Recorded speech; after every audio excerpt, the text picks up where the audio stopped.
The New Human Rights Movement. Chapter 4.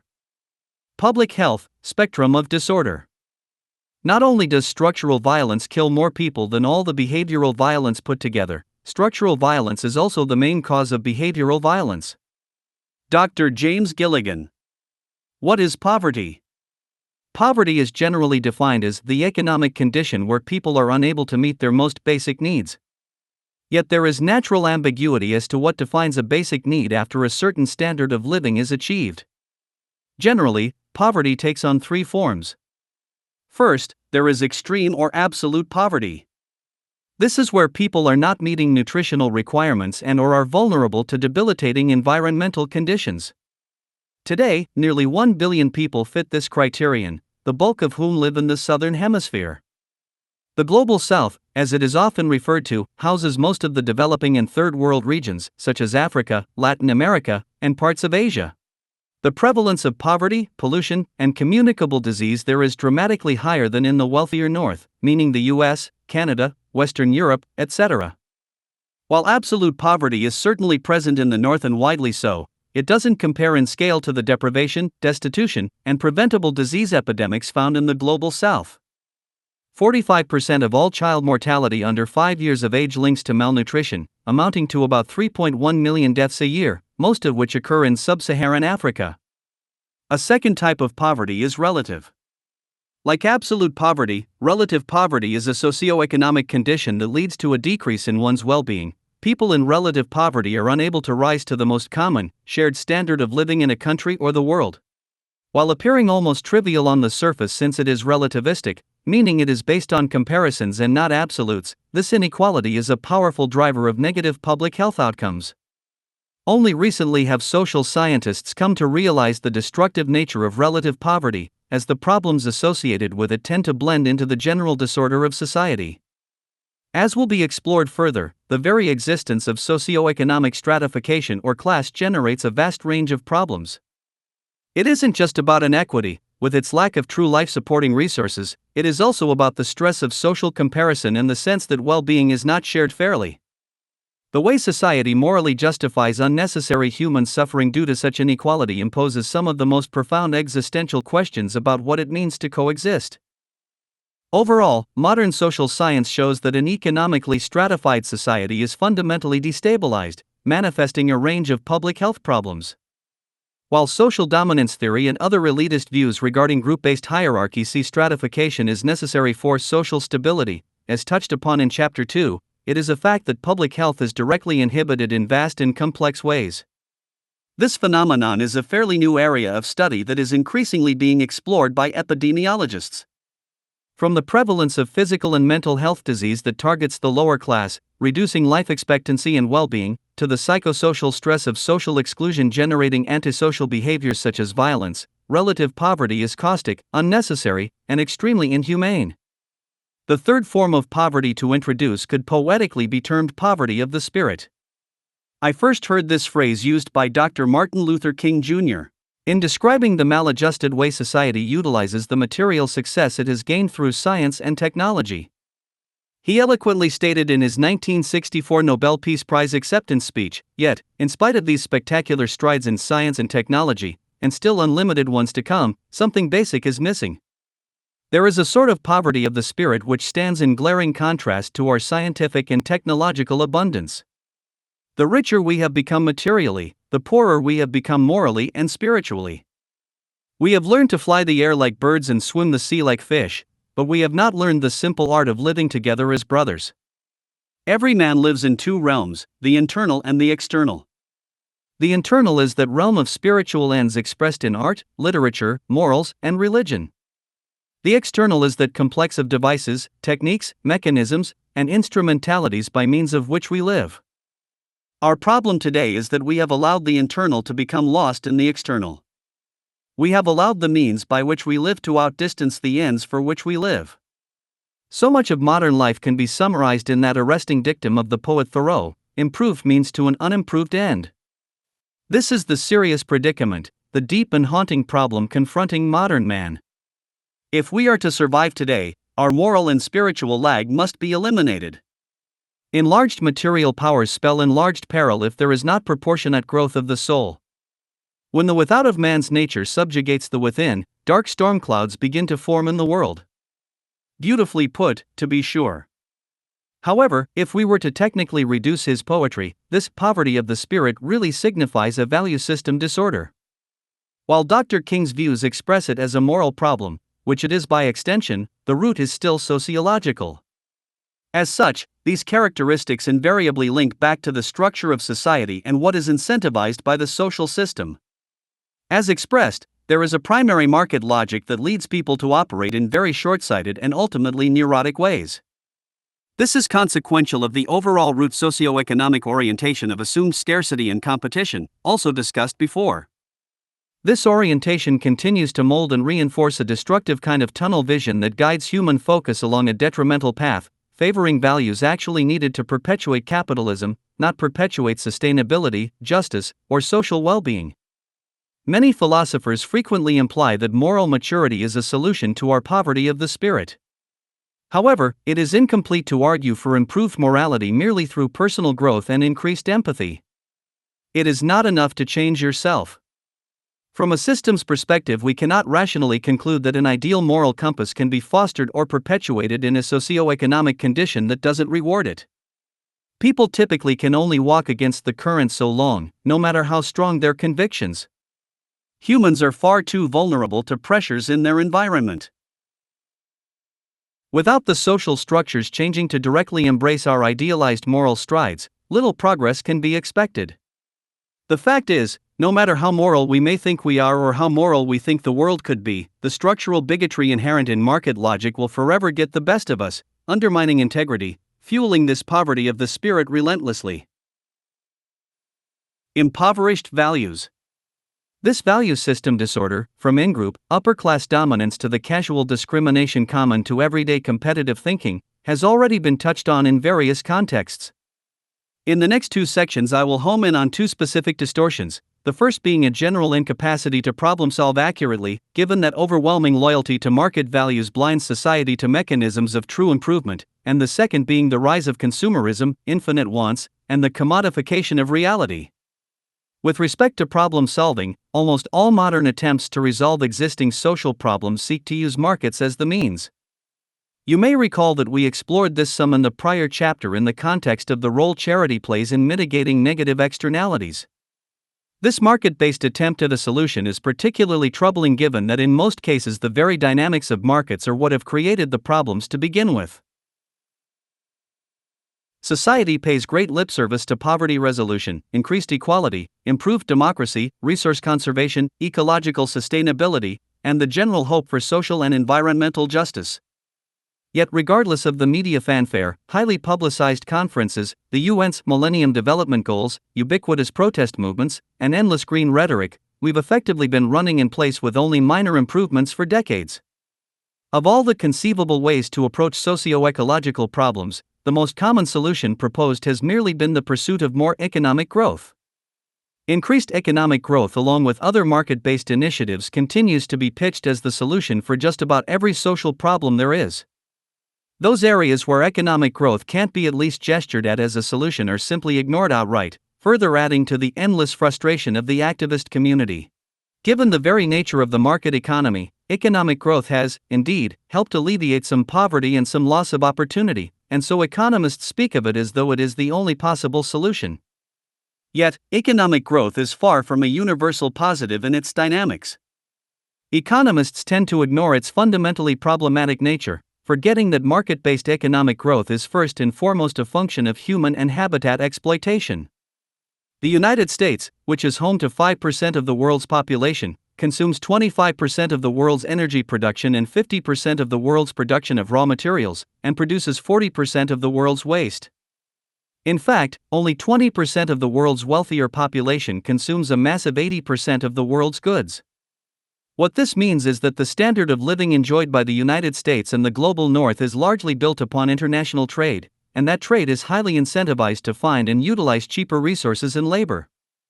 The decision to globalize, moving industries and markets to developing regions, is not based upon goodwill or an interest in relieving poverty. It is done to exploit countries and improve profits, with any alleviation of social woes in the long run merely a side effect or afterthought. There is no question that over the course of the last few centuries the fruits of the global North have been built on the resources and labor of the global South, exploited for the purposes of the North's economic growth. This isn't to say that many poor nations of the world currently fill this subservient role, for many have already been effectively used, gutted, and tossed aside after decades of exploitation.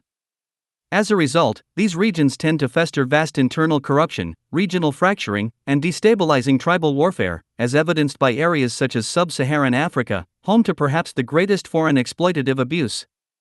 Once one of the most resource-rich places on Earth, it is now largely a vast expanse of destitution and corruption.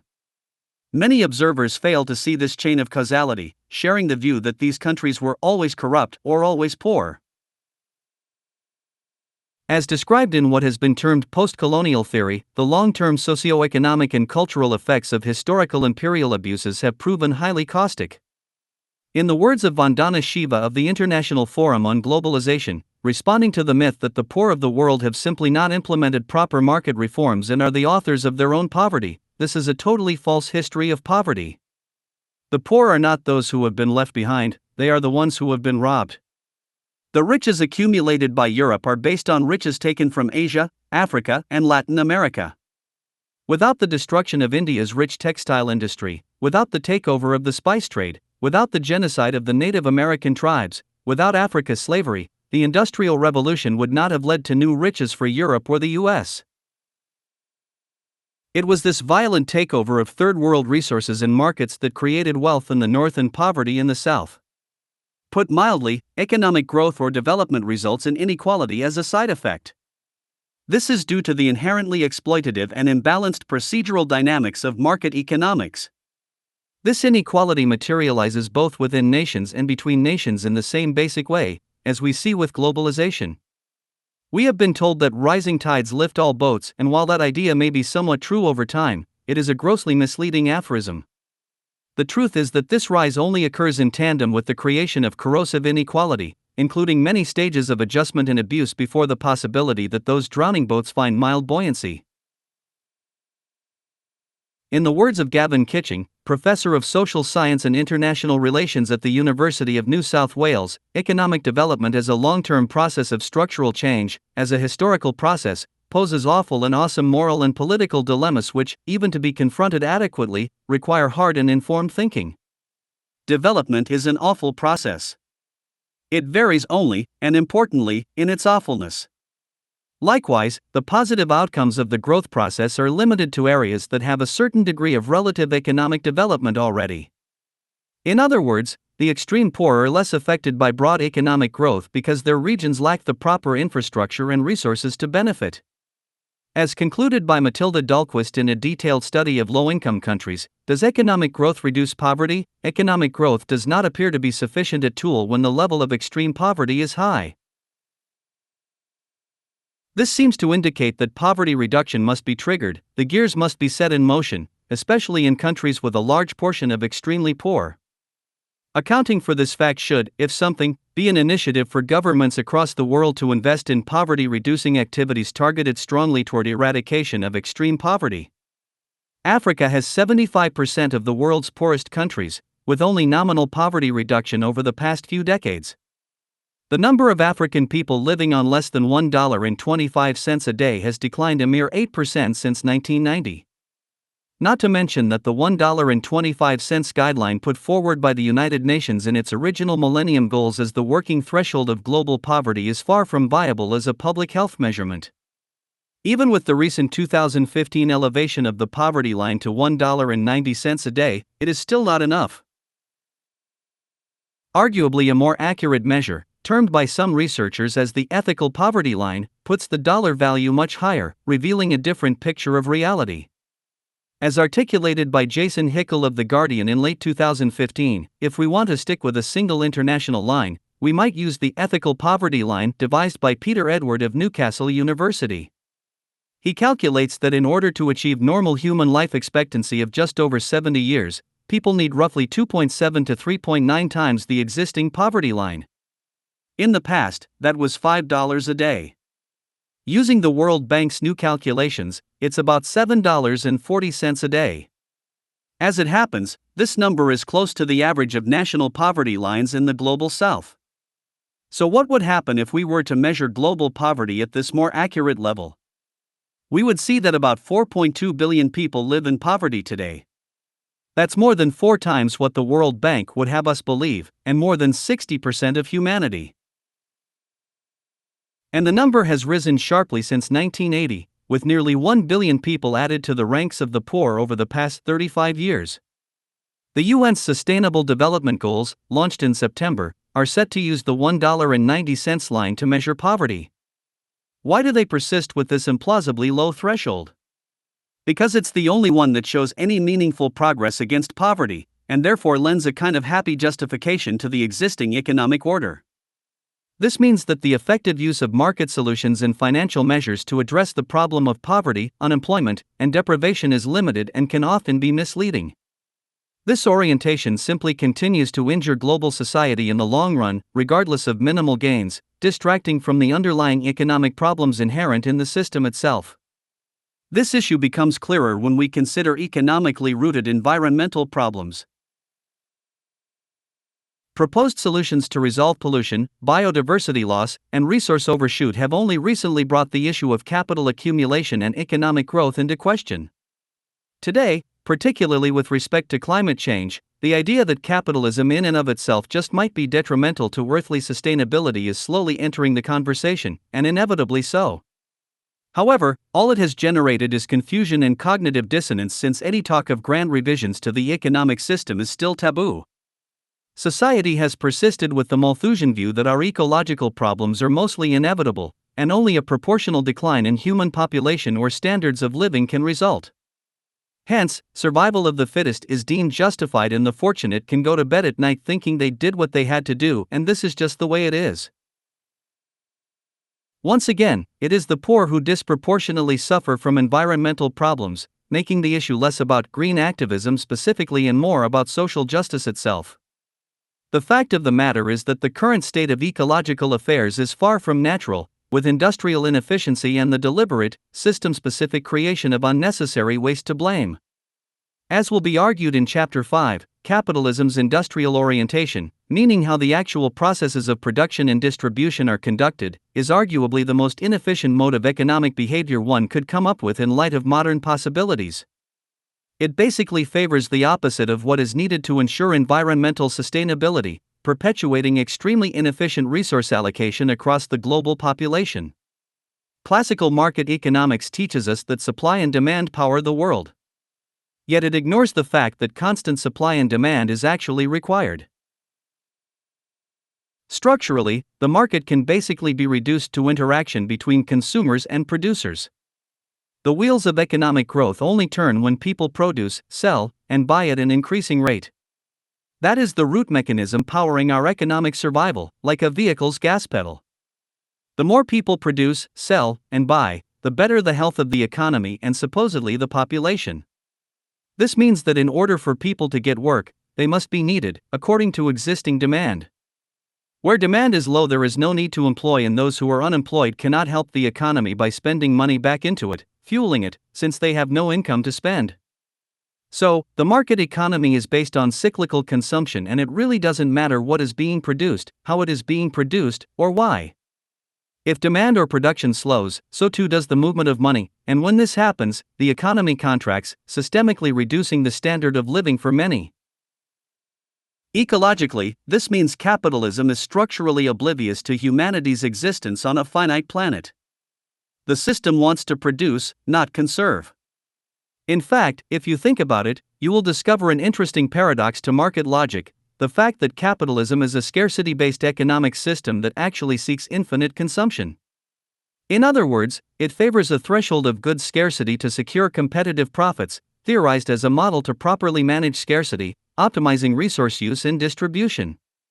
Yet, at the same time, the system demands more and more human dissatisfaction and want in order to function and grow. It rewards consumption, with no inherent incentive to conserve anything. The consequence is an economic system that is environmentally unsustainable, increasingly leading to ecological problems and consequential social problems. Any attempt to slow industrial behavior, hence slowing economic growth, will be met with dramatic pushback by almost all economic actors, regardless of their sincere interest in seeing conditions improve. The quest to slow climate change, stop biodiversity loss, reverse resource overshoot, and the like are all being fought, advertently or inadvertently, by business interests trying to simply stay profitable. The working logic of market behavior is that the planet is nothing more than an inventory to be extracted from and exploited for financial turnover. That is all it knows. It has never been about coexistence with nature, but rather the exploitation of it. As such, what we have is a schizophrenic reality where problem solving amounts to putting a round peg into a square hole. Or, perhaps as better put by Abraham Maslow, if the only tool you have is a hammer, you treat everything as if it were a nail. For example, what has the global community actually done to combat climate change and carbon dioxide, CO2, emissions, a problem of possibly near-apocalyptic outcomes? Has there been a deliberate, well-organized, industry-specific shift of economic behavior, including perhaps a moratorium on hydrocarbon production where feasible, initiating a step-by-step, regulated move into renewable energies? Has industrial agriculture, also a major source of greenhouse gas emissions, been approached to initiate large-scale redesigns of its processes, shifting to lower-footprint, soil-less methods or other proven sustainable means?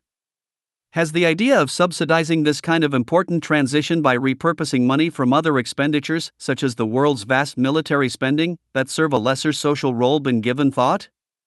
Have any of these and other tangible prospects been realistically considered in mainstream circles? No. Procedural solutions to directly redesign and alter human industrial activity haven't been discussed at all, because that kind of thinking is antithetical to market logic and economic freedom. Instead, programs such as carbon trading have been applied. This financialization of the problem is quite interesting, for it actually turns the act of polluting into a tradable market asset. It fits market logic well, serving to create a new mechanism for profit, while masquerading as some kind of effective regulation of carbon emissions. Also known as cap and trade, carbon trading allows companies to buy and sell carbon permits.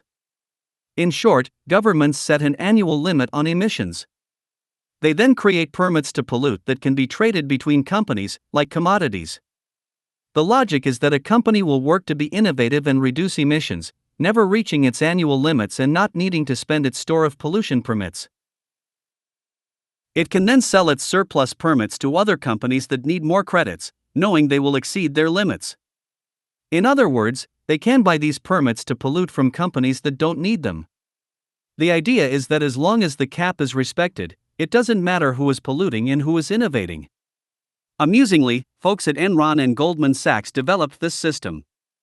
Enron, whose executives were later famously prosecuted for vast corporate fraud, could perhaps only be topped by Goldman Sachs, which was pivotal in the subprime mortgage scheme that helped trigger the Great Recession. These shrewd companies have made a fortune off cap and trade, while the value of the carbon permits, determined by demand in the carbon market, move with little truth as to how they actually affect emissions. Beyond the obvious absurdity, there are also widely recognized loopholes, false reporting methods, and general hidden fraud throughout the entire system. In other words, business as usual. Mostly utilized in Europe, cap and trade has shown only weak and ambiguous long-term effects in helping reduce carbon emissions. As reported by the Wall Street Journal, according to European Commission figures, emissions from the 27 member states increased by 1.9% in the first 3 years of the regime. Following criticism, the caps for the period to 2012 were reduced for the majority of member states, but only to a little lower than actual emissions in 2005, and the evidence is that the recession is having a much more direct impact on emissions than the trading scheme. Despite the system's questionable results, the costs are considerable.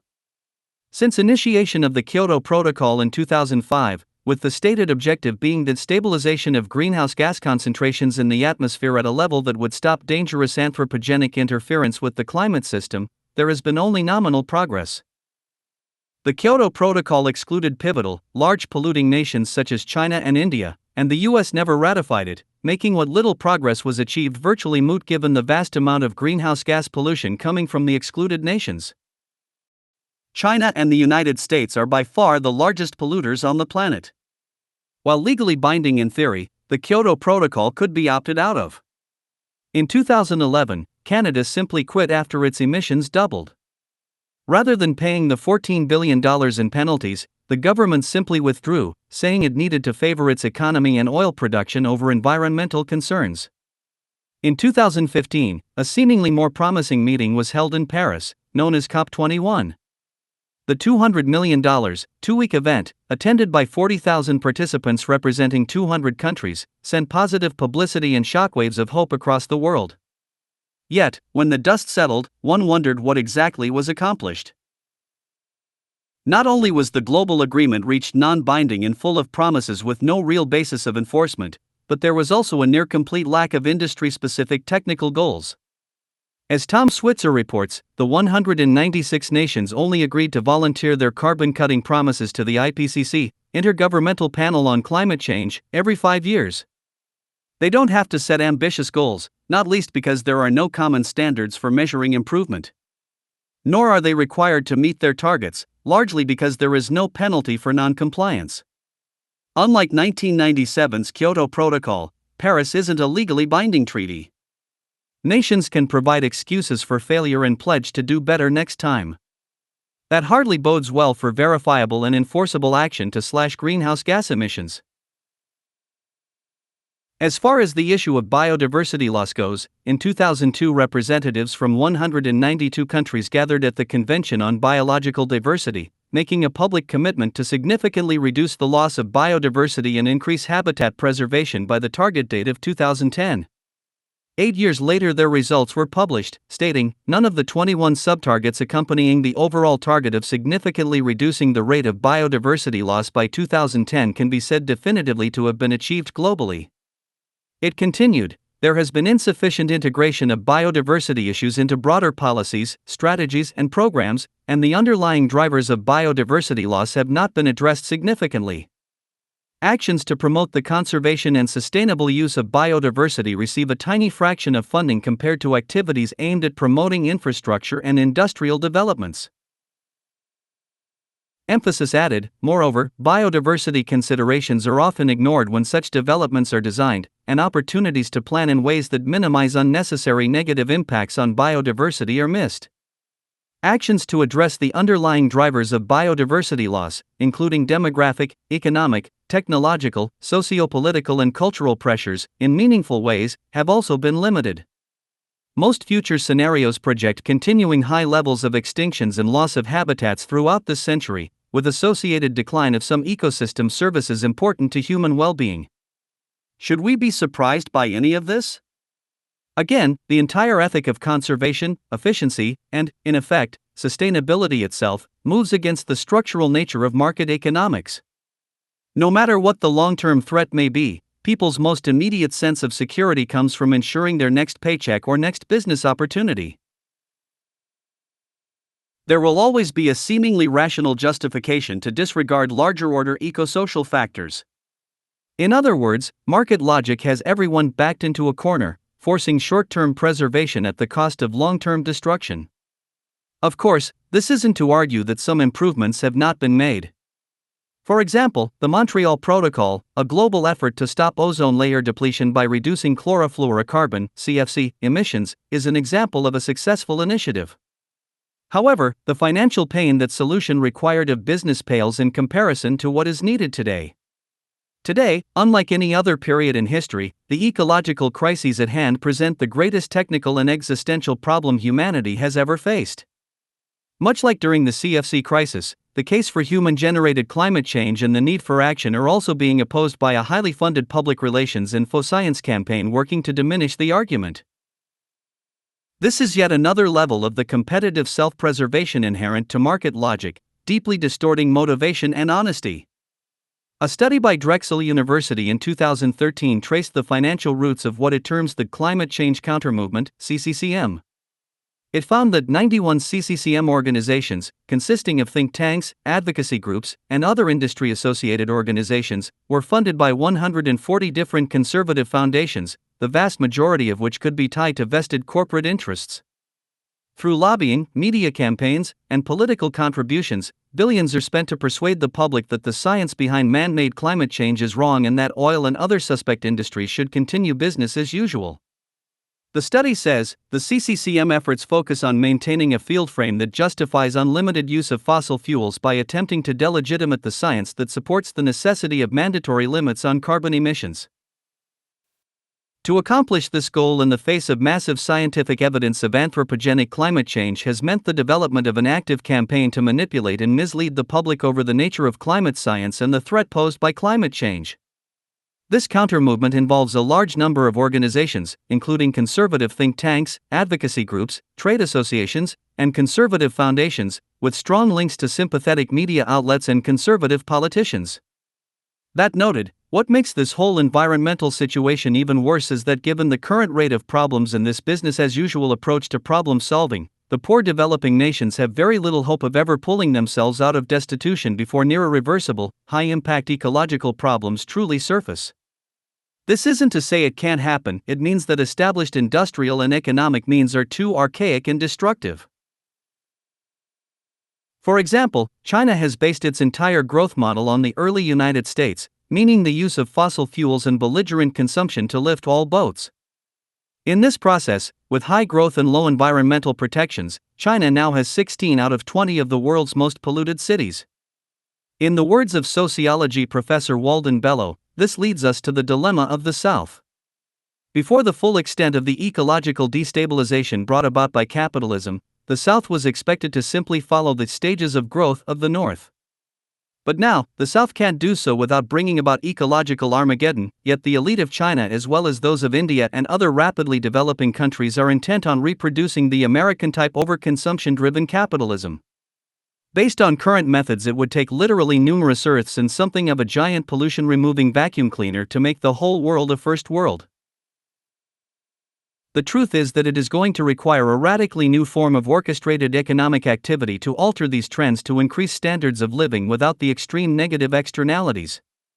Green capitalism, as much as people enjoy its appeal, is a contradiction in terms. Dr. Leanne Broadhead, professor of political science at Cape Breton University, puts it well: economic growth and the organization of international society around the goals of efficient capital mobility and the profit margin its controllers seek are inherently anti-ecological. Any way it is looked at, the extraction of raw materials for the manufacturing of goods, the demand for which in many cases has been artificially created, does not lead to an ecologically sound existence. No amount of masking the reality with talk of environmentally friendly technologies will offset the destructiveness of the growth ethic when the resounding failure of the technological fix is taken into consideration. Consumerism. Broadhead's preceding quote, regarding resource use and production to meet demand, which in many cases has been artificially created, provides a good segue into the second issue I wish to address here: consumerism. I honestly used to think this term was a pejorative. I had no idea that economists of the past actually considered it a viable theory of economic behavior, idealizing a world of overt consumption, and the more the better. This is a truly stunning historical fact given its obvious irrationality with respect to a species living on a finite planet. In short, the ethic of consumerism is a public health threat. To frame this issue properly, it is important to understand that what separates our economic condition today from that of the past is that we simply didn't have the technological capacity to exploit and pollute in the past at the rate we do now.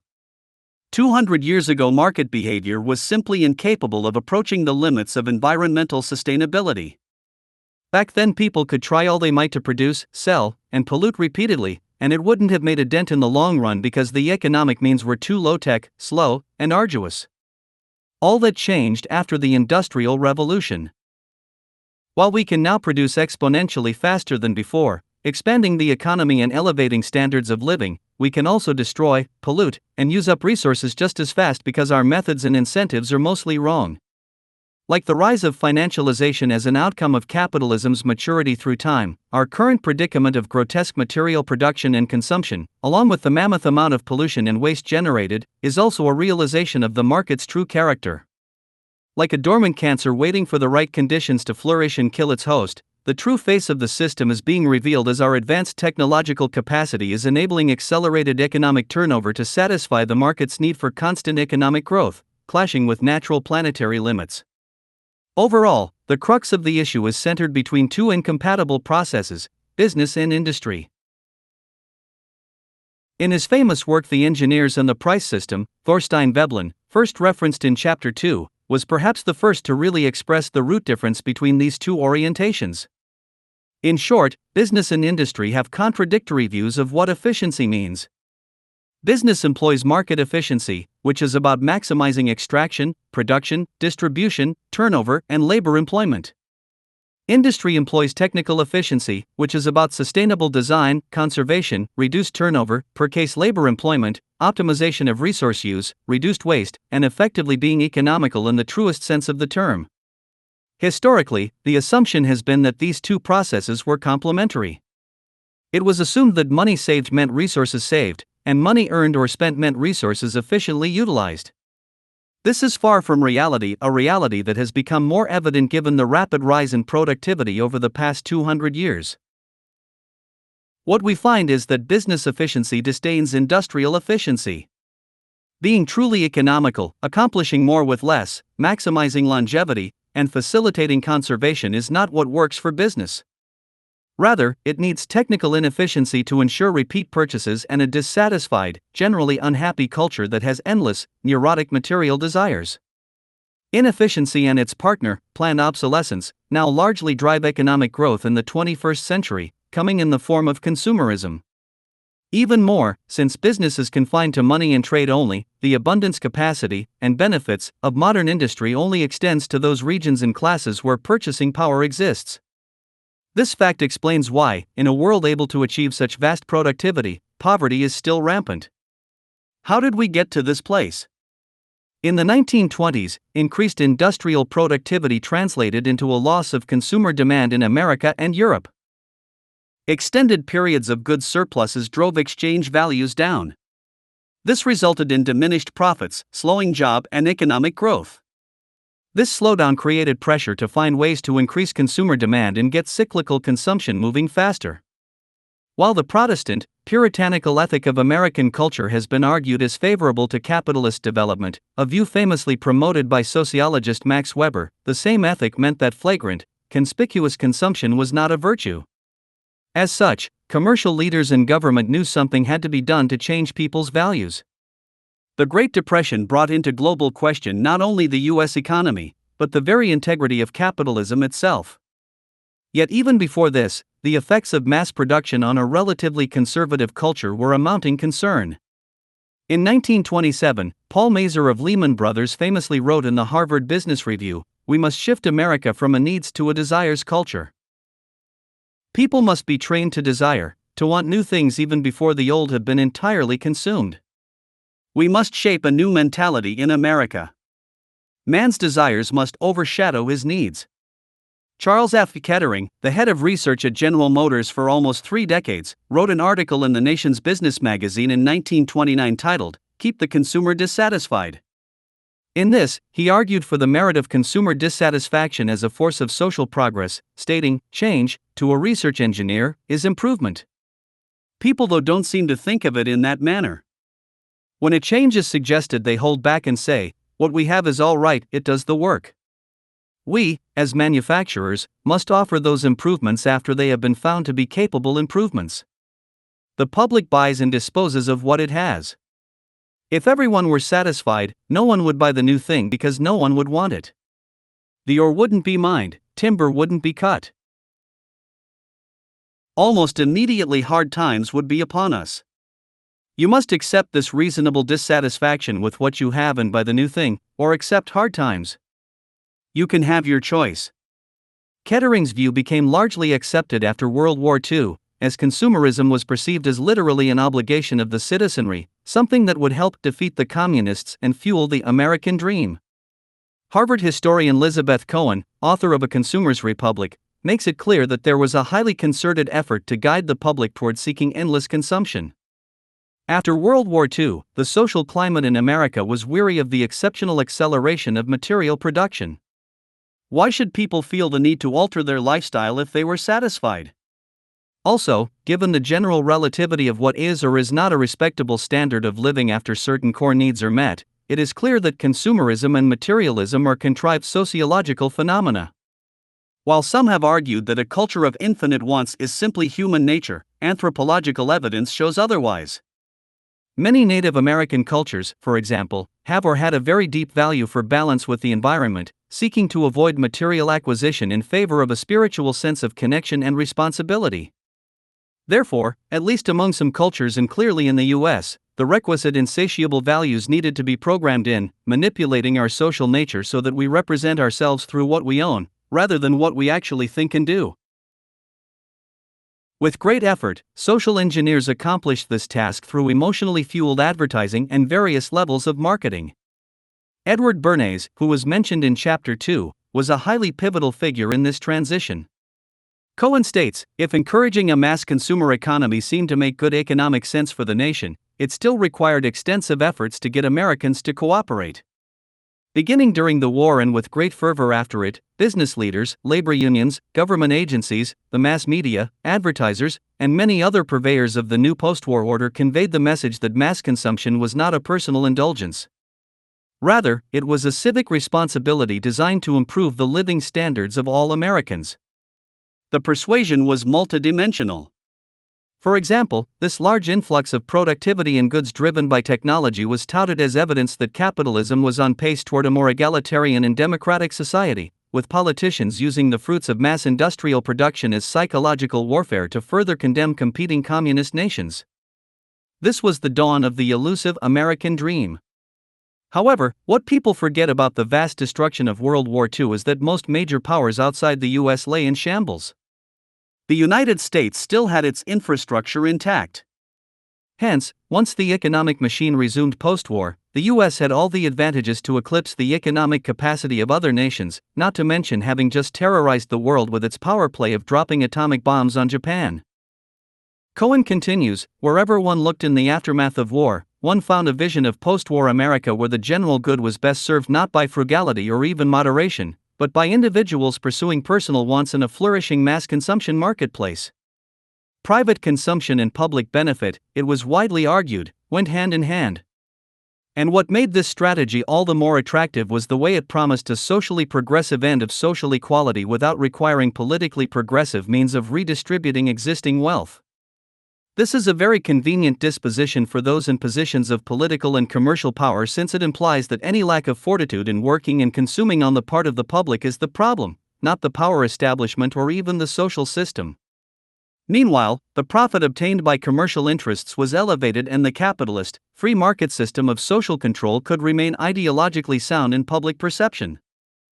In the end, this poverty of the spirit, manifested in the form of mindless consumerism, has led not only America but also the world to embrace what is a profoundly unsustainable and dehumanizing ethic. It distracts society from the source of true happiness and satisfaction, which is cultivated through social bonds, task accomplishment, and the increase of knowledge and wisdom. It is no wonder that modern social research suggests that developed countries with the highest levels of wealth and ultimately consumerism are also often unhappy and stressed out. Today, this grand conformity to the will of market dynamics, pushing cyclical consumption by way of constant human dissatisfaction and insecurity, illustrates the incredible susceptibility humans have to the demands of the social structure in which they find themselves. The system requirements of market economics have now been encoded into culture, if you will, turning human beings into mere cogs in the wheel of capitalism. From that pivotal point in the mid-20th century, when the theory of consumerism really took hold, the complementary practices of vast credit expansion, higher tolerances of debt, increased work hours, and new variations of classism, racism, and sexism were set in motion. The blending of needs and wants, making them effectively the same thing, conformed human values to the utilitarian abstraction of market logic. Today, this growing social pathology, central to the needs of the economic system, continues to further morph and expand. With the predictable erosion of Keynesian economics and the rise of neoliberalism, consumerism is now not only global, but the marketization of basically everything has also taken hold, with very little deemed sacred anymore. In his text What Money Can't Buy, The Moral Limits of Markets, author Michael Sandel highlights the profound spiritual impoverishment that the practice of putting dollar signs on everything has fostered. What we see is a growing commodification of life itself, from paying children to read for school, to purchasing the right to hunt endangered animals, to simply buying acceptance into prestigious universities. People are also being paid to rent out ad space on their foreheads, to be human guinea pigs in experimental tests, to stand in line for others, to fight in wars as private contractors, and even to lose weight. I think even the most hardened free market advocate would find something profoundly wrong when everyday life turns into a mere goods market. Yet this is the current trend, with money becoming the measure of value and incentive of human existence and action. Sandel states, without quite realizing it, over the past 3 decades, we have drifted from having a market economy to becoming a market society, a society where just about everything is up for sale. He adds, today, the logic of buying and selling no longer applies to material goods alone but increasingly governs the whole of life. It is time to ask whether we want to live this way. Public health. Naturally, a socially just and sustainable society must have a culture with socially just and sustainable values. When we realize that the dominant values common today have been molded and reinforced by the social system, it follows that we must then design a socially just and sustainable social system if we expect such cultural change. The prior sections of this chapter have focused on the value system disorder fueled by society's current framework, a framework that is very much opposed to social justice and sustainability. When you further consider the caustic sociology created, you realize that this market-biased mentality is not only problematic, it is dangerous. This means our normative social psychology, our mainstream values, are really public health threats in and of themselves. To better understand this, let's now review the general concept of public health in detail. Public health is generally defined as the science dealing with the protection and improvement of community health by organized effort. It is usually associated with government policies that promote community health.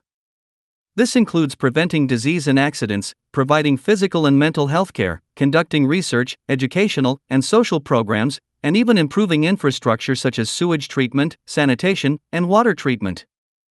However, in its broadest form, public health is really a category of socially oriented cause and effect. In other words, you can refer to a condition as a public health concern, such as the repeated occurrence of cancer in a community. Or you can refer to preconditions that create such an effect, like a water supply that has been polluted, causing cancer in a community. It is a population-level phenomenon, where societal actions, or lack thereof, systemically lead to outcomes that affect significant numbers of people. A notable modern example is diarrheal disease, a leading cause of death in children under 5 years old. Common to the global south, diarrheal disease is fostered by poor water quality and improper sanitation, killing roughly 2,200 children each day. From a public health standpoint, the question becomes, what are the environmental, social, or economic factors creating this and how can they be altered or removed? The same goes for other statistically recurring social phenomena, including suicide. Suicide, something our intuition would peg as a very personal, detached act of free will, is very much a public health problem because of its population-level predictability in reaction to certain social preconditions. While it is often difficult to determine why a given individual commits suicide, the socioeconomic correlations are undeniable. For example, suicides can be directly correlated with inevitable outcomes of the boom and bust cycle of economic growth and recession. As referenced earlier, a study produced by the London School of Hygiene and Tropical Medicine and University of Oxford, using data from Canada, the US, and 24 EU nations, found that an additional 10,000 suicides were linked to the global recession between 2008 and 2010.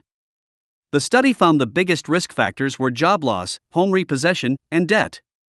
Co-author David Stuckler stated with respect to the economic correlation, suicides are just the tip of the iceberg. These data reveal a looming mental health crisis in Europe and North America.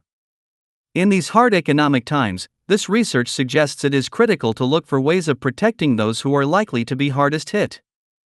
This data is corroborated by a more dramatic 2015 study, also aforementioned, which found that about 46,000 suicides across 63 countries were associated with unemployment in 2008 alone, also due to the global financial crisis.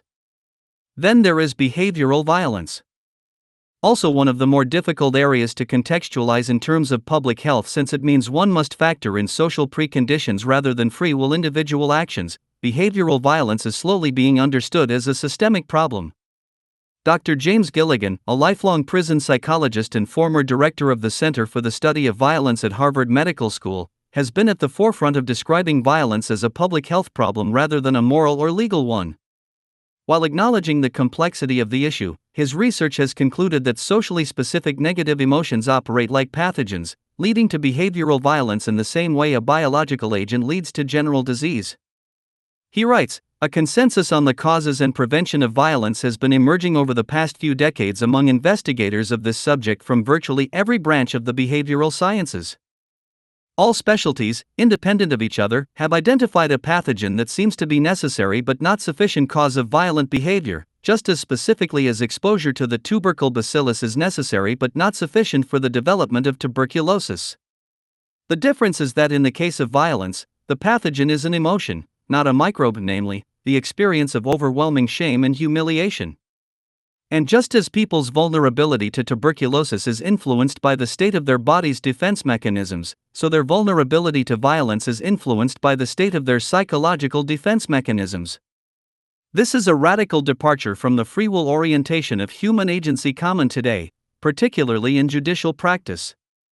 Once we view behavioral violence as a problem in public health, the entire social system becomes suspect. Gilligan makes it very clear what the most powerful generator of shame and humiliation is in human culture, according to his extensive study. As corroborated by others in epidemiological research, socioeconomic inequality appears to be the greatest driver of behavioral violence in general. Gilligan states, worldwide, the most powerful predictor of the murder rate is the size of the gap in income and wealth between the rich and the poor. The most powerful predictor of the rate of national or collective violence, war, civil insurrection, and terrorism is the size of the gap between income and wealth between the rich and poor nations.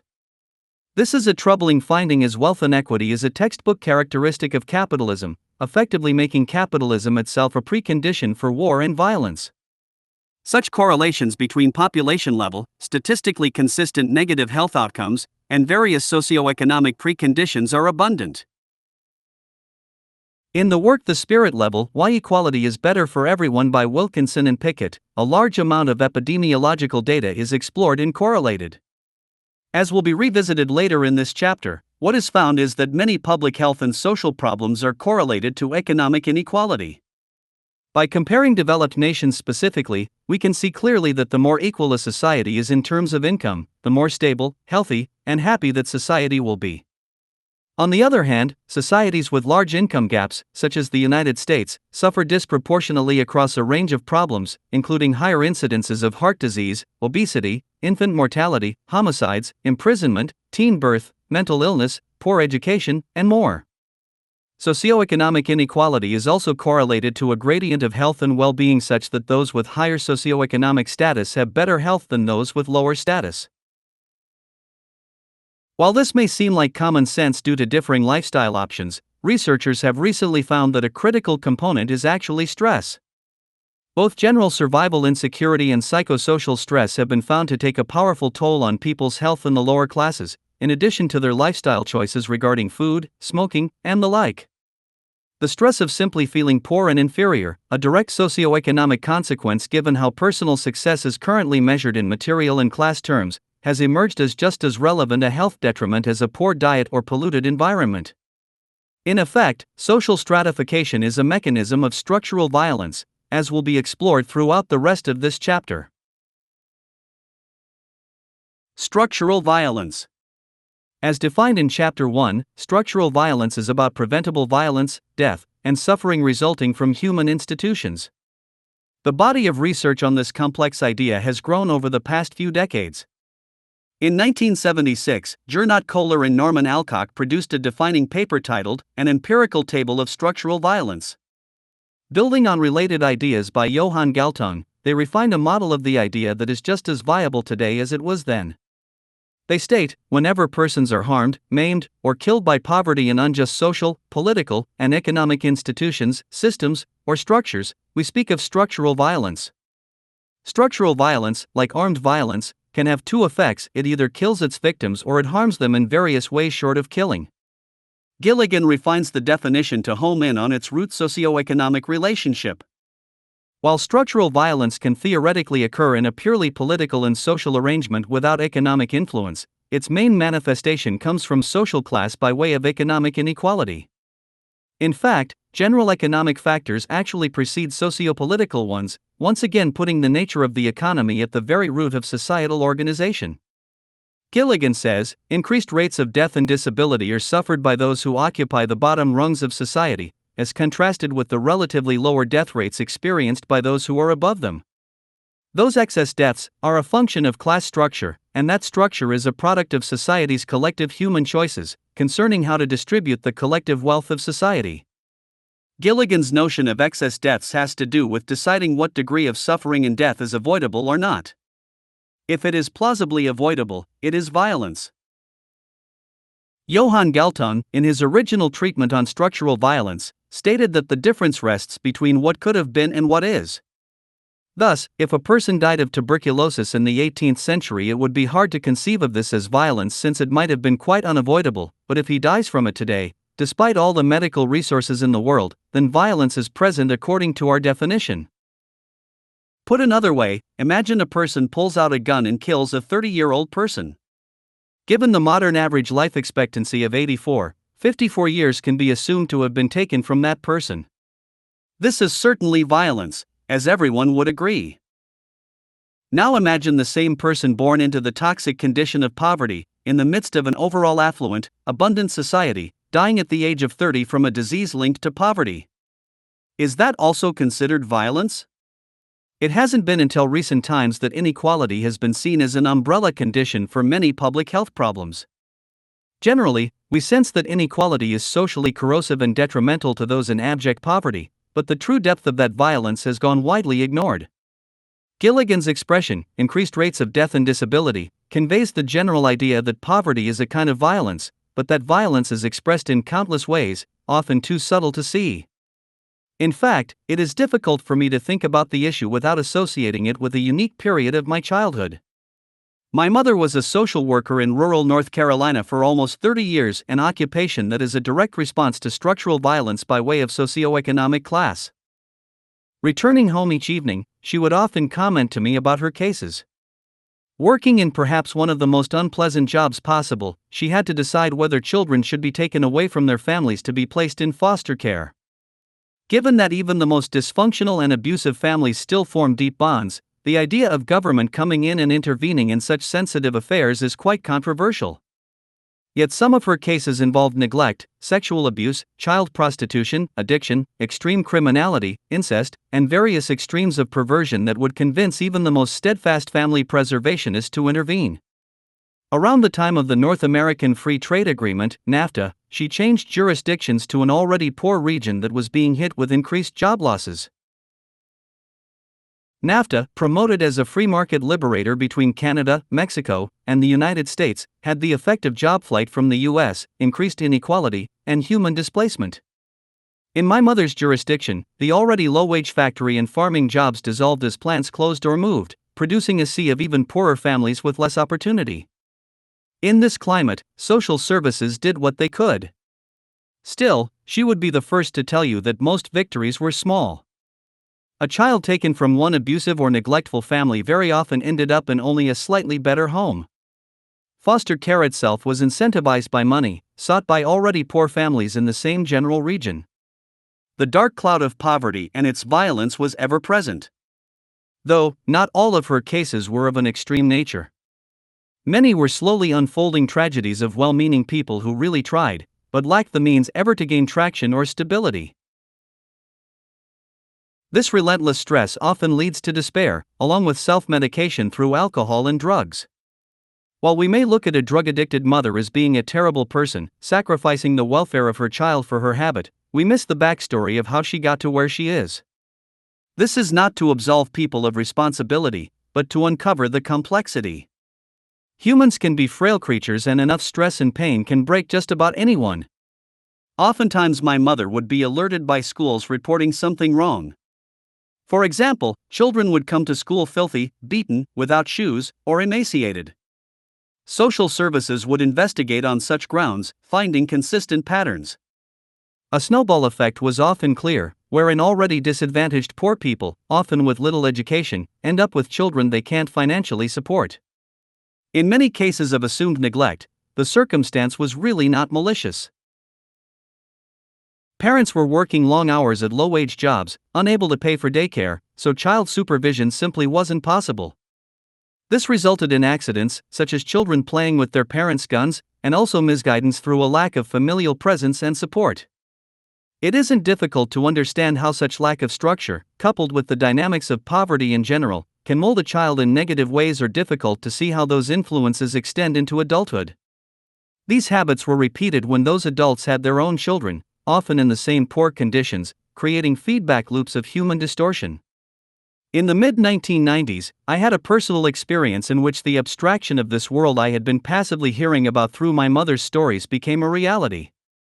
Due to financial limitations and her need to work close to home, my mother moved into the very conditions that she so often tried to combat in her work.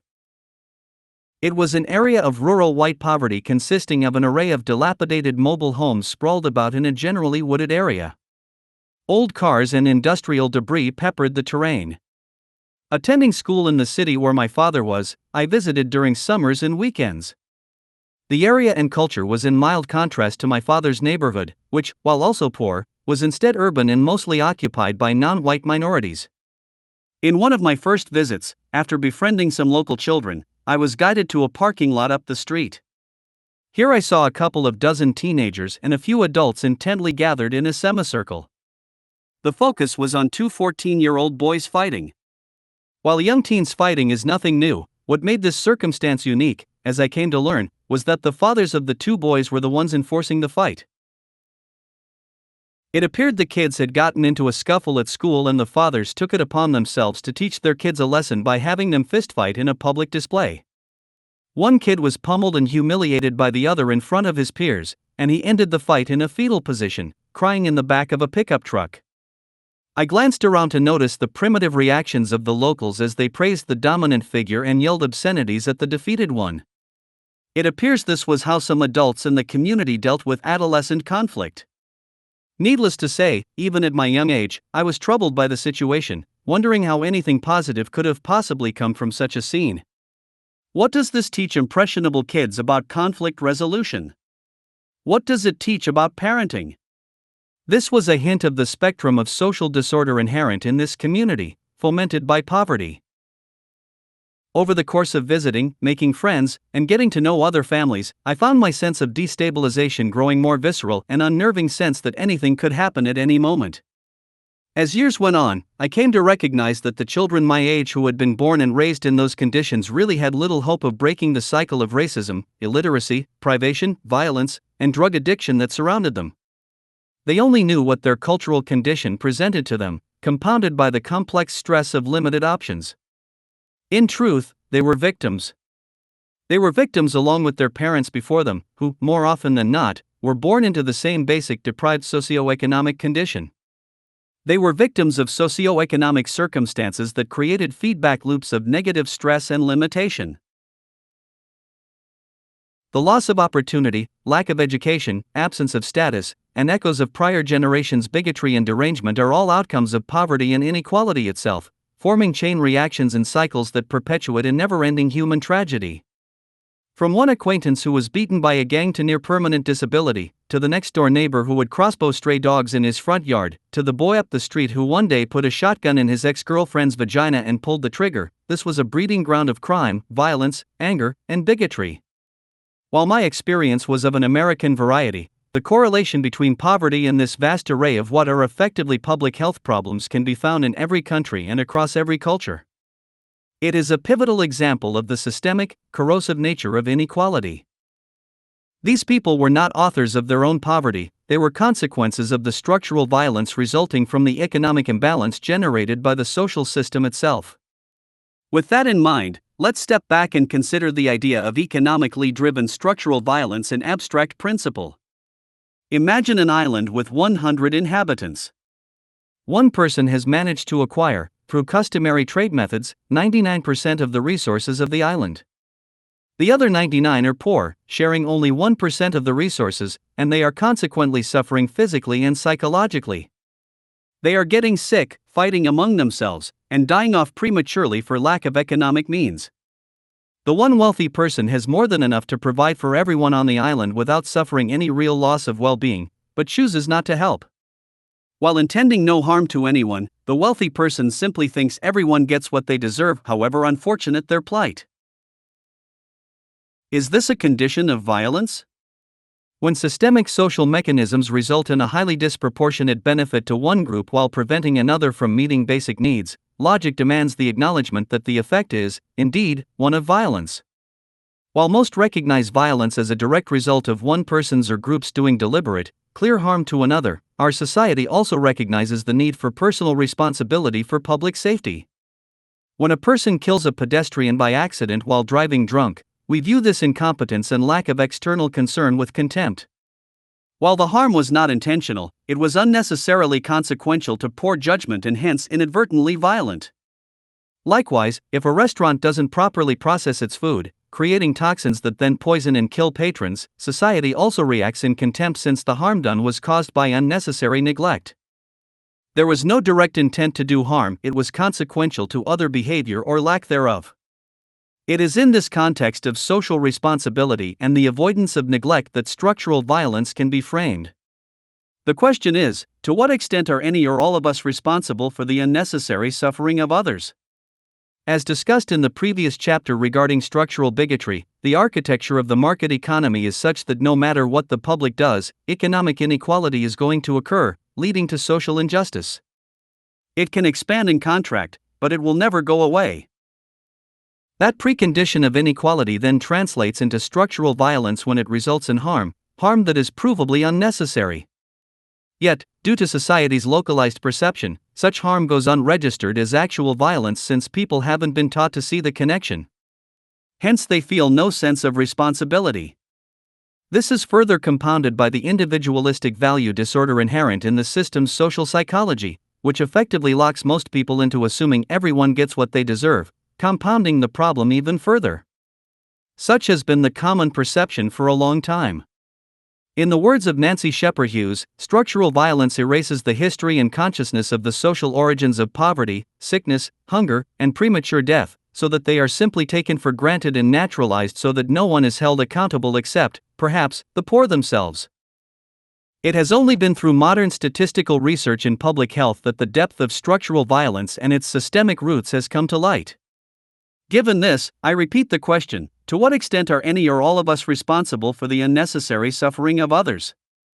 I assert that the same sense of social responsibility that obligates us to help protect public safety, whether it's driving safely and unimpaired by alcohol, properly preparing restaurant food, or protecting the environment from our pollutants, applies to our participation in and tolerance of socioeconomic inequality.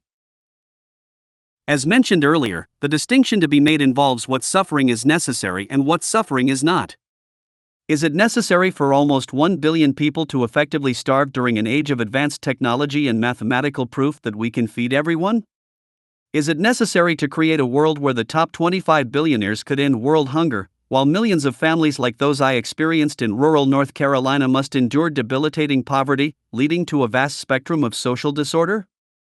Is it necessary that sub-Saharan Africa alone has 69% of all the people with HIV, and 70% of all the deaths, when the global north has been preventing and treating the disease effectively for many years now? Such questions can go on as there are endless contexts, both macro and micro, both cause and effect, that to some degree probably wouldn't exist if proper structural changes were made.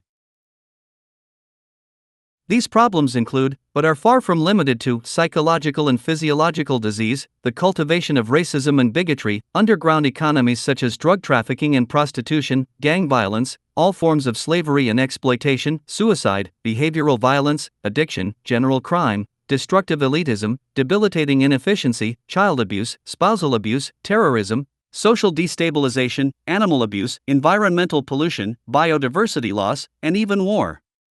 Put another way, structural violence is the mother of all negative economic externalities. If we define negative externalities as outcomes of economic behavior that lead to social harm, directly or indirectly, the proactive question again becomes, are they preventable? In an astounding number of cases, when we trace them back to their deepest origins within the dynamics of capitalism, we realize that the very social system is emanating such outcomes as a natural consequence of its basic functionality. And the overall outcome is devastating. In the earlier mentioned work Empirical Table of Structural Violence, authors Kohler and Alcock conclude that up to 18 million unnecessary deaths occur annually, a number they obtain by comparing lifespans across different countries. 95% of those deaths occurred in the global south, showing the incredible disparity between the two hemispheres. In a sense, this makes structural violence the leading cause of death in the world. But then we have to ask, what is creating the structural violence? And that leads us to answer, inequality. If we then ask what the greatest driver of inequality is, we are led to the very foundation of market economics, as expressed in the prior chapter. Hence, it follows that market economics, in its now formal state of capitalism, is the world's leading cause of unnecessary death. As bluntly framed by Dr. James Gilligan, every single year, 2 to 3 times as many people die from poverty throughout the world as were killed by the Nazi genocide of the Jews over a 6-year period. This is, in effect, the equivalent of an ongoing, unending, in fact accelerating, thermonuclear war, or genocide, perpetuated on the weak and poor every year of every decade, throughout the world. Of course, critics are quick to argue that Kohler and Alcock do not provide evidence that the world is technically able to bring everyone to the ideal life expectancy, implying Malthusian deficiencies in resources and means. As Chapter 5 will investigate further, this is wildly false, especially in the 21st century. It is only through the highly inefficient distribution mechanism of markets that the current circumstances prevail, appearing normal. Even if we were to ignore actual technical potentials, thinking about things only in terms of money and purchasing power, the lost potential of financial reallocation alone translates into millions of deaths. There are about 1,800 billionaires in the world as of 2015, with more than $7 trillion between them. The Food and Agriculture Organization of the United Nations, FAO, calculated that it would take roughly $30 billion a year to solve world hunger through mostly agricultural development in poor regions. These billionaires could provide this direct aid for 200 years and still have about $550 million each, on average. A fraction of U.S. annual military spending alone would also suffice. In fact, since the FAO estimate was based on long-term development and not merely periodic aid, much less would be required over time as those poor regions' infrastructure improved. Recognizing this deeply impoverished value disorder, FAO Director Jacques Dieu said, "Against that backdrop, how can we explain to people of good sense and good faith that it was not possible to find US $30 billion a year to enable 862 million hungry people to enjoy the most fundamental of human rights, the right to food and thus the right to life?" Such comparisons of what we are doing and what we could be doing with a portion of this wealth if properly allocated are more than enough to highlight the violence inherent in the system and the culture it has created. In fact, Johann Galtung, one of the first to investigate structural violence in the 1960s, expanded the idea 20 years later to include what he called cultural violence.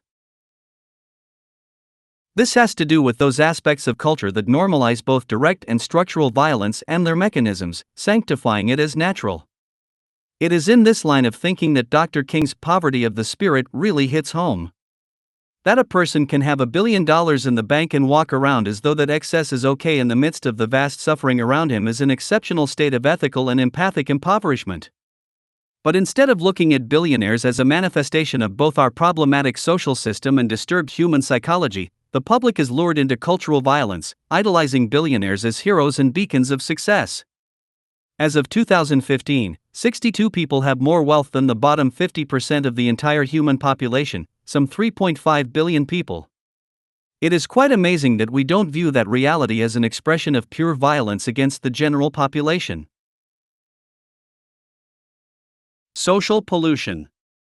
As noted, while there are political, religious, and other social aspects to the broadest definition of structural violence, only those aspects that can be linked to the market economy's organization structure and its derived incentives are applicable here. This is not to diminish the relevance of other forms of institutional or political oppression, but to reinforce the importance of the socio-economic one. It is the socio-economic form of structural violence that correlates to millions of deaths a year through poverty. This is again about death that is arguably unnecessary, with the conclusion that this form of structural violence kills and harms more than all the wars, dictators, genocides, and other direct kinds of violence put together. In the words of scholar Joel Koval, poetically encapsulating the procedural nature of this ongoing yet rather silent tragedy, never has a Holocaust been carried out so impersonally. In this section, an attempt will be made to organize some specific characteristics and outcomes related to this economically driven structural violence. This is tricky, for there are so many simultaneous and overlapping contexts. As with the difficulty in trying to delineate economic externalities, the systemic nature of this kind of analysis can be confusing. For example, some observations are cause and effect at the same time. Detrimental personal stress, which is a measurable effect of low socioeconomic status, is also a cause, leading to physical and mental health problems, for instance. Some observations also require an extended analysis of time, linking past life experiences to present effects. An example would be socioeconomic preconditions resulting in child abuse in early life, eventually leading to long-term adult disorders of the once abused child. Emotional damage in youth correlates to adult neurosis, yet it is hard to pinpoint exact situational details in the chain reaction of one's life experience that inflame or reduce these propensities. Likewise, the influences that interact to produce a negative public health outcome can range in complexity from fairly obvious to nearly incomprehensible. For example, it is predictable, that is, fairly obvious, that a person who smokes cigarettes has a greater chance of developing lung cancer later in life. However, it is more complicated to show that a person who experiences the psychosocial stress of low socioeconomic status has an increased risk of heart disease. This latter correlation is more complex, apparent only through wide population analysis over long periods of time. The same goes for suicide, direct violence, terrorism, and other complex human actions that are also consequential to the social system. Perhaps the most embracing way to think about how structural violence unfolds or metastasizes throughout society is as a form of social pollution. Just as air pollution common to cities has been linked to a spectrum of physical and mental health problems, one can think of market-induced inequality as a toxic cloud looming over society. While inequality isn't the only manifestation of socioeconomic structural violence, it is the central one of concern here, as it is the most prevalent and preventable. In Figure 4a, a causality tree linking the market system to the end result of unnecessary human mortality, deprivation, and suffering is presented. This is necessarily general and incomplete, and each outcome is certainly not to be assumed as only related to market-driven economic inequality. The outline helps to organize, in a concise and semi-linear manner, what modern social science has been realizing, as discussed throughout this chapter. To explain the outline and flow of causality, I'll start by restating that a social system based on property, exchange, labor for income, competitive self-regulation, and the capacity to profit from scarcity and deprivation sets in motion this predictable array of outcomes. The cyclical consumption needed to keep employment up, along with the need for economic growth to recover from previous contractions, powers the machine structure. Earthly resources are inventory to be exploited, along with human labor.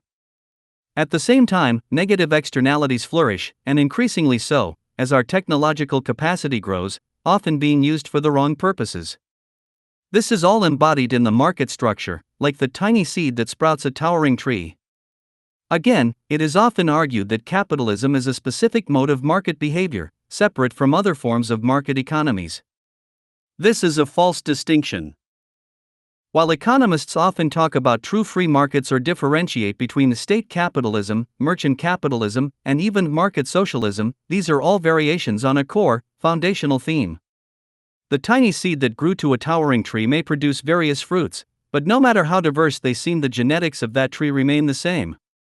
To repeat my statement above, a social system based on property, exchange, labor for income, competitive self-regulation, and the capacity to profit from scarcity and deprivation can only produce a limited range of societal variation, along with a limited range of resulting social psychology. Figure 4a. The market structure produces behavioral incentives that are codified in both formal and conceptual social institutions that enforce and preserve the market structure. This leads to a host of socioeconomic inequalities, which, in turn, produce numerous negative public health outcomes. The figure is far from definitive, and there is some contextual overlap between the listed examples. Capitalism, as most know it, is simply a structurally mature form of market economics, rooted in the Neolithic Revolution. Its maturity over the past 200 years has been marked by its increasingly totalitarian nature, notably large commercial power hierarchies.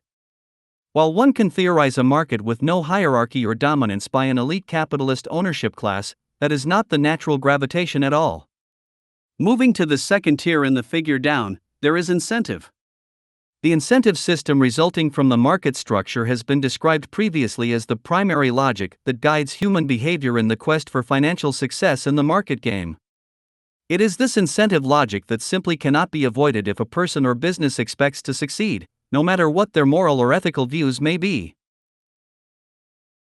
This includes, as listed, the need to be competitive and differentially so in order to convince the consumer that a product is better than competitors, the need to self-maximize when the opportunity arises to try to gain as much profit as possible, the need to protect the associated in-group related to the venture, and the need to self-preserve in the sense of ensuring that no matter what happens, any drawdown or loss will never jeopardize the business itself. This self-preservation need often results in highly offensive outcomes.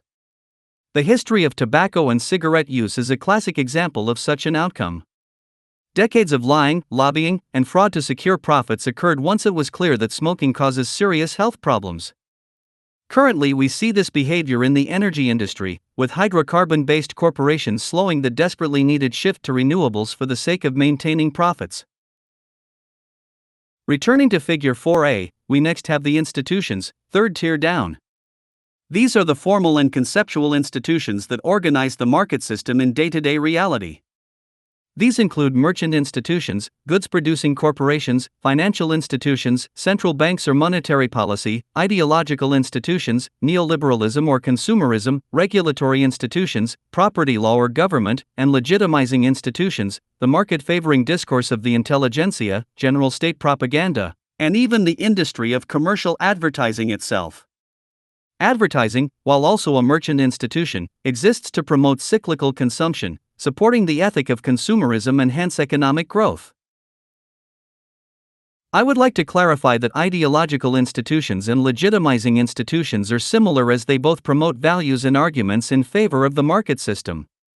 The difference is that ideological institutions are long-standing and widespread, like a core religious belief.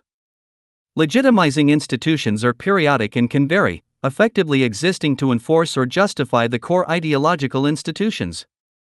It is, then, from these institutions that socioeconomic inequality is born, bringing us to the fourth tier down in Figure 4a. Here there are two broad categories: inequality in economic access, material, meaning material needs including services, along with social and ultimately political inequality, sociopolitical. These two categories embrace the laundry list of social injustices noted. This is far from a complete list and there is overlap. On the left side, perhaps the most critical issues are the categories of psychological and physiological disease. These two issues resulting from socioeconomic inequality include a vast array of specific problems. However, stress, psychosocial stress, and addiction are also highly caustic. On the right side, perhaps the most critical issues are the categories of personal/group conflict and negative externalities.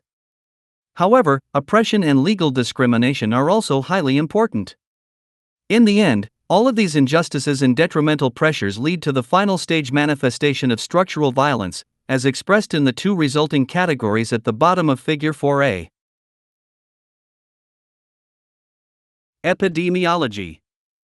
For the remainder of this chapter, these two categories, listed as reduced physical/mental health and lifespan, along with reduced social stability and increased violence, will be explored. We will begin with the former, reduced health and lifespan. Epidemiological research into health disparities based around socioeconomic status, SES, predictably shows that being poor and lower class is devastating to health in ways many never consider. Putting aside for a moment the mortality and suffering produced by behavioral violence or broad physical detriments such as a city's air pollution, low socioeconomic status links to a spectrum of common physiological and psychological problems. With respect to the macro, this distinction wouldn't be needed if socioeconomic classes were distributed uniformly across the world, such as we find in a single country like the United States.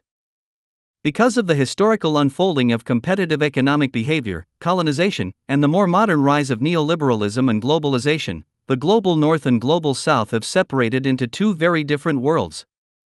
For example, according to the World Health Organization, WHO, classifications and measures as of 2012, the top three leading causes of death in the high-income countries common to the North are heart disease, stroke, and cancers of the lung, ordered respectively. The top 3 leading causes of death in low-income countries common to the South are lower respiratory infections, HIV/AIDS, and diarrheal disease, ordered respectively. This macro perspective shows a very different overall condition from the micro conditions seen within countries, especially in the North, which have substantially more development. All 3 of the leading causes of death in low-income countries are rarely present in the high-income countries. This is the tip of the iceberg in the case for structural violence, as these major killers in poor countries are highly preventable if economic means facilitating basic healthcare, education, and infrastructure revisions are provided. Infectious diseases kill 15 million people a year, with 75% of those occurring in Southeast Asia and Sub-Saharan Africa. HIV/AIDS alone in Sub-Saharan Africa is an excellent case study. In 2013, approximately 24.7 million people there were living with HIV. While there has been a decline in cases of HIV/AIDS over the prior decade, the epidemic is still of genocidal proportions due to a lack of economic means. Globally, Sub-Saharan Africa accounts for 70% of all new HIV infections, with well over 1 million people dying every year. 91% of the world's HIV-infected children are also in Africa, with about 25.8 million infected. Such an epidemic has far-reaching consequences, since such a plague can stifle economic development by reducing people's ability to work. This epidemic has also brought back a resurgence of tuberculosis and other diseases, generating a plethora of debilitating social problems. While there is debate surrounding the causes of the perpetuation of the crisis in Africa, the poverty of the region, compounded by neoliberal international policies and corporate indifference, is no doubt the central factor. Since market logic sees no merit in bringing service to those who cannot pay for it, it isn't difficult to understand the destitution in Africa. Today, more money is being spent on treating male pattern baldness than finding better treatments for malaria. New treatments have not been developed for tuberculosis, TB, a common side consequence of HIV infection, in 50 years. Annually, TB kills 1.5 million people, 95% of whom are in the global South. Yet transnational pharmaceutical companies have actually been abandoning TB research. Regarding the lack of focus, Nesri Patayachi from the Center for the AIDS Program of Research in South Africa states, TB does not make enough profit. In the late 1990s, new and effective drugs to treat HIV were rapidly slowing infection and reducing death tolls in the United States and other first world nations. However, these drugs, strictly protected by legal patent rights and international trade agreements, were far too expensive for African and other nations. The average annual income for people in South Africa at the time was $2,600, while the imported brand name treatment cost $1,000 a month or $12,000 a year. In response, South Africa and other regions sought to produce generic versions themselves or import them from regions that already had permission to produce generics. While international trade agreements and the World Trade Organization had stipulations for this kind of emergency action, the South African decision was met with an appalling backlash from the pharmaceutical industry and Western power hubs such as Washington. Sabin Russell reported in the San Francisco Chronicle in 1999 that the quest to flood Africa with cheap AIDS drugs has run headlong into conflict with American trade policy. High-level Clinton administration officials are blocking attempts to tamper with AIDS drug patents, saying that they undermine the entire system of intellectual property protection that encourages businesses to find new drugs. In 2001, Time magazine reported, despite years of evidence of AIDS' genocidal toll on poor countries, no one has brought these drugs within the reach of ordinary Africans. The American and European multinational pharmaceutical corporations and their home governments, notably Washington, have worked hard to keep prices up by limiting exports to the Third World and vigorously enforcing patent rights. They argue that drug firms legitimately need the profits to finance research on new wonder drugs. But at what point does the human benefit to desperate, destitute countries outweigh strict adherence to patents and profits? Fully indicative of self-maximizing market logic, with protections in favor of a system process over human life, South Africa's decision to import generic drugs was criticized as a violation of international law, TRIPS agreement, by the United States. More than 40 pharmaceutical companies then sued the South African government, claiming a violation of patent rights. Fortunately, public outcry at the absurdity of the situation forced the U.S. government and the pharmaceutical industry to back down, but only after an agreement was reached in which discounts were to be offered by the pharmaceutical industry rather than permission for generic production or import. In other words, rather than allowing the import of cheap generics, South Africa would now buy the brand name drugs for less.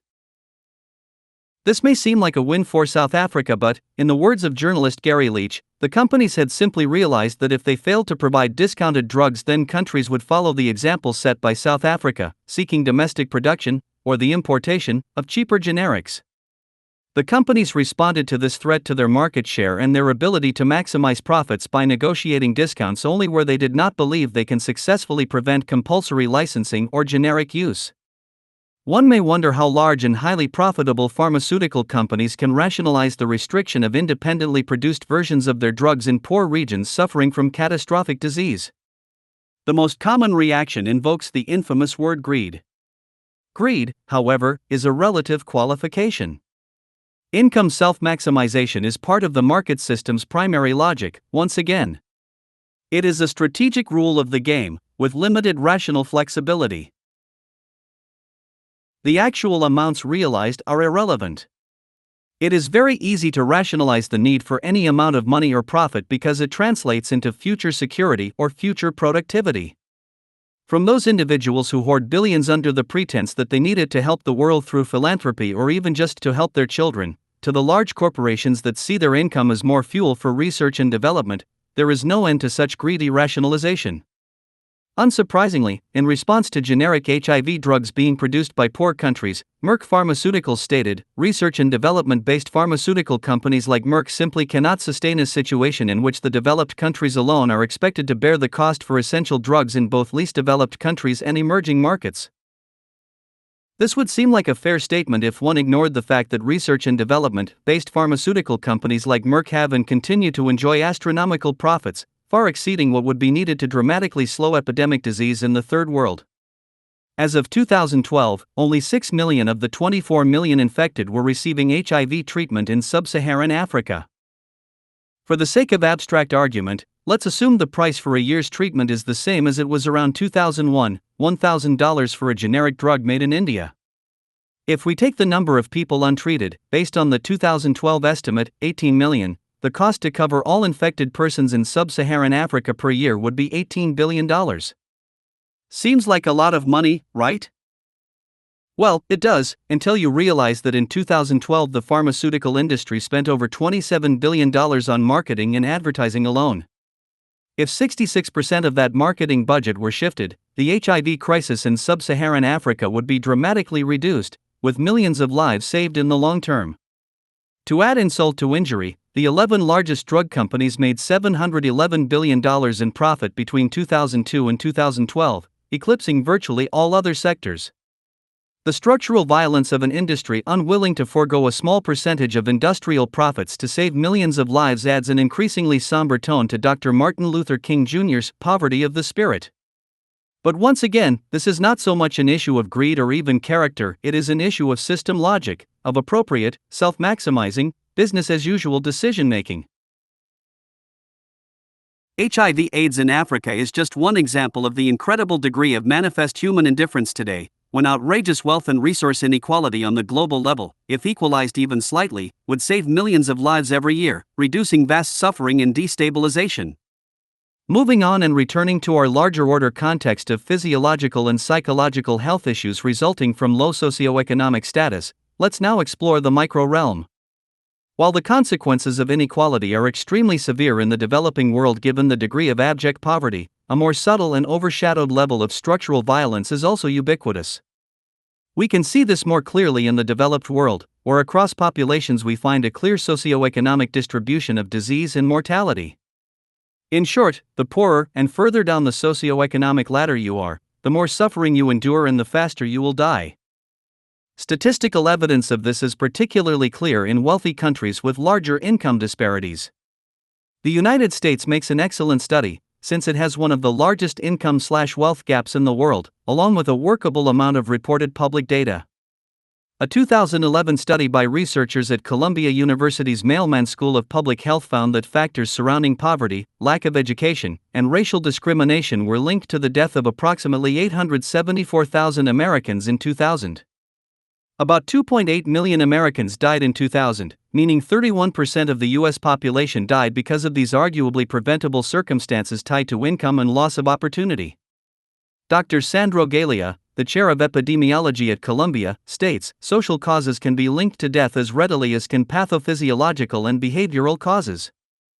These findings argue for a broader public health conceptualization of the causes of mortality and an expansive policy approach that considers how social factors can be addressed to improve the health of populations. A 2015 report from the National Academies of Sciences, Engineering, and Medicine found an average lifespan difference of about 13 to 14 years between rich and poor in the U.S. Even worse, the trends actually show stagnating and even declining lifespans for the poor in the past 30 years, with the rich gaining years of life quite rapidly. For example, roughly 6 years have been gained by the richest class of women measured, while the poorest class measured lost about 4 years.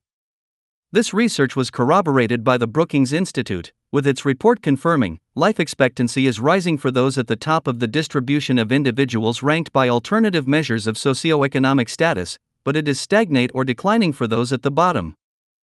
A more extreme result exists in the City of London, where the London Health Observatory found a staggering 25-year gap in life expectancy between the rich and poor overall.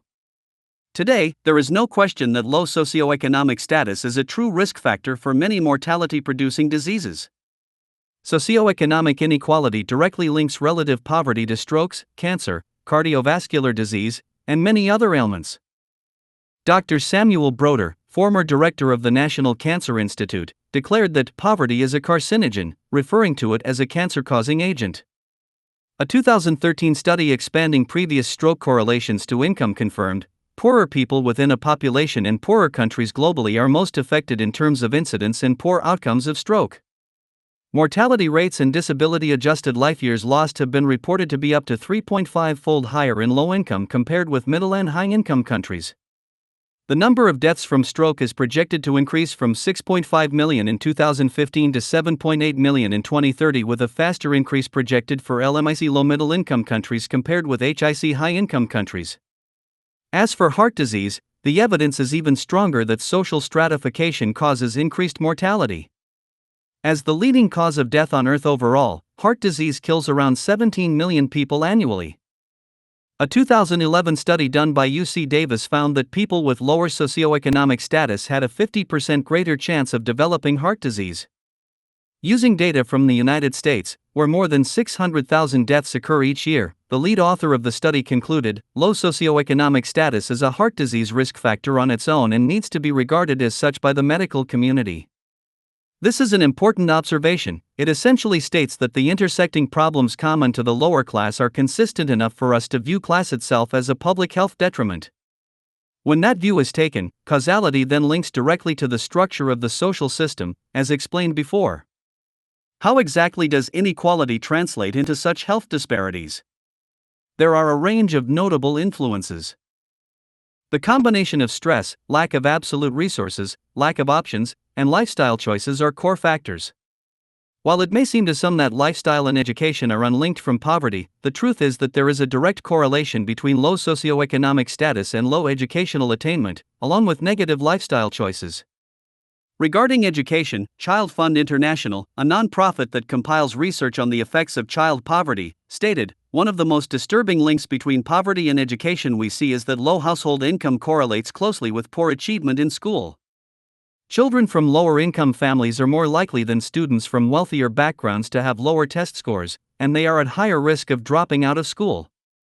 Those who complete high school are less likely to attend college than students from higher-income families. For some children, the effects of poverty on education present unique challenges in breaking the cycle of generational poverty and reduce their chances of leading rewarding, productive lives."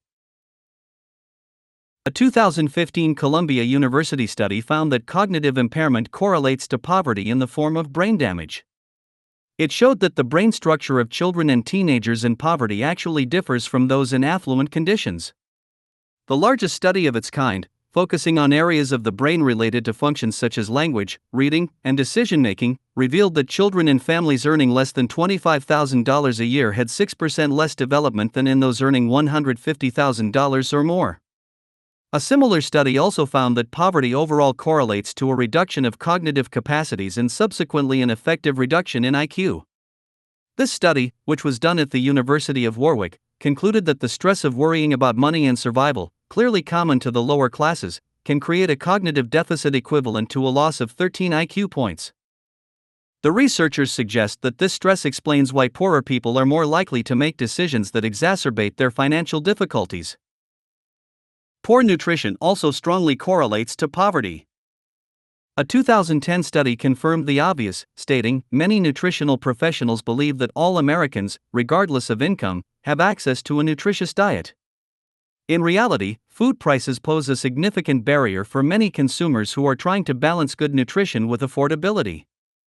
The nutritional deficits, obesity, and other physical and mental health consequences associated with poor nutrition are not simply lifestyle choices but, at least in part, a consequence of the limited access to nutrition available to people with little money living in low-income neighborhoods. When I lived in Bushwick, Brooklyn, some years ago, I witnessed this phenomenon firsthand.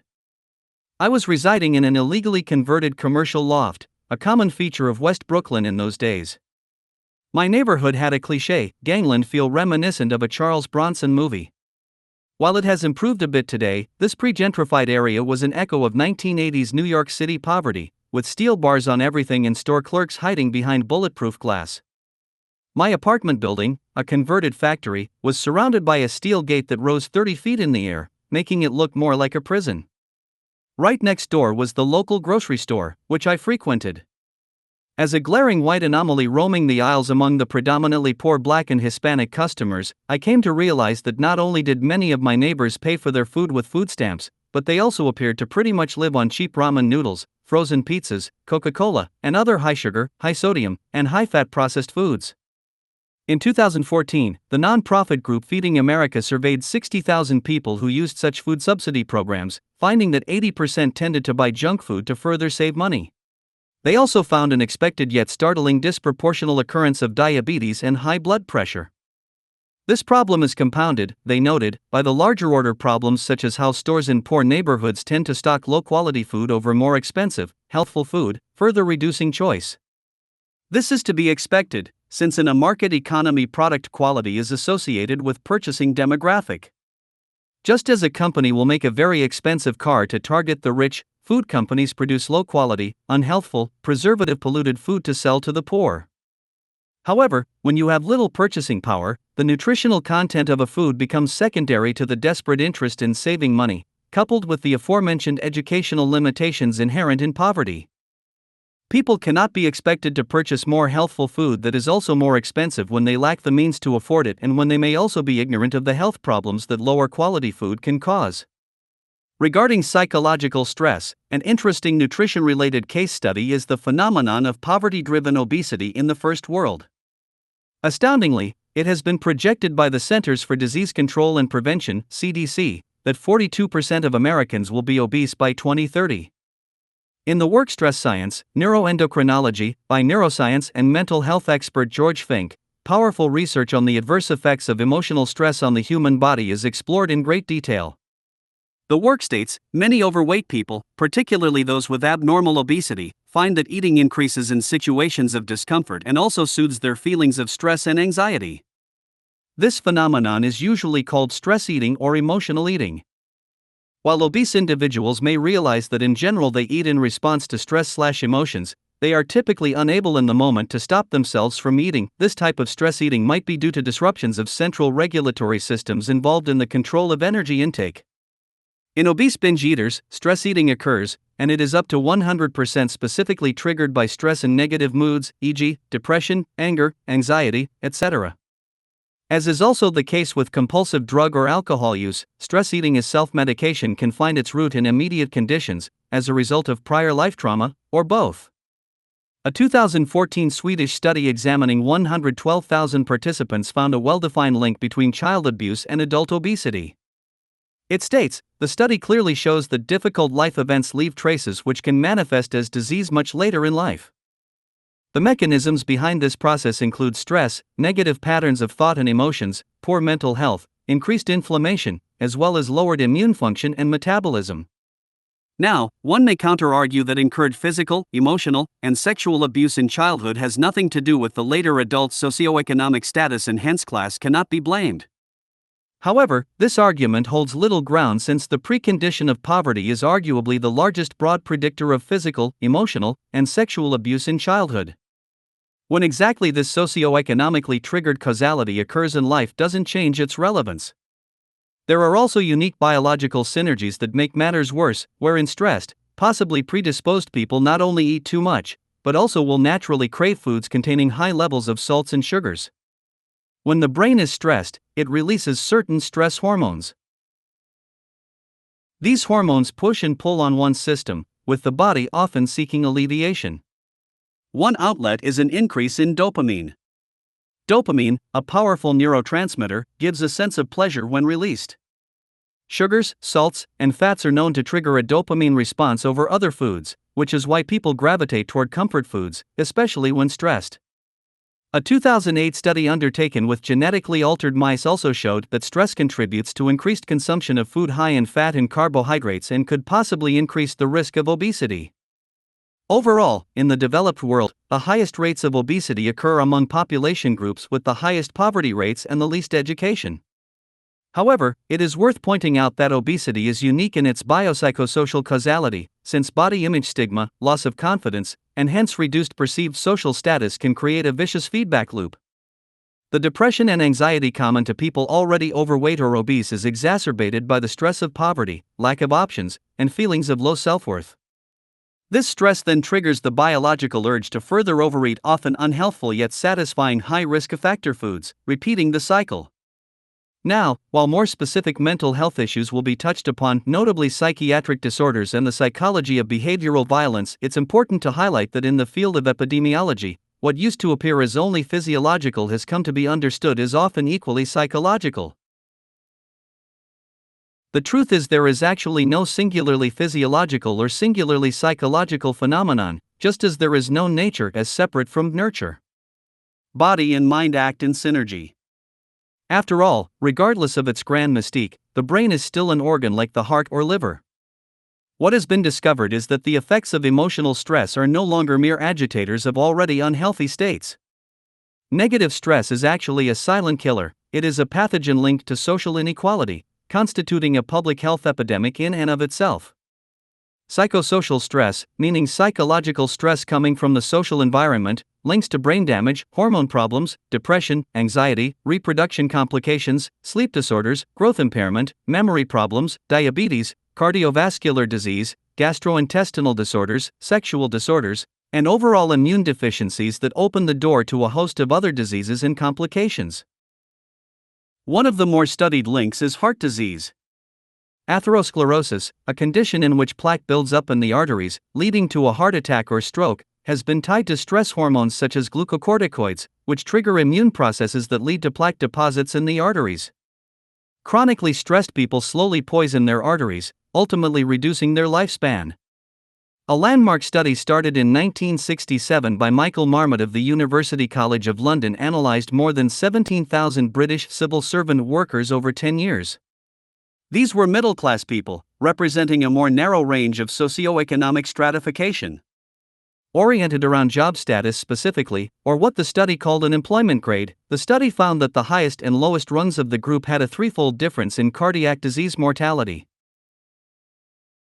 In controlling for various factors, noting that everyone had universal, free healthcare at his or her disposal, the study concluded that psychosocial stress played a prominent role in the outcome. 2 decades later, a follow-up study was done that confirmed the prior findings, expanding to reveal deeper social determinants of disease by way of social stratification. Again, this phenomenon of psychosocial stress is not an issue of poverty or absolute deprivation but one of perceived relative social status. Marmot states, "What we found in Whitehall was that the lower the grade of employment, the higher the risk of heart disease. But not just heart disease, every major cause of death. And that was a bit shocking. The higher the grade, the better the health. The lower the grade, the higher the mortality rate and the shorter the life expectancy, in this remarkably graded phenomenon.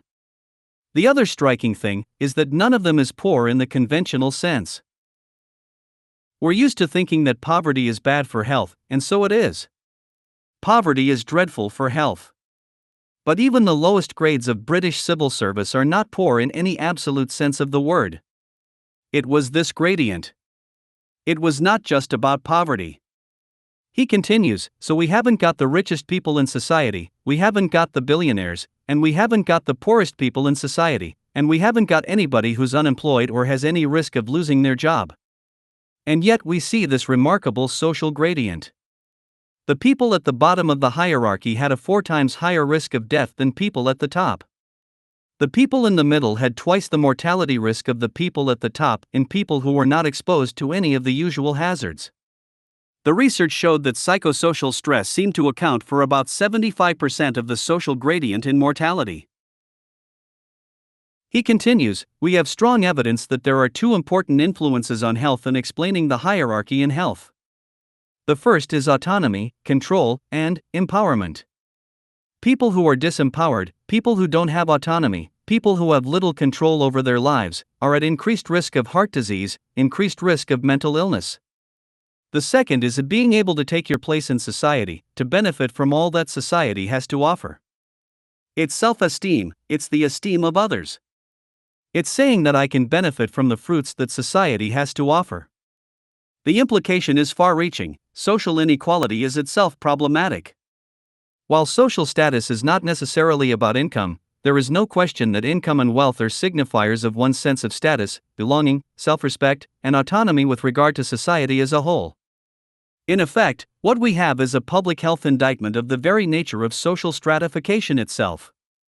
Evidence shows, in contrast to propaganda that humans should endure and embrace primitive, stratified power and oppression, that social class and the inferior-superior relationship inherent in it is simply bad for social and personal health. Hence capitalism, which is the embodiment of this market-created hierarchy, is really a poisonous social construct.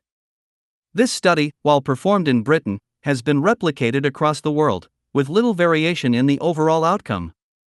Hierarchy simply makes people sick. This is also made worse by the nature of our commercial, consumer society once again, where advertising's functional role is to make people feel inadequate and subordinate. In the words of neuroscientist and stress health expert Robert Sapolsky, so it isn't about being poor, it is about feeling poor. As touched upon before, the work of Richard Wilkinson of the University of Nottingham has further explored this phenomenon in great detail, examining differences between countries that have different degrees of economic inequality. While we know that poverty is extremely bad for one's health, so is relative poverty or relative economic inequality. Research has specifically shown that independent of absolute income, the more income inequality there is in a society, the worse the health and mortality rates are overall. Figure 4b shows aggregated data for a range of developed countries ranked from lowest to highest income inequality and better to worse conditions for the social and health concerns noted on the left side. While the synergy of the mind-body connection to health has been explored broadly, let's now home in on the more traditional mental health concerns. Though there are often genetic predispositions to issues such as depression, anxiety, personality disorders, suicide, and drug addiction, negative stress and life trauma no doubt have powerful causal connections. A great deal of this stress can be directly correlated to economic problems such as job loss, economic decline, status, and so on. Figure 4b illustrates that from Japan to the US, there is a worsening of mental illness, drug addiction, obesity, and homicides as economic inequality increases. Once again, while there are absolute deprivation effects that stress people into unhealthy states and patterns, relative deprivation is just as powerful in its own way. Regarding drug and alcohol addiction, the biopsychosocial nature of this issue has become extremely clear in recent times. While the world still imposes primitive legal punishment for people who self-medicate or are addicted to illegal drugs, recognition of the issue as a problem in public health has been steadily growing. Dr. Gabor Mate, a Canadian physician who specializes in the treatment and understanding of addiction, said, "The greatest damage done by neglect, trauma or emotional loss is not the immediate pain they inflict but the long-term distortions they induce in the way a developing child will continue to interpret the world and her situation in it." Further, not all addictions are rooted in abuse or trauma, but I do believe they can all be traced to painful experience. The effects of early stress or adverse experiences directly shape both the psychology and the neurobiology of addiction in the brain. It has been historically common to conclude that addiction simply emerges from the repeated use of an addictive substance or activity, coupled with a genetic predisposition. Figure 4b. Health and social problems are worse in more unequal countries. Source: Wilkinson and Pickett, The Spirit Level. www.equalitytrust.org.uk. Yet, both conclusions now appear to be secondary when accounting for emotional stress and trauma. These environmental factors take priority. Childhood stress appears particularly defining. One of the largest investigations ever conducted to assess associations between childhood maltreatment and later life health and well-being is called the Adverse Childhood Experiences (ACE) study out of San Diego. Tracking 17,000 participants, it linked severe childhood stress to many adult addictions. It measured a range of stress factors such as having an incarcerated parent, living in a house with domestic violence, losing a parent to death or divorce, and having a mentally ill or addicted parent, along with emotional, physical, and sexual abuse and neglect. The study applied a calibrated scoring system to factors, considering their mixture. In other words, something like sexual abuse would be considered one type of ACE, while emotional abuse such as humiliation would be another. These then would be added together to assess the probability of certain addiction outcomes. The study found a vast range of increased propensities for drug use, such that the more ACEs in play, the higher the probability. For example, a male child with 4 or more ACEs was found to be 7 times more likely to be an alcoholic than a person with no ACEs. In a separate study using the same framework, economic hardship, or an inability to meet financial needs, was also included. Unsurprisingly, economic hardship was deemed the most common adverse childhood experience reported. However, that economic correlation is just one of many. While the study includes economic hardship singularly, which is more often than not linked to low socioeconomic status, the study overlooked how the other ACEs considered, such as child abuse, are also highly correlated to poverty and economic inequality. As far as mental illness overall is concerned, it has been well established that low socioeconomic status is a risk factor. A report published by the American Psychological Association, examining a database of 34,000 patients with repeat psychiatric hospitalizations, found that unemployment, poverty, and housing unaffordability were correlated with a risk of mental illness. The study states, one of the most consistently replicated findings in the social sciences has been the negative relationship of socioeconomic status, SES, with mental illness. The lower the SES of an individual is, the higher is his or her risk of mental illness. Similarly, an analysis by M. H. Brenner covering 120 years of data from New York State mental institutions found that instabilities in the national economy are the single most important source of fluctuations in mental hospital admissions or admission rates. As far as depression is concerned, a study by researchers at Washington University in St. Louis in 2016 actually found that child poverty can alter brain connectivity, weakening important connections between regions, leading to future clinical depression. Deanna Emmerbark, Ph.D., chair of Washington University's Department of Psychological and Brain Sciences in Arts and Sciences, stated, "In this study, we found that the way those structures connect with the rest of the brain changes in ways we would consider to be less helpful in regulating emotion and stress." It behooves us to remember that adverse experiences early in life are influencing the development and function of the brain. And if we hope to intervene, we need to do it early so that we can help shift children onto the best possible developmental trajectories. Likewise, in a 2014 survey published by the U.S. government's Substance Abuse and Mental Health Services Administration, clinical psychologist Bruce E. Levine stated that suicidality, depression, and mental illness are highly correlated with involvement in the criminal justice system, unemployment, and poverty. Given the fact that the lower classes are more prone to experience the criminal justice system, one cannot dismiss the socioeconomic connection to this attribute on its own, reinforcing the broad influence of economic conditions overall. It appears the justice system's imposed restraint of freedom and loss of control helps lead one to such mental illness. A study in Denmark from 2011 found an increased suicide rate not only for people who had been found guilty and incarcerated, but also for those who simply had general exposure to the process, that is, found innocent and set free. The author concludes, thus, exposure to the criminal justice system in itself may contribute to elevating a person's suicide risk, rather than simply reflecting the traits and characteristics of people who come into contact with the system. Again, while one may see vulnerability to the criminal justice system as detached from economic forces, systemic reasoning forces the realization that most all crime in the world is property driven to one degree or another. In other words, if there were no scarcity pressure, no core survival stress or status shaming inequality, crime would drop dramatically compared with what we endure today. As for suicide, this phenomenon is a profound existential tragedy. It is the 10th leading cause of death in the United States. Approximately 105 Americans commit suicide every day, with an attempt made every 31 seconds. Globally, about 800,000 commit suicide annually, with many more attempts. 75% occur in low and middle income countries, with 30% occurring by way of pesticide self-poisoning in recent times. This pesticide self-poisoning has become a powerful pattern in rural regions in the developing world. While part of a larger global pattern of farmer suicides, patterns in the global south have specific characteristics that link it directly to changes in international trade policy and effectively neoliberal globalization. In fact, of all the variations of structural violence we could categorize, the economically induced mass suicides by farmers who have lost their means of survival due to austerity, economic adjustment programs, trade policy, and ultimately the stress of debt, have been staggering in number. India is now home to 1 out of every 3 suicides worldwide. Between 1997 and 2014, more than 280,000 farmers committed suicide in India. This averages out to roughly 16,000 suicides per year. The most common reason found has to do with debt and crop failure. While crop failure is not necessarily a structural outcome, as poor weather is partly to blame, the vast debt farmers have recently endured creates stress that, in combination, pushes them over the edge. It isn't just the predominantly male death toll that is tragic, it's the desperate families left behind. For every farmer committing suicide, there is almost always a wife with multiple children left in economic and personal despair.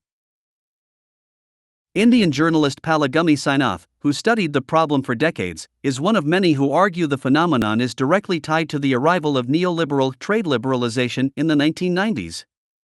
He states, every suicide has a multiplicity of causes, but when you have 300,000 in the same occupation within a compressed period of time, then you want to start looking for the common factors. He concluded, along with many others, that debt is the central driving factor behind the suicides, noting that agricultural costs and interfering foreign subsidies had increased greatly following the implementation of neoliberal agricultural policies.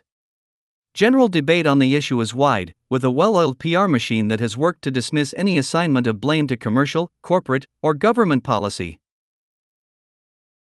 It's widely speculated that the Indian government underreports the numbers and shifts contexts to downplay the reality, while large agriculture-related companies such as Monsanto have directly countered and denied any systemic links.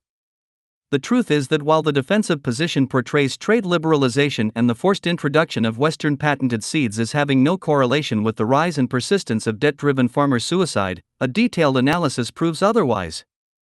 The spread of neoliberal globalization and Western transnational agribusiness to India began by way of World Bank/IMF structural adjustment policies in the late 1990s. A structural adjustment is a contractual condition for obtaining or restructuring a loan from these international institutions. In most cases, changes to national economic policies must be made. Privatization is one such contractual demand, forcing once nationalized or public services into the hands of private corporations, often with dire consequences. Once again, at the core of neoliberal conception is the theory of self-regulation and total open market competition. I say theory because that is all it is. The truth is that open markets only give advantage to those with the most economic leverage, coupled with endless amounts of government collusion to ensure that leverage. Such is the inevitable paradox of the free market, once again. So, to be clear, the neoliberal reality actually has little to do with free trade and everything to do with strategic advantage on the part of vested commercial interests that are far too often directly tied to the international lending and trade institutions. Deregulation, trade liberalization, and privatization are political tools used to force open a country's economy, making it vulnerable to profit-seeking interests that otherwise wouldn't be able to interfere.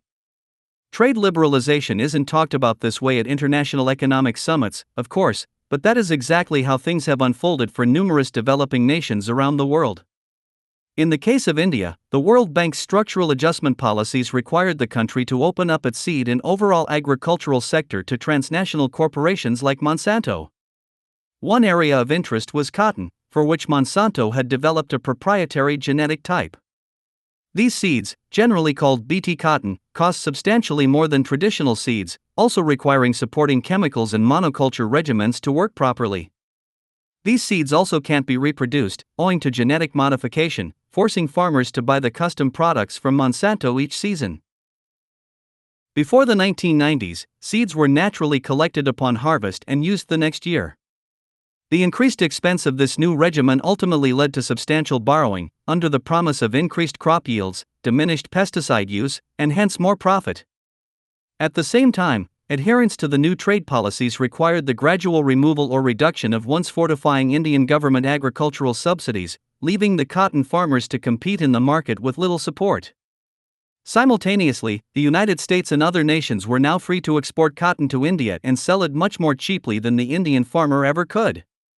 The U.S. in the early 2000s was subsidizing its cotton production by about $18 billion a year, thereby making it very cheap and competitive in the consumer market. Given all this, Indian production was at a massive competitive disadvantage. In the words of Vandana Shiva, the WTO rules for trade in agriculture are, in essence, rules for dumping. They have allowed wealthy countries to increase agribusiness subsidies while preventing other countries from protecting their farmers from artificially cheap imported produce.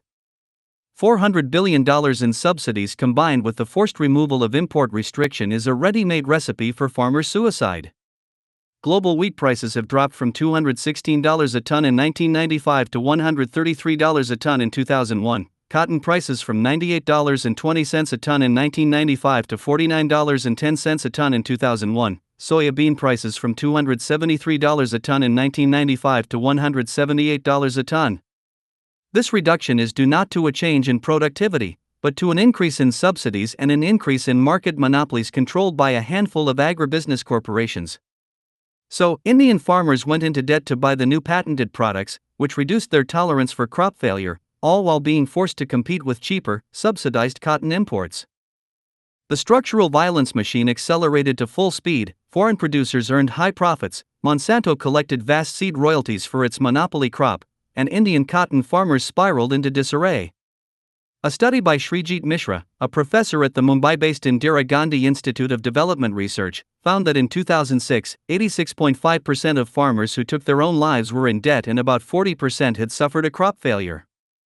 A 2014 analysis published in Globalization and Health, directly addressing the question of quantitative evidence for the suicides, concluded that the liberalization of the agricultural sector in the early 1990s led to an agrarian crisis and that consequently farmers with certain socioeconomic characteristics, cash crops cultivators, with marginal landholdings, and debts, are at particular risk of committing suicide. It found that there is a significant and positive relationship between the percentage of marginal farmers and suicide rates, but only when we control for either or both cash crop production and indebted farmers. In other words, a small farmer growing cash crops, which include Bt cotton, coupled with being in severe debt, is highly correlated to suicide. The central focus here is psychological stress related to debt. Debt and the mechanisms that have preceded its creation by way of neoliberal globalization and free trade is killing people. Before global intervention in the 1990s, such debt levels did not exist, nor did the level of suicides. Destabilization. Now to complete this chapter, I will address the second half of the two outcomes at the bottom of Figure 4a. These are reduced social stability and increased behavioral violence. While these outcomes can include issues such as human dispossession from a regional pollution crisis or refugees produced by war, the main focus here is behavioral violence. Most people who hear the term violence simply imagine interpersonal and intergroup conflict. But violence includes self-inflicted acts such as suicide, toxic socioeconomic conditions that cause mental and physical disease, or economic policies that ensure the perpetuation of genocidal outcomes in the Third World. As touched upon in Chapter 1, our social nature guides us to great empathic concern for acts of direct violence such as person-to-person murder. Murder gets much more attention than more indirect mortality such as death from heart disease. It is certainly emotionally dramatic to witness a terrorist behead a victim on television, see photos of torture from the Abu Ghraib prison, or to be reminded of the genocidal horrors of World War II. Yet, while these visceral, certainly horrific and heartbreaking events may challenge our humanity and cause deep existential pain, from an objective public health standpoint, they are statistically lower in priority as far as overall unnecessary human suffering and death are concerned. For example, heart disease, which is correlated to low socioeconomic status, is far more of a threat to general public health than behavioral violence. In this way, structural violence challenges our most common intuitions about what is or isn't inflicted harm. However, as expressed by Dr. James Gilligan earlier, the most powerful predictor of the murder rate is the size of the gap in income and wealth between the rich and the poor. And the most powerful predictor of the rate of national or collective violence, war, civil insurrection, and terrorism is the size of the gap between income and wealth between the rich and poor nations. I reiterate this as it is critical to our conception of interpersonal and group violence. Taking a structuralist perspective of behavioral violence is to take a scientific or public health perspective. No human being suddenly wakes up one day with extremely bigoted or racist views, nor does he or she choose to harm others without reason or by way of some kind of biopsychosocial distortion that pollutes the mind. While it is true that some people are born with strong propensities for sociopathology or psychopathology, statistically these predispositions do not come close to explaining the vast prevalence of behavioral violence across the world today. As Gilligan points out, while behavioral violence pales in comparison to the deaths caused by structural violence, behavioral violence itself is also an outcome of structural violence. The through line of inequality and deprivation manifests in shame, anger, and psychological distortion. It can occur in something of a novel way during one's life, or it can be an extension of culturally developed bias. There is no doubt cultures of violence have been created around the world, as notably seen with multi-generational terrorism and gang behavior, along with racism and bigotry.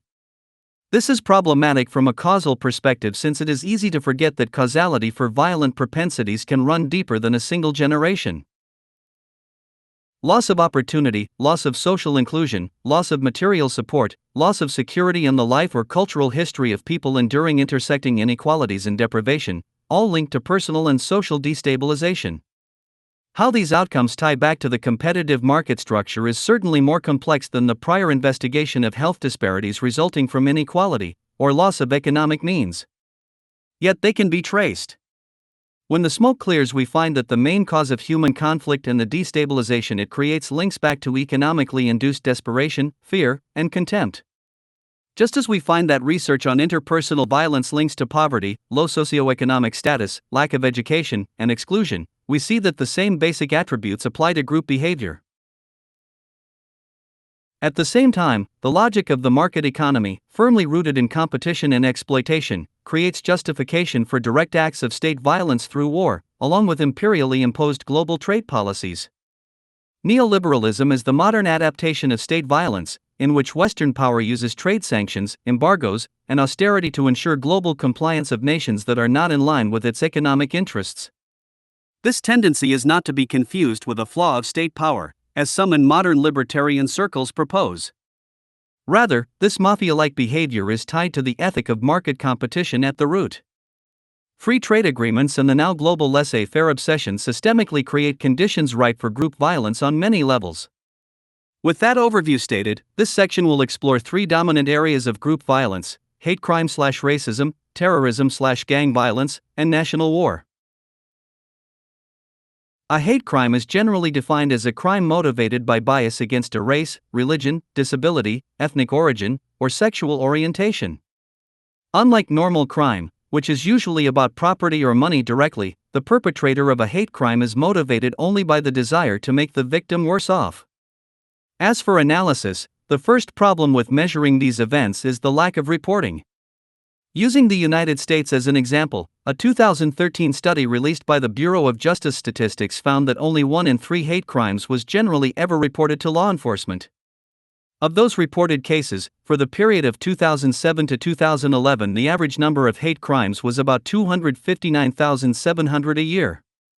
It also found that about 92% of those crimes were of a violent nature. For the same period, 21% were reported as due to religious bias and 54% due to racial bias. Similar patterns are found around the world to varying degrees, with ideological and ethnic bias also dominant. There is no doubt that the cultural factors involved in generating bigotry are complex. However, as with all human development, there are long-term and short-term causal influences. A common short-term influence is the direct impression made by parents and communities during a person's upbringing. It is commonly understood that religious and racial bias often forms during early development, influenced by parents and peers. While weak biological arguments for innate racial bias have floated around for years, a 2013 study in the Journal of Cognitive Neuroscience found that the part of the brain that is responsible for racial recognition, the amygdala, does not show a response until the age of 14. It also found through neuroimaging scans that the amount of measured activity correlated to the amount of racial diversity experienced in the child's life history. The more racially diverse the peer group, the less strong the amygdala effect, indicating racial sensitivity. This basically means the brain is programmed by the child's exposure. The authors state, these findings suggest that neural biases to race are not innate and that race is a social construction, learned over time. Regarding long-term influence, it can be multi-generational or cultural, with bias spreading as something of a thought gene, passed down and around over time. This has been touched upon previously with respect to America's white versus black racism, largely attributed to early abject slavery. Again, the notion of racial bias against those of African origin has been well established as artificially cultivated, advertently and inadvertently, through economic interests simply seeking to save money on labor. Over time, as slavery and then Jim Crow segregation faded, the class battle for survival in the capitalist order kept the poor white and black cultures at odds. In the same way, the rise of immigration and loss of jobs in the U.S. has been accompanied by bigotry and xenophobia toward Mexicans and other subcultures migrating from the global south. A unique parallel to American racism is India's caste bigotry. In his work Castes of Mind, Colonialism and the Making of Modern India, Nicholas Dirks explains how the arrival of the British in India changed the nature of ancient caste relationships, morphing them during the colonial period into hierarchies for political and economic dominance. The British politically incorporated the existing religious caste structure into a method of social organization and control, dividing ranks and structuring elitism. They basically added new meanings, connotations, and implications to the existing caste system to suit their own colonial needs, in a kind of divide and rule approach.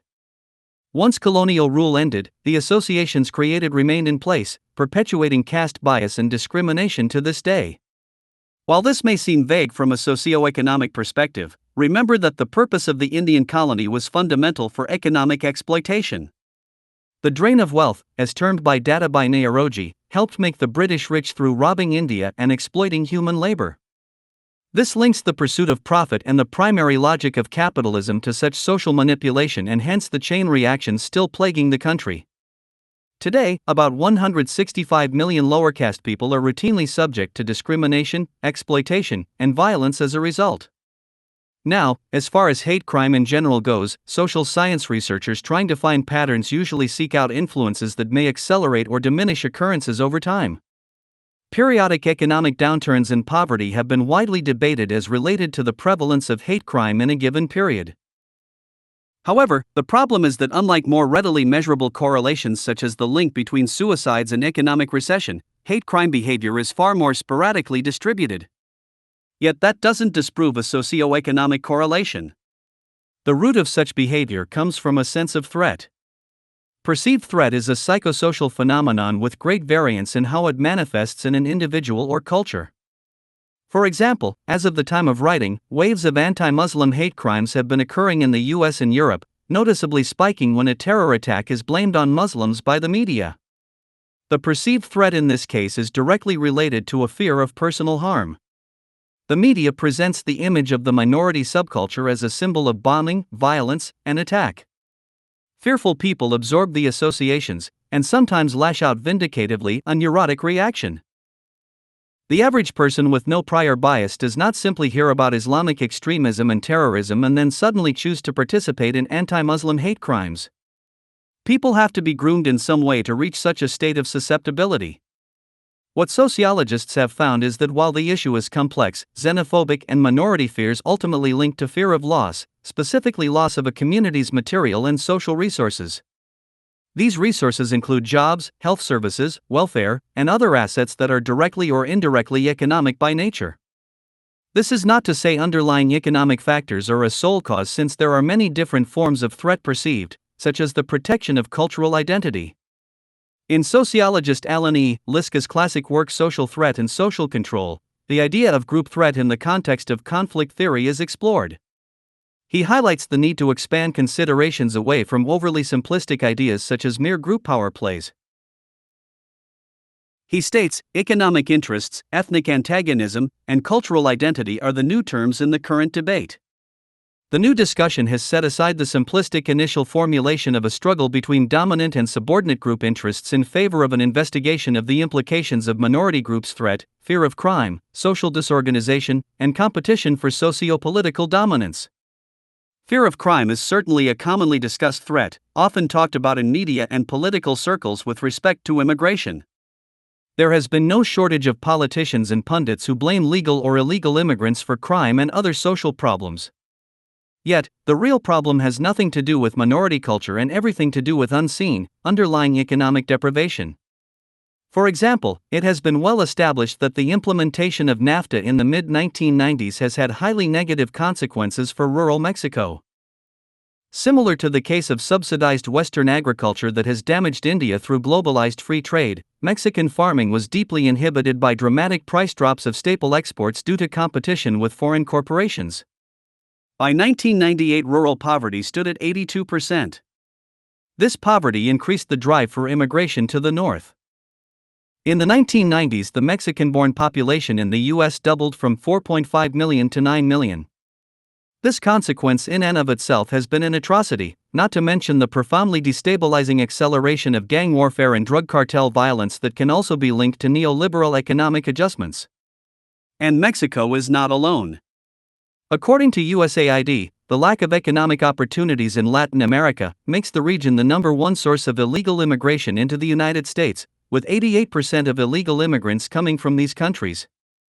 Given this, returning to the subject of fear of crime, outgroup bias common to the United States and other countries where immigrants now effectively seek refuge, proper causality must go to the impoverished conditions such people have come from.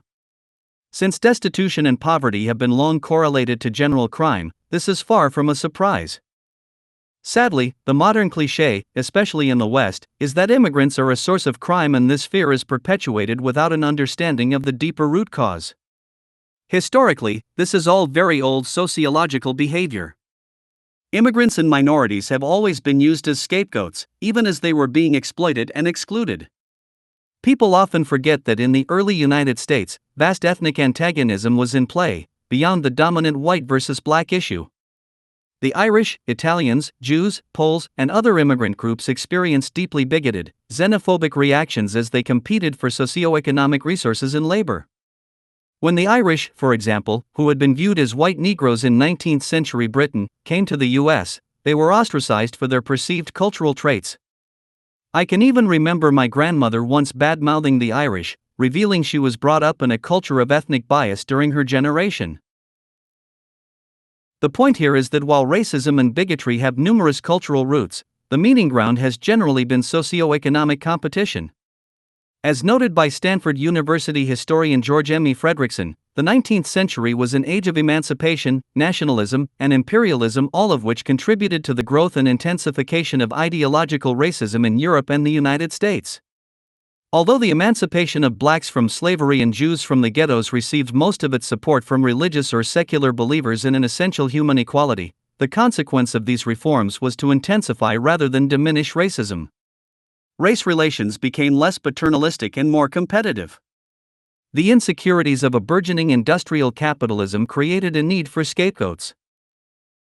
The Darwinian emphasis on the struggle for existence and concern for the survival of the fittest was conducive to the development of a new and more credible scientific racism in an era that increasingly viewed race relations as an arena for conflict rather than as a stable hierarchy. A 2014 study by Ipsos Mori polled people in Britain who thought immigration should be reduced, asking them why. The top answer was that immigrants are taking jobs from British people, causing a job shortage. In fact, the top 5 answers were based on economic fears, including concerns of overcrowdedness, resource drains, and housing shortages. This factor of economic stress and the fear derived from it casts a shadow over society, with racism, bigotry, and hate crimes seeping out as a kind of negative externality resulting from a social order driven by scarcity and competition for income. While difficult to source at first glance, the economic relationships inherent in these psychological problems are ever apparent. This reality indicts capitalism distinctly since its structural attributes of competition and advantage have normalized inequality and class. Once again, as will be argued in the next chapter, none of this is necessary. Moving on, the same undercurrent of historical and modern economic pressures and consequences are found at the root of terrorism. Terrorism has become a defining characteristic of modern times, with growing media hype. From the Middle East to Europe, terrorism in the 21st century appears to have become a household awareness, sparsely but consistently peppered across the world each year. However, the popular idea that it is rooted in extreme religious thought alone or fueled by fringe ideologies is mostly a myth.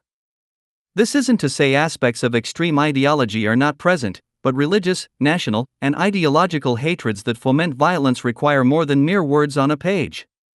It requires insult, shame, pain, humiliation, and/or oppression.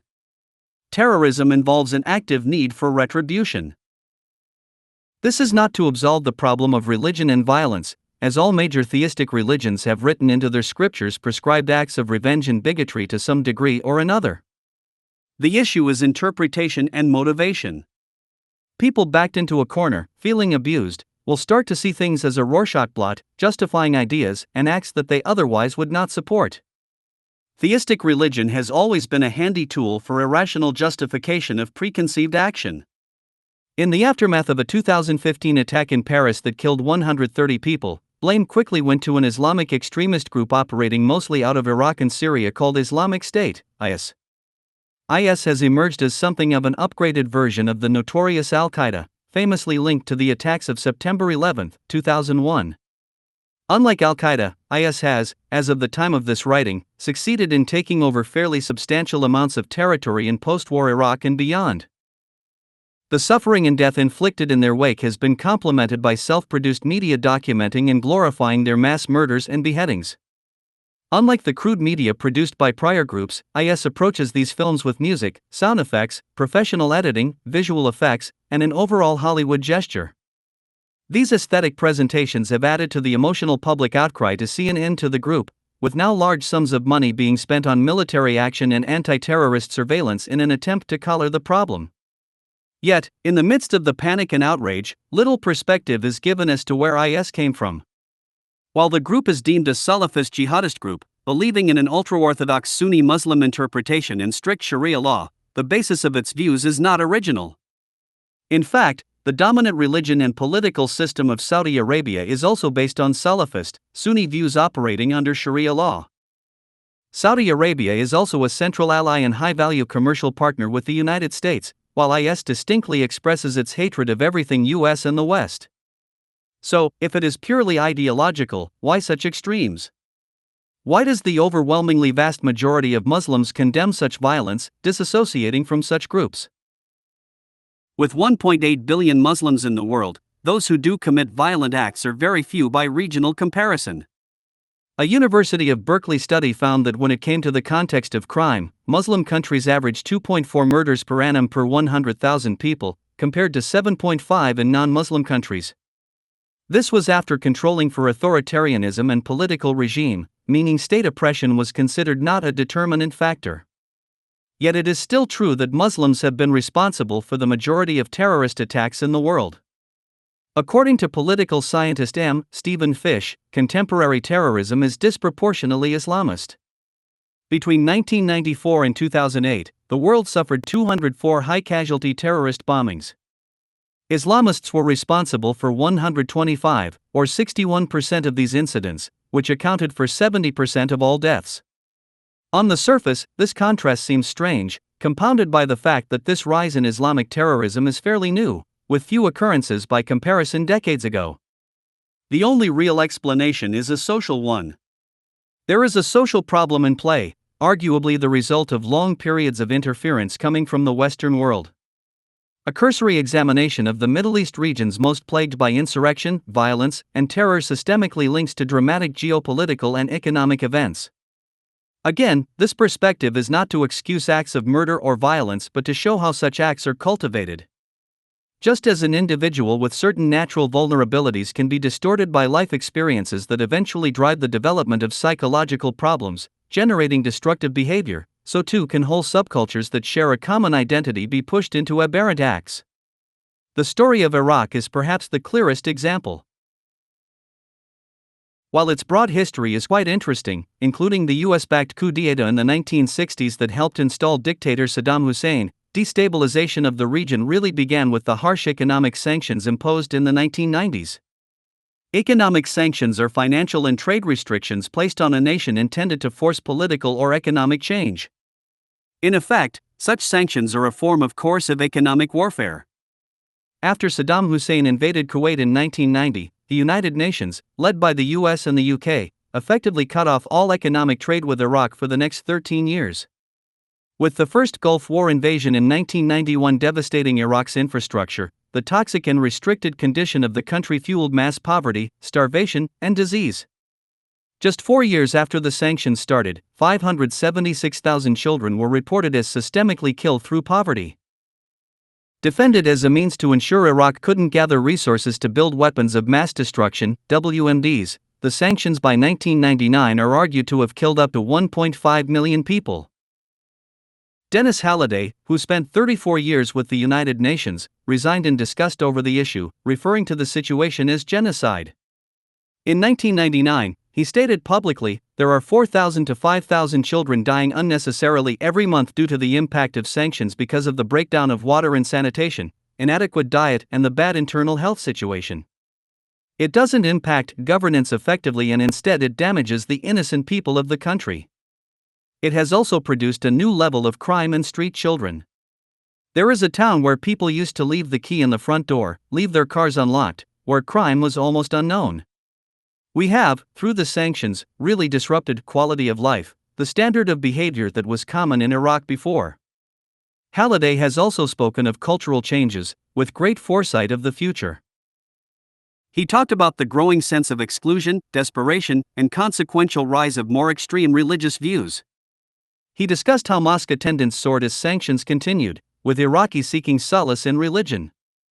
This was a change from the more moderate nature of the nation prior. He then prophetically predicted in 1999, "What should be of concern is the possibility at least of more fundamentalist Islamic thinking. It is not well understood as a possible spin-off of the sanctions regime. We are pushing people to take extreme positions." By 2012, some estimates put the cumulative death toll since 1990 at 3.3 million. The 2003 Iraq invasion, justification of which has been categorically proven as a fraud with respect to claims of present WMDs, served to shatter what little integrity Iraq had left. Securing control over Iraqi oil has been corroborated by numerous insiders as the real motivation for war, with associated profits in the hundreds of billions for Western corporations. At the same time, while the party line was that post-war Iraq would be able to rebuild with great vigor given its energy resource wealth, reconstruction has been dismal. Iraqi employment and public health now rank at the bottom among third-world nations.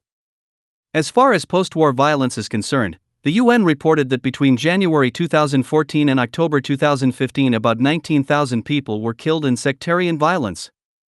This also includes more than 3 million people displaced during the same period, adding to what has become a global refugee crisis, amounting to roughly 60 million displaced people due to violent social destabilization as of 2015. Now, I pose the question, if you were a young child surviving in Iraq during the 1990 sanctions, growing up through both US-led wars, now enduring a profoundly devastated, destabilized, and destitute situation, would you be angry at the forces that caused your society's collapse? Do you think others might be angry as well, willing to twist their frustration and deprivation into violence?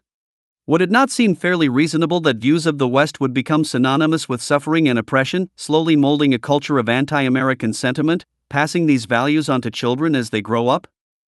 The truth is, modern Islamist extremism, specifically the rise of IS, has been cultivated by Western geoeconomic politics and undeniable US imperialism over the past few decades. The Middle East has been a target, along with Africa and Latin America before that. It is a kind of neo-post-colonialism, if you will, where the long-term side effect of intervention and its resulting suffering has been anger and blowback. Former CIA official and Middle East expert Graham Fuller stated that the U.S. is one of the key creators of IS, explaining how its intervention has fostered the violence. From Libya to Syria to Afghanistan to Iraq and other interventions in the 21st century, the destabilizing effects are consistent. In fact, before the 2011 US-backed NATO overthrow of Libya's government, many strides were being taken to improve and evolve the society in a more progressive, more democratic way. Libya actually had the highest standard of living in Africa, with a steady trend of public health improvement. Though far from perfect, it was changing notably. Today, like Iraq, Libya is now fractured, impoverished, and replete with violence, including the presence of IS. So, terrorism and the rise of violent extremism in the world did not come out of nowhere, nor is it merely a result of religious or ideological fervor. It has been actively bred by a destabilizing process of intervention, economic exploitation, and marginalization. And the more it goes on, the worse it seems to become. Noam Chomsky, a famous social theorist and critic, stated, "You can be pretty confident that as conflicts develop, they will become more extremist. The most brutal, harshest groups will take over." That's what happens when violence becomes the means of interaction. That's true in neighborhoods, it's true in international affairs. That's where IS comes from. If Western allies manage to destroy IS, they will have something more extreme on their hands. This brings us to gang violence, terrorism's cousin. The same underlying precondition of social destabilization extends to this epidemic, as recognized in inner cities and through drug cartels. While cultures of outlaws have indeed been created over time, even taking on a life and style of their own, the origins of gangs inevitably root back to socioeconomic insecurity. For example, the Italian mafia actually originated as a means of local protection against outside forces in Sicily in the 19th century. The term mafioso, or mafia member, initially had no criminal connotations and was used to refer to a person who was suspicious of authority. It then evolved into private armies, or mafie, morphing into the criminal organizations famous today. Likewise, the Los Angeles-rooted Crips and Bloods, two notorious street gangs that have been in a feud for decades, started in south-central Los Angeles in the late 1960s. At that time, given high unemployment and concentrated urban poverty, local crime and police brutality flourished. The Crips were started by two high school students who felt the need for protection to defend against the destabilized circumstances in their neighborhood. They based their idea on the Black Panthers movement. CRIP stands for Community Resources for Independent People. Yet, over time, they corrupted, and themselves became a threat as street war evolved. As with the mafia, illegal trade for money, such as drug dealing, became common. In this chain reaction, the Bloods emerged then to protect themselves from the Crips, sparking the ongoing war still happening today. All across the world we see variations on the same theme, often centered on prohibitive economies, incorporating great violent force. These gangs are universally born from a lack of economic opportunity, fear, and overall deprivation. A detailed 4-year study measuring the relationship between socioeconomic factors in gang violence in Los Angeles unsurprisingly concluded, at the community level, gang-related homicide in Los Angeles is most closely associated with lower income and unemployment. It is also interesting to note that, in a time of great pressure to reduce gun violence in the United States, half of all violent crime in America actually originates from the 33,000 existing gangs, according to the FBI as of 2011. Yet, with all the political debate over gun control, no one is talking about poverty control. Guns are not killing people in the gangland world. The precondition of poverty, lack of opportunity, and inequality is. Guns are just hastening the process. The same causal roots apply to the infamous drug cartels and street gangs of Mexico and Colombia. In Colombia there are between 4 million and 5 million internally displaced people. Many of these people have been forcibly removed from their land to make way for commercial industry by way of neoliberal globalization. In a detailed work by Jasmine Hristov titled Blood and Capital, The Paramilitarization of Colombia, the connection between corporate-backed neoliberalism and state violence is firmly established.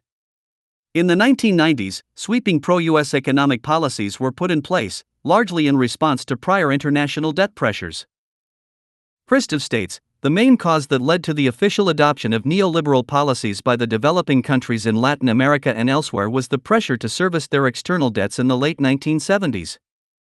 In order to receive loans from the World Bank, WB, or the International Monetary Fund, IMF, nations had to agree to a program of structural adjustment that included drastically reducing public spending in health, education, and welfare. These structural adjustments also included trade liberalization, the trademark of neoliberalism, opening borders to foreign interests. Long story short, Colombia opened its doors to transnational corporations, kicked millions of people off of commercially useful land, and began economic development. Only this development produced profit only for a small Colombian and Western elite. Any objection from the public was met with violent oppression by paramilitary forces, largely sanctioned by the government. As with much of Latin America over the past century, highly dictatorial regimes with horrendous human rights violations have been backed by U.S. interests to ensure neoliberal adherence and transnational corporate profit. Overthrows and assassinations have never been out of the question. The now declassified information about the 1954 coup d'etat against democratically elected Guatemalan President Jacobo Arbenz is a classic example. After Arbenz was elected, creating reforms to help the public by returning land dominated by the United Fruit Company of America, United Fruit lobbied the U.S. government to intervene. The CIA then overthrew Arbenz and installed a violent military dictator, Carlos Castillo Armas. Armas was the first of a long line of U.S.-backed dictators who favored Western neoliberalism at the expense of the public's well-being. Colombia was yet another nation in this process of coerced market expansion ravaging the general population through neoliberalism's structural violence. While Colombia has historically been a turbulent and politically corrupt place, the country's embrace of free market policies dramatically worsened conditions. It increased the already high level of economic stress, giving rise to powerful gangs and militias that today move mountains of illicit drugs around the world. Colombia's drug cartels and related street gangs have become world famous for their horror and dominance. Despite billions of dollars in military aid given to the government to fight the cartels and insurgencies, little progress has been made. In fact, many have speculated that the aid sent to Colombia, while partly used to fight the cartels, is also being used to support paramilitary operations that further oppress the general public and those opposed to the government trade policies that are impoverishing them. As far as Mexico is concerned, its modern destabilization and gang violence is yet another thematic variation. The 1994 NAFTA implementation set in motion a deteriorating economic condition for the general public, specifically affecting the agricultural sector. In summary, structural adjustments placed on loans to Mexico by the IMF restricted its ability to subsidize agriculture production. Given the free trade reality of NAFTA, this effectively meant Mexico could not compete with other producers that actually were subsidizing their agricultural production, such as the US and Canada. This inability to compete ruined millions of Mexican farmers, specifically corn producers. Losses in Mexico's agricultural sectors are estimated at over $1 billion annually since the start of NAFTA. As noted prior, this led to an exodus from farm regions to inner cities and eventually outside the country to find work. While jobs were created in some cities, touted by some as a mark of NAFTA's success, the surplus of labor was enormous. Wages were also extremely low, while some factories started to move overseas, compounding local poverty and unemployment. For many, the question then was whether to leave Mexico to find work, as millions have, or to work in black market economies such as the drug trade. NAFTA unintentionally made moving drugs across the border to the US much easier. As summarized in a detailed study, A Narco History, US agribusiness pushed thousands of Mexican farmers out of their own markets. The price of corn dropped by around 50% after the NAFTA agreement, and the number of farmers living in poverty rose by a third. In the 6 years following the introduction of NAFTA, 2 million farmers abandoned their land. The army of the urban unemployed gave the cartels a deep pool from which to recruit foot soldiers, and the miserably paid, and eminently corruptible, police and military provided the muscle with which to protect their interests. The spread of everyday crime aided by the rapid declension and corruption of local police forces demoralized civil society, and provided a climate within which grander forms of criminality would flourish. The adoption of free trade and the deeper integration of the Mexican economy with that of the United States dramatically increased cross-border traffic, making it far easier to insert narcotics into the stream of northward-bound commodities.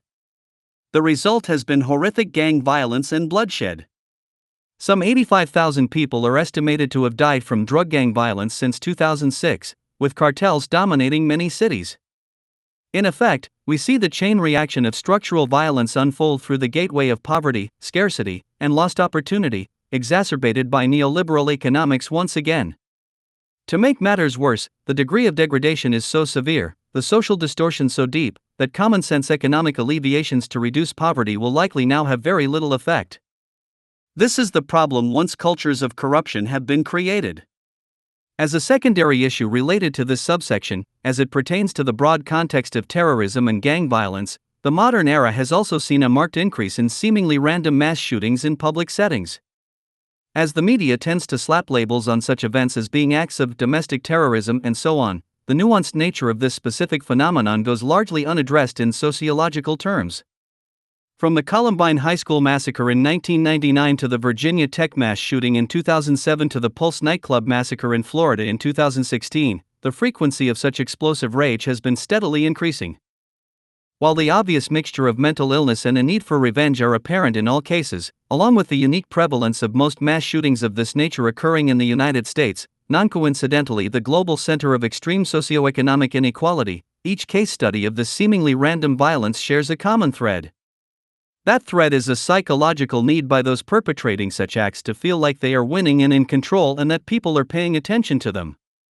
In virtually all such cases, the perpetrator or perpetrators seek to express their power and contempt, often making videos explaining their acts in advance, writing detailed manifestos online, calling media and police to make sure everyone knows who they are, and so on. The underlying sense of such perpetrators is generally of having endured great shame, hurt, humiliation, and helplessness, even if they cloak those sensitive feelings in outward rage and hate. More often than not, the violent act is a precursor to their suicide, connecting the interest to die with the need to hurt others and perhaps become famous. While taking a structuralist view of this complex phenomenon is difficult, Italian theorist Franco Berardi has attempted to find some order in the chaos. In his work, Heroes, Mass Murder and Suicide, he provides valuable speculation correlating what it means to live in our competitive, neoliberal society, a society that structurally produces winners and losers, along with shame and humiliation for those who see themselves as the latter. He states, suicide has increased particularly rapidly in the last 45 years, by 60% according to the World Health Organization. It is epidemic. And what else has happened in the last 40 years? Neoliberal transformation. We are seeing an all-time high in the need to compete economically, and a general low in sensibility and human relations. The frequency of psychopathology is also on the rise. What is the core of neoliberal ideology? Firstly, that you are alone, that you are an individual competing with everybody else. Secondly, that the real distinction among human beings is between winners and losers. There's no more stable class identity, no more stable political identity, the real divide is between neoliberalism's winners and losers.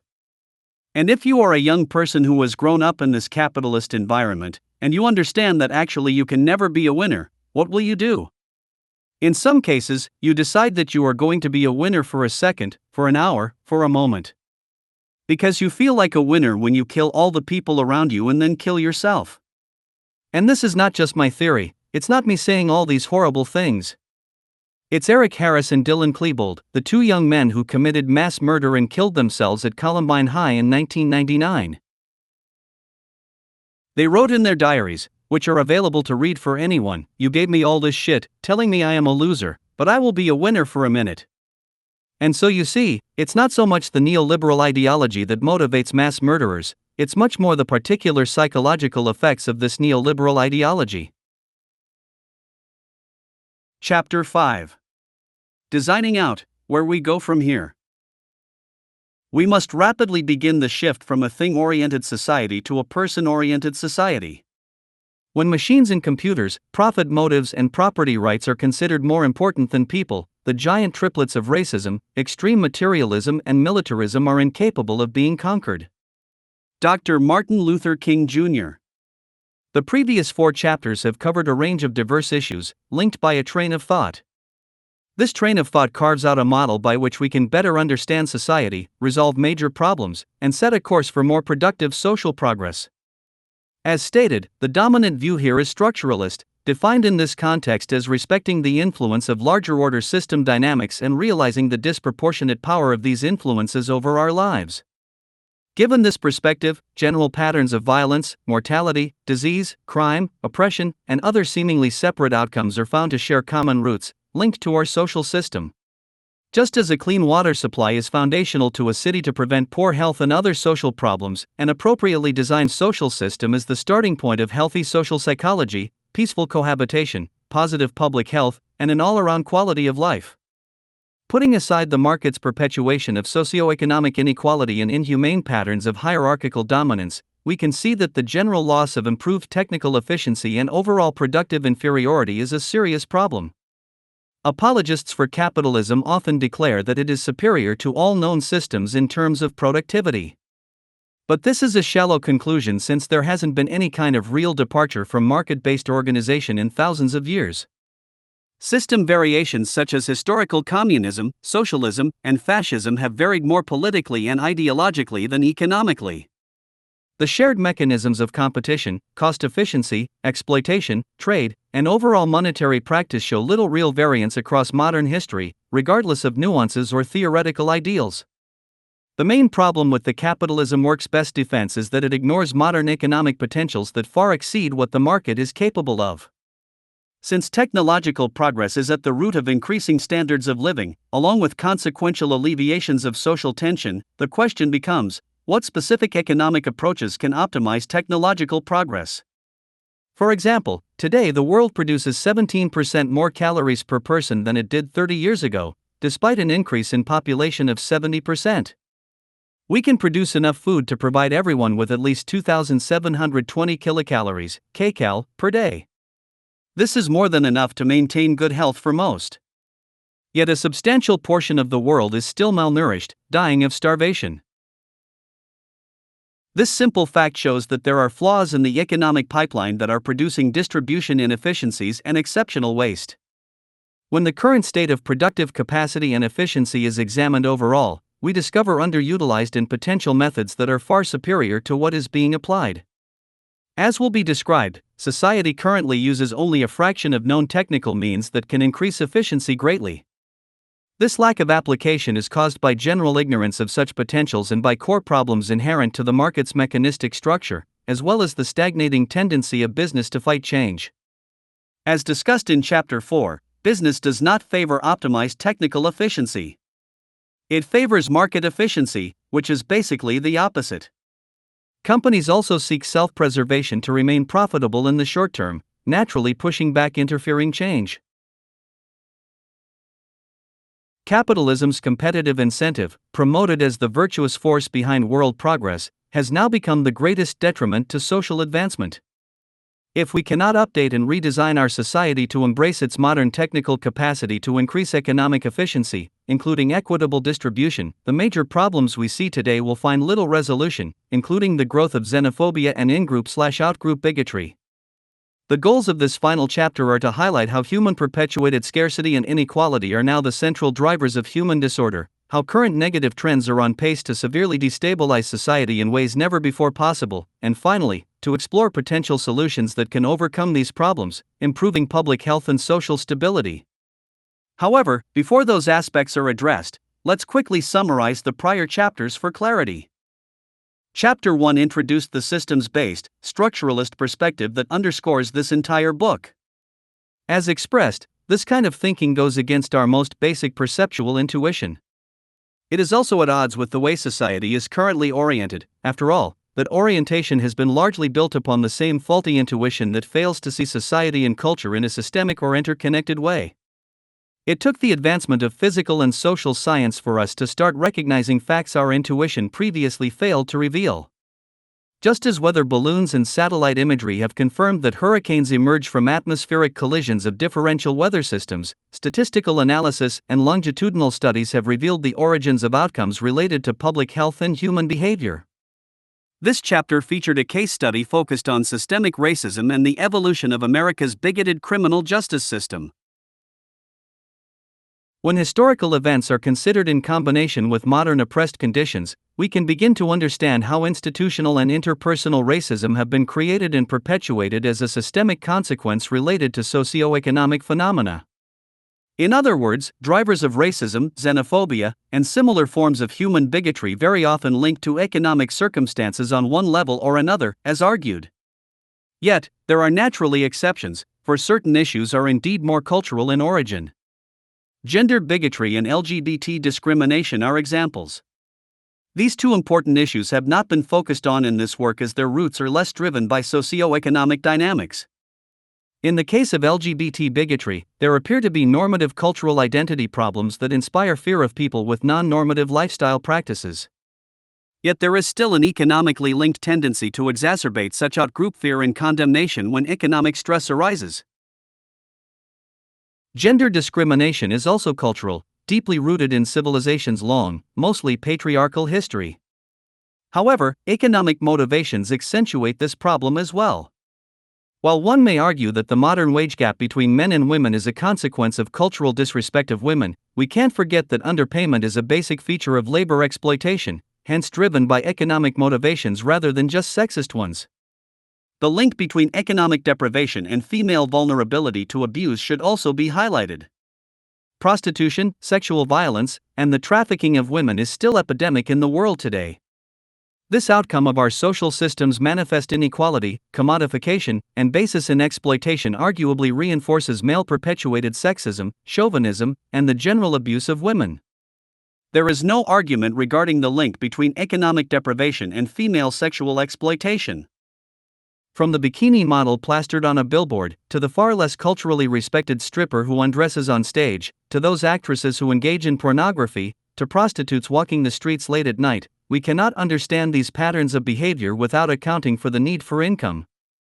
If there is any remaining gravitation of society to remain patriarchal, perpetuating female exploitation and subservience to males, the existing condition of socioeconomic inequality and deprivation reinforces that gravitation. From the standpoint of the lowest, most immoral sexist mentality, keeping women poor and financially desperate is a strategic means to ensure the future exploitation and abuse of them on various levels. Over generational time, this pattern furthers a culture of violence against women in general, creating distortions in both male and female perceptions. That being said, it is important to reiterate the fact that historical events can snowball, generating cultural patterns, values, and customs that take on a life of their own long after their apparent point of origin. The reason systemic black oppression and race antagonism continues to this day in America is partly that the engine that created it and pushed it forward is still in place. As an analogy, imagine a train that symbolizes American racism, built in the period of abject slavery and set in motion down a track. The fuel that keeps that train moving forward is socioeconomic inequality. The train may have traveled far away from its origins, but the mechanisms that keep it going remain. This is just as true for American social relations as it is for other countries with similar histories. Chapter 2 focused on both the history of our social system and the legitimizing myths that perpetuate it. Like white blood cells seeking and destroying foreign invaders, the social system reacts to impositions that conflict with its normative functions. However, the reactionary cells in this case are beliefs, people, and institutions that form a kind of cultural hegemony. Deep identity associations have also been generated, helping to create an Orwellian cognitive dissonance or doublethink. These associative mechanisms are reinforced by humanity's long history of social dominance, wherein the custom of competition and human abuse has become codified as not only a natural phenomenon but also a virtuous one. The dominant ethic today isn't about coexistence and mutual concern. It is about winning and disproportionate success. This ethic is driven by the post-Neolithic evolution of what we now innocuously call business. Commercial enterprise, the center of human affairs today, has built-in, self-preserving mechanisms that repress any urge to alter its expression. One mechanism is the mere conception of success in the market game, which is rewarded by not only material wealth and social status but also societal power. Those statistically rare few who do rise through the ranks of privilege and economic class are naturally the least likely to find motivation for social change. It is in their most basic self-interest to keep things the same given how well they have been rewarded. Also, since the wealthy own society's major organs of communication, television networks, newspapers, production companies, and other influential media, they intentionally or unintentionally filter out social perspectives that contradict those they favor. This is only natural, based upon operant conditioning principles. All this assists an already expansive social mythology associating only positive outcomes with the market economy, since the general population has been groomed to covet the success of the wealthy. Such ambition is mostly wasted, of course, since the model structurally limits high levels of wealth and power to a very small few, effectively ensuring class war. Chapter 3 further expanded on this class war reality, homing in on the structurally generated inevitability of poverty, oppression, and deprivation. The system is certainly rigged, however, it is rigged in ways that are less about direct conspiracy or malicious intent and more about the procedural dynamics of the model itself. From the dawn of agriculture, our economic structure evolved with a root socioeconomic orientation based upon competition, exploitation, and scarcity. The social system that results is foundationally elitist and oppressive, ensuring those with the most wealth and power will maintain the most wealth and power. When we realize that elitism and oppression are structural, we reduce the age-old confusion that pins the world's woes on a lack of morality and ethics. While morality and ethics are important for orienting cultural values, they can't compete with the prevailing social psychology and mechanistic, primary, logic that manifests from the economic requirements of survival. Unless the moral conclusion is literally to change this dominating structure, morality has little effect in the long run. Moreover, though it may seem an overgeneralization, class war lies beneath most forms of oppression, discrimination, and bigotry. Whether historically rooted or birthed in modern times, the battle for economic resources and human labor exploitation sit at the root of our divided world and continue to do so unnecessarily, as will be discussed. Chapter 3 also describes some aspects of the market system's maturation over the last century. These are worth consolidating here because, just as an apple rots till only the core is left, the essence of the market system is rapidly surfacing, and with great discord. This core consists of massive, flawed incentives and problematic economic contradictions that were not apparent in the market's earlier stages. 6 of these in total have been expressed in Figure 5a. With the exception of technological unemployment, which will be discussed later in this chapter, the other 5 have already been touched upon. For the sake of clarity, I will reiterate these as they are important to understand as a group trend. From top to bottom, first is the rise of what we now call capitalism itself, specifically how the presence of social dominance has become obscured by free trade. All major historical economic systems since the Neolithic Revolution have been market-based in the sense that the root socioeconomic orientation of competition, exploitation, and scarcity has been dominant. Figure 5a.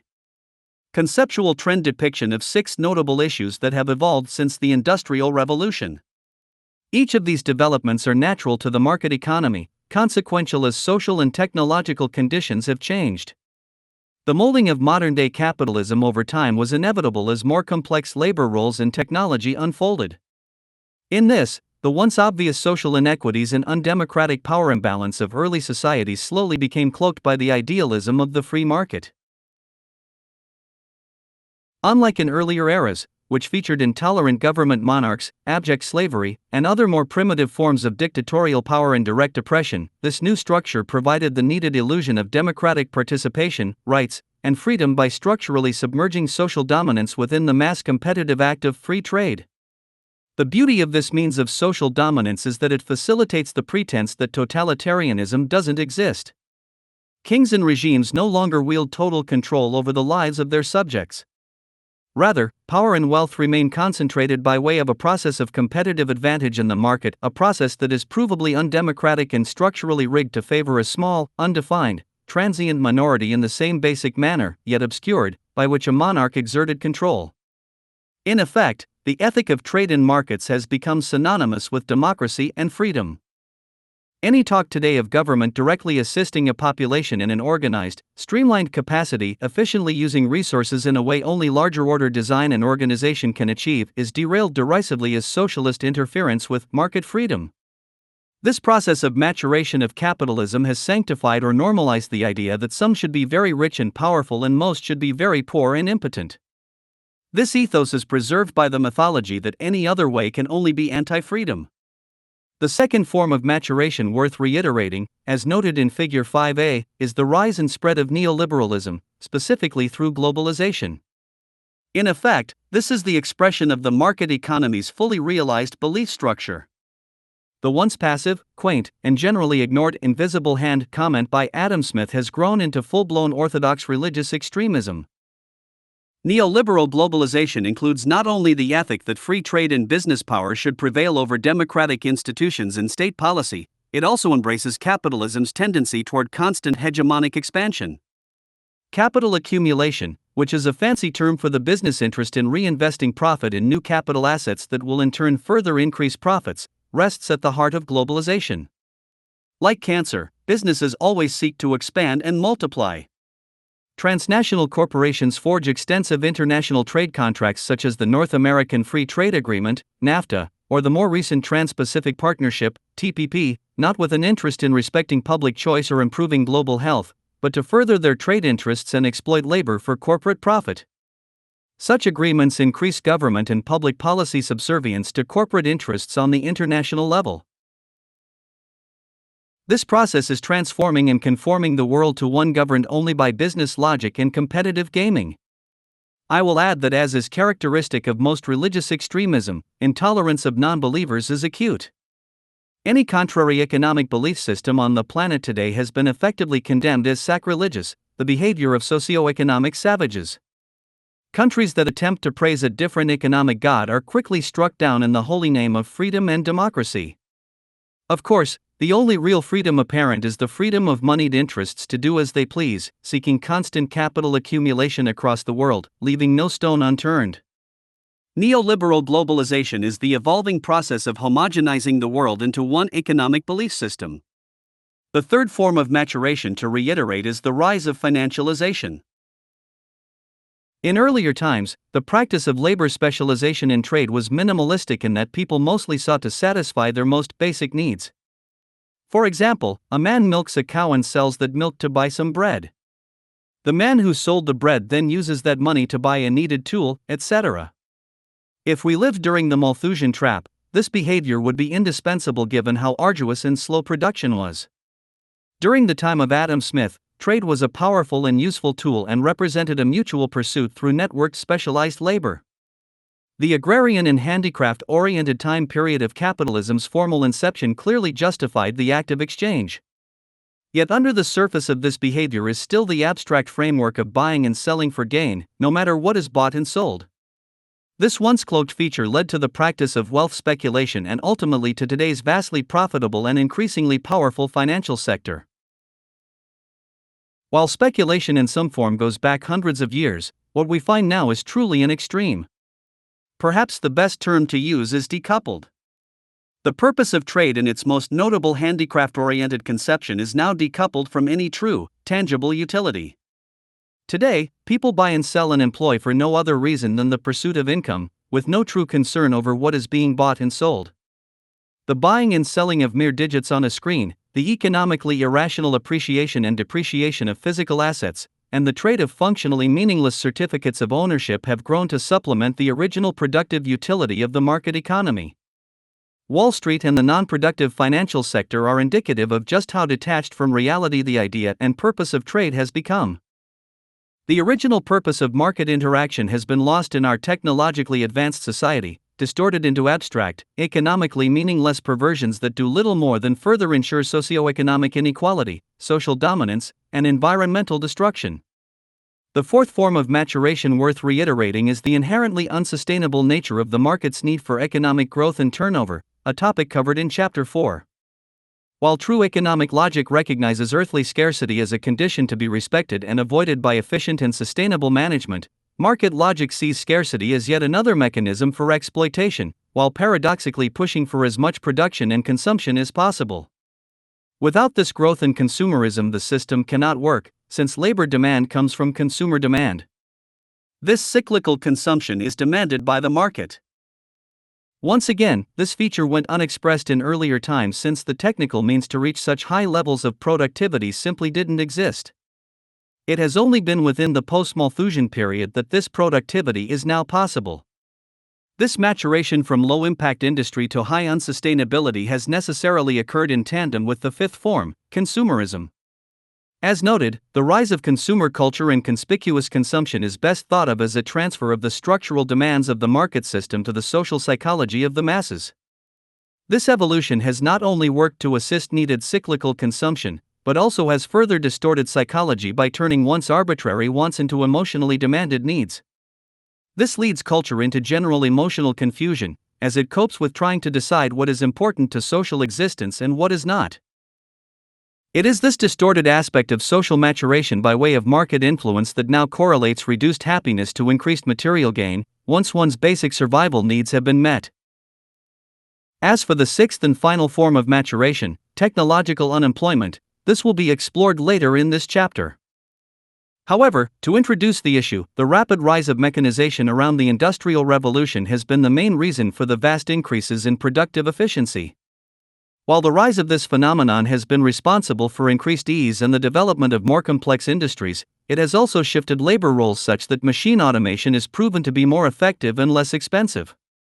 Due to the market economy's structural interest in cost efficiency, the gravitation toward machine labor has been natural. Yet this trend clashes with the system's need for human employment. Serious problems occur when the automation of jobs moves faster than society's ability to create new jobs. If people do not have income from labor, they cannot spend money back into the economy, keeping it going. Of all the issues of maturation, this is perhaps the clearest contradiction of system processes, something that was hard to predict long ago. Even the very idea of arbitrarily creating new jobs simply for the sake of having jobs reveals a unique and neurotic social distortion. I will now conclude this introductory summation by reiterating what is perhaps the most important systemic concept that links human suffering to market economics: structural violence. As detailed in Chapter 4, structural violence is the mother of all negative economic externalities. It can be viewed in a macro and micro context. Whether dealing with mental physiological disease or behavioral distortions directly linked to poverty, the psychosocial stress that reduces well-being and lifespan as one moves down the socioeconomic ladder, or the broad international trade dynamics that continue to isolate, deprive, and kill millions annually in the global south alone, socioeconomic inequality can rightfully be deemed the most destructive man-made force on the planet. This inequality, combined with deeper systemic problems resulting from what is an outdated and unsustainable economic foundation that now threatens species survival itself, inspires the charge for change. Scarcity. If there is any single idea that gets to the heart of the negative social effects addressed in this book, it is scarcity. While simple in conception, scarcity is difficult to quantify in reality since its presence and effects can be relative. We may understand in principle that we have a finite amount of physical resources on the planet, but exactly how and why those resources are processed, allocated, and used is really what decides the state of earthly scarcity. The degree and effects of resource and means scarcity are hence defined by a nuanced interaction, not a static state. Despite this rather obvious fact, the market economy is explicit and unnuanced in its perception of scarcity. All the market assumes is that scarcity is universal and hence all engagement should be equal in that understanding. From there, the aforementioned root socioeconomic orientation is built, pushing the framework of competition and exploitation. In addition, the prevailing contradiction has evolved in which infinite growth is sought to ensure cyclical consumption. Professor of Science and Civilization at Oxford University Steve Raynor refers to these interlocked mechanisms as narratives. He states, scarcity is a key term in contemporary human development discourse. It is deeply embedded in two competing narratives. In one of these, the limits to growth narrative of a finite world in which a recklessly expanding human population is rapidly depleting resources on which it depends, the idea of scarcity represents the explicit boundary conditions of discourse and policy. In the other narrative, scarcity serves a more technical role in defining neoclassical economics as the science of resource allocation, which places markets at the center of ever-expanding economic growth. In both cases, the idea of scarcity is seldom interrogated. To do so is intellectually dangerous. It is to question the underlying worldviews upon which each of these narratives, and the policies that flow from, depend. These two narratives combine to justify the existence of inequitable resource allocation and hence the foundation of socioeconomic inequality. Malthusian in origin, the overall view also implies that premature human death and disproportionate suffering is not only to be expected but required. From this perspective, the state of the modern world begins to make more sense. The Malthusian worldview, already implicit in the structure of the market economy, has no doubt deeply permeated culture. In this worldview, nature takes the blame for poverty, inequality, and the host of related problems, not man-made mechanisms of social organization. This appeal to nature defense also applies to human beings, who have been conveniently deemed hedonistic, insatiable, and irrational. Old philosophical theories of human freedom and liberty further compound this issue, justifying inequitable allocation of resources since any attempt to repress the source of inequality is viewed as anti-choice. We often see this in conservative political circles, which frequently spout such anti-socialist rhetoric. The result is an economic system that is interpreted as an extension of nature, with any attempt to alter the system seen as a violation of immutable natural laws and human dignity itself. In effect, scarcity has become politicized and used to justify the way of the world. In the words of sociologist Lila Menta, for too long has scarcity been used by powerful actors in compelling ways as a political strategy, either to maintain the status quo, prevent redistributing limited resources, or to legitimize certain solutions and interventions. This has contributed to reproducing inequalities and hindering social justice. This process must now be rolled back. Scarcity, while indeed an empirical fact of life, again expresses itself according to our intelligent use of resources and means. Proper strategic management ideally mitigates scarcity to such a degree that we barely see its negative effects. In the past, scarcity was an obvious and heavy burden since advanced means of production were limited.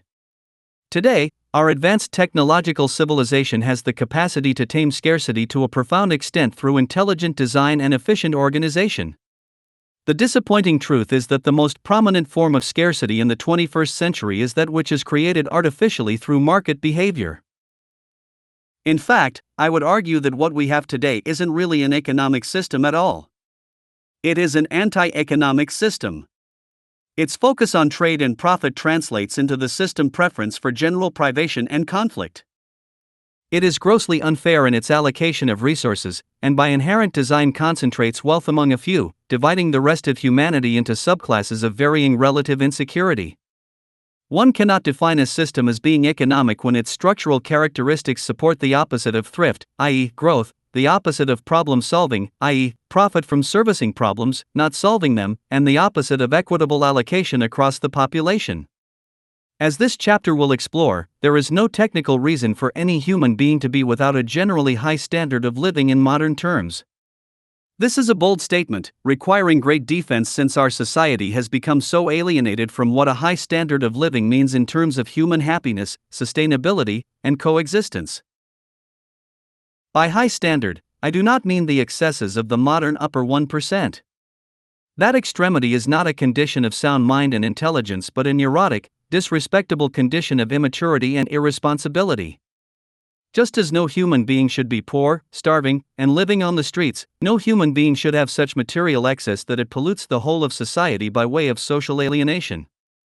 As expressed, modern social science makes it clear that given our social nature as a species, we tend to adjust our self-perception based upon how we perceive others. People who flaunt extreme status and wealth are, in effect, harming the sense of integrity of others, instigating conflict and insecurity.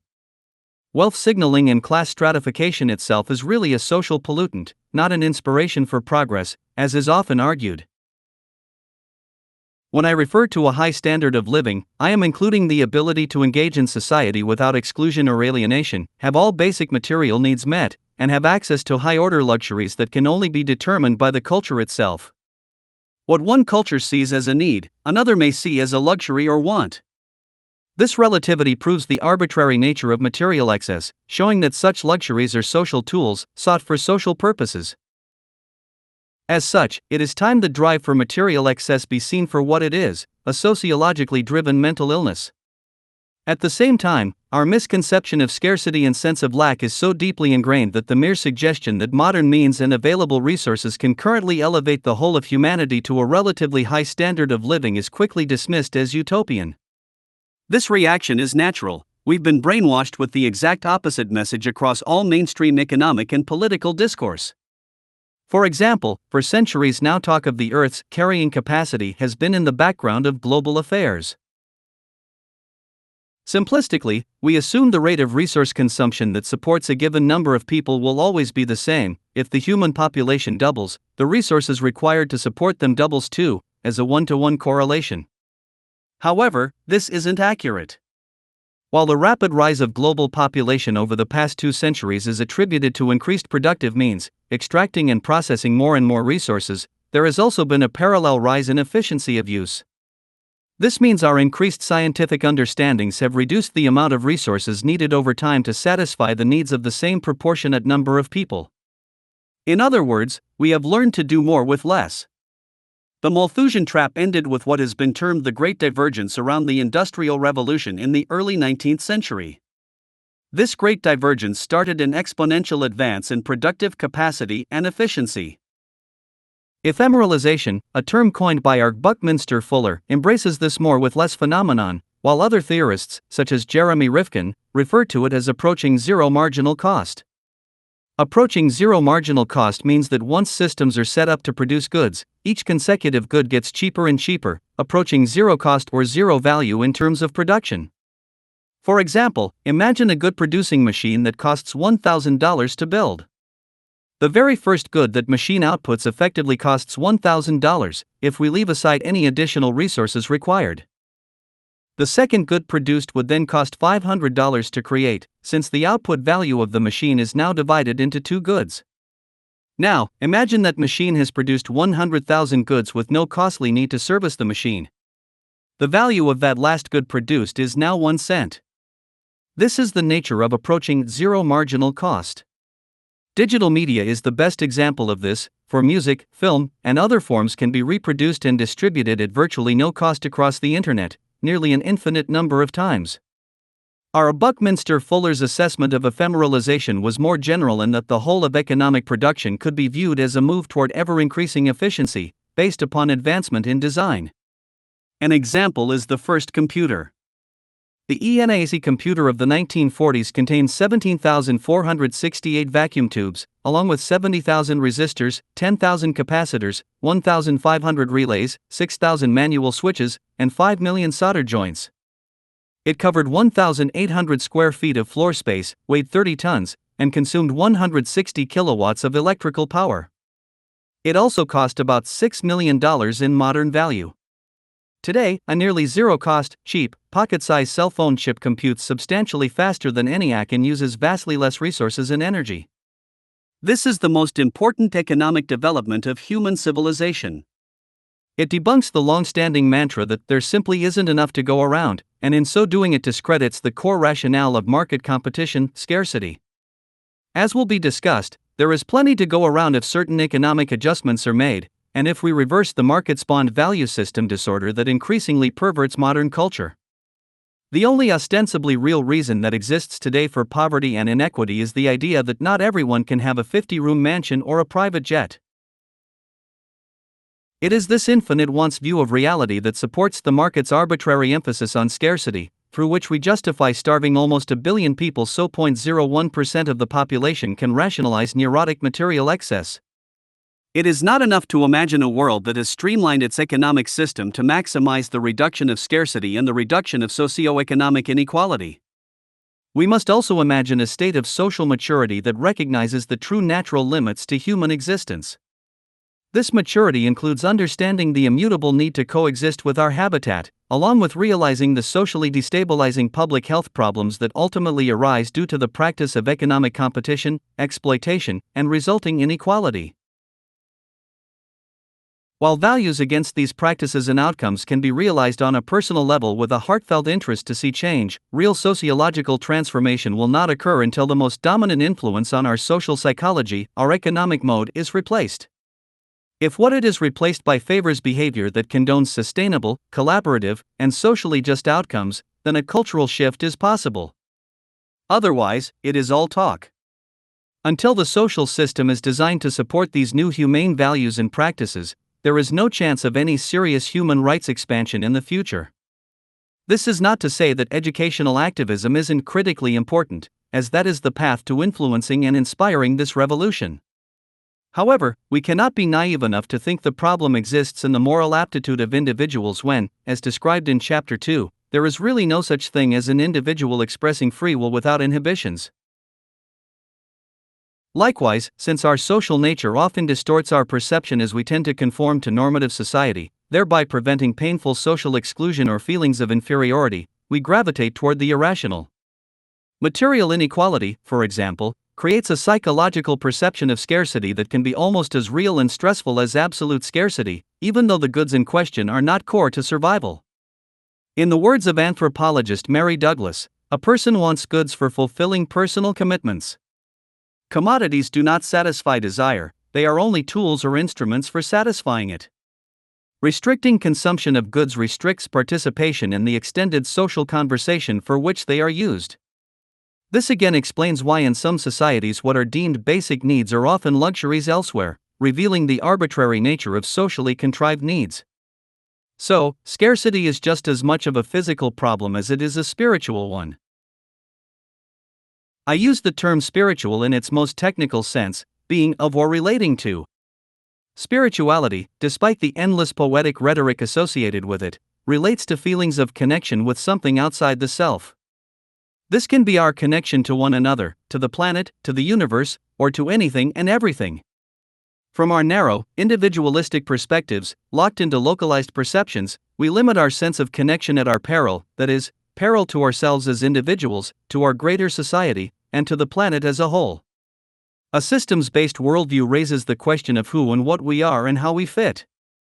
Truly embracing this understanding, accepting its limitations and new possibilities, may be the very realization that has confounded our deepest sense of identity and purpose as a species. It is my personal view that our spiritual fulfillment rests in coming to terms with organizational and behavioral approaches that establish a truly sustainable and socially just society. At the core of this quest is an understanding of what scarcity truly means and how to overcome it on all relevant levels, ending socioeconomic inequality. From the structuralist perspective, this poverty of the spirit can only be resolved by building a new social precondition that fosters proper awareness, respect, and responsibility. Negative trends. Now, before such a proposal is made, we must explore the severity of our current situation. Figure 5b is a conceptual chart showing 7 negative trends that, assuming a business-as-usual scenario, suggest a perfect storm of social destabilization by around 2050. Each of these issues will be discussed in order, from top to bottom. However, I would like to point out that there has been no shortage of doomsayers in modern history predicting vast crises due to human incompetence. Over time, dire predictions seem to fade, making everyone wonder what happened.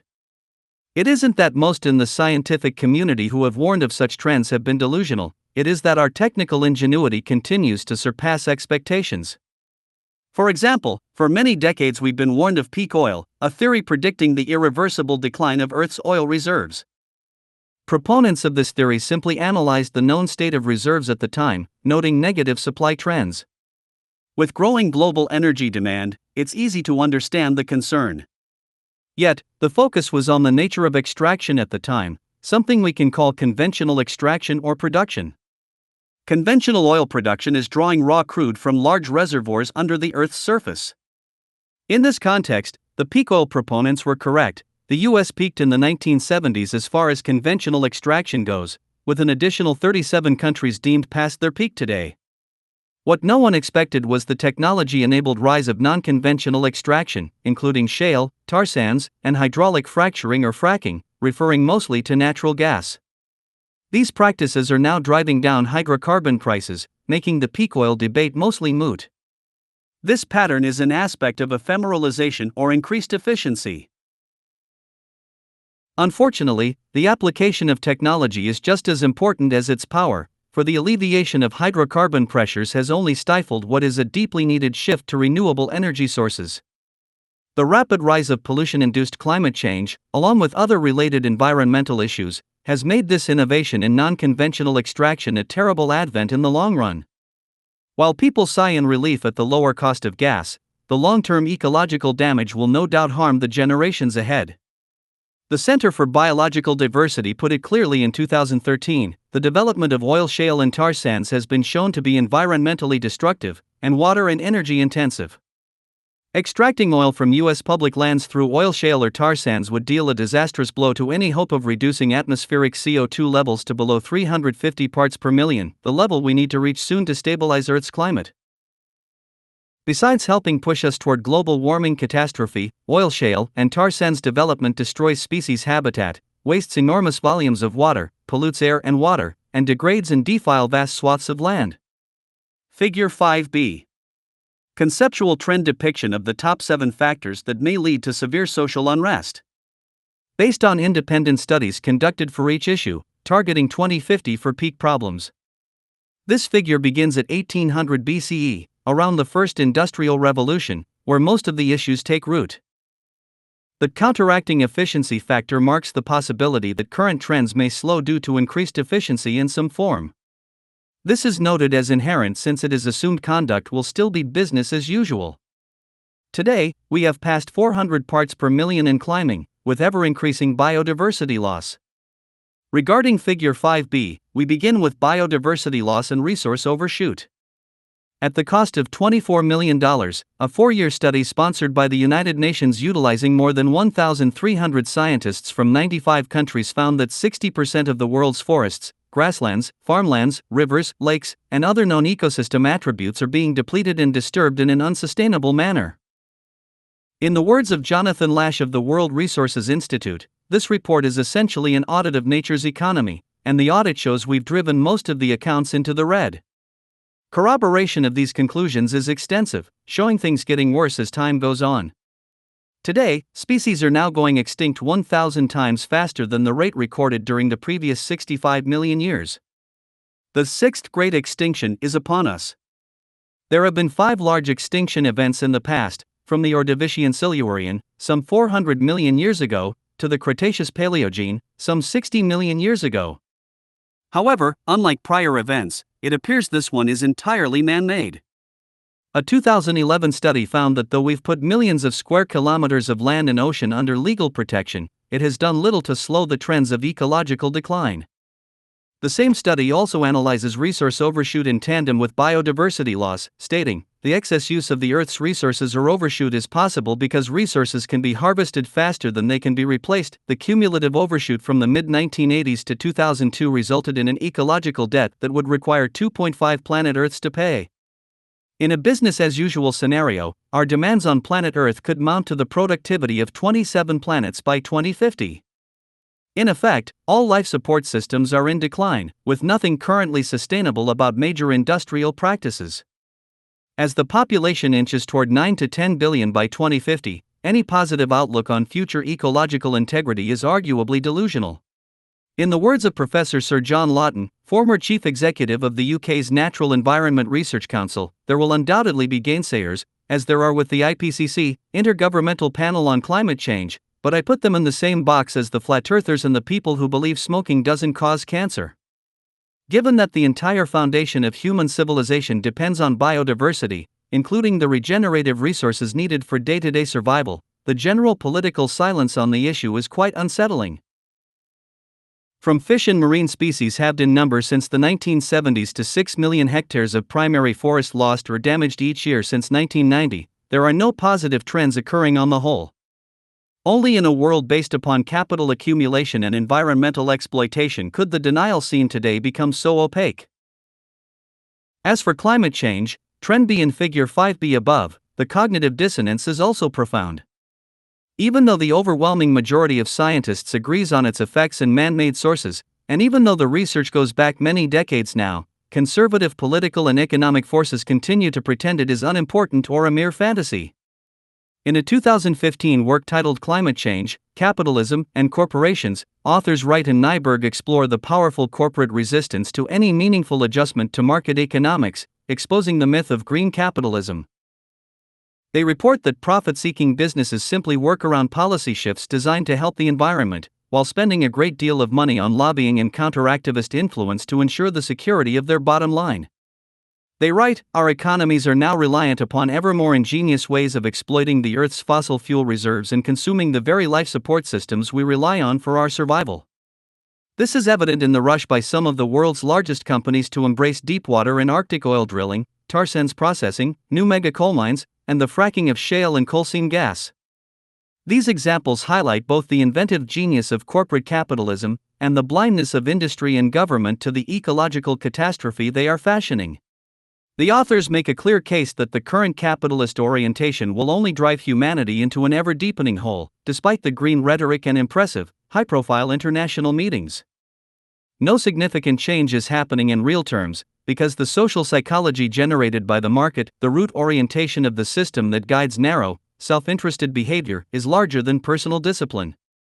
Consequently, predictions forecasting the state of affairs by 2050 are bleak, with a 2013 paper in Nature projecting a complete climate transformation for the worse. This transformation will affect the low-income tropics first, destabilizing core ecosystems. A 20-year study by Yale sociologist Justin Farrell found that corporations have used their wealth to amplify contrarian views of climate change and create an impression of greater scientific uncertainty than actually exists. The contrarian efforts have been so effective for the fact that they have made it difficult for ordinary Americans to even know who to trust.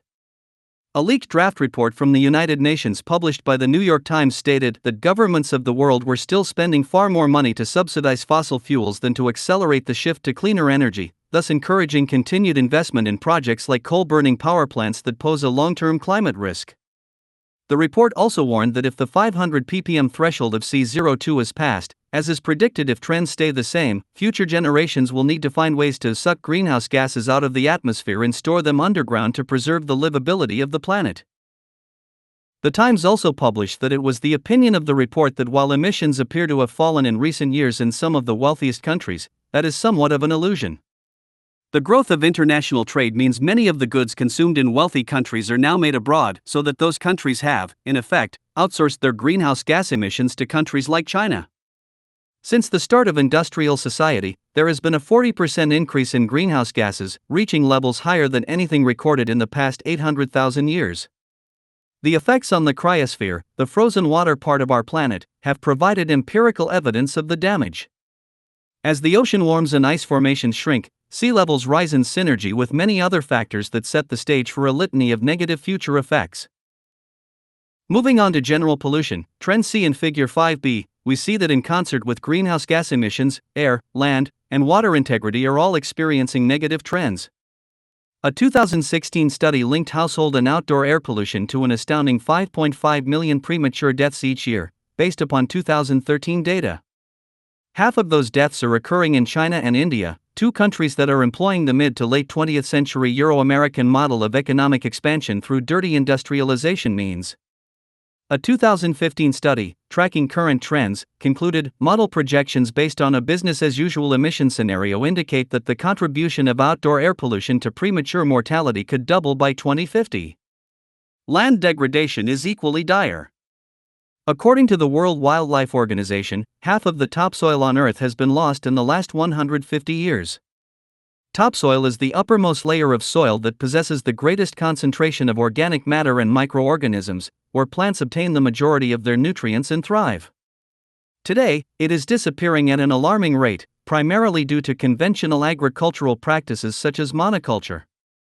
According to the National Academy of Sciences, topsoil is being eroded 10 times faster than it can be replaced. This erosion often sends toxic farm chemicals and pollutants into streams and sensitive water supplies, hurting ecology and potable reservoirs. Some have considered soil destruction as rivaling global warming as an environmental threat, with 1% lost every year. Given that it takes about 1,000 years to generate 3 centimeters, a bit over an inch, of topsoil, it has been predicted that by 2050, only 25% of the productivity experienced in the 1960s will be possible, posing extreme challenges for a population 2 times larger. As expressed by Trend E, unless topsoil destruction is rapidly stopped, or there is a mass incorporation of different agricultural methods such as soilless agriculture, serious food scarcity problems are on the horizon. A 2013 study published in the journal PLOS One found that even with current yields, ignoring looming problems, a near doubling of global crop production is going to be needed to meet demand by 2050. This problem will be compounded by water pollution and increased freshwater scarcity. Trend D. Water pollution from farming and industrial activity has been extensive, as evidenced by dead zones in lakes, excess nitrates in water tables, and growing mercury pollution in the ocean and fish stock sourced to coal plants. While the rise of the now multi-billion-dollar bottled water industry has been good for GDP, the environmental destruction underlying it is devastating, expressing yet another example of the distorted incentive of the market structure. According to the United Nations, about 1.8 billion people will live in areas plagued by water scarcity by 2025, with 2/3 of the world's population living in water-stressed regions. The OECD Environmental Outlook to 2050 reported that freshwater demand will rise by 55% by 2050, corroborating the UN water stress statistic. Using the OECD demand estimate of 55%, we can expect that 3.9 billion people will be living in water-stressed regions by 2050. Professor Janos Bogardi of the Global Water System Project, GWSP, has stated that severe water shortages will affect more than half the world's future population by 2050, sparking mass migrations of people likely followed by destabilizing political tensions. A 2013 GWSP study concluded that, in the short span of 1 or 2 generations, the majority of the 9 billion people on Earth will be living under the handicap of severe pressure on fresh water, an absolutely essential natural resource for which there is no substitute. This handicap will be self-inflicted and is, we believe, entirely avoidable. Mismanagement, overuse, and climate change pose long-term threats to human well-being, and evaluating and responding to those threats constitutes a major challenge to water researchers and managers alike. Overall, from a broad environmental perspective, as warned by a 2016 study by the UN Environment Programme, UNEP, involving 1,200 scientists, hundreds of scientific institutions, and 160 governments, radical and rapid change is needed to stop the looming global catastrophe. Beyond these environmental concerns, the final 2 issues, technological unemployment and government debt, trends F and G in Figure 5b, if left unaddressed, will further increase social stress. With 47% of jobs at high risk of being taken by computers within the next 2 decades and all the financial incentives to do so by business, there is no stopping this trend without major policy adjustments. This trend also shows an exacerbation of inequality as the fruits of automated productivity continue to go into the pockets of the upper class, as will be explored in more detail in this chapter. As physicist Stephen Hawking stated in 2015, if machines produce everything we need, the outcome will depend on how things are distributed. Everyone can enjoy a life of luxurious leisure if the machine-produced wealth is shared, or most people can end up miserably poor if the machine owners successfully lobby against wealth redistribution. So far, the trend seems to be toward the second option, with technology driving ever-increasing inequality. As for government debt, it has been estimated that by 2060 60% of all the countries in the world will be bankrupt, while the US alone will have a debt of 415% of GDP by 2050. On a certain level, debt is a customary fiction and can be erased by the flick of a pen. Yet the very integrity of the capitalist system is based on the idea that the math of financial interaction, hence competitive self-regulation, will work out in the end. That is the facade that must be upheld, while behind the scenes large powers never play by the rules. The truth is, dominant nations can extend their debts to near infinity, moving goalposts as they go along. The US is having a federal debt of $19 trillion or $190 trillion is actually only as relevant as its position in the global power hierarchy. The US will never default as long as it remains a global empire, and all major nations buying US bonds know this deep down. The US can just make it up by way of its central bank, the Federal Reserve, which extends to a financial system with great global power, also ensuring the power of the US dollar. If debts are in dollars, the US simply makes more.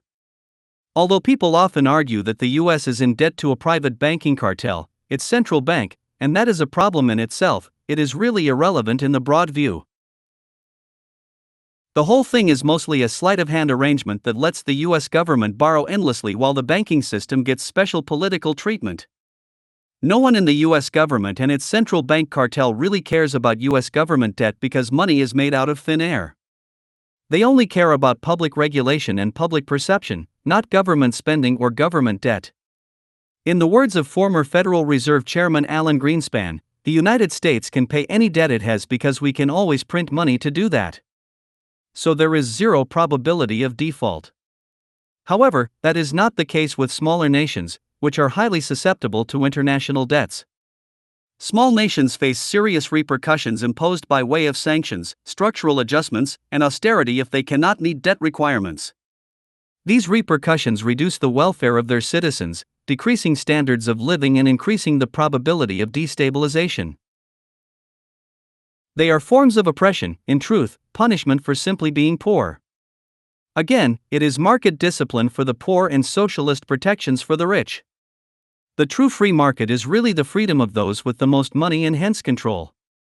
So, in this midst of all this, with mass global bankruptcy pending for most nations and a general pressure to reduce spending, the odds of seeing the kind of economic reforms required to stop the vast environmental crises looming are very low.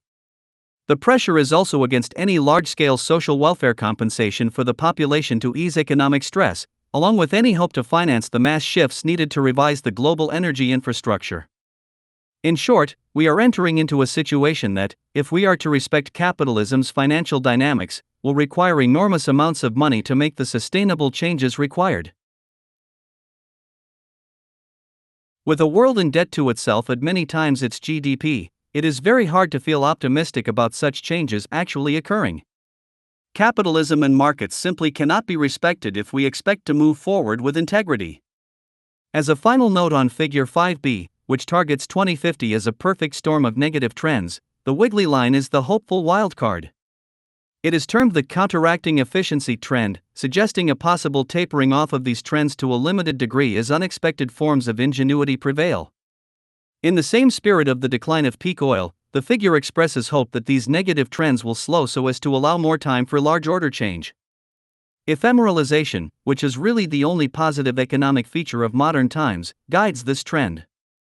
This wiggly line is labeled counteracting efficiency that is inherent to point out that some alleviation of negative trends will likely be natural to a business-as-usual scenario.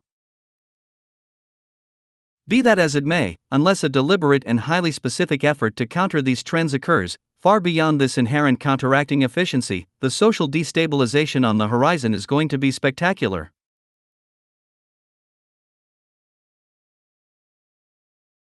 Reconstruction. In stark contrast to the aforementioned trends, the possibility of returning to ecological balance is still very much within our reach. While a point of no return is certainly possible, if we remove the business-as-usual scenario from the equation and take a fresh look at our potentials, from the ground up, the light at the end of the tunnel is profoundly bright. So bright, in fact, that we are not only able to end socioeconomic inequality and dramatically increase public health and social justice, but we can also move society toward a truly sustainable abundance. When I say abundance, I am not referring to some infinite amount of everything. I am referring to a society focused on maximizing its efficiency to reduce scarcity and economic inequality as much as technically possible, while ensuring homeostasis with the planet. This goal may sound utopian, but it is entirely practical and simple in conception. As noted throughout this book, scarcity has been ingrained in our social system and harnessed as a political tool. Humanity's sense of possibility has been severely limited in consequence, and we have unfortunately cultivated a highly competitive, dehumanized, and warlike culture as a result. In this section, attributes of an idealized economic model will be inferred to describe a system focused on maximizing technical efficiency to circumvent any pressures of resource scarcity and lack of sustainability. While what will be discussed is, indeed, literal in principle and general application, I encourage the reader to first view this as a thought exercise in order to try to avoid subjective bias. This thought exercise is simply about reasoning what an ideal economic system would be if logically constructed from the ground up, based upon modern understandings.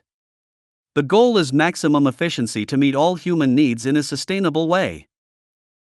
This basic reasoning, as implied throughout this book, regards structurally linking public health to social organization. It is a scientific fact that if I do not consume water, I will eventually die as a result.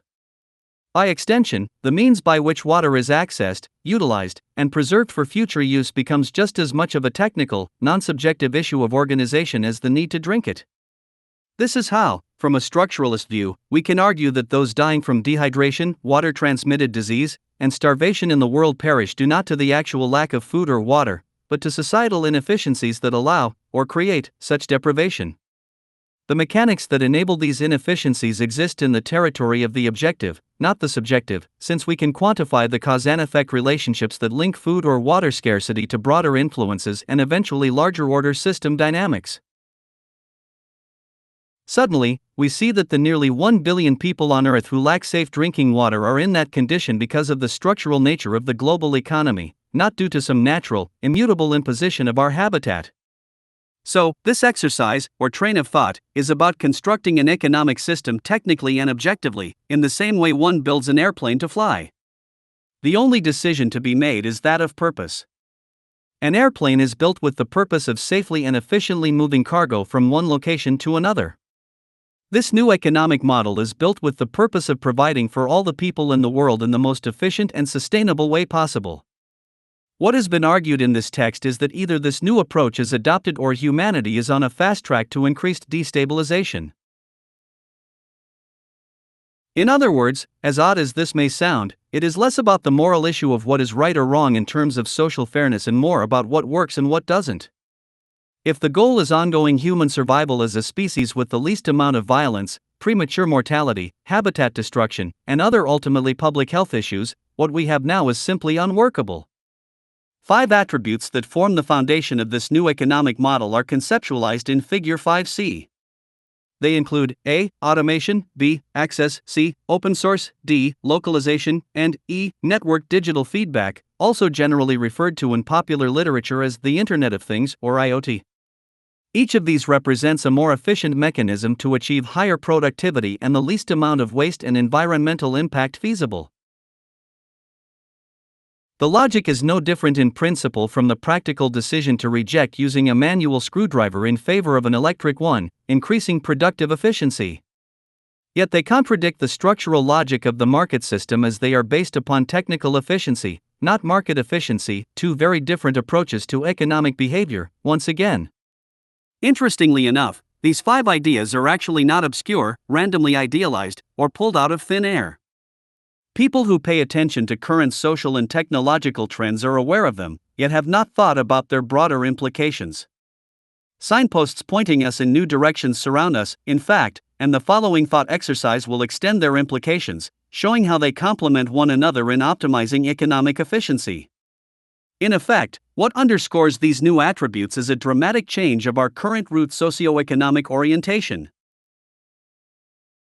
Unlike with the market, which is structurally based on scarcity, trade, competition, and exploitation, this new model focuses on strategic and sustainable abundance, collaboration, and balance. In a single word, it is about design. I wish to express that I am not using these terms poetically. I am not gesturing, saying, hey, let's all just collaborate, be sustainable, and seek abundance. Wishful thinking has proven to be of little help without a structural foundation to support goals, which is why all the poems, stories, and songs about peace, love, and human solidarity have remained an idealistic backdrop in the midst of constant human conflict, deprivation, and abuse. Also, the degree to which any or all of these changes are made is proportional to the benefits achieved. In other words, even if only partial transitions were made toward the ideal goals expressed, it would still improve things. Figure 5c. Conceptual graphic representing 5 shifts to increase economic efficiency and reduce the scarcity pressure. These adjustments will decrease socioeconomic inequality and the consequential spectrum of disorder and oppression. Automation, transition from labor for income emphasis to machine automation emphasis. Goals, maximize productive capacity, reduce human exposure, increase efficiency. Access, transition from property/ownership emphasis to strategic access emphasis. Goals, maximize good use time efficiency, reduce production pressure, increase overall good availability for use. Open source, transition from proprietary research, data hoarding, and internal development to collaborative commons contribution. Goal, maximize innovation. Localization, transition from globalization to localization, emphasizing network design. Goals, maximize productive/distributive efficiency, reduce waste. Network digital feedback, transition from fragmented economic data relay to fully integrated, sensor-based digital systems. Goals, maximize feedback and information efficacy/utilization, increase total economic efficiency. However, the more one examines the implications of these changes, the more it will become clear how they work against the current economic system's incentives and structure. This means the ideal of a step-by-step transition and improvement is improbable. Rather, it will likely take large and dramatic leaps to move from one state to another, revealing the need for serious activism to get things done. The first attribute in Figure 5c is the deliberate application of labor automation. This means the conscious reduction of human labor for income roles, replacing jobs by machine automation wherever possible. As radical as this may seem to some, it is common sense given current trends. I will note 3.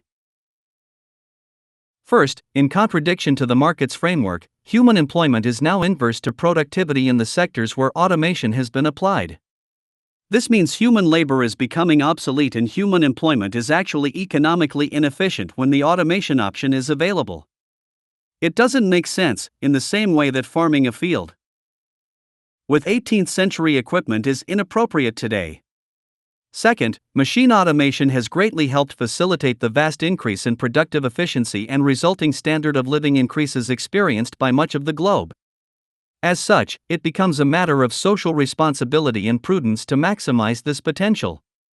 Rather than enduring the relatively slow process of cost efficiency-induced automation, where companies automate only when it is cheaper than human labor, the intent should be full automation overall, favoring technological unemployment. This is contrary to the market system, which structurally disfavors automation in the interest of preserving human jobs. Structural adjustments would need to be made to incentivize automation liberally, not fight it. This approach makes obsolete the overall labor for income framework. The effect would be a rapid increase in production efficiency through the zero marginal cost phenomenon, furthering the creation of a good surplus. Third, even with the non-deliberate rise of technological unemployment due to the pursuit of cost efficiency alone, the socially destabilizing effects emerging must be countered. At the time of writing, pressure is being put on the industrialized labor force as technological unemployment inches ahead. The growth of information technology, applied robotics, and artificial intelligence are projected to move faster than society is able to create new jobs to replace the ones being automated. Because the costs to produce these machines are increasingly inverse to their productivity, they will also continue to become cheaper than human labor in most sectors over time. Statisticians tracking this rapid rise find no reason to assume any sector will be off limits from automation in the future. Economist John Maynard Keynes, writing in 1931, is perhaps the most famous for foreshadowing this issue, stating, "We are being afflicted with a new disease of which some readers may not yet have heard the name, but of which they will hear a great deal in the years to come, namely, technological unemployment." This means unemployment due to our discovery of means of economizing the use of labor outrunning the pace at which we can find new uses for labor. But this is only a temporary phase of maladjustment. Classical economist David Ricardo, writing before Keynes, in 1821, also recognized the pattern, and, like Keynes, wrongly dismissed the issue as a mere temporary phase of maladjustment, not a true system contradiction. Ricardo stated, "I have been of the opinion that an application of machinery to any branch of production should have the effect of saving labor was a general good, but that the substitution of machinery for human labor is often very injurious to the interests of the class of laborer. I have been supposing that improved machinery is suddenly discovered and extensively used, but the truth is that these discoveries are gradual, and rather operate in determining the employment of the capital which is saved and accumulated, than in diverting capital from its actual employment." Naturally, machine technology of the 19th century would appear limited in effect, functioning more as a means of complementing human labor than replacing it. It wasn't sophisticated and it developed very slowly. Today, this is no longer the case. Professor of Computer Science Moshe Vardi, speaking at the annual meeting of the American Association for the Advancement of Science, said, "We are approaching a time when machines will be able to outperform humans at almost any task." Using the United States as a basis, a 2013 analysis released by the Oxford Martin Program on the impacts of future technology found that 47% of jobs will be susceptible to computerization in a few decades. This speculation is far from unfounded. In May 2016, the Adidas company announced it was moving much of its shoe production to Germany. However, rather than bringing new jobs to the region, as would commonly be assumed, the company described its new speed factory process that will rely on near-full robotic automation. More revealing, in 2016 U.S. minimum wage protests successfully forced a move to raise the hourly rate in some states. This was considered a victory for the working class. In response, the Wendy's fast food restaurant corporation announced it was going to simply counter the move by deliberately moving to automation, reducing the workforce to avoid paying the wage increase. This pattern of bypassing increased lower-class wages and labor union demands through automation is just starting and will only increase as the primary market logic to reduce costs will naturally force increased unemployment as technology becomes cheaper. Aside from the need to adjust the economic system to allow for this new productive reality, compensating the loss of jobs, this trend also poses unique existential challenges. The idea of a paid occupation has become so ingrained in our social identity and sense of purpose that loss of opportunity can cause emotional harm, such as with the correlation between suicide and employment noted earlier. At the same time, a limited view of human nature bleakly asks, what would people do if they had no coerced labor role? This is like asking a curious child what will consume his time if it is not imposed upon. A future not based upon labor for income shouldn't be confused with a future of no creativity, progress, or incentive. While a pattern of laziness exists, often derisively associated with the working class, this can be linked to job dissatisfaction and a loss of purpose, not a blanket lack of interest in exerting any effort. As put by psychologist Barry Schwartz, we want work that is challenging and engaging, that enables us to exercise some discretion and control over what we do, and that provides us opportunities to learn and grow. We want to work with colleagues we respect and with supervisors who respect us. Most of all, we want work that is meaningful, that makes a difference to other people and thus ennobles us in at least some small way. There is also an age-old notion that people should only get what they work for. We all understand the ethic of work as a virtue and also the necessity for property as a means to protect one's work. However, we forget that work is part of a social process and that process provides countless things to us that are achieved without our need to assist in development. While a person may need to work a job to get money to purchase a computer, the value of that computer does not truly represent the countless years of scientific advancement and the countless minds it took to manifest it. In other words, for the you get what you work for ethic to be real, each human would need to reject the social reality and evolution of eco-scientific development and, upon birth, begin to create the entire world's industrial network from scratch. This is a ridiculous proposal, of course, but just as scarcity is viewed with no nuance through the eyes of market economics, so too is the idea of work as the only justifiable means to earn the right to life. As philosophers have argued, work, in its truest state, is the creative act of inquiry, invention, and development. The drive to solve problems is inherent in us, our minds are simply wired that way. People have no problem working hard on what they enjoy. Unfortunately, the exploitative drudgery of our historical existence, coupled with an economic system that requires work for income, has distorted this inherent drive through arduous and monotonous labor. Jobs are not vocations. Jobs are structural prerequisites for survival in an economic system based upon labor for income. At the same time, some, rightly, see the earn a living reality as a mechanism of social control. London School of Economics anthropologist David Graeber, in his amusing essay, on the phenomenon of bullshit jobs, says, it's as if someone were out there making up pointless jobs just for the sake of keeping us all working. The ruling class has figured out that a happy and productive population with free time on their hands is a mortal danger. The science of human motivation has found that while drudgery is burdensome, creative tasks, a sense of inclusion, and feelings of contribution are stimulating and sought after.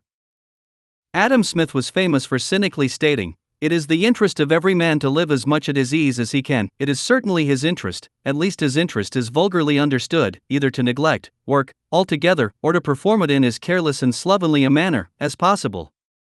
This view may have held at the time Smith wrote, as noted, at the edge of the Malthusian trap, but today our understanding is different. Once monotonous drudgery is removed, and independent, meaningful work is instilled, the floodgates of creativity, enthusiasm, and productivity open. In the words of Stanford University professor of psychology Carol S. Dweck, effort is one of the things that gives meaning to life. Effort means you care about something, that something is important to you and you are willing to work for it. It would be an impoverished existence if you were not willing to value things and commit yourself to working toward them.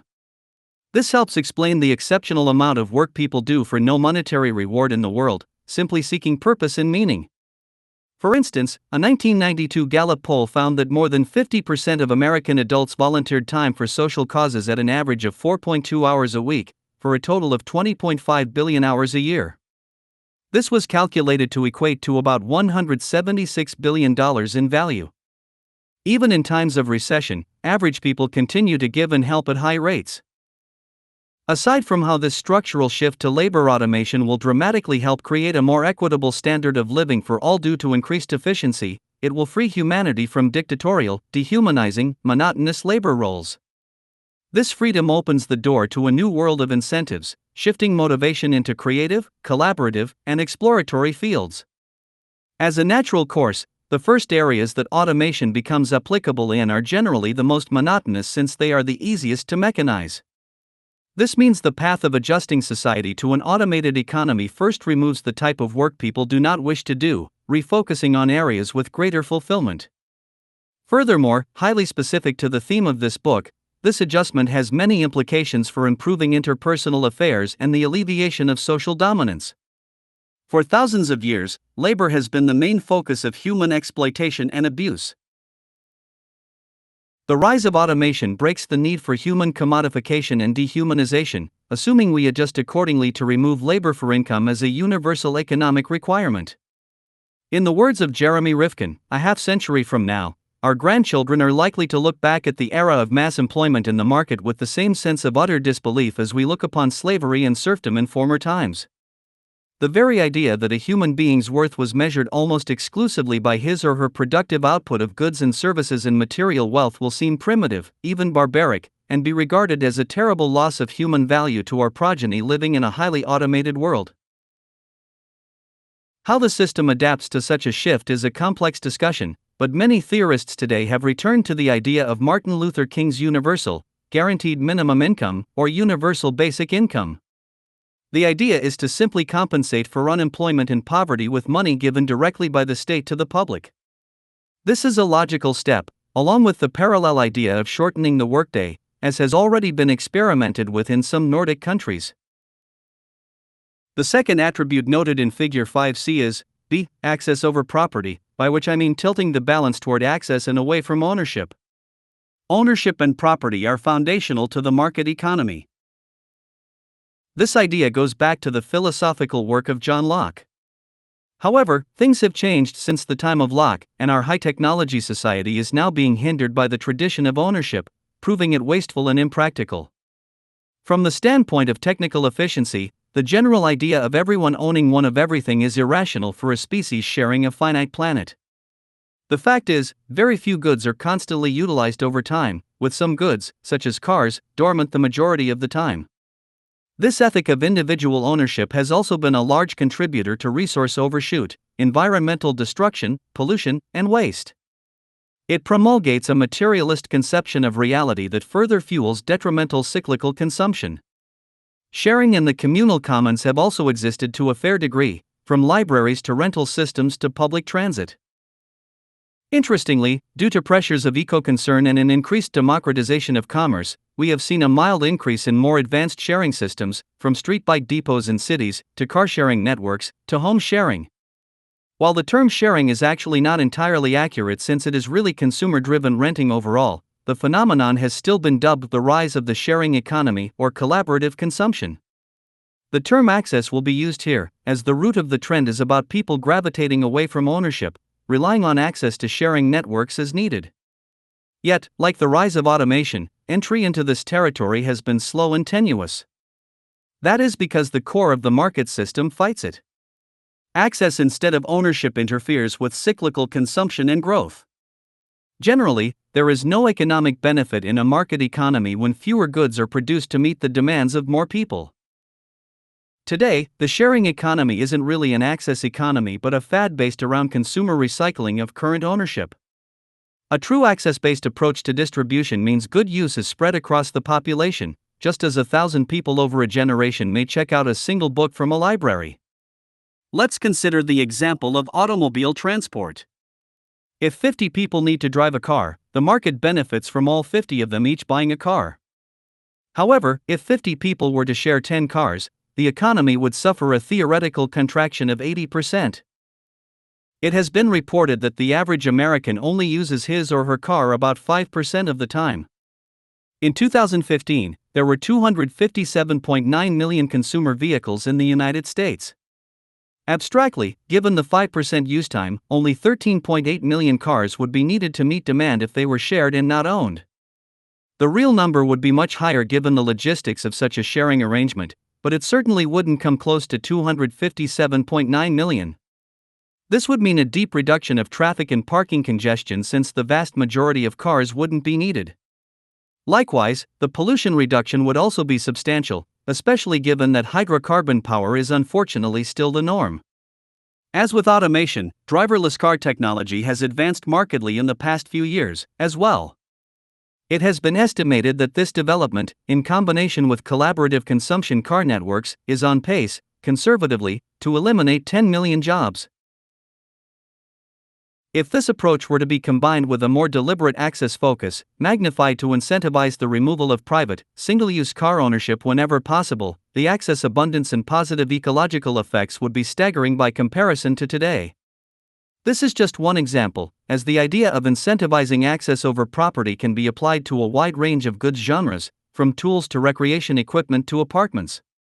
Access is really at the heart of economic necessity, while ownership is a creation of the market systems need to store value and protect property from theft in a world based on the assumption of universal scarcity. Most property crime is generally driven by want and a lack of access. The creation of an access abundance, seeking to give everyone equal opportunity to use, means property crime would drop as abundance is achieved. This ideal may seem fanciful given the crude world we endure today, but it is logically sound. People do not steal things they can gain access to. This is not to argue an abstraction where property no longer exists and no material rights of any kind are enforced. The efficiency logic here is simply to shift the focus from property to access, supporting access rights more than property rights. The result would be the cultivation of a kind of shared commons that would be not only more sustainable and less wasteful, but also able to extend goods and services to those who once were not able to afford them. As a proxy for the creation of abundance, consider the car example again. In theory, with only 13.8 million cars needed, the other 262.1 million would be an abundant surplus. If you extend this reasoning to other categories of goods, suddenly our state of scarcity begins to look much different. The third attribute is the full incorporation of open source contribution, making all industrial and scientific information freely available. This could be deemed the cultivation of a collaborative commons. The market economy treats ideas as property to be owned and sold, and uses the term intellectual property, about which a host of laws exist. The market incentivizes the proprietary hoarding of information and closed internal development rather than open, collaborative development. This makes sense in such an economy as today's, since information and development lead to new products sold for profit, assisting market survival. Sharing information is rarely in the best interest of any company, as it makes it vulnerable to others using the information more strategically, possibly undercutting its market share and business success. The same goes for intellectual development of most kinds, since time is money in this world. A scientist who has spent years researching and writing a detailed book on a subject usually needs to copyright, sell, and protect that work since he or she needs income to compensate for the time spent. It is just what the system demands. For years, this kind of competitive arrangement has been interpreted as the driver of innovation in the commercial arena.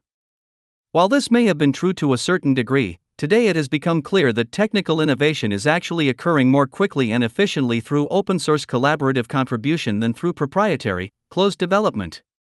While there is plenty of empirical evidence to support this truth, basic common sense also prevails. If we understand that technological progress is an inherently social process, with parties constantly building upon and improving existing ideas over time, then logic recognizes that more minds thinking about a given problem or proposal will always be better than a few, if organized properly. The development of the Linux operating system is a classic example. Started in 1991 by students as an experiment, the global, mass contribution project was completed in just 3 years, with little monetary involvement. In 2000, NASA started the Click Workers project that allowed online volunteers, with no prerequisite knowledge, to engage in visual analysis generally reserved for professional scientists or graduate students. More than 85,000 people voluntarily visited the site in 6 months and made almost 2 million entries. An analysis of the markings found that the automatically computed consensus of large numbers of click workers is virtually indistinguishable from the inputs of a geologist with years of experience in identifying Mars craters. In 2009, famous mathematician Tim Gowers decided to start the Polymath project. This is today an ongoing, networked collaborative project to solve complex math problems. Since inception, it has solved numerous problems through public interaction. Wikipedia, a user-driven online encyclopedia, is another example of overflowing public interest in collaborative contribution.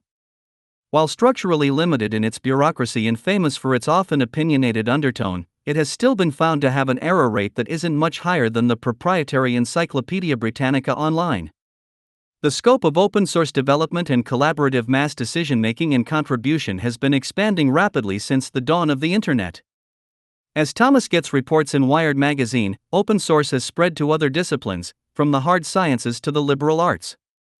Biologists have embraced open source methods in genomics and informatics, building massive databases to genetically sequence E. coli, yeast, and other workhorses of lab research. There is open source publishing. Books open to any use, modification, or redistribution, with readers' improvements considered for succeeding editions. Distributed proofreading, which deploys legions of copy editors to make sure the Gutenberg texts are correct. There are open source projects in law and religion. There's even an open source cookbook. The open source movement is a testament to the power of the group mind and the wisdom of crowds, and also shows that people feel an incentive to contribute to ideas even when no money or material reward is involved.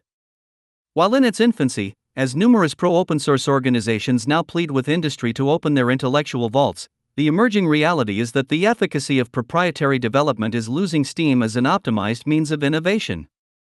Yet, due to market pressures, there has naturally been a limited range of open source engagement overall. While we see great poetry in the spirit of open source, such as Elon Musk's famous release of his Tesla automobile patents, poetry is not enough. The power of open source ultimately depends on how effective the communicative medium being used is. In the digital, online realm, this harnessing of group analysis and creativity is becoming increasingly more effective. The ideal next stage of this trend is to apply the method to major industrial design projects. Through CAD, computer-aided design, and CAE, computer-aided engineering, projects, linked online, it is now possible for economic creation to be engaged by anyone who has the skills and interest to contribute. There is no reason that the same structure and shared goals that created Linux cannot be applied to the creation of a smartphone, a boat, or an entire industrial transit system. Such capacity forms the basis of what could be participatory economics, creating efficiency not only in design but also in public demand. Today, demand is assessed, created, and manipulated by advertising, market research, and guesswork. In essence, product developers are testing the waters of what people may or may not seek. The intent is not to help but to sell. A system of open-source participatory economics reverses the process, using a democratic means to decide what should or should not be produced. Other positives would be the elimination of wasteful, duplicate proprietary components that otherwise perform the same function, and movement toward universal standardization across as many categories of goods as possible, also reducing waste. On the whole, while all forms of open source should be encouraged to whatever degree possible today, the full potential of the revolution simply cannot develop within a market economy. The market economy, which monetizes information and thereby places a premium on information control, deeply limits the efficiency potential of truly collaborative, strategic, and holistic development. The fourth attribute is D. Localization. In stark contrast to globalization, localization is about regaining efficiency and reducing waste by locally producing as much as possible, streamlining the supply chain. Extraction, production, distribution, and recycling should be subject to design itself, organized in the closest proximity to the population group in need. This may seem like common sense, but mostly because of the competitive pursuit of lower labor costs, commodities and goods are moved all over the world unnecessarily. This pattern has become increasingly wasteful in light of new production means that are highly versatile and effective, such as advanced 3D fabrication, additive manufacturing, or soilless indoor agriculture. Modern productive potentials are changing rapidly, further supporting the interest to end globalization in its current form, focusing on regional production through advanced means. In effect, the rise of ephemeralization expands local capacity to degrees never known before, as we are able to produce much more with increasingly simplified production means and less resources. Historically, there has been ongoing debate over how a society's means of production is to be organized and controlled. This argument has often been considered the defining difference between socialist societies and capitalist societies. Means of production refers to the non-human capital goods used to create products, such as factories, machines, and so forth. In this polarized view, capitalism is said to have private ownership of the means of production, while socialism or communism is said to have public ownership of the means of production. Yet, there is a deep culture lag here. It is becoming increasingly difficult to classify modern trends since capital goods, the means of production, are now turning into consumer goods. An advanced 3D printer, for example, is really a mini means of production that may be privately owned by the person using it, and yet it may very well have been created through socialist arrangements.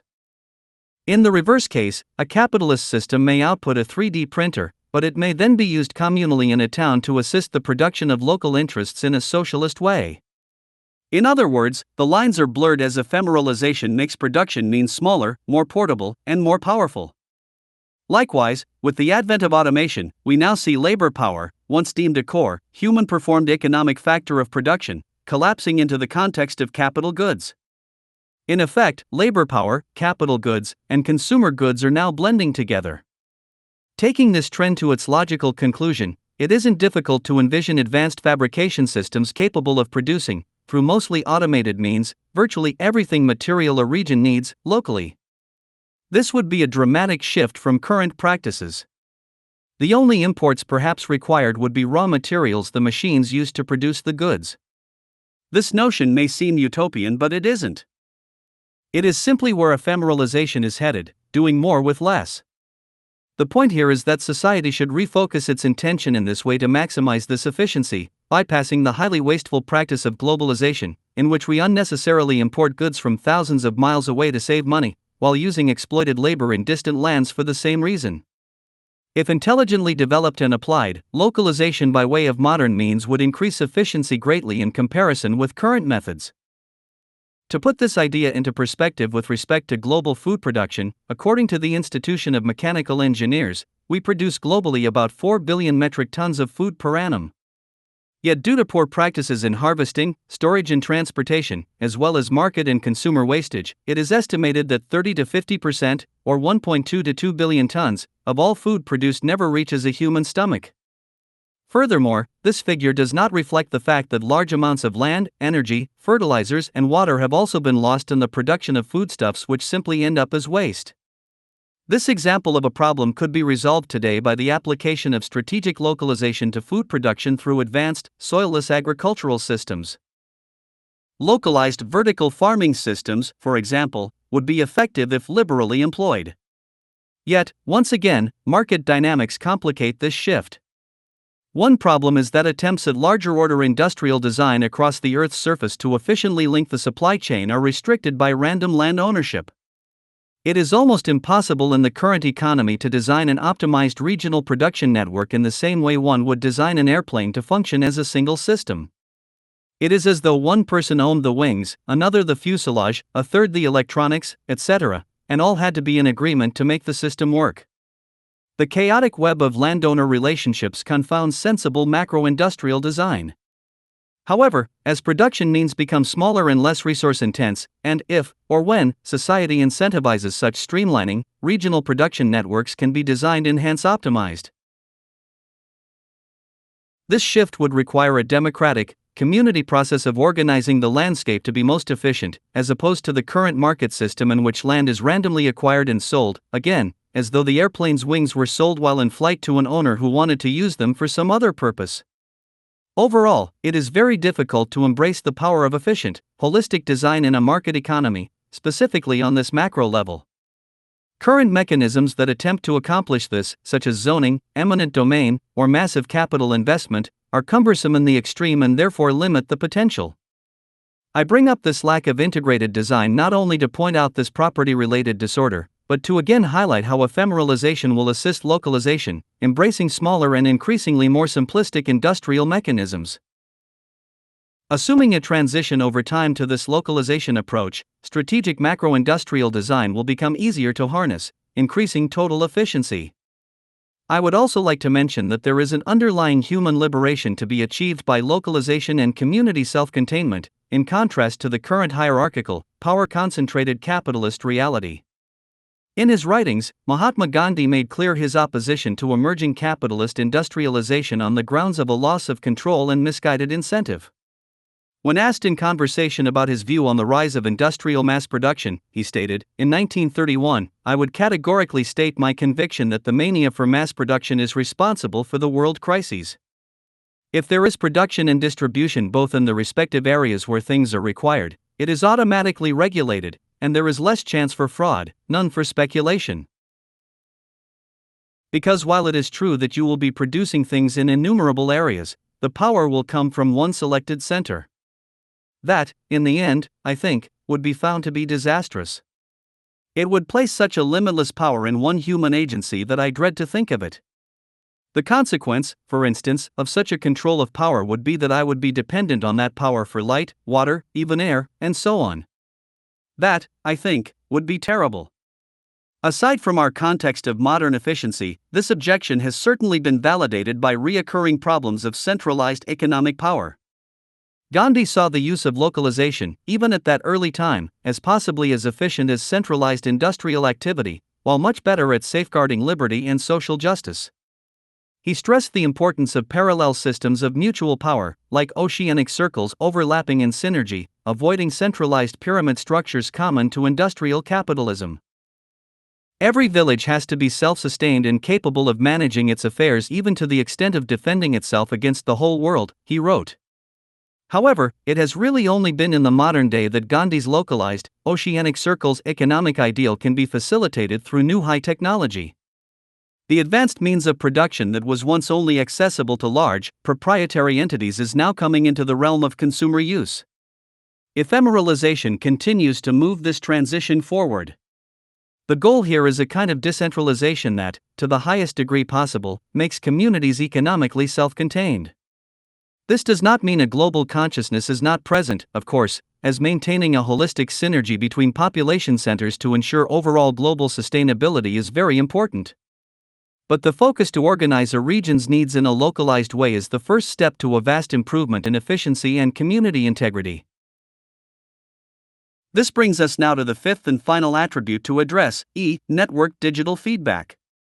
This has been popularly embraced by what is often called the Internet of Things, IoT.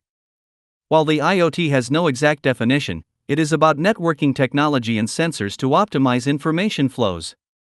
Using the Internet and instruments to measure, track, and feedback information, this process, in the ideal, can unify numerous disparate elements and systems, greatly advancing awareness and efficiency potentials.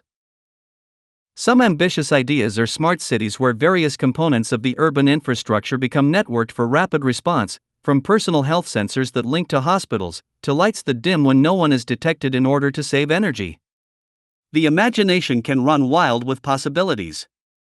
If properly incorporated, this ability could allow for a powerful integration, unifying and simplifying the once extremely complex technical processes of society. In an economic context, the IoT approach could relay and connect data regarding how best to manage resources, production processes, distribution, consumption, recycling, waste disposal behavior, consumer demand, and so on.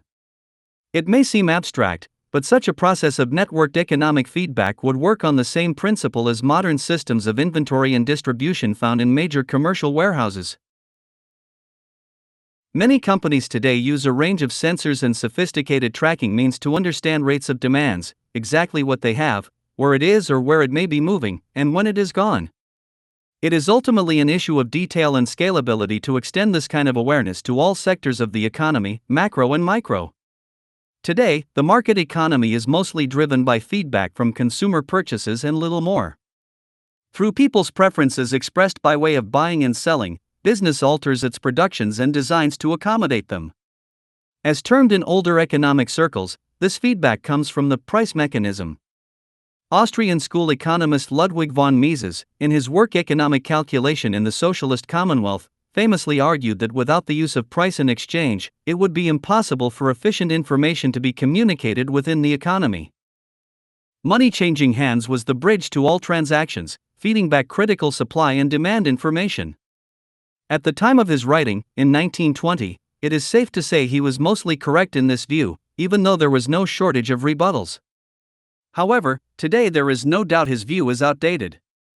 Not only is price no longer needed to gain critical economic feedback, but the information price communicates is long delayed and incomplete in terms of economic measures required to dramatically increase efficiency.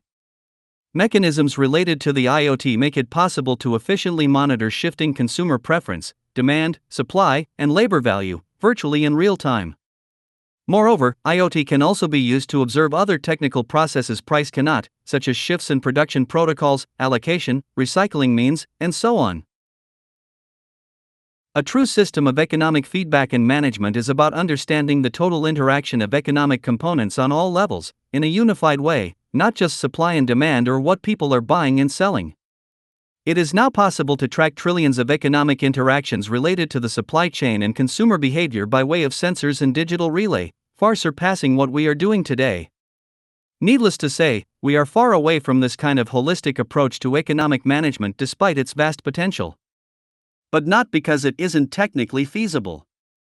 The ideological tension common in conservative circles, which view fragmentation and competition as a means of liberty, quickly pollutes the power of this kind of systems-based thinking.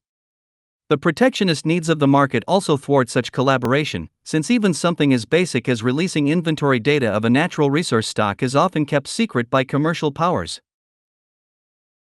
Overall, poor economic information is generally available since the competitive ethic fosters fear. Hence, this holistic means of improved efficiency, like the other four attributes noted, finds little traction today as far as truly harnessing positive potentials is concerned. Now, with all five attributes introduced, I suspect some readers may be alienated or bewildered by these counter-market ideas. In all my public engagements, I find that while people are generally open to criticism of our social system, the moment the conversation turns to solutions, the discomfort level rises substantially. While the five proposals may seem radical, they are merely extrapolated from existing trends, oriented by the structuralist train of thought presented throughout this work. Though I understand the cynicism and the repeatedly expressed mantra, that can never happen, this also isn't about absolutes. As noted, the five attributes are actually happening right now, proving their importance and superiority to current methods, but only to a very limited and largely unnoticed degree.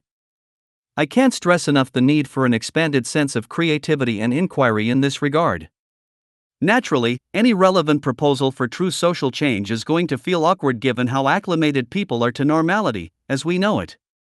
Despite this discomfort, unless people wish to keep things the same, that is, to preserve the social disorder, violence, disease, injustice, and overall spectrum of oppression present today, then this train of thought can't be ignored. The new human rights movement must march forward, working to forge these socio-economic adjustments as best we can, by whatever means we can. How far we as a society move down such a path is proportional to the degree of improvement experienced. Taking this economic logic to the ultimate extreme, the most advanced adjustment, one that ensures the highest reduction of scarcity and hence lowest amount of induced socioeconomic oppression, is one that focuses solely on design, holistic development, and direct economic participation by the general population. In other words, an economic system that actually has no market at all. While perhaps perceived as highly radical, the whole of sociological, public health science, along with the most advanced principles of economic management and habitat sustainability, support this conclusion. This is simply the direction society must now move if any true alleviation of socio-economic inequality and ecological destruction is to occur. Indeed, the shift from fragmented economic processes driven by monetary incentives to economic processes directly focused on producing the highest state of abundance possible in harmony with our habitat is a dramatic detour from how most of us are taught economics. As discussed throughout this book, there is an underlying structure to capitalism that results in the social and environmental outcomes we see today. True economics is a technical design process, without subjective ideology, in the same way the creation of an airplane or any technical tool is. There is no right-wing, liberal, Christian, populist, socialist, or Islamic methodology to the design of a car. The same can be said of how the whole of economic activity is organized, as it is a system or machine like any other, set to perform a given task. Our task again is to optimize economic behavior to further human well-being while remaining ecologically sustainable. Once this goal is understood, bypassing the cultural dogma of our market-based existence, rational thought will naturally arrive at the same set of technical conclusions. In Appendix B, a highly simplified theoretical model for economic calculation has been reproduced for consideration. This has been included for those who may wish to further explore a more technical, systems-based approach to economic management. This model was introduced in a 2014 work I helped co-author on behalf of a 501(c)(3) nonprofit organization called the Zeitgeist Movement. While abridged in general, the proposed model in Appendix B is considered a good overview in the right direction, accounting for economic factors that today go unaccounted for. The functional expression arrived at is FP, id sign, EP, edist, air, max. While the above symbolic logic representation may appear intimidating to some, it is simply a way of organizing complex, connected sets of information in a shorthand way to help clarity. To generalize the expression, from left to right in the parenthesis, we have our 4 core economic processes that we wish to optimize in terms of efficiency. The letter E symbolizes efficiency while the connected subscripts, design, P, dist, and R, represent how the processes, or rules, of product design, production, distribution, and recycling logically occur. This process is embraced by the total production function, FP, on the far left, with the arrow pointing to max on the far right symbolizing the maximization of economic efficiency. Again, please review Appendix B for a more extensive and accurate explanation. In addition, Appendix A has been included to provide a raw exploration of post-scarcity potentials, examining certain trends and extrapolating theoretical possibilities. This is provided to show what is possible, albeit in theory, if the kind of efficient approach just mentioned were put in place. The scarcity-driven, socioeconomic imbalances seen today are politically justified through public ignorance of modern potentials. What we are doing today versus what we could be doing, with outstanding improvements, is important to understand. Many in technology communities today do talk about positive future possibilities, with the implication being we are just not there yet. The truth is that currently existing methods, not trending potentials, can already solve the food, water, energy, pollution, and basic material stress problems common today, if scaled out properly in a systems-based approach. Appendix A sources this empirical research in detail, with noted calculations, but I will summarize the conclusions here. With respect to food availability, it has already been established that the world produces more than enough food in its current capacity. However, if we were extrapolating what would be possible if advanced agricultural methods were applied, specifically the use of vertical farm and soilless systems, we find an astounding increased potential toward abundance. Extrapolated from work done at Columbia University, only 0.006% of the current amount of land used today for agriculture would be needed to meet global needs with a vegetarian diet. These systems would also account for a major reduction in water use, since traditional agriculture is extremely water-intensive and wasteful. If we extrapolate the theoretical potential of this method and all agricultural land on Earth was modified to only use vertical farming methods, the output would be enough to feed 34.4 trillion people. Again, this is purely theoretical, ignoring many other factors. However, since it would only need to feed 9 to 10 billion by 2050, only 0.03% of that theoretical potential is needed. This makes moot any seemingly practical objections to this extrapolation. With respect to fresh or potable water, while current trends show water stress growing in the world, our technical potentials for problem resolution are great. Through proper organization and the use of modern purification and desalination processes, it is possible to resolve all water stress in the world. Given the average use per person of 1,385 cubic meters a year and a population of 7.2 billion, we arrive at a total annual use of 9.972 trillion cubic meters. According to ultraviolet water purification statistics produced by a facility in New York, only 3,324 facilities would theoretically be needed to purify all the water currently used, requiring only 12,309 acres of land. As for desalination, the process is more intense. Using a reverse osmosis seawater plant out of Victoria, Australia, as a basis, it would take 60,000 plants to process all potable water usage. This is, again, an extreme extrapolation to make a point. We would never need to desalinate that much water in reality. With respect to renewable, sustainable, non-hydrocarbon energy, the potential of geothermal, solar, wind, and hydropower means show powerful combined potential. Geothermal has been estimated as having a possible 2000 zetajoules, ZJ, of constant power that is harvestable, assuming minor technological improvements. The total energy consumption of all the countries on the planet is currently only about half a zetajoule, 0.55 ZJ, a year. Wind farms show similar potential, even with general intermittency problems. Based upon the output of the Alta Wind Energy Center in California, 13,231 9,000-acre wind farms would be needed to meet total global energy use, 0.3% of Earth's land surface. Once again, this is not to suggest such a thing is ideal given what land is feasible for wind farms, along with other required factors. This is simply to give a general perspective of possibility. Solar fields also show similar potential. Using the Ivanpah solar electric generating system in California as a basis, it would take 141,767 fields or 496,184,500 acres to theoretically meet total current global demand, 1.43% of total land surface on Earth.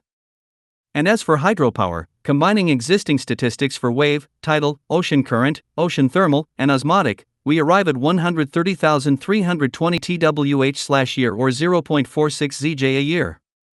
This is roughly 83% of current global use. Put together, along with critically important mixed-use and reuse approaches, only a fraction of current potentials existing today are needed to end hydrocarbon dependence, assisting a dramatically increasing surplus. Again, please see Appendix A for more details. Moving forward. In late 2011, I was asked to give a speech in downtown Los Angeles at the encampment of the regional chapter of Occupy Wall Street. Originating in New York City, this organic uprising against inequality, the financial system, and ultimately the whole of capitalism, had sparked to life quite suddenly some months before. Today, its echoes are felt not only in America but globally, as the terms Occupy and We Are the 99% have become symbols against inequality and social injustice. Having already been to New York earlier that year to speak, I was honored to now participate in the parallel LA culmination. Upon arriving at City Hall, I was informed that a large protest march would be making its way to an outdoor stage in the middle of an adjacent street. As I conversed with various organizers, the distant sound of mass chanting grew from afar. The sprawling tent city surrounding the City Hall campus grew more and more active with excitement.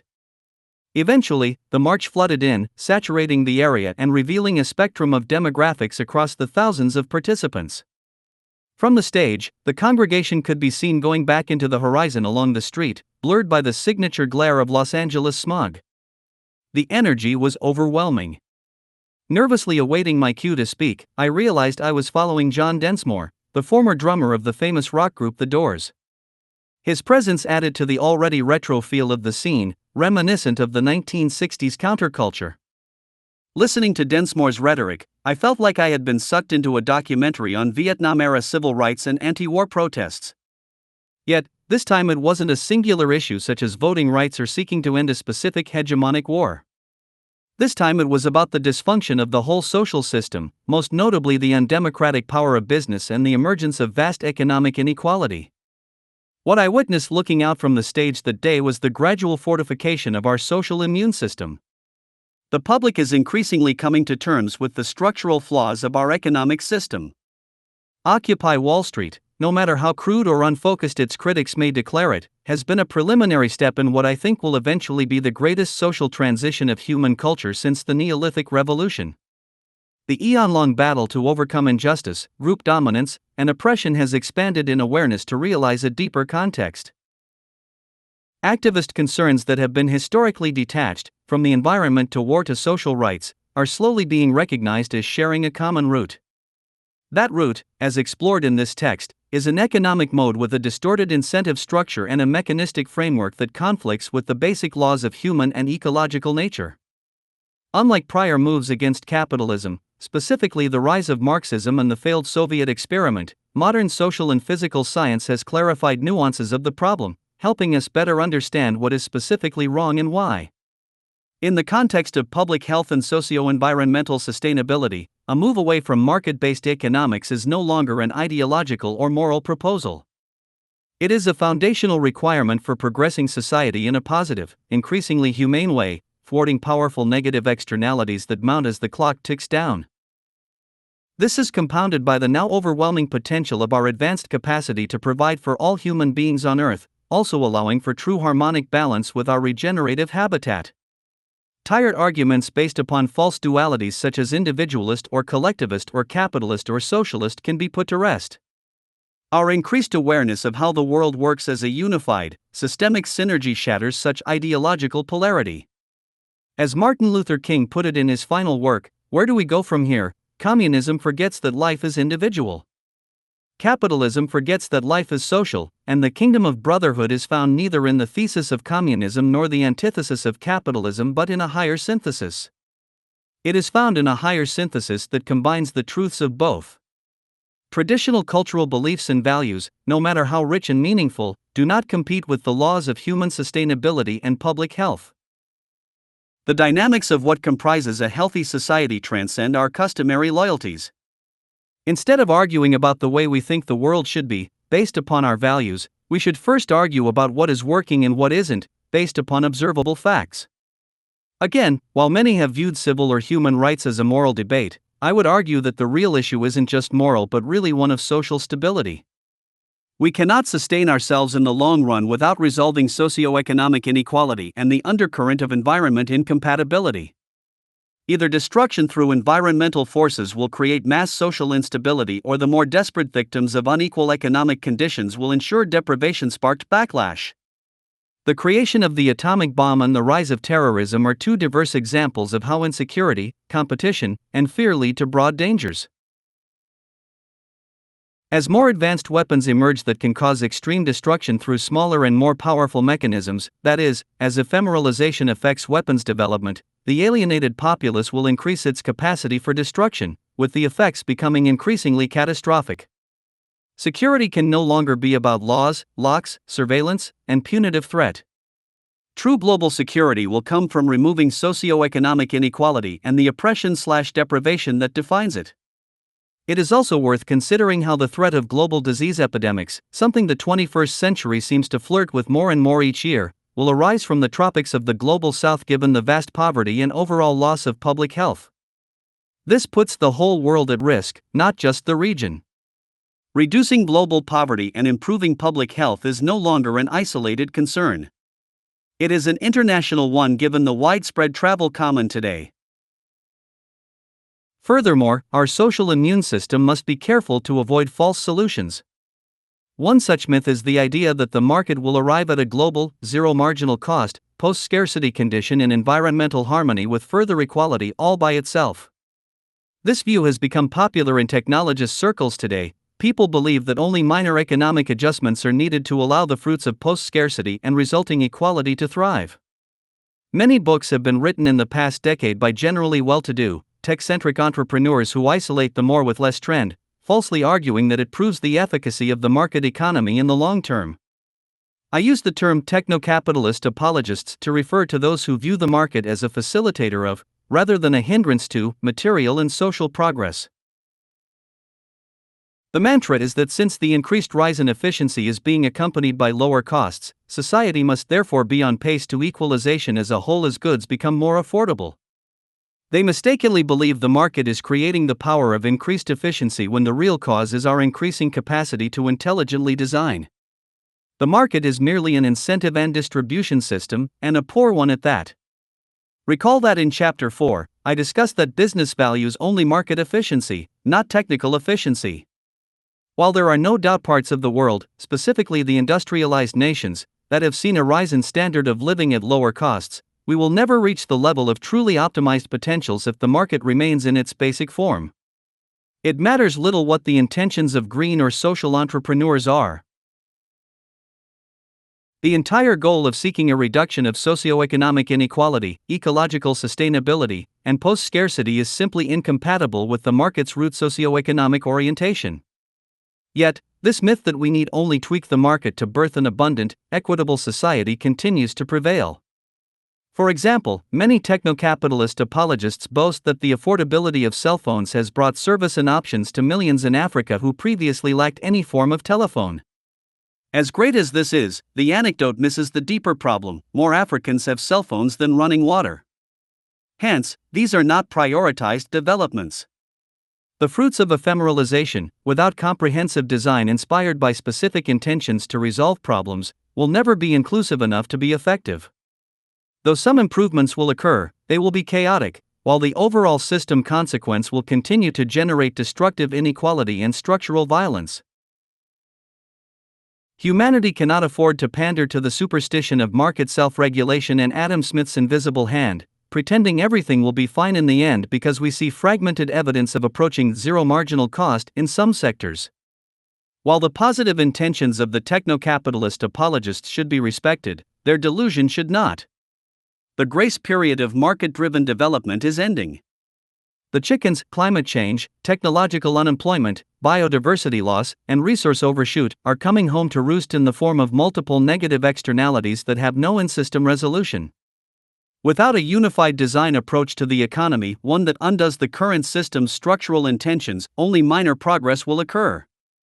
Remember, the market economy's first priority is not to help the world but to increase cost efficiency and profits. Therefore, profit, not social benefit, is what drives its efforts. If it happens to be that this process of competition improves more lives, great. But that is not a priority when it comes to market logic. A company that sells a good for $5 that costs $3 to make, finding that it can reduce that production cost to $2, does not lower its original selling price if it can avoid doing so. The whole point is to increase profits, not equalize them based on production savings. This creates self-limiting thresholds toward zero marginal cost. No company is going to make itself obsolete by reducing its costs to near zero, selling at near zero value. That is the antithesis of a model based, once again, on the benefits of scarcity. Now, how these changes are to be made is no doubt the ultimate question. While it is easy to theorize such ideal changes and their merit, transitioning to them smoothly involves many considerations. Generally, assuming the sanction of society to make such an adaptation, moving from here to there can be done by replacing attributes of the current economy with ones that increasingly orient away from the market's basis in scarcity, competition, and exploitation. Returning to Figure 5c, going from top to bottom, we can consider some possibilities.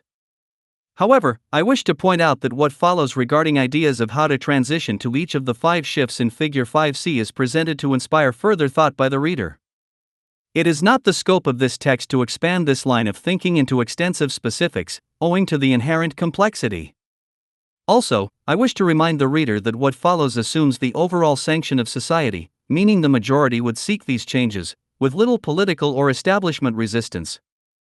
Needless to say, as will be stated at the end of this brief exploration, the truth is that things will never be so easy.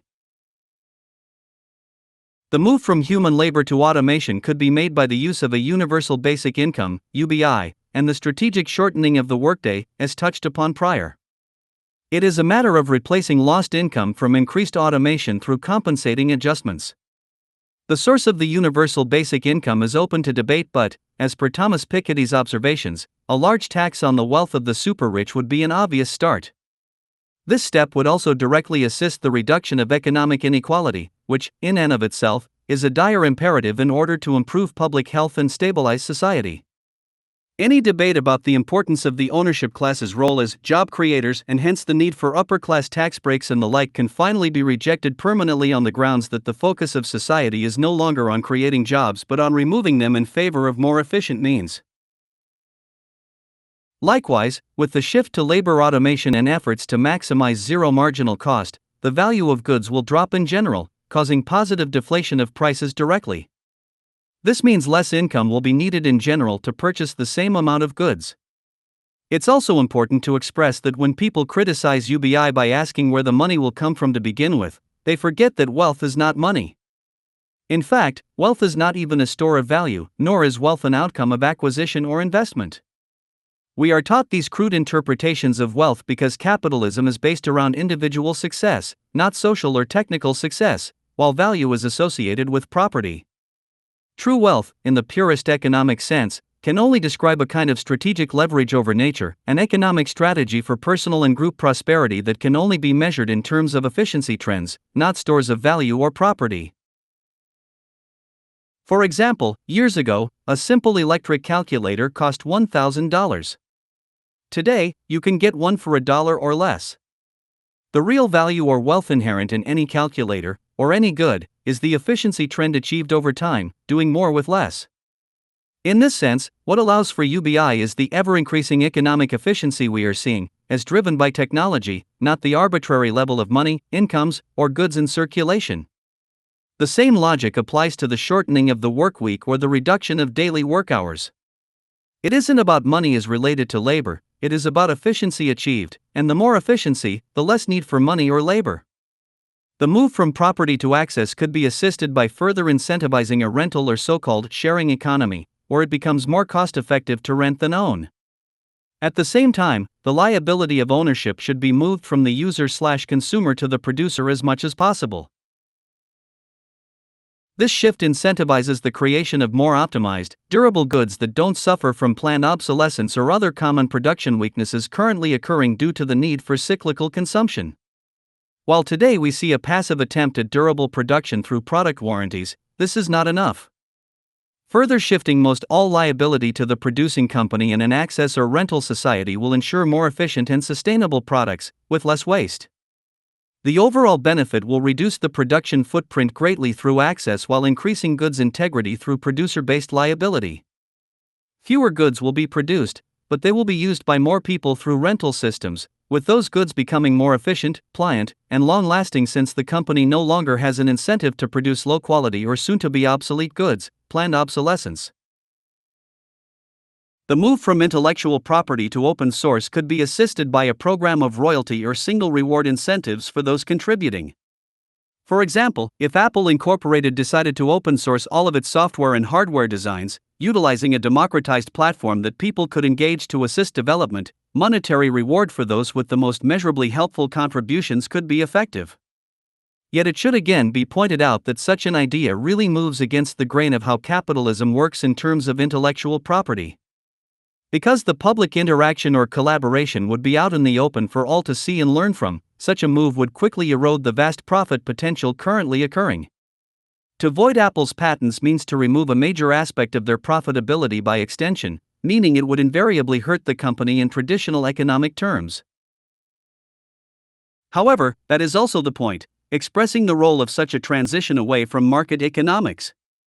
This intermediate step involving royalty shares or rewards for public contributions is still feasible to inch us forward, keeping one foot on each side of the paradigm. It is complex to think about, but what safeguards the current market mode is the fact that a major company such as Apple still owns the specific means of production, ensuring final sale value goes to the company overall. So, the general contributing public wouldn't be able to simply steal and produce an Apple product on its own since it doesn't, yet, have access to such complex production facilities. Overall, to maximize open source potential, the ethos would have to shift away from profit as the first focus of incentive, to where any and all companies exist to further the well-being of the society as a whole. One step in this direction could be to mandate corporate sharing of all information within its sector first. For example, imagine all the cell phone companies being required by law to share their designs with each other, forming a genre-wide cooperative of sorts. This doesn't remove the company and its basic material operations, income structure, or specific decisions, but it reduces the wasteful effects of competition by enabling collaboration across the genre or sector. This would accelerate the design progress since, in the context of modern open-source approaches, more minds looking at a problem are always better than fewer minds. Likewise, if properly networked, it will be far more environmentally sustainable since the competitive ethic encourages companies to seek differential advantage, and this means they constantly seek to one-up their competitors in the eyes of consumers, reproducing and duplicating with mild variation what is already occurring in their market genre. This can be as minor as a new add-on feature or some idea another company already came up with. With open source, this repetitive, duplicate waste would diminish, rapidly accelerating design efficiency. The move from globalization to localization could unfold naturally if automation and the power of ephemeralization are allowed to flourish without restriction. Global product distribution wouldn't make financial sense after a while since costs would be reduced enough to incentivize localization over globalization. Unfortunately, this trend is currently unrealized with no real incentive to pursue it.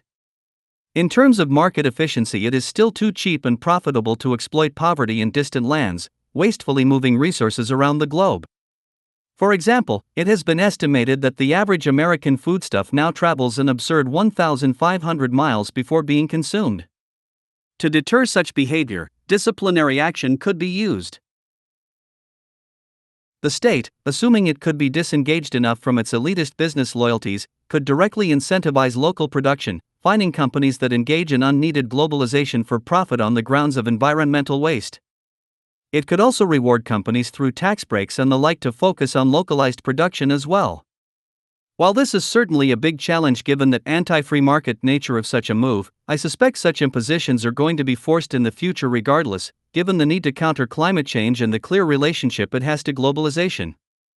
Moreover, if time allows for it, assuming the inherent counteracting efficiency noted in Figure 5b is strong enough, it may actually become natural and logical for localization to occur as we approach zero marginal cost within the market system.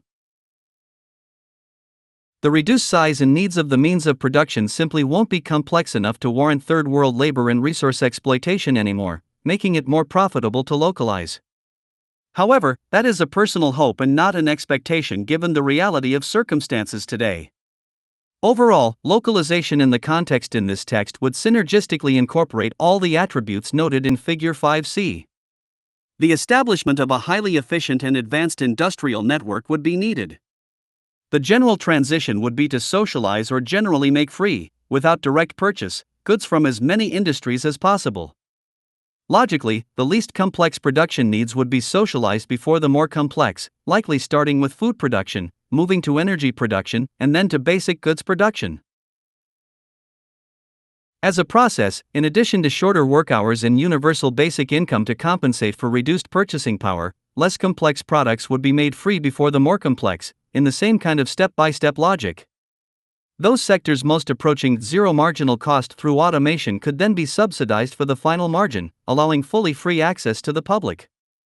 Food and energy would again be the easiest to provide, assuming the advanced economic methods denoted earlier in this chapter were applied.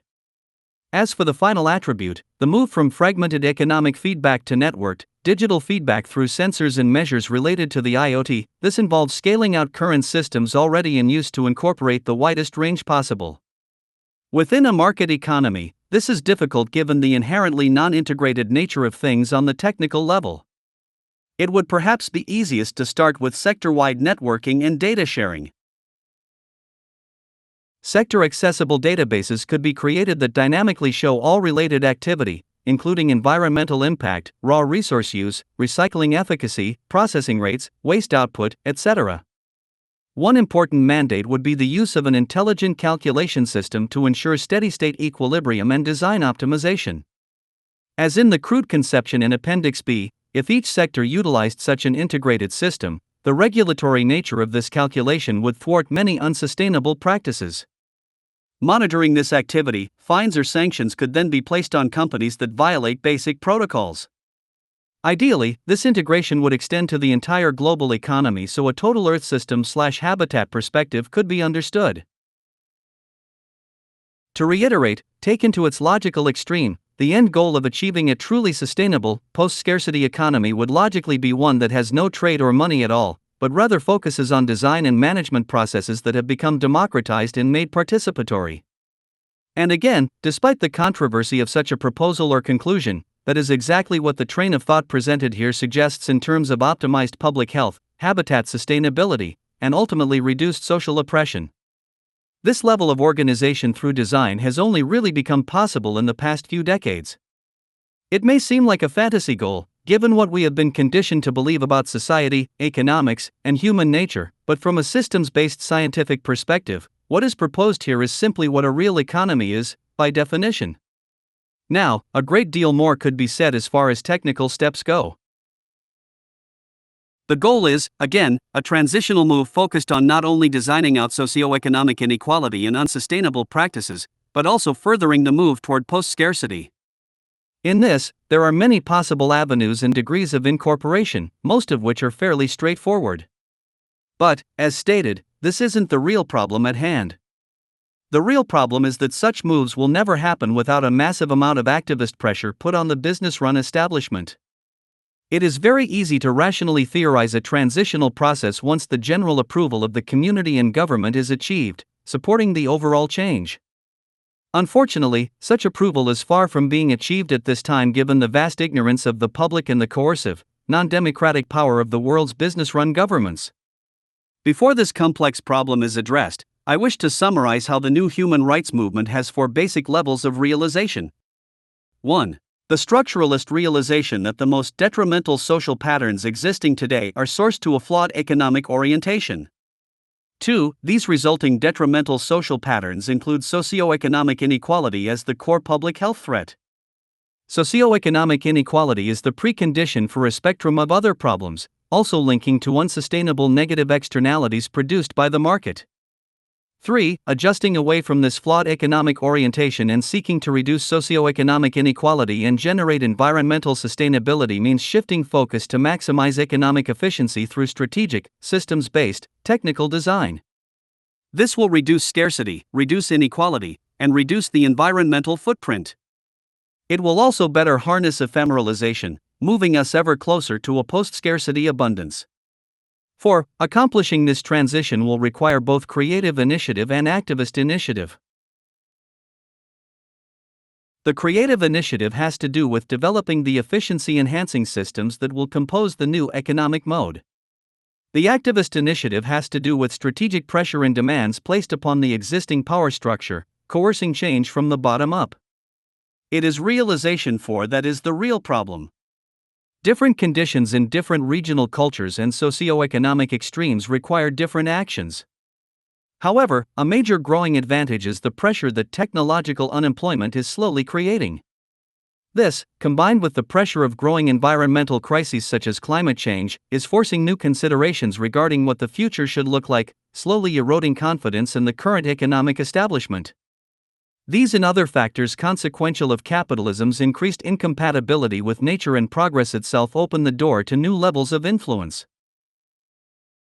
Broadly, I refer to the 4 Ds when thinking about activism: demand, design, detach, and deter. Demand, political influence, whether through grassroots protest or institutional lobbying via NGOs, will naturally be important. This is the arena of democracy that most think of, though often they misunderstand its limitations. Public appeals to directly reduce socioeconomic inequality and stop environmental degradation are always going to go against the grain within a market system, which will resist every step. Regardless, we should constantly demand things such as universal basic income, maximum wage and wealth caps per person, government subsidies to incentivize cooperative businesses rather than hierarchical ones, universal standardization of goods components by industry sector to reduce waste, and other socializing and income/wealth equalizing means. Basic public health services, as common to Nordic countries, should also be pushed to ease social stress while larger strides are made. These are not solutions in and of themselves, but they will help. Design, at the root of a socially just, post-scarcity, and sustainable economic mode is design. It is design not only in the sense of tangible means, but also in the sense of philosophy. One great efficiency flaw in market economics is that it is void of any larger order design. As with any system, the more relevant factors directly incorporated, the more streamlined the total system is. A simple analogy is a transit system. If you were tasked to design a transit system for a city from scratch, it would logically form in a far different and more efficient way than if you had to build around already existing infrastructure that's in the way. So, designing new systems, both macro and micro, from individual goods to integrated goods genres and sectors, is an important step. This requires think tanks and engineers employing the most advanced efficiency principles in a holistic way. Appendix B is a starting point for a calculation system that needs development. Other projects could include localization approaches seeking to get a town, city, or community off the grid and self-sustaining. Detach, some degree of rejection of the current system must occur in order to increase the pressure to change the whole structure. One method is to work to reduce economic involvement in money and trade as much as possible. The use of collectives, shared library systems, time banks, mutual credit systems, and other mechanisms can help not only reduce economic growth but also help those currently suffering. This is a difficult line to walk, however, as the systemic chain reaction of a loss of economic growth is also a loss of work and purchasing power for some. Yet, this kind of negative pressure can further incentivize politically driven reforms as per the demand section. If more people become unemployed, more will see the need for universal basic income, and so on. This may seem controversial, but in the broad view it is simply speeding up what is now a natural process. Also, increasing community involvement through sharing systems and the like will help set the stage for localization. Any method that uses integrated design and sharing systems to reduce trade is going to be productive. Deter, as mentioned, Johan Gultang coined the term cultural violence as an extension of structural violence. This is embedded in the value system disorder common to modern culture. It is part of our poverty of the spirit, as also mentioned. While the social psychology emanating from the social system will continue to pollute culture as long as capitalism exists, those of us who identify with a new value system, as described in this text, need to utilize our shared social nature to influence what others believe. Specifically, a polite level of disrespect and shame should be put upon those promoting high wealth, consumerism, and materialism. No longer should any respect or praise be placed on those engaging in conspicuous consumption or wealth signaling. Those driving Ferraris down the street or sporting overly expensive designer handbags should be made to feel embarrassed for their wasteful and insulting decadence. It needs to be communicated that such values only symbolize the structural violence of the world, not the individual's own ostensible success or status. Extreme luxury goods today really signify dehumanization and a lack of empathy. It is this pattern of materialism and the false idea of infinite wants that helps pollute attempts to create a sustainable and equitable society. To such minds, there isn't enough to go around seems real because they choose to see elitism and rarity as a virtue. The new measures of success must be based upon finding balance with nature and one another, not gaming, exploitation, and advantage seeking. Only sustainable values can create a sustainable culture. As I think again of gazing out upon Occupy Wall Street that California day, it is clear to me that very little faith can be put in the established political and business leaders of our time. The change I speak of will not originate from existing authority but rather from the raw masses. As noted, those who reach high levels of power and opulence in the world are usually conditioned to favor the mechanisms of their reward. As such, it is up to the average majority to realize this change can only come from the ground up. This means courage and confidence must manifest in areas that may be unfamiliar to some. I am convinced that while there is a technical learning curve to some of what has been described in this book, it is not out of the reach of the average person. People may think that if they have no background in economics, sociology, political science, or engineering, they have no right to engage in such subjects. Our overly specialized and fragmented society has created gaps between disciplines, discouraging exploration. I'm here to tell you that nothing is off limits in this world when it comes to learning, understanding, and contribution. However, a new level of creativity and vulnerability is critical. No one told two bicycle mechanics called the Wright brothers that it was impossible to design a man-made flying machine, which was the scientific consensus at the time. But that is exactly what they did when they built the first airplane. Yet, I have no doubt many reading this work will hastily dismiss its proposals as impossible, not understanding how such changes can be implemented in real life. I also have no doubt that these final proposals will spark great discomfort and even fear, given the numerous unanswered questions and considerations they raise. The purpose of this book has been to explain the roots of social distress in the 21st century and the train of thought that will resolve it, if a well-informed and diligent activist movement succeeds in implementation. It was not the intention of this book to cover all possible scenarios or to pretend they even could be covered. The new human rights movement at hand will necessarily be an outcome of our collective efforts, following this train of thought. It is my hope that the ingenuity of humanity can coalesce in building upon this reasoning, turning theory into reality. It is really up to you to decide which side of history you will be on. And to those who do outright reject these observations and proposals for whatever reason conjured, I offer a provocative prediction: the kind of change proposed in this book is going to happen one way or another. The only question is how much suffering has to occur before it does. Returning to the prophetic words of Bayard Rustin, we are all one. And if we don't know it, we will find out the hard way. Appendix A. Post-scarcity potentials. In this section, basic statistics and trends will be presented to show the potential for a global post-scarcity social system. While scarcity in absolute terms will always be with humanity to one degree or another in this closed system of earthly resources, scarcity on the level of human needs and basic material success is no longer a viable defense of the market system's allocation methods. Below is a list of current life support potentials available to the global population that have gone unharnessed due to inhibiting factors inherent in the market economy. Each point will be addressed in its own subsection. 1. Food production. Current production methods already produce more than enough food to feed all human beings on Earth.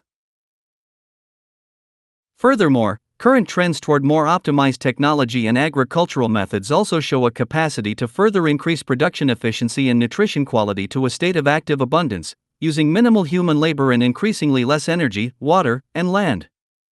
2. Clean water. Desalination and decontamination processes currently exist to such a vast degree of application that no human beings, even with our current levels of pollution, should ever need to be without clean water, regardless of where they are on Earth. 3. Energy. Between geothermal, wind, solar, and hydropower, coupled with system-based processes that can recapture expelled energy and reuse it directly, there is an absolute energy abundance that can serve the current world's population many times over. Food production. According to the United Nations Food and Agriculture Organization, 1 out of every 8 people on Earth, nearly 1 billion people, suffers from chronic malnutrition. Almost all of these people live in developing countries, representing 15% of the population of these countries. First world waste patterns can create price increases for the global food supply due to increased demand resulting from those very waste patterns. In other words, the first world adds to the world hunger epidemic because its consumers waste food, resulting in increased demand, which ultimately pushes price values past what is affordable for many. While there is certainly an educational imperative for the consuming world to consider the relevance of its waste patterns, both in terms of real food waste and waste's effect on global prices, the most effective and practical means to overcome this global deficiency is to update the system of food production itself with more modern methods.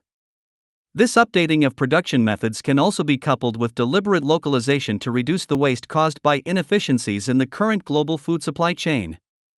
The combination of improved methods and localization would reduce waste, demand, inefficiency, and price problems in general, and it would dramatically increase productivity, product quality, and output overall. While the active use of arable land and land-based agriculture should continue, ideally, of course, with more sustainable practices than we are using today, a great deal of pressure can be alleviated now with advanced soilless methods, which require less water, less fertilizer, fewer, or no, pesticides, less land, and less labor. These facilities can now be built in city environments or even off coastlines, at sea. It appears the most promising of all such arrangements is what is known today as vertical farming. Vertical farming has been put to test in a number of regions, with extremely promising results regarding efficiency. Extrapolating these statistics, coupled with parallel trend advancement, increases inefficiency of the associated mechanisms of this process, reveals that the future of abundant food production will use fewer resources per unit of output, compared to the current land-based tradition, cause less waste, reduce the ecological impact of food production, increase food quality, and the like. It will also use less of the surface of the planet and enable types of food once restricted to certain climates or regions to be grown virtually anywhere in enclosed vertical systems. While approaches vary, common methods include rotating crop systems in transparent enclosures to use natural light, coupled with hydroponic, aeroponic, and or aquaponic water and nutrient servicing systems. Artificial light systems are also being used along with other means to distribute natural light, such as parabolic mirror systems that can move light without electricity. Many waste-to-energy approaches to these structures are increasingly common, along with advanced power systems based on regenerative processes. Between various approaches, the capacity is dramatically increased since food can, in many cases, be grown almost 24 hours a day, 7 days a week. Common objections to this type of farming have mostly been concerns over its energy footprint, criticizing the use of artificial light in some arrangements as too power-intensive. However, the use of renewable energy systems, such as photovoltaics, coupled with regional placement most conducive to renewable methods, such as near-wave, tidal, or geothermal sources, are plausible solutions for sustainable, non-hydrocarbon-based powering. However, it is best to think about this in a comparative context. In the U.S., up to 20% of the country's fossil fuel consumption goes into the food chain, according to the UN's Food and Agricultural Organization, FAO, which points out that fossil fuel use by the food systems in the developed world often rivals that of automobiles. In Singapore, a vertical farm system, custom built in a transparent enclosure, uses a closed-loop, automated hydraulic system to rotate the crop in circles between sunlight and an organic nutrient treatment, costing only about $3 a month in electricity for each enclosure. This system is also reported as 10 times more productive per square foot than conventional farming, using much less water, labor, and fertilizer, as noted above. There is also little transport cost as all produce is distributed locally, saving more resources and energy. Overall, there is a spectrum of applications.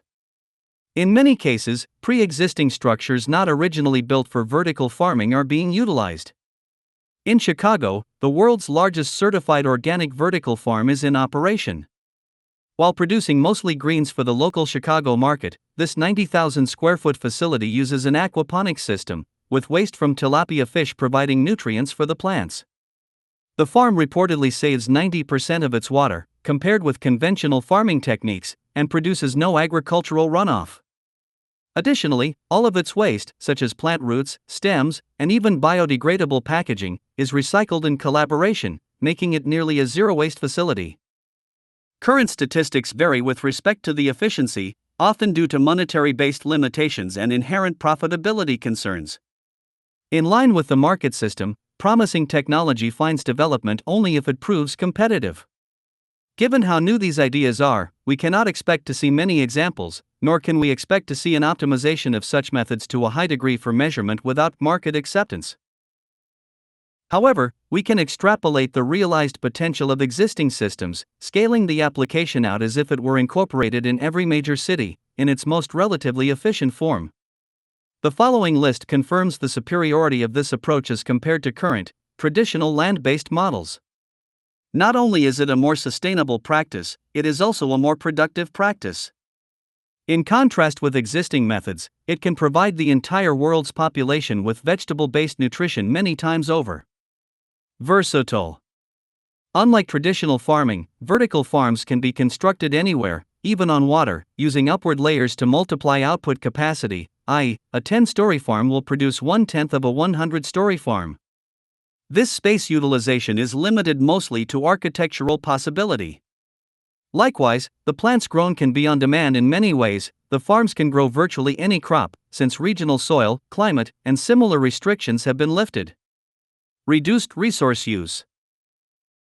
Vertical farming uses substantially less water and pesticides, and is more conducive to non-hydrocarbon-based nutrient/fertilizer methods. Its energy use can vary by application, but in its most efficient setting it uses dramatically less energy both to power the farm itself and with respect to the greatly diminished need for hydrocarbon fertilizer and oil fuel transport, which is a heavy burden in the current, farm-based process. more sustainable/less ecological damage. The current tradition of farming has been recognized as one of the most ecologically destructive processes of modern society. In the words of environmental writer Renee Cho, as of 2008, 37.7% of global land and 45% of U.S. land was used for agriculture. The encroachment of humans into wild land has resulted in the spread of infectious disease, the loss of biodiversity, and the disruption of ecosystems. Overcultivation and poor soil management has led to the degradation of global agricultural lands. The millions of tons of toxic pesticides used each year contaminate surface waters and groundwater, and endanger wildlife. Agriculture is responsible for 15% of global greenhouse gas emissions, and accounts for 1/5 of U.S. fossil fuel use, mainly to run farm equipment, transport food, and produce fertilizer. As excess fertilizer washes into rivers, streams, and oceans, it can cause eutrophication. Algae blooms proliferate. When they die, they are consumed by microbes, which use up all the oxygen in the water. The result is a dead zone that kills all aquatic life. As of 2008, there were 405 dead zones around the world. More than 2/3 of the world's fresh water is used for agriculture. Post-scarcity capacity. Students at Columbia University working on vertical farm systems determined that in order to feed 50,000 people, a 30-story building the size of a New York City block would be needed. A New York City block is about 6.4 acres. If we extrapolate this into the context of the city of Los Angeles, with a population of about 3.9 million and a total acreage of about 318, 912, 24, it would take roughly 78 such 30-story structures to feed the local residents, for a total of 499 acres. This amounts to about 0.1% of the total land area of Los Angeles to feed the population. The Earth, consisting of about 29% land, has roughly 36,794,240,000 acres and a human population of 7.2 billion as of late 2013.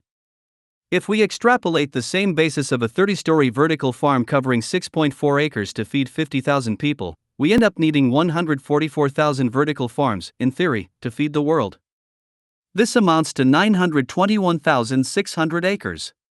Given that roughly 38% of all the Earth's land is currently being used for traditional agriculture, 13,981,811,200 acres, we find that we need only 0.006% of the Earth's existing farmland to meet production requirements. Now, these extrapolations are clearly theoretical, and obviously many other factors need to be taken into account with respect to placement of such farm systems and critical specifics. Also, within the 38% land use statistic, much of that land is for livestock cultivation, not just crop production. However, the raw statistics are quite incredible with respect to possible efficiency and capacity. In fact, if we were to build these same vertical farms on the land currently used for crop production, about 4,408,320,000 acres, the food output would be enough to feed 34.4 trillion people. Given that we will need to feed only 9 to 10 billion by 2050, we only need to harness about 0.03% of this theoretical capacity, which, it could be argued, likely makes rather moot any seemingly practical objections common to the aforementioned extrapolation. As a final note, vegetable protein from vertical crops offer a solution for the pollution and waste related to animal farming. From a sustainability standpoint, ignoring the common moral objections and arguably inhumane practices commonly associated with industrialized livestock cultivation, the production of meat and animal-based products is an environmentally unfriendly act as practiced today. According to the International Livestock Research Institute, ILRI, livestock systems occupy about 45% of the Earth's land. According to the FAO, the livestock sector produces more greenhouse gas emissions than modern gas-consuming transport. Given that 90% of all the large fish once thriving in the ocean are gone due to overfishing, as well, new solutions are needed. One such solution is aquaculture, which is the direct farming of fish, crustaceans, and the like. This direct approach, if sustainably driven, can provide farm-raised, protein-rich fish for human consumption, replacing the demand for land-based meat. Another approach is the production of in vitro meat. In vitro meat may be produced as strips of muscle fiber, which grow through the fusion of precursor cells, either embryonic stem cells or specialized satellite cells found in muscle tissue. This type of meat is usually cultured in a bioreactor. While still experimental, in 2013 the world's first lab-grown burger was cooked and eaten in London. Benefits include the reduction of livestock source disease, which is very common, along with eliminating certain negative health characteristics of traditional meat, such as fatty acids. Clean water. Given that the human body can survive without fresh water for only a few days, making this most basic resource abundantly available to all is critical. Likewise, it is the backbone of many industrial production methods, including agriculture. Fresh water is naturally occurring water on the Earth's surface in ice sheets, ice caps, glaciers, icebergs, bogs, ponds, lakes, rivers, and streams, and underground as groundwater in aquifers and underground streams. Of all the water on Earth, 97% of it is saline and not directly consumable. According to the World Health Organization, about 2.6 billion people, half the developing world, lack even a simple improved latrine, and 1.1 billion people have no access to any type of improved source of drinking water. As a direct consequence, 1.6 million people die every year from diarrheal diseases, including cholera, attributable to lack of access to safe drinking water and basic sanitation, and 90% of these are children under 5, mostly in developing countries. 160 million people are infected with schistosomiasis, causing tens of thousands of deaths annually. 500 million people are at risk of trachoma, from which 146 million are threatened by blindness and 6 million are visually impaired. Intestinal helminths, ascariasis, trichuriasis, and hookworm infection are plaguing the developing world due to inadequate drinking water, sanitation, and hygiene, with 133 million suffering from high-intensity intestinal helminths infections. There are around 1.5 million cases of clinical hepatitis A every year. According to the United Nations, by 2025, an estimated 1.8 billion people will live in areas plagued by water scarcity, with 2/3 of the world's population living in water-stressed regions. As with most all of the world's current resource problems, it is an issue of both poor management and a lack of industrial application. From the standpoint of management, the amount of water wasted in the world due to pollution, overuse, and inefficient infrastructure is enormous. About 95% of all water that enters most people's homes goes back down the drain in one shot. A systems-based solution to optimize water use is to design kitchens and bathrooms so that they recapture water for different purposes. For example, the water running through a sink or shower can be made available for a toilet. Various companies have slowly put such ideas into practice recently, but overall most infrastructures do not include plans for such reuse. The same is true of large commercial buildings, which can create reuse networks throughout the whole structure, capture rainwater for other purposes, and otherwise use water more efficiently. Water pollution is another problem. It affects both developed and developing nations on many levels. The American Environmental Protection Agency, EPA, estimates that 850 billion gallons of untreated discharges, waste, flow into water bodies annually, contributing to more than 7 million illnesses each year. The Third World Center for Water Management estimates that only about 10 to 12% of wastewater in Latin America is treated properly. Mexico City, for example, exports its untreated wastewater to local farmers. Though the farmers value this wastewater because the water increases crop yields, the wastewater is heavily contaminated with pathogens and toxic chemicals, representing a serious health risk for both farmers and consumers of the agricultural products grown in this area. In India, major cities discharge untreated wastewater into the bodies of water that serve as their drinking water. Delhi, for example, discharges wastewater directly into the Yamuna River, the source of drinking water for some 57 million people.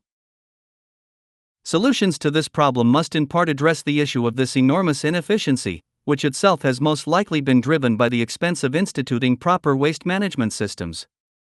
By coupling good waste management with an industrial design imperative that systems should include reuse, we can better preserve and utilize our existing resources.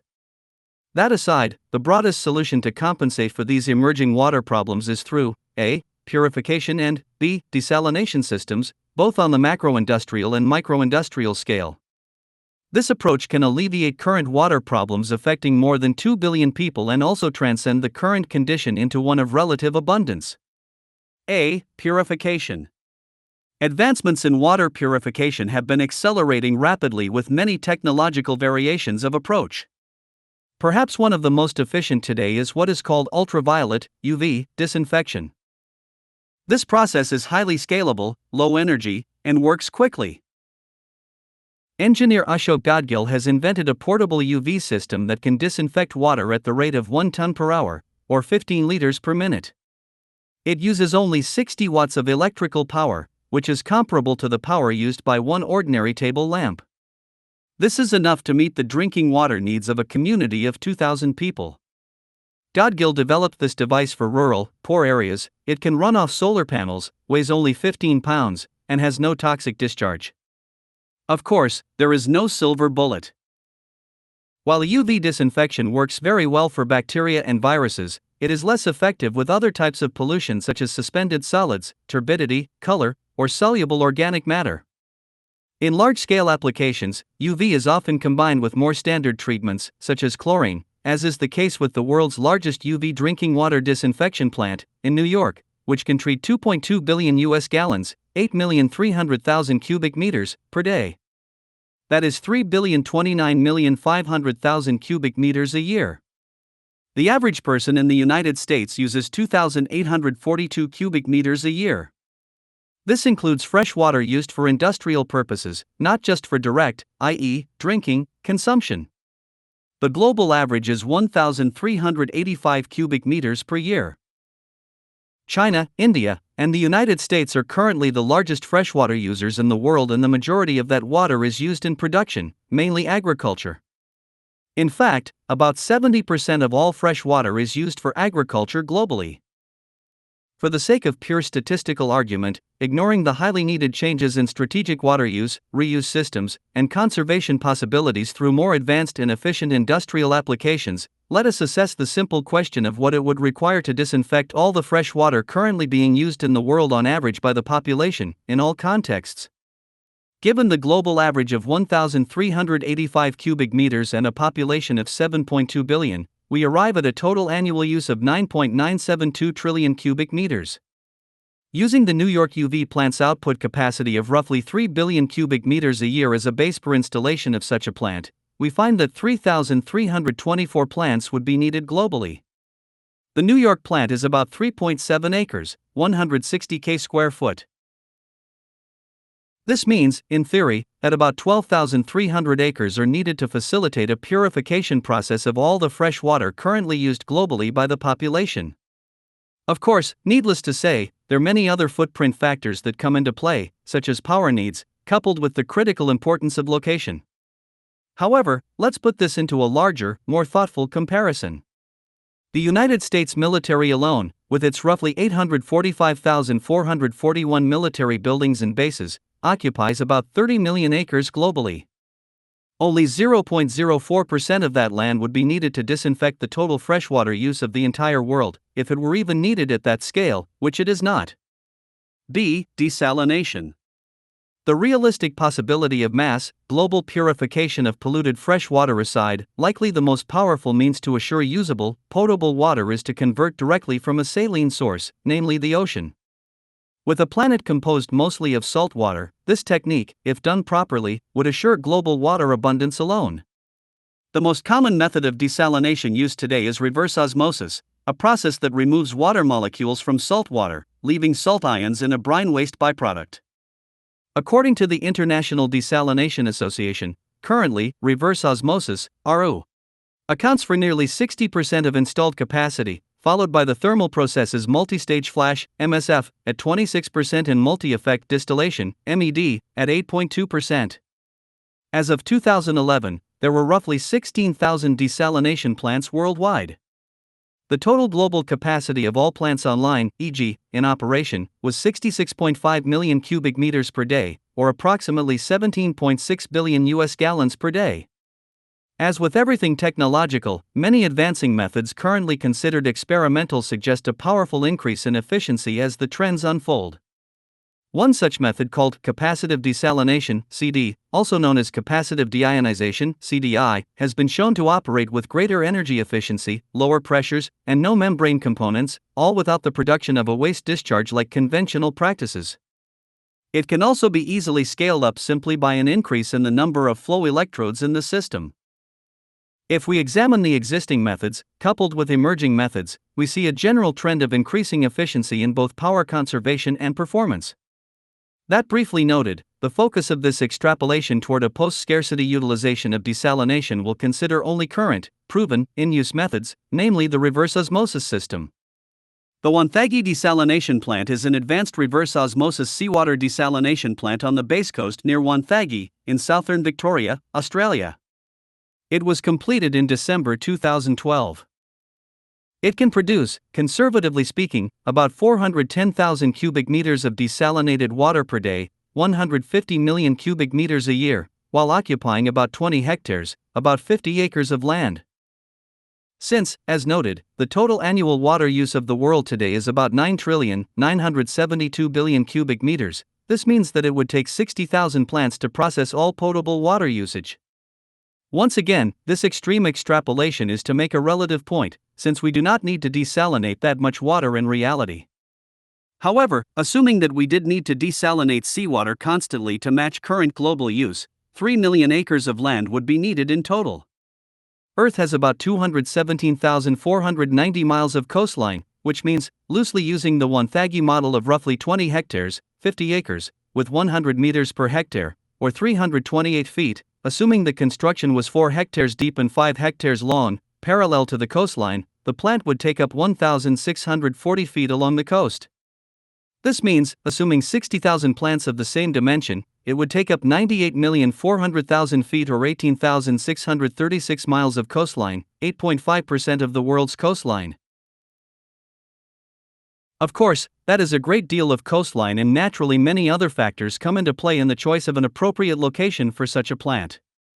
Again, it is not the purpose of this extrapolation to suggest these statistics are of any other use than to gauge a broad sense of what such capacity means, in light of the water scarcity/stress issues occurring today. Yet, the fact is, it is clearly within the range of such application to meet the needs of people suffering from water scarcity via desalination alone, coupled with an infrastructure and distribution system to move water inland. As a final example, let's reduce this abstract extrapolation even more and apply it to a real-life circumstance. On the continent of Africa, for example, which has about 1 billion people as of 2013, roughly 345 million people lack sufficient access to running water. If we apply the noted global average consumption rate of 1,385 cubic meters a year, seeking to provide each of those 345 million people that amount, we would need 477,825,000,000 cubic meters produced annually. Using the Wonthaggi annual capacity of 150 million cubic meters produced as the base figure, Africa would need 3,185 50-acre plants along its coastline to meet such demand, taking up about 5,223,400 feet or 989 miles. Given Africa has about 26,000 kilometers, 16,000 miles of coastline, this would take up about 6% of Africa's coastline. However, if we divided this number in half, and used UV purification systems for one section and desalination for the other, the desalination process would need about 3%, or 494 miles of coastline for desalination facilities, and only about 296 acres of land for purification facilities, which is a minuscule fraction of Africa's total landmass of about 7 billion acres. This approach is highly workable, and obviously, in this case and in all other cases, we would strategically maximize purification processes since they are more efficient, while using desalination for the remaining demand. Such crude statistics reveal that between UV and traditional decontamination, coupled with traditional desalination processes, as they currently exist, and ignoring the rapid advancements occurring in both fields, which will likely have an exponentially advanced level of efficiency in the coming decades, the idea of enduring water scarcity on planet Earth is absurd.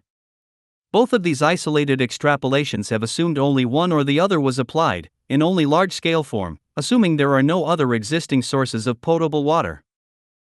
In reality, we have the technical capacity to bring potable water availability to absolute global abundance. This can be done by respecting existing freshwater availability through the use of intelligent use/reuse water network schemes to further preserve the existing capacity. At the same time, both large and small-scale desalination and decontamination processes can be applied as specific regions require.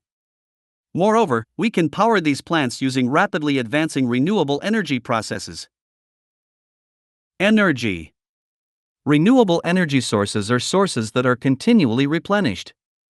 Such sources include water, wind, solar, and geothermal. In contrast, fuels such as coal, oil, and natural gas are non-renewable, as they are based on Earth stores that show no near-term regeneration. As of the early 21st century, the recognition of clean, renewable energy possibilities has been substantial. The spectrum of application, scalability, and degree of efficiency, coupled with advancing methods for energy storage and transfer, have arguably made our current, mostly hydrocarbon-based energy methods appear outdated, especially given the ongoing negative consequences of their use. Nuclear energy, while effective and considered a renewable form by some, works at very high risk given the unstable materials involved and the large-scale accidents on record that have brought the safety of this form of production into question. In the world today, the 5 most commonly used renewable sources are hydropower, via dams, solar, wind, geothermal, and biofuels. Renewable energy sources currently represent about 15% of global energy use, with hydropower accounting for 97% of this figure. More than 1.2 billion people lack access to electricity worldwide. Additionally, non-renewable energy sources are plagued by ongoing pollution and periodic crises.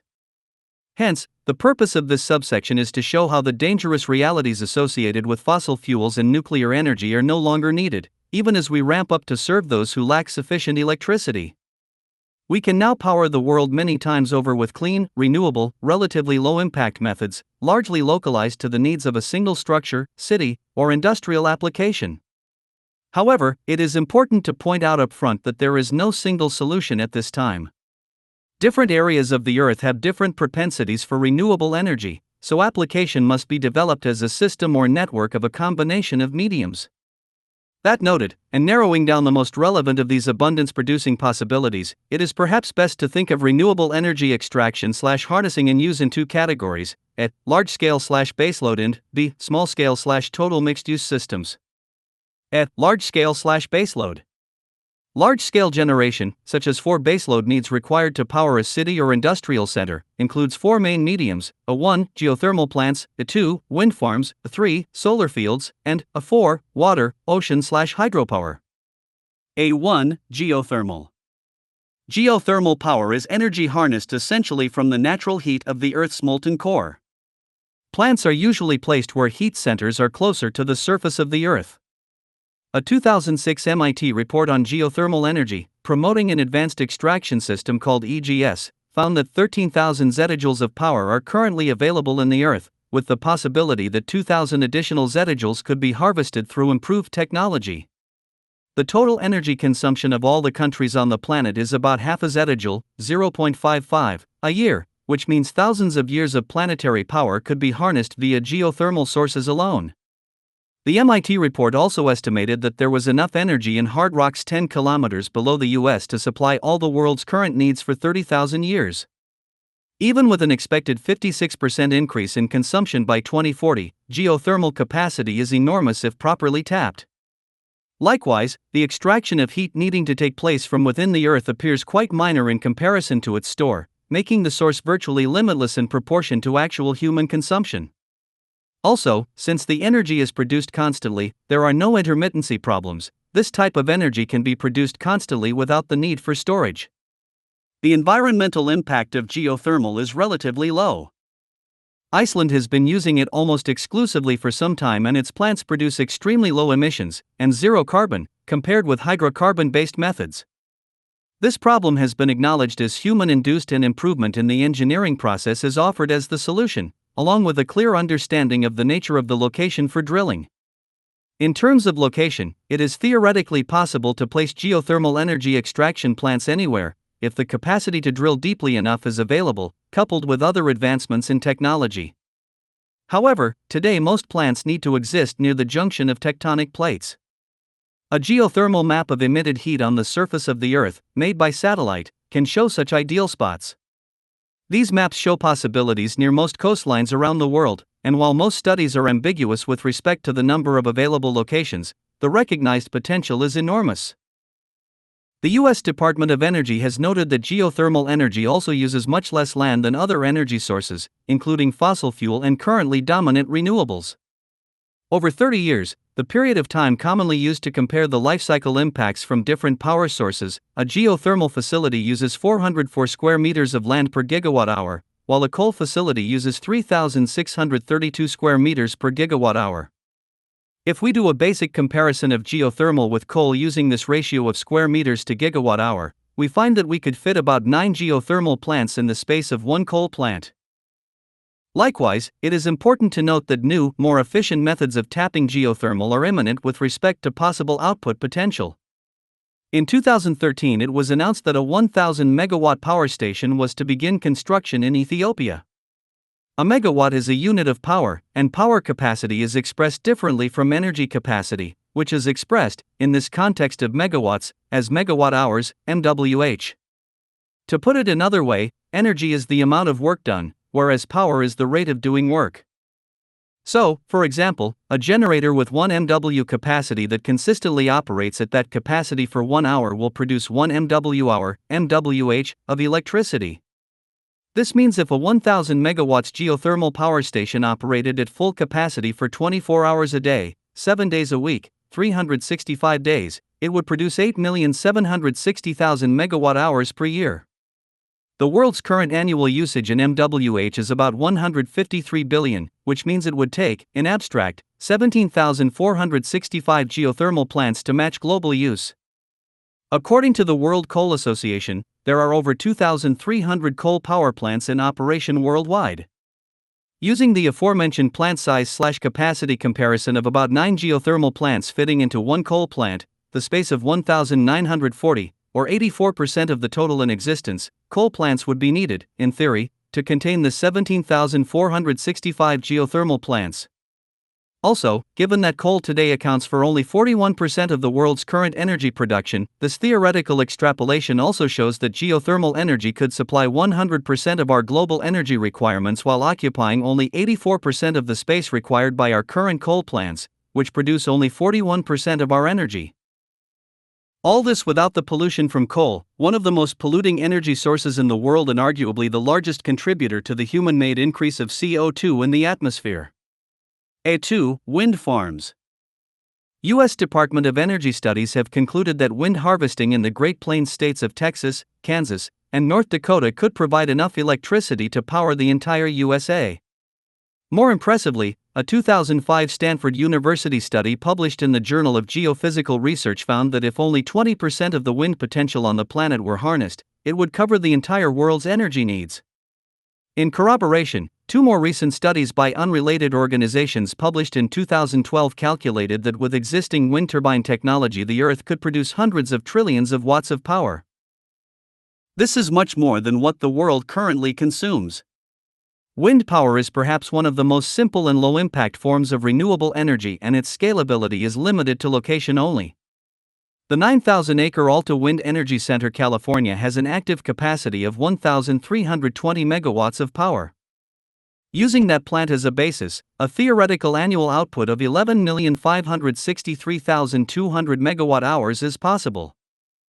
This means 13,231 9,000-acre wind farms would be needed to meet the current output figure of 153 billion megawatt hours. It also means 119,079,000 acres of wind-sufficient land would be required. This amounts to 0.3% of the Earth's surface that would be needed to power the world, in abstract. Once again, this is not to suggest such as an ideal situation given what land is feasible for wind farms, along with other important factors. This is simply to give a general perspective of possibility. However, one unique reality of wind power generation is the potential of offshore harnessing. Compared to land-based wind power, offshore wind power has, on average, a much larger yield, as wind speeds tend to be higher. This reality also alleviates land-based pressures given land scarcity and regional restrictions. According to the assessment of offshore wind energy resources for the United States, 4,150 gigawatts, 4,150,000 megawatts, of potential wind turbine capacity from offshore wind resources are available in the United States. Assuming this power capacity were consistent for a year, we end up with an energy conversion of 36.354 billion MWH/year.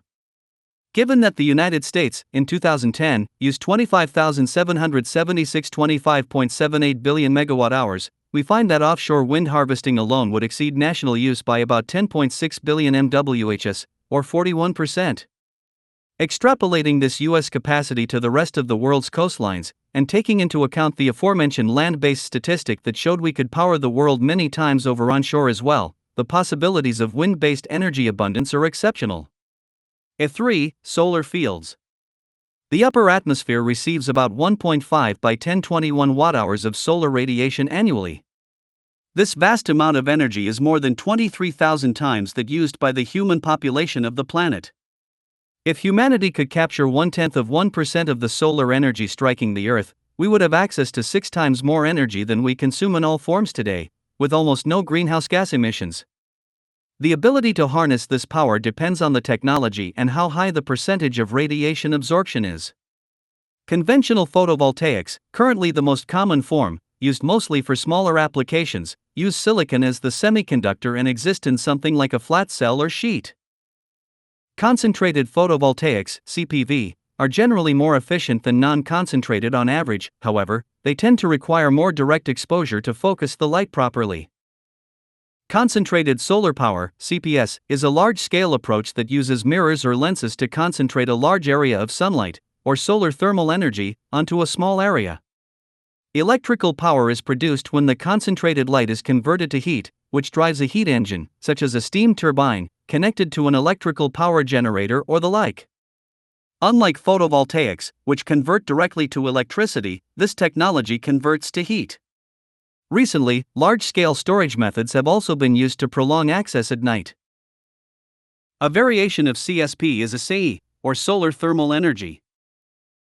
The Ivampa Solar Electric Generating System in California is a 3,500-acre field with a stated annual generation of 1,079,232 megawatt-hours. Ivampa does not use any form of storage, but it serves about 140,000 homes in the region. Using Ivampa as a basis, it would take 141,767 fields or 496,184,500 acres to theoretically meet current global energy use based on output. This is 1.43% of total land on Earth. Once again, this is not to suggest such a thing is practical, nor is it to ignore the radiation yield differences found in different areas of the Earth. However, deserts, which tend to be highly conducive for solar fields while often less conducive to life support for people, are roughly a third of all the landmass in the world, or about 12 billion acres. Compared with the roughly 500 million acres theoretically needed to power the world as per our extrapolation, only 4.1% of the world's desert land would be needed. Likewise, other projects similar to the Ivampa field have been incorporating storage systems. The Solana 280 megawatt solar power plant in Arizona combines parabolic trough mirror technology with molten salt thermal storage and is able to continue outputting up to 6 hours after the sky goes dark.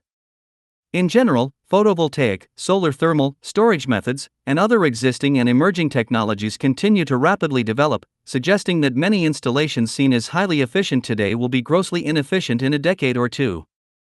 As will be addressed further with respect to smaller-scale renewable energy solutions, future efficiencies are likely to occur through the use of solar power localized into the construction of buildings and domiciles. The issue is making the technology compact and efficient enough for local use. However, solar field power stations, just like geothermal and wind, have an enormous global potential in and of themselves. There is little doubt that given proper resources and attention, these fields alone could theoretically establish an infrastructure and efficiency level to power the world. 4. Water/hydro energy. Water-based renewable energy extraction could generally be said to have two broad sources: the ocean and river-type water flows, which use the gravitational force of falling or flowing water, usually in an inland watercourse. The latter is generally referred to in practice as hydroelectric and, as noted before, it is currently a fairly large part of the existing renewable energy infrastructure. On the other hand, the vast potential of the ocean has yet to be harnessed within a fraction of its capacity. It is not far-fetched to suggest that ocean water power could power the world alone. This could be done through the intelligent harvesting of the various mechanical movements of ocean water as well as through exploiting the differences in heat, known as ocean thermal energy conversion, OTC. Given the existing, fairly large-scale use of hydroelectric power, dams, already, this section will instead focus on the ocean potentials. The most pronounced sea-based potentials at this time appear to be wave, tidal, ocean current, ocean thermal, and osmotic power. Waves are primarily caused by winds, tides are primarily caused by the gravitational pull of the moon, ocean currents are primarily caused by the rotation of the Earth, ocean thermal energy results from solar heat absorbed by the surface of the ocean, and osmotic power is when fresh water and salt water meet, exploiting the difference in salt concentration. Wave. It has been found that wave power's usable global potential is about 3 TW or about 26,280 TWh/year assuming constant harnessing. This is almost 20% of current global use. This amount of power has been ascertained essentially by analysis of deep water regions off continent coastlines. The theoretical power estimate has been estimated at 3.7 TW, with the final net estimate reduced by about 20% to compensate for various inefficiencies related to a given region, such as ice coverage. Energy output is basically determined by wave height, wave speed, wavelength, and water density. Wave farms, or the construction of wave harnessing plants off a coastline, have seen limited large-scale application at this time, with only about 6 countries sparsely applying the technology. Locations with the most potential include the western seaboard of Europe, the northern coast of the UK, and the Pacific coastlines of North and South America, Southern Africa, Australia, and New Zealand. Tidal power has 2 subforms, range and stream. Tidal range is essentially the rise and fall of areas of the ocean. Tidal streams are currents created by periodic horizontal movement of the tides, often magnified by the shape of the seabed. Different locations of Earth have large differences in range. In the United Kingdom, an area with high levels of tidal activity, dozens of sites are currently noted as available, with a forecast that 34% of all the UK's energy could come from tidal power alone. Globally, older studies have put tidal capacity at 1,800 TWh/year. More recent studies have put the theoretical capacity, both range and stream, at 3 TW, assuming only a portion would be extractable. Tidal power, while very predictable, is also subject to daily periods of intermittency based around tidal shifts. Assuming only 1.5 TW could be harnessed in a year through advanced technology, this means about 7% of the world's power could come from tidal power. Ocean current. Similar to tidal streams, ocean currents have shown great potential. These currents flow consistently in the open ocean, and various technologies have been emerging to harness this largely untapped medium. As with all renewables, the capacity to harness such potential is directly related to the efficiency of the technology employed. The European Ocean Energy Association estimates the current potential at 400 TWh/year. However, there is good reason to assume this figure is outdated. Prior applications of turbine/mill technologies to capture such water flows have needed an average current of 5 or 6 knots to operate efficiently, while most of the Earth's currents are slower than 3 knots. However, recent developments have revealed the possibility to harness energy from water flows of less than 2 knots. Given this potential, it has been suggested that ocean current alone could power the entire world. Osmotic power or salinity gradient power is the energy available from the difference in the salt concentration between seawater and river water.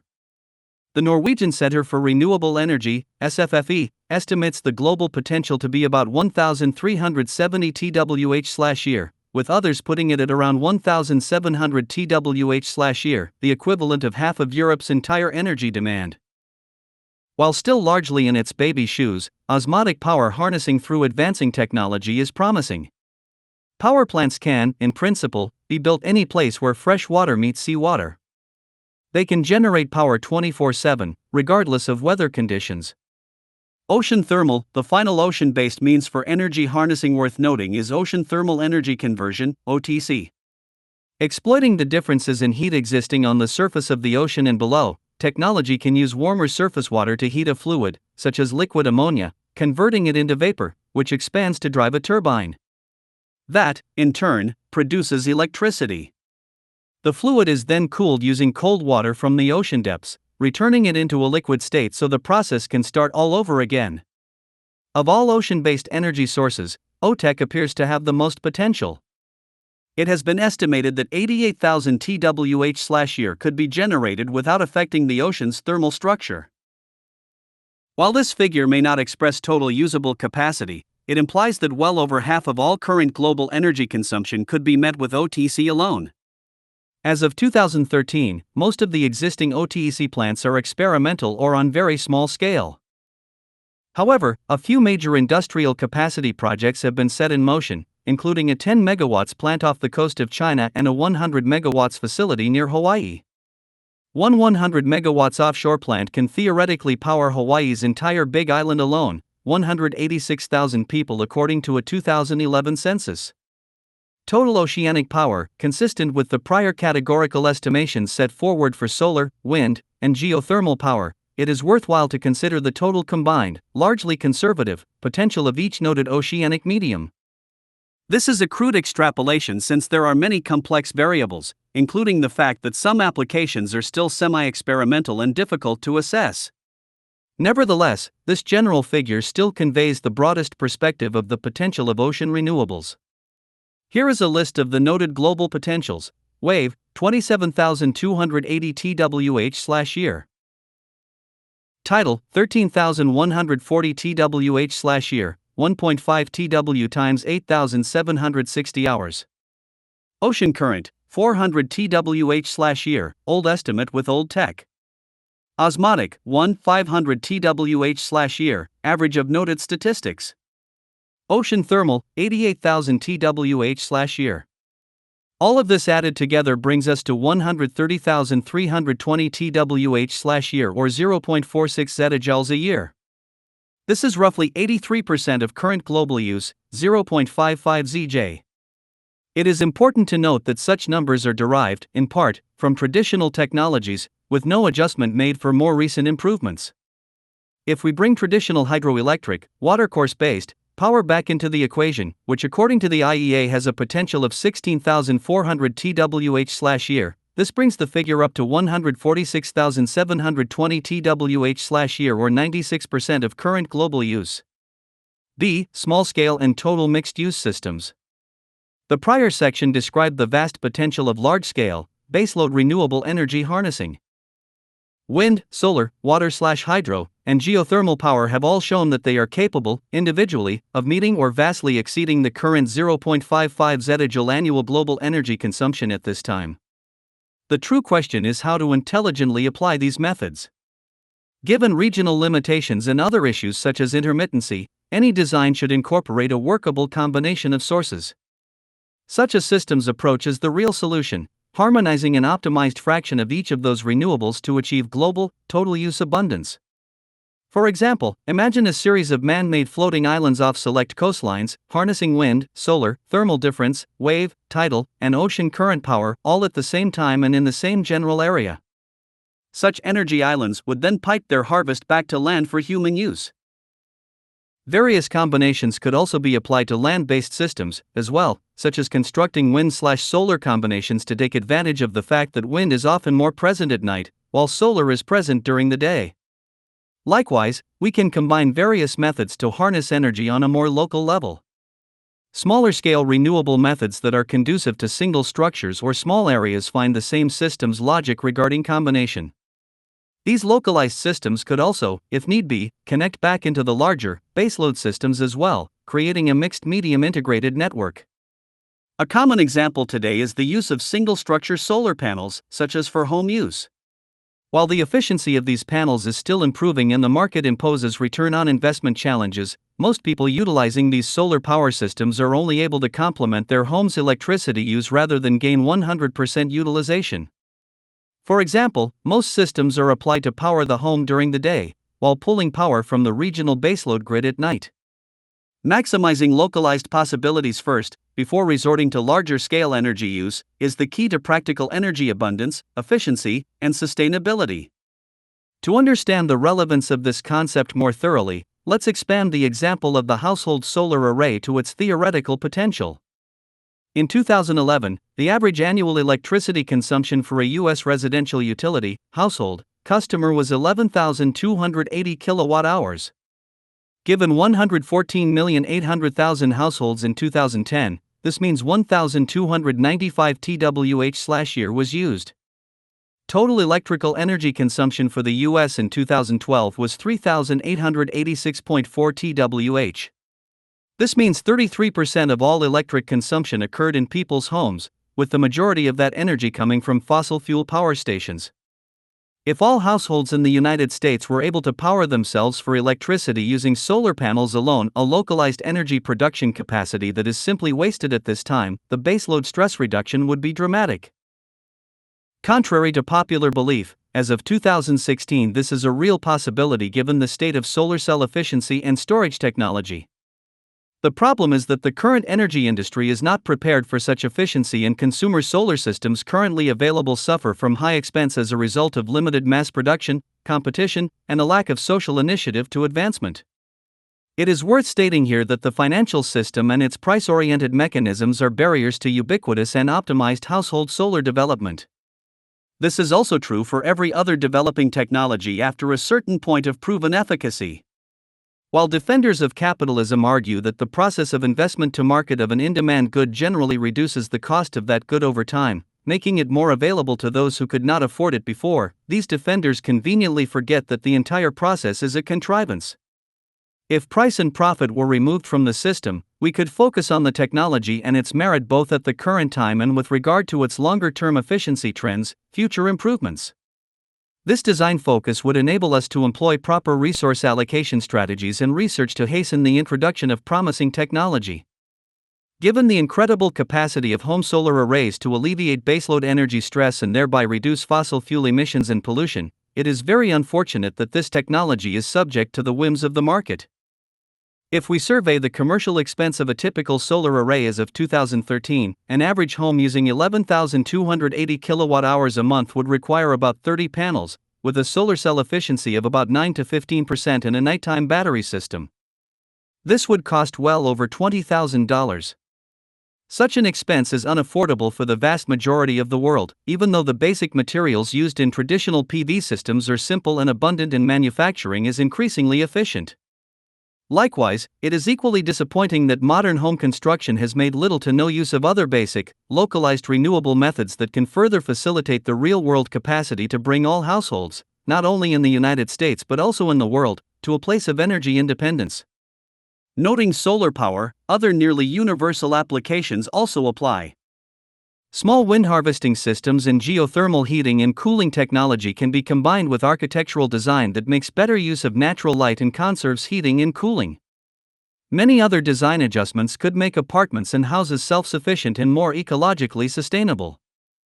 Coupling this with use-reuse designs for water preservation, along with other approaches to optimize energy/resource efficiency, it is clear that our current methods are enormously wasteful when compared with the possibilities. City infrastructure exhibits the same failure almost everywhere with respect to such applied systems. For example, an enormous amount of energy is used in transportation. While the electric vehicle has proven viable for full global use despite lobbying efforts and other market limitations that keep its application well behind the gasoline-powered norm, many system-based methods also go unharnessed. Apart from a general necessity to reorganize urban environments to be more conducive to convenient mass transit networks, removing the need for numerous autonomous vehicles, simply reharnessing the powered movements of all transport mediums could dramatically alleviate energy pressures. A technology called piezoelectric, which is able to convert pressure and mechanical energy into electricity, is an excellent example of an energy reuse method with great potential. Existing applications have included power generation by people walking on piezo-engineered floors and sidewalks, streets that can generate power as automobiles cross over them, and rail systems that can also capture energy from passing train cars through pressure. Aerospace engineer Chaim Abramovich has stated that a stretch of road less than a mile long, 4 lanes wide, and traffic by about 1,000 vehicles per hour can create about 0.4 megawatts of power, enough to power 600 homes. Other theoretical applications extend to pretty much anything that engages pressure or action, including minor vibrations. For example, there are projects working to harness seemingly small-scale energy production, such as charging a cell phone with the extra movement caused by texting or moving it, applications to harvest energy from airflow from airplanes, and even an electric car that uses piezo tech, in part, to charge itself as it travels. If we think about the enormous mechanical energy wasted by vehicle transport in high-traffic walking centers such as downtown streets, the potential of that regenerated energy is quite substantial. It is this type of systems thinking that we need in order to maintain sustainability while actively pursuing global energy abundance. In conclusion, the key to a sustainable energy abundance comes down to an integrated systems approach combining baseload and more localized mixed-use/reuse systems. Each region and situation would necessarily be customized according to the kind of renewable sources available. As described, baseload means including geothermal energy, wind farms, solar fields, and water, ocean/hydropower. Each of these sources has potential that far exceeds current global needs, but also circumstantial limitations. While critics of renewables routinely cite the native limitations, such as the intermittency of wind farms or solar energy, the key rests in the combination of these means, along with intelligent localized sources, such as domiciles with heat pumps, small wind turbines, and so on. In many cases, any energy harnessed in excess of local needs can be loaded into a baseload grid for a region, turning each mixed-use domicile into a publicly accessible energy source. Industrial designers of the future should focus on this type of fully integrated and circular approach. As a general design rule, the greater the integration, the more productive, efficient, and protected the outcome. This approach builds in multiple levels of redundancy and thereby ensures that any regional source power outages are limited or uneventful due to the interconnected supplemental sources. Appendix B. Economic Calculation and Broad System Conception. The following outlines a model for optimized economic efficiency to maximize productivity and increase goods surplus, abundance, while minimizing any environmental footprint. This model is a theoretical arrangement to reach the goals of reducing scarcity across a population while achieving equitable distribution, thereby decreasing or removing socioeconomic inequality and the associated public health harms described in this book. The degree of incorporation of such principles and systems-based approaches is directly proportional to the degree of positive advancement achieved. What follows is not intended as complete or thorough. It is a general framework emphasizing a systems-based, non-market/non-monetary approach to economic calculation and management. An economic model can be thought of as representing component processes by a set of variables or functions, describing the logical relationships between them. Traditional or market-based economic models rely on contrived features such as price trends, utilitarian purchase patterns, inflation, labor cycles, currency fluctuations, and so forth. These are considered contrived since they relate to the market mode only and are irrelevant to the foundation of pure economics. By pure economics, I mean technical methods to optimize the economic process, satisfying in a conservative and sustainable way the needs of a population. Rarely, if ever, do modern economists focus on technical processes that underscore innovation, production, distribution, or regeneration, nor do they factor in actual relationships that directly improve public or ecological health. Rather, the market system functions as a proxy means, based only on the act of exchange and exchange preferences. As a result, market economics is life-blind, it is decoupled from the actual science of life support and sustainability.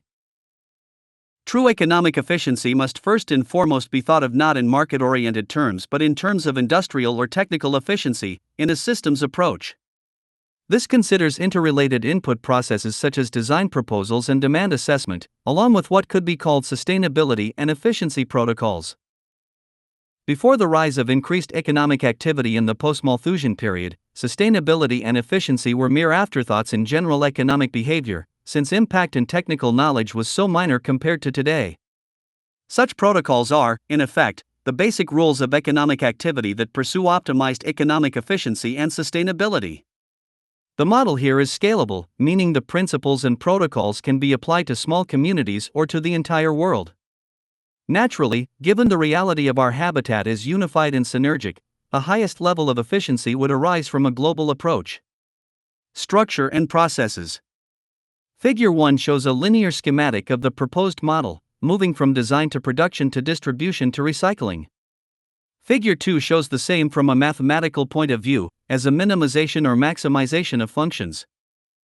Because we are talking about efficiency, we can consider the problem as a maximization of the production function Fp. Figure 3 on page 332 is a table of the symbols and descriptions that will be used in the explanations. Again, it is important to note the generalized nature of this.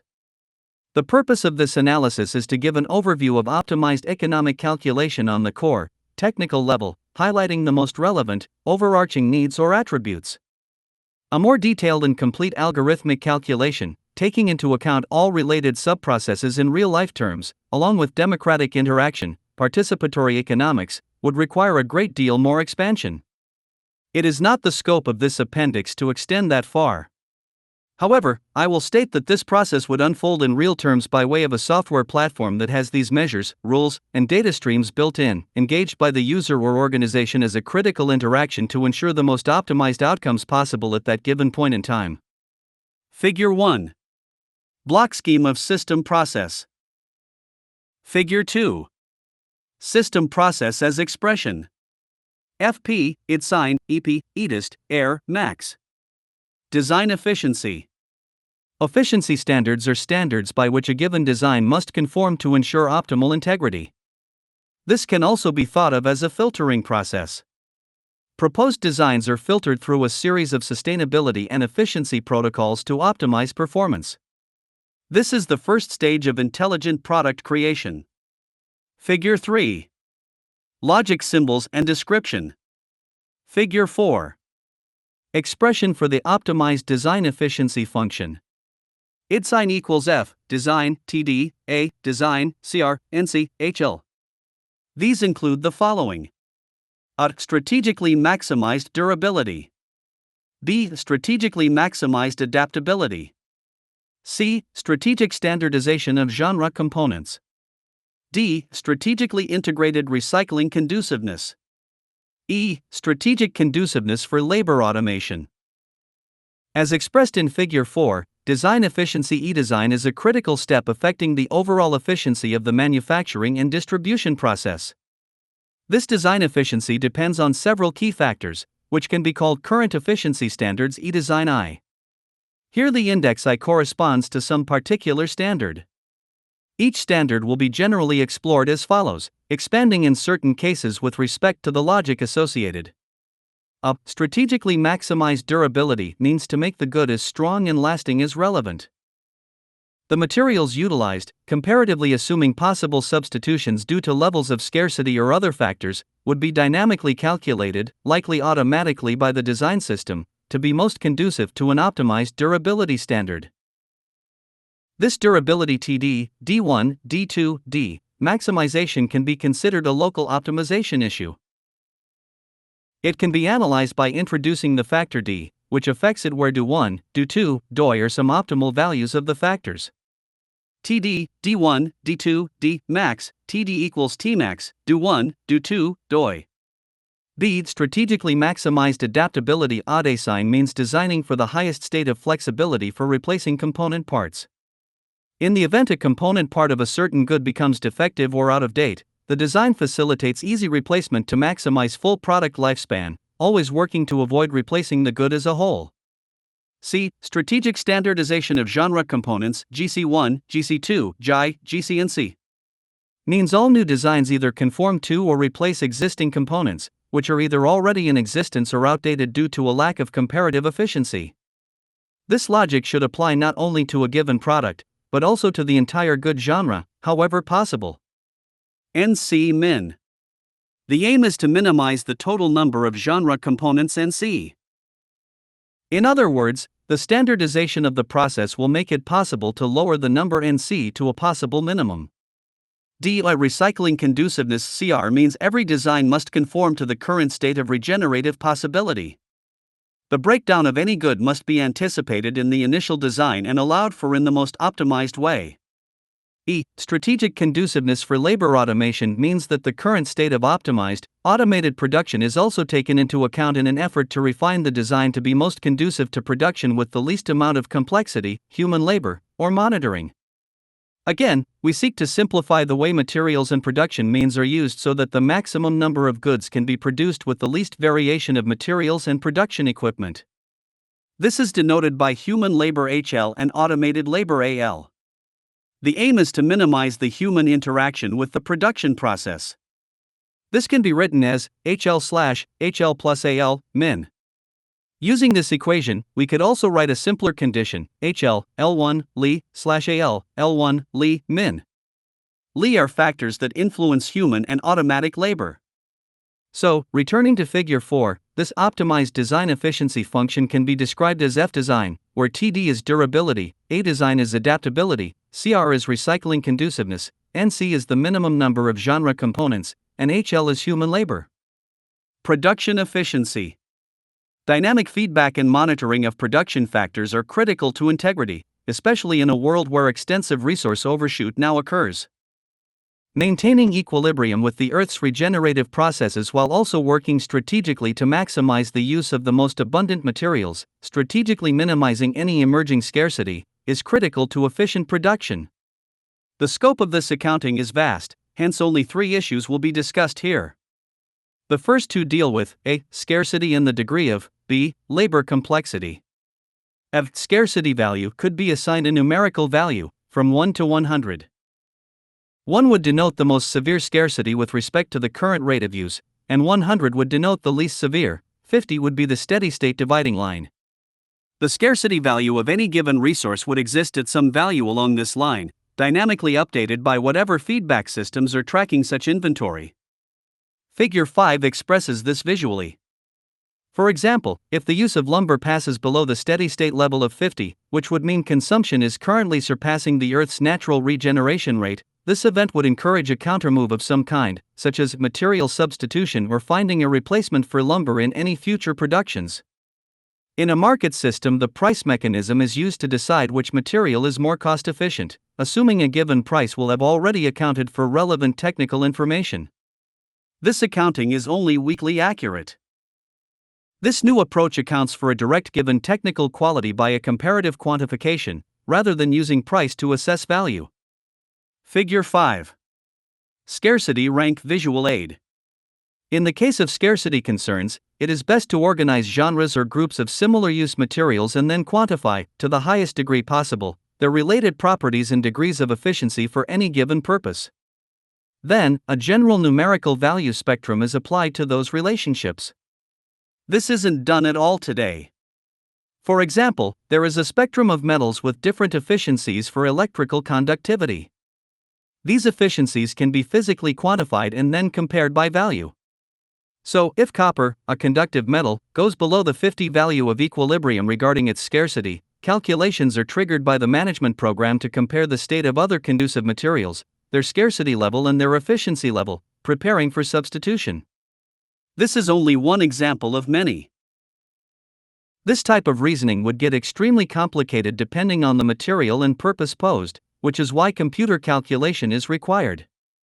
This type of direct value calculation, based around purpose, conduciveness, and sustainability, dramatically eclipses the price mechanism when it comes to true resource awareness and intelligent resource consideration. B. Labor complexity is about estimating the difficulty of a given production, drawing a numerical value based upon the degree of complexity. In the context of an automation-focused industry, complexity can be quantified by defining and comparing the number of process stages. Any given good production can be foreshadowed as to how many stages of production processing it will take. It can then be compared to other good productions, ideally in the same good genre. In other words, the units of measurement are these stages. For example, a chair that can be molded from polymers in one process and in 3 minutes will have a lower labor complexity value than a chair that requires automated assembly across a more tedious process using mixed materials. Generally, the intent in this kind of pursuit of efficiency is to avoid increased complexity when possible. See, the final issue to note is how different degrees of complexity are organized through the network. We can think of this as a classification system based on difficulty. As stated in Chapter 5, the focus in this new economic model is generally on automating labor and production, rather than on monetary remuneration and employment, which tend to interfere with efficiency when prioritized. Means of production in this way would likely evolve as automated factories, small and large, that are increasingly able to produce more with fewer material inputs and fewer machine configurations, that is, more with less. The number of production facilities would be strategically distributed topographically based on population statistics and concentrations. This is a proximity strategy. Parameters can change according to the nature of the facilities and how much machine variation in production, fixed automation versus flexible automation, is required at a given time. For the purpose of exemplification, two facility types will be distinguished, one for high demand or mass production, generally less complex, and one for low demand or short run, custom goods, generally more complex. Figure 6 expresses this based on these parameters. A simple class determination is made that splits DS, the destination facilities, based on the nature of production requirements. The high-demand target assumes fixed automation AI, meaning unvaried production methods ideal for high-demand/mass production.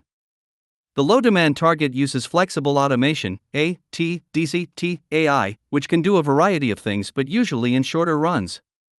Figure 6. Dividing by low and high, class determination process. T is time, DC, T is the current demand value. AI are additional factors. Again, this scheme assumes only two types of facilities are needed. There could be many more facility types based upon production factors, generating more splitting conditions. This is just an example. However, if the design rules are respected, there shouldn't be too much variation over time, as the intent is always to reduce complexity. Given current trends, it is not difficult to envision a single factor design that could produce 25% or more of all known good variation. Figure 6, stated in linear form, starts with product designs filtered by a demand class determination process. The demand class determination process filters based on the standard set for low demand or high demand. All low consumer demand product designs are to be manufactured by the flexible automation process. All high consumer demand product designs are to be manufactured by the fixed automation process. Also, both the manufacturing of low consumer demand and high consumer demand product designs will be regionally allocated as per the proximity strategy (DP) of the manufacturing facilities. Distribution efficiency. Distribution, given modern means, could either occur directly from the production facility, usually in the case of an on-demand, one-off type production, or be sent into a distribution system based upon access, not ownership, as denoted in Chapter 5. Generally, some goods will be conducive to low demand, custom production, and some will not. Food is the easiest example of a mass production necessity, while a personally tailored piece of furniture would come directly from the manufacturing facility once created. It is worth reiterating that regardless of whether the good is classified to go to an access-based distribution system for rotational use or directly to a consumer, it is still an access system in principle. At any time, the user of the custom or mass-produced good can return the item for reprocessing or restocking. This non-market approach removes the incentive for resale, as the accessed good was not bought to begin with. As per Figure 7, upon product creation, the process moves to the optimized distribution efficiency stage. In short, all products are allocated based on their prior demand class determination. Low consumer demand products follow the direct distribution process. High consumer demand productions follow the mass distribution process. Both the low consumer demand and high consumer demand product will be regionally allocated as per the proximity strategy, as before. In the case of low consumer demand DCDS, the distribution scheme is direct, Figure 8a. In this case, the product goes directly to the consumer without the help of network intermediaries. In the case of high consumer demand DCDS, the distribution scheme is mass, Figure 8b. In this case, the product goes to intermediary facilities, such as libraries D, to engage the potential consumer's CI. Figure 7. Illustration of the distribution schemes: A, left, direct distribution, low demand case; B, right, mass distribution, high demand case. Similar to the production efficiency considerations, in the case of distribution efficiency EDIST, for the low and high demand, the distribution process will be optimized in terms of the distance DIST to the existing facilities. In this case, the facilities are strategically localized based on the level of demand in the given region. Proximity strategy DP. Recycling efficiency. After distribution, the product goes through its life cycle. Once its life cycle ends, the product becomes void and moves to the fourth process noted in Figure 1, the optimized recycling efficiency process. In short, all voided products will follow a regenerative protocol, PREG. This protocol embraces the standards employed at that time to ensure the optimized reuse or reincorporation of any given good or component. Naturally, the sub-processes of this are extensive and subject to a great deal more technical specificity. Recycling facilities would likely exist as part of the production facility, allowing access to returned parts for updating and reprocessing. As noted in the design protocol, all goods have been pre-optimized for conducive recycling. The goal here is a zero-waste economic system. Whether it is a phone, a couch, a computer, a jacket, or a book, everything goes back to a recycling facility, likely the point of origin, which will directly reprocess any item as best it can. In conclusion, it should be restated that the outline presented here is necessarily limited and oversimplified to inspire further exploration of such a truly technical process of economic calculation. This kind of approach was not possible years ago, without the powerful calculation, sensory, and feedback capabilities of modern computers and technology. Once this kind of algorithmic process can be created and interacted within the course of industrial production, the logic of sustainable and efficient design and production becomes a natural order regulatory factor. In other words, these rules, imposed in recognition effectively of nature itself, transcend what has been a long period of highly subjective and ultimately irresponsible economic decision-making and industrial practice. Without connecting human industrial activity to the natural regenerative process of our habitat, and without a newfound respect for the possibilities and limits inherent, our economic activity will continue to be life-blind and dangerous. In turn, not only must we adapt our industry to conform to the reality of this natural law, we must also adapt our culture and its beliefs. Glossary. Aberrant behavior. Also defined as deviant behavior, moving away from normality. The text refers to it mostly in the context of antisocial behavior or criminal/socially offensive behavior. Absolute deprivation. The condition in which one's most basic physical needs are not being met, such as a lack of food and water. Absolute poverty. As a broad social distinction, this is the condition of basic human needs not being met, generally including food, safe drinking water, sanitation facilities, health, shelter, education, and information. Access economy. An economy focused on people's gaining access to goods and services rather than through ownership or property. Appropriative conflict. Conflict caused by one party seeking the material property of another, usually driven by scarcity or inequality. Automaticity. Generally refers to habits of behavior usually based on repetition. In the context of this text, it is about culturally conditioned reactions and reasoning that have become habituated, in combination with existing biological/psychological propensities. Automation. The application of machines to labor, usually replacing human jobs. Biological determinism. While never absolute, this generally refers to genetic expressions that can influence one's physical state or behavior. Biopsychosocial. The synergy of biological, psychological, and social forces, shaping a person at the individual level. Boom and bust cycle.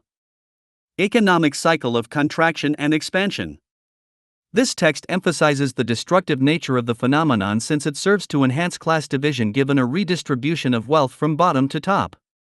This text also points out the artificial nature of the phenomenon as it is correlated to credit expansion and increased liquidity in the money supply more than any true economic factor. Characteristic of market economies only, it has no true relationship to pure economic unfolding. CAD/CAE, computer-aided design/engineering. Programming advancement in which people can design physical objects in virtual environments and test them as though they were physical.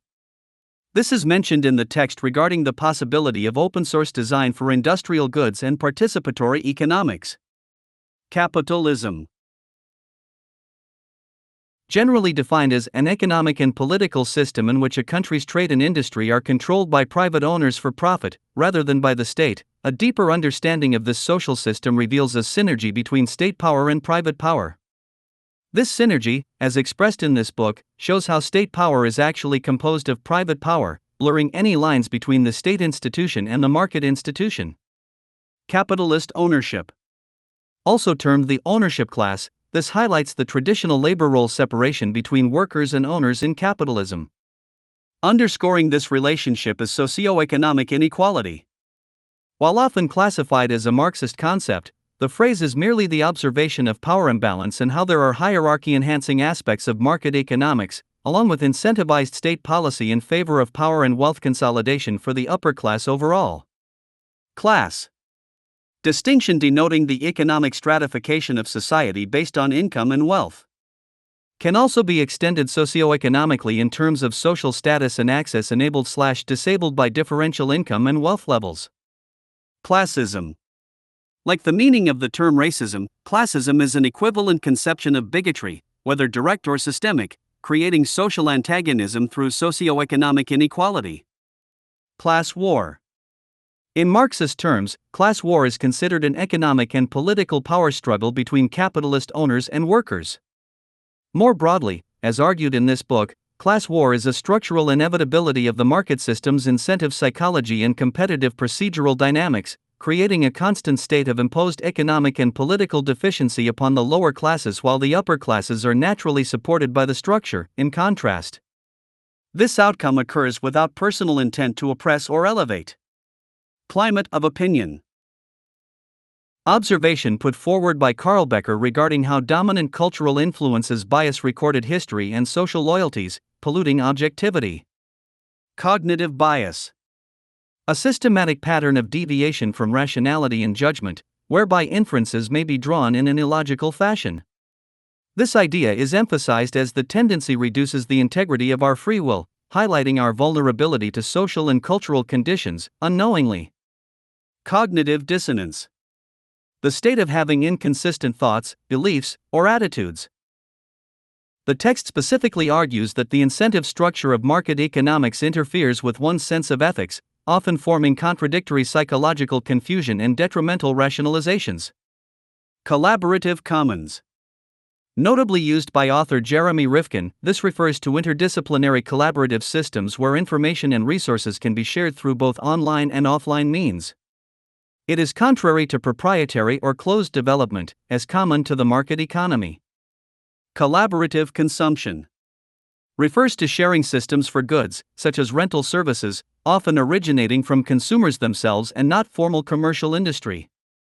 Communal commons refers to specific shared community services, such as a public library. Communism.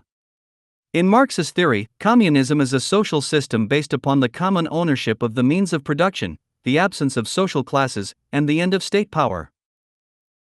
It is generally considered the final stage of a socialist evolution. As touched upon in this book, the confusion between communist theory and communist history is widespread, with the assumption that the principles of communism, which were largely poetic and existed as a moral philosophy rather than a tangible social approach, are responsible for the true historical outcomes of its apparent implementation. Rather, what has been called communism throughout history was mostly dictatorship and oligarchy, with little public influence in the unfolding of those societies or economies. Moreover, as this book also argues, from the standpoint of social oppression or social control, both capitalism and historical communism operate in the same basic elitist capacity to ensure social control, albeit using different approaches. Competitive self-regulation.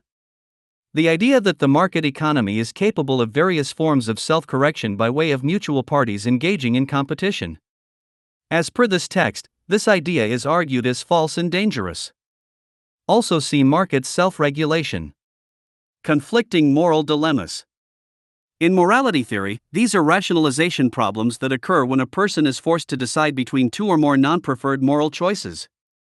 The existence of this common situation supports the argument for a more coherent epistemological approach to moral decision-making, rather than a static or dogmatic one, i.e., moral objectivism.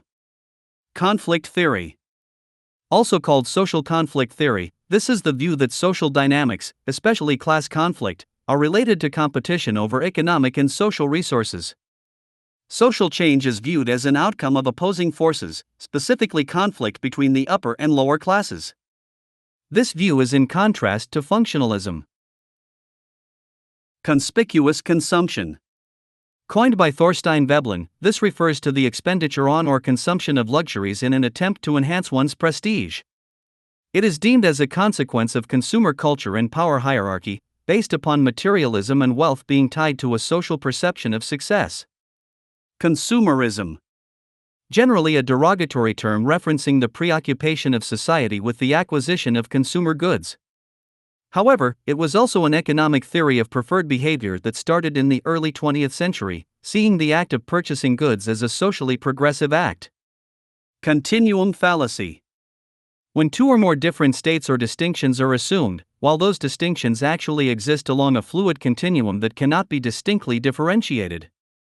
This term is applied specifically to principles that are falsely delineated and made morally relativistic. Convict leasing.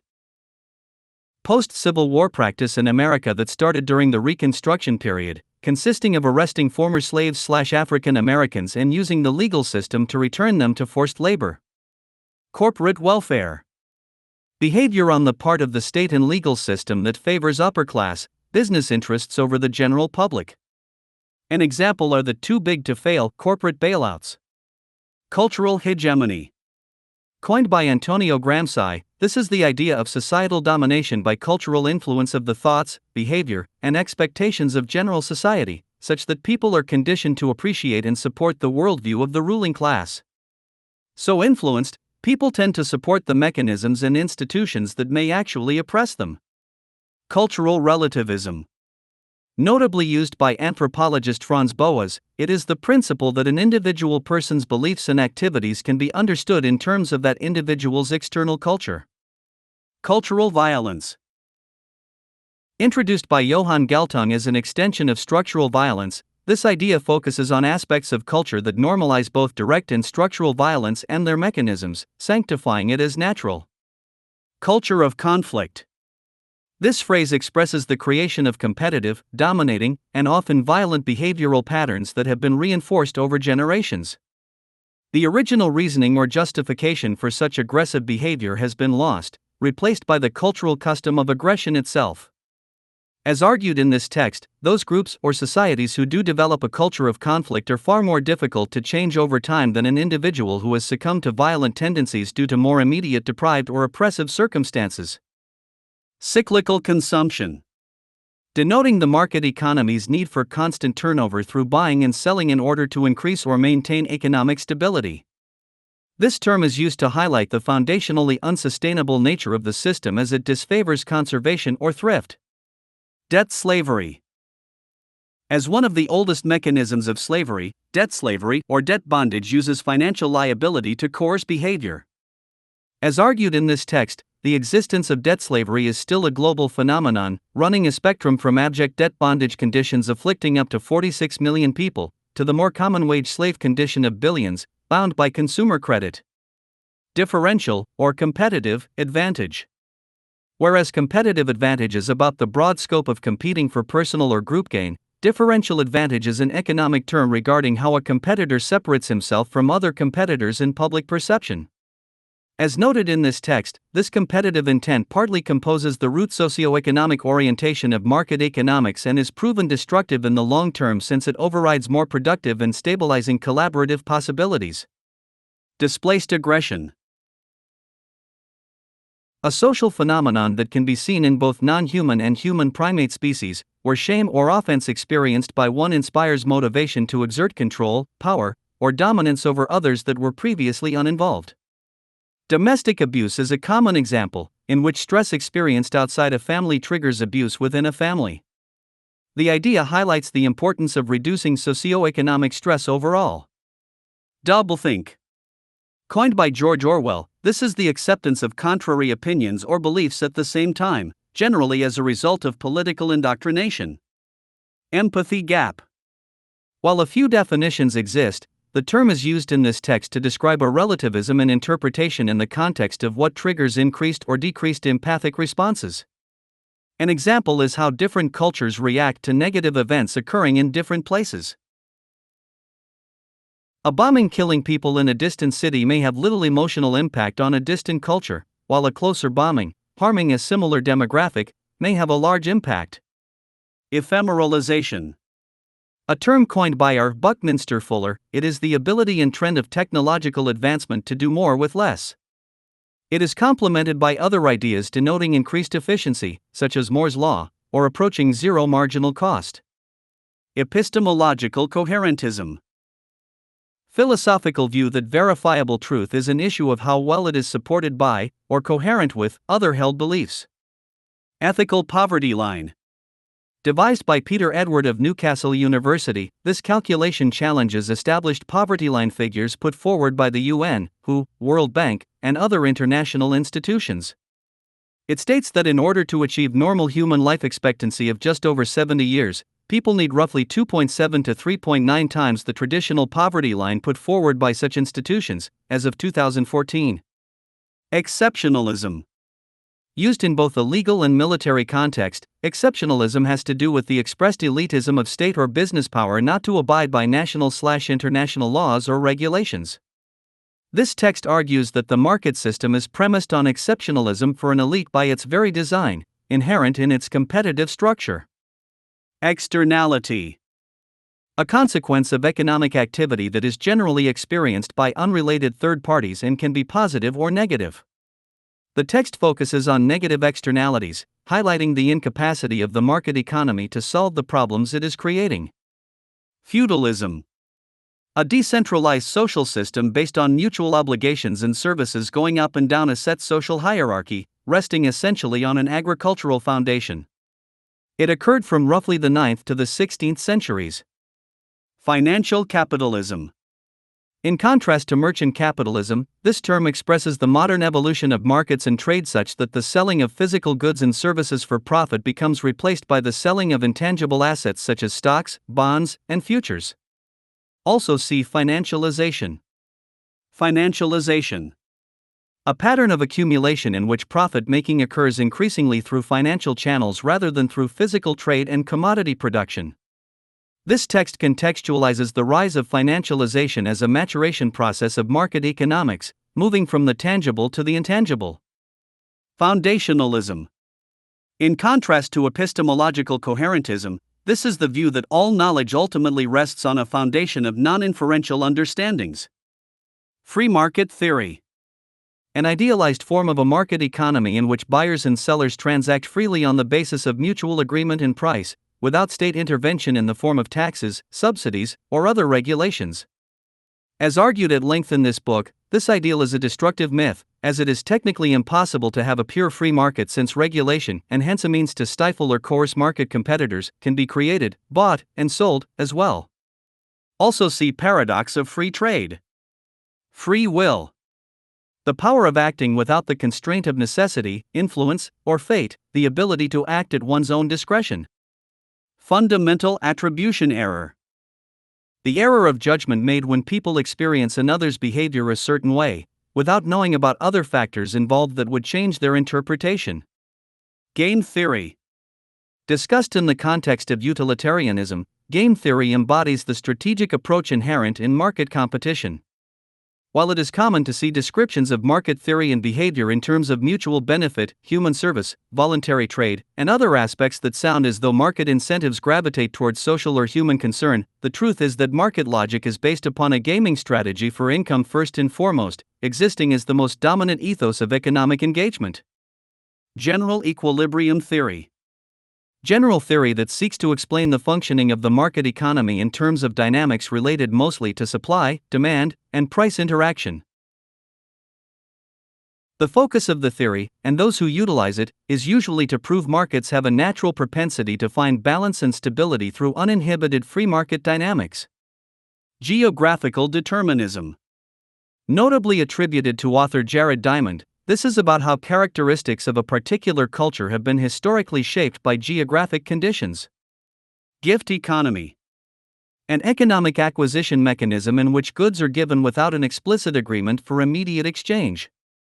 The context expressed in this book relates to the nature of early hunter-gatherer societies, which are documented as generally being based not upon exchange or reciprocation but rather on mutual altruistic giving. Globalization.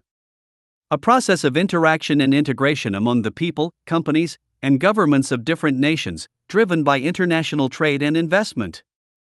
Golem effect. In social psychology, this is the phenomenon in which lower expectations placed upon individuals lead to poorer performance by those individuals. Great Divergence. This refers to the end of the Malthusian trap period, generally around the First Industrial Revolution in the late 18th century. This is when a marked rise in economic efficiency and productivity due to advancements in technology followed many prior centuries of near-static economic development, low incomes, and low population growth. Green capitalism.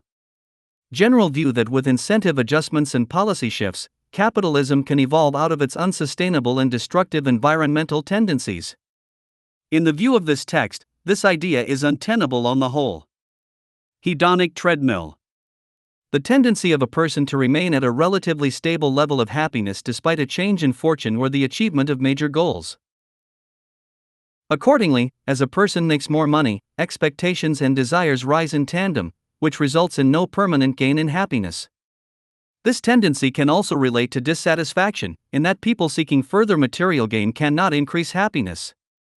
In the context of this text, vanity, materialism, and consumerism are considered negative generators of this tendency, with more gain having less and less relevance. Heuristic.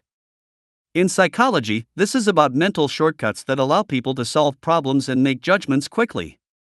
However, their decisions are not necessarily thorough or accurate. Hierarchy attenuating. In reference to social dominance theory, this has to do with structural or cultural influences that reduce the power of hierarchy and dominance. Hierarchy enhancing. In reference to social dominance theory, this has to do with structural or cultural influences that increase the power of hierarchy and dominance. Homeostasis. The property of a system in which variables are regulated so that internal conditions remain stable and relatively constant. In this text, maintaining ecological sustainability in concert with economic behavior means homeostasis is achieved. In-group bias. In conflict and identity theory, this is the propensity to favor one's identified group for inclusion, in-group, while generally disfavoring or being apathetic to those outside it, out-group. As argued in this book, while there appears to be a strong, natural propensity for humans to form groups due to associations and shared intents, the competitive and scarcity-based foundation of capitalism ensures this tendency will gravitate toward economic and political discrimination, dehumanization, and elitism. Inherent counteracting efficiency. This custom phrase from Chapter 5 denotes the natural progress of increased efficiency, notably occurring since the start of the Industrial Revolution. It is an efficiency growth inherent in current established economic norms. This text argues that it is far from optimized to surpass the growing problems or negative externalities that also naturally emerge from capitalism.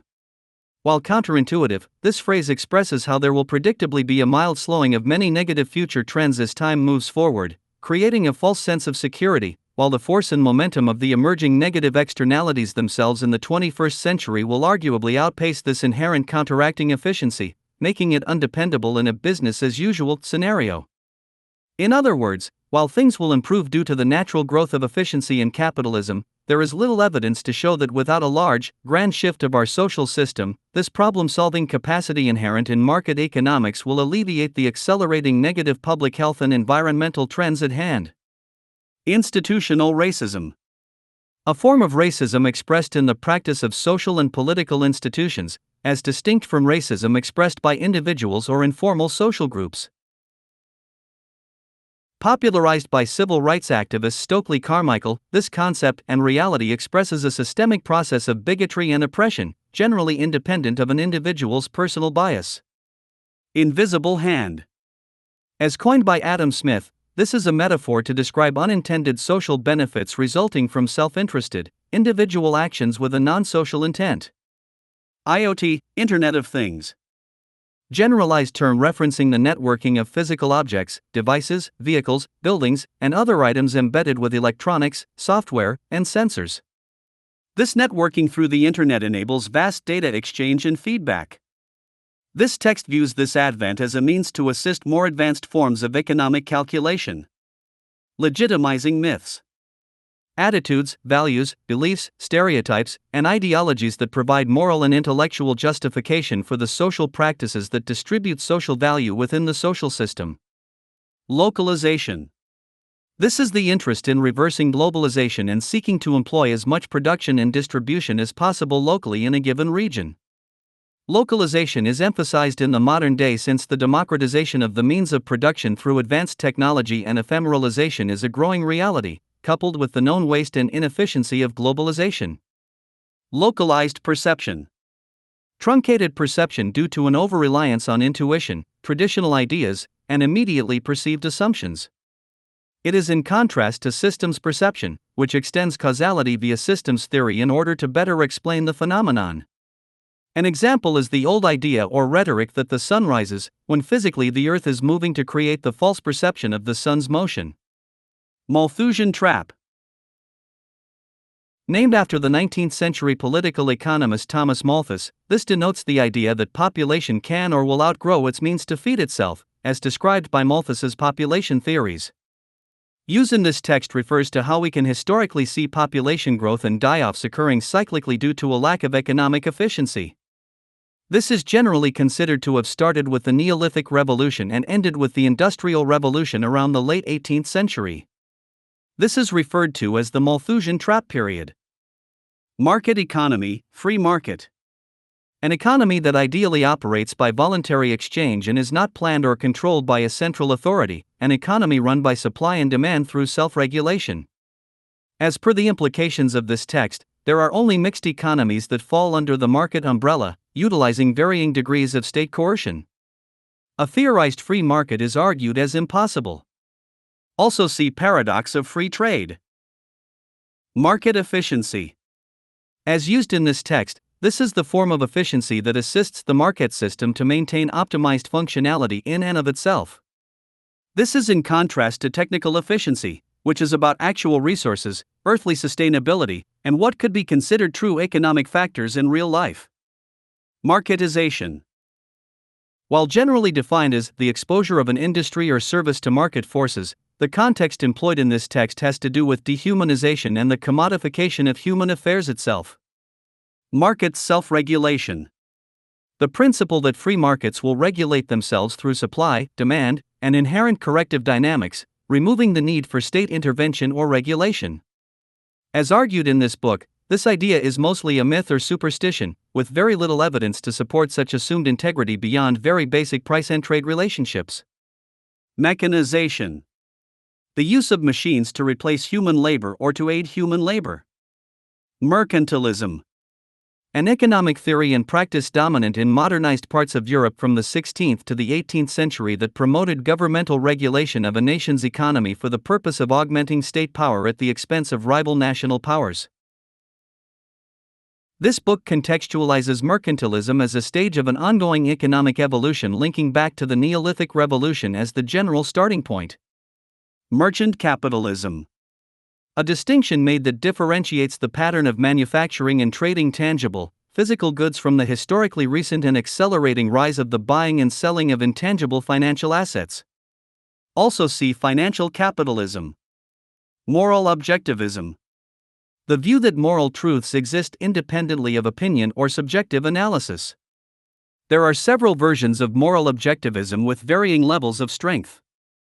From an epistemological perspective, it can be viewed as a derivative of foundationalism. Moral relativism.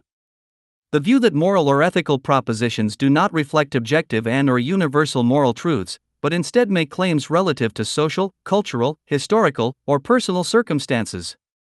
From an epistemological perspective, this can be viewed as related to coherentism. Negative externality. See externality. Neoliberal globalization.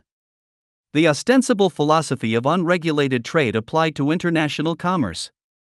As argued in this book, this combination has served as an advanced form of colonization and exploitation of weak regions by larger commercial and governmental powers. Also see neoliberalism. Neoliberalism. An approach to economics and social study in which control of economic factors is shifted from the public sector to the private sector. This text views neoliberalism as birthed from the free market superstition triggered by Adam Smith. At the same time, the practiced reality of neoliberal application is in fact contrary to pure free market principles, assuming a true free market is even possible. Neolithic Revolution.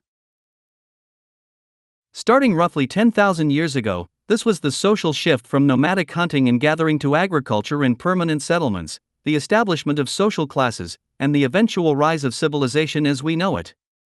As argued in this text, this shift instilled the root socioeconomic orientation of market economics. Open source. A development model that promotes universal access to a product's design or blueprint, along with universal redistribution of that design or blueprint, including subsequent improvements to it by anyone. Oppression equilibrium.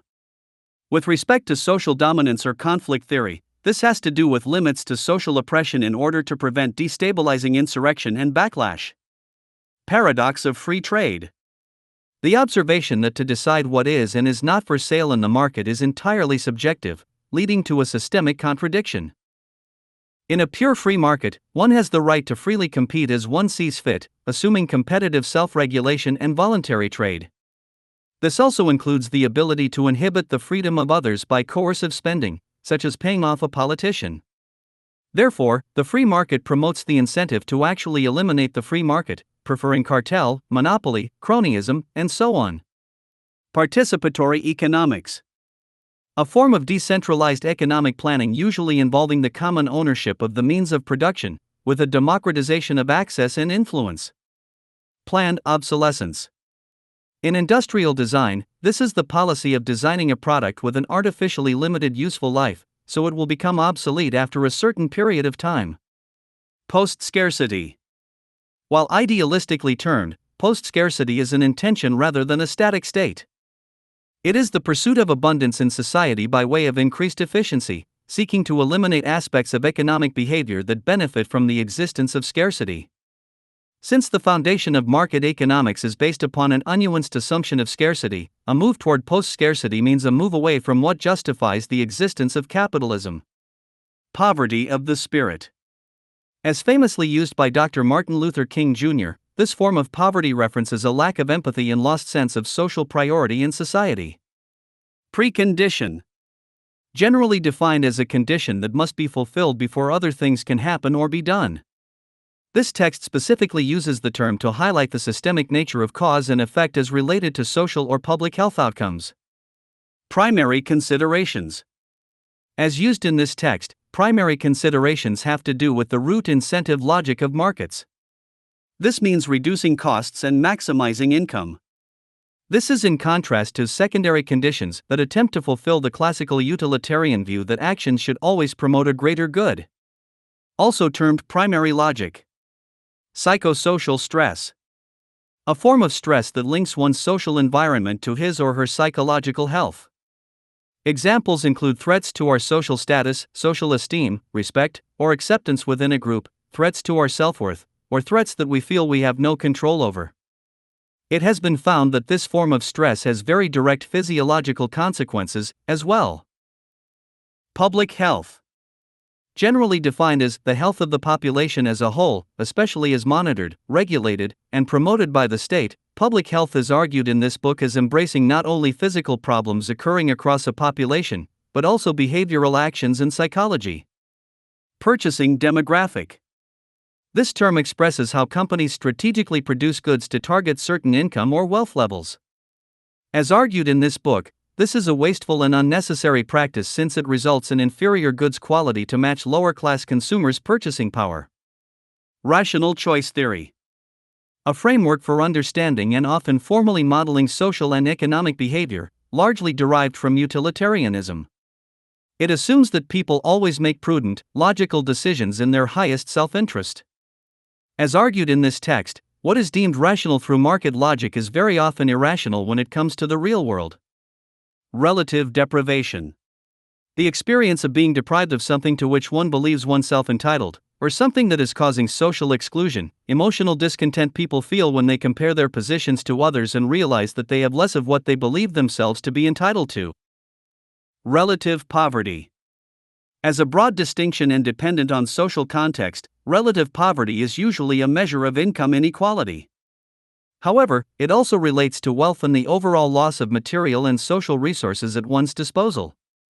In contrast to absolute poverty, relative poverty is based on economic comparison rather than a specifically tangible loss of health requirements. Reverse dominance hierarchy. Popularized by anthropologist Christopher Boehm, this is the observation that hunter-gatherer tribes maintained non-hierarchical social structures by deliberately stopping anyone who attempted to rise up and be dominant. Root socioeconomic orientation. As used frequently in this text, this is the guiding orientation underlying market economics and capitalism. This has to do with justifying competition, self-interest, hierarchy, inequality, oppression, and other factors born from the assumption of universal and unnuanced earthly scarcity. Secondary considerations. In contrast to primary considerations, these are considerations that tend to be prioritized only after the basic competitive pursuit of profit and income has occurred. These may include social concern, ecological respect, charity, and habitat sustainability. The argument posed is that empathic considerations of social concern are more of an afterthought when it comes to the competitive gaming logic inherent in market economics. The result of this focus on primary considerations systematically thwarts true problem resolution, detrimentally forcing a short-term focus. Self-maximization. As per game theory in the context of market incentives, this is the basic interest of all economic players in maximizing their potential immediate gain however possible. The result is primitive, impulsive, and short-sighted behavior, often creating short-term gain at the expense of long-term negative repercussions. Self-preservation. Similar to self-maximization, this is the specific need to preserve one's income sources, even if doing so goes against the natural unfolding of economic progress or development. A common example is a business that has invested in a certain kind of income-producing infrastructure, willfully working to slow any further advancement of the specific service or product since that could destabilize existing market share. The term also applies to the use of government as a means of strategic advantage by business powers, stopping more advanced competitors by regulatory force, again preserving the existing, established norms. Social dominance orientation, SDO. Related to social dominance theory, this is the implied evolutionary trait built into human psychology that is alleged to generate a tendency toward favoring domination of others and other non-egalitarian effects. Social dominance theory, SDT.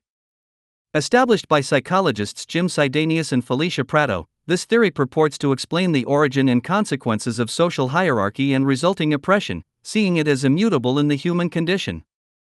Social identity theory. The theory that people derive their sense of identity and self-esteem largely from group-based social inclusion. Socialism. Generally, a political and economic theory of social organization advocating that the means of production, distribution, and exchange should be owned or regulated by the community as a whole. In modern use, the term often expresses the use of state power to supply social services, bypassing the market system in whole or in part.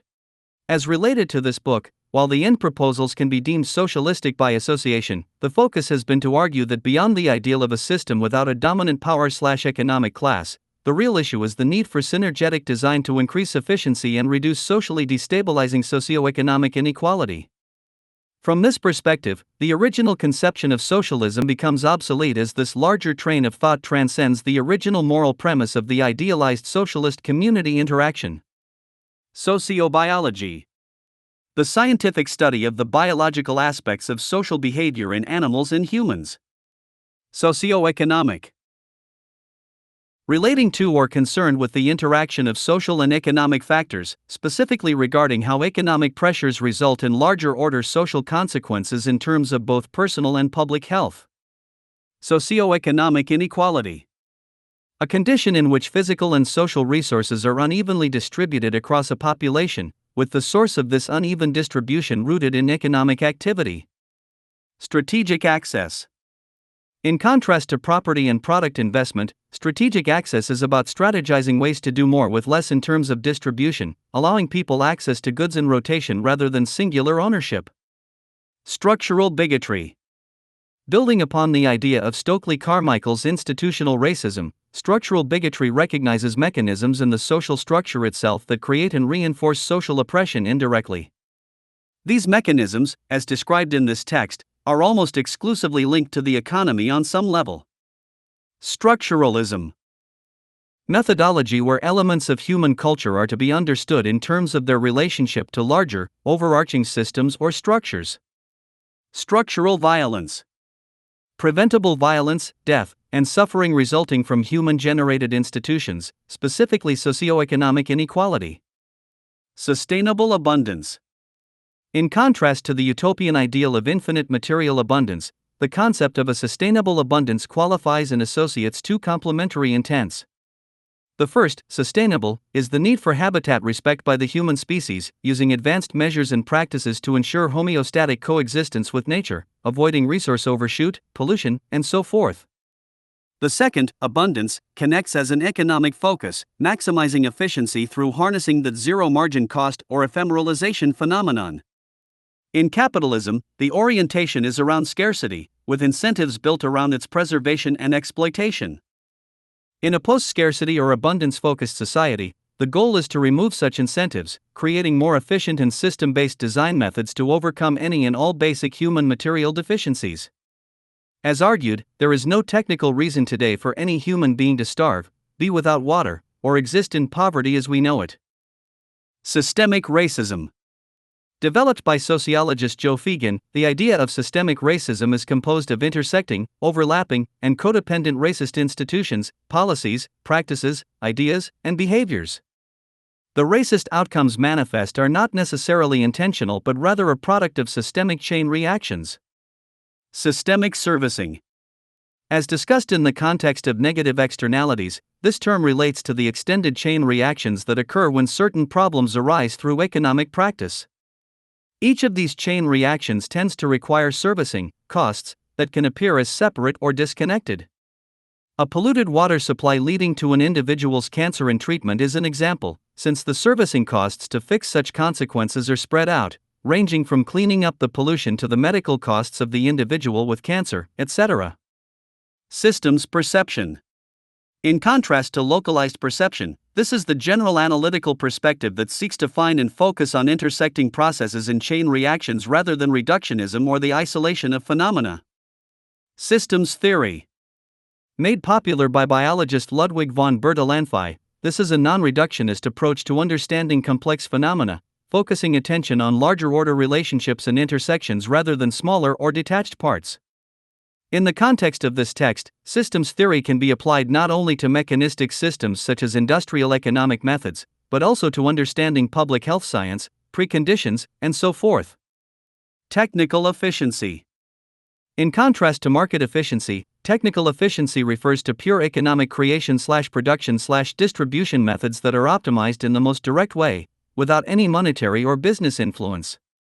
Technological unemployment. The loss of jobs caused by the introduction of labor-saving machines or more efficient processes.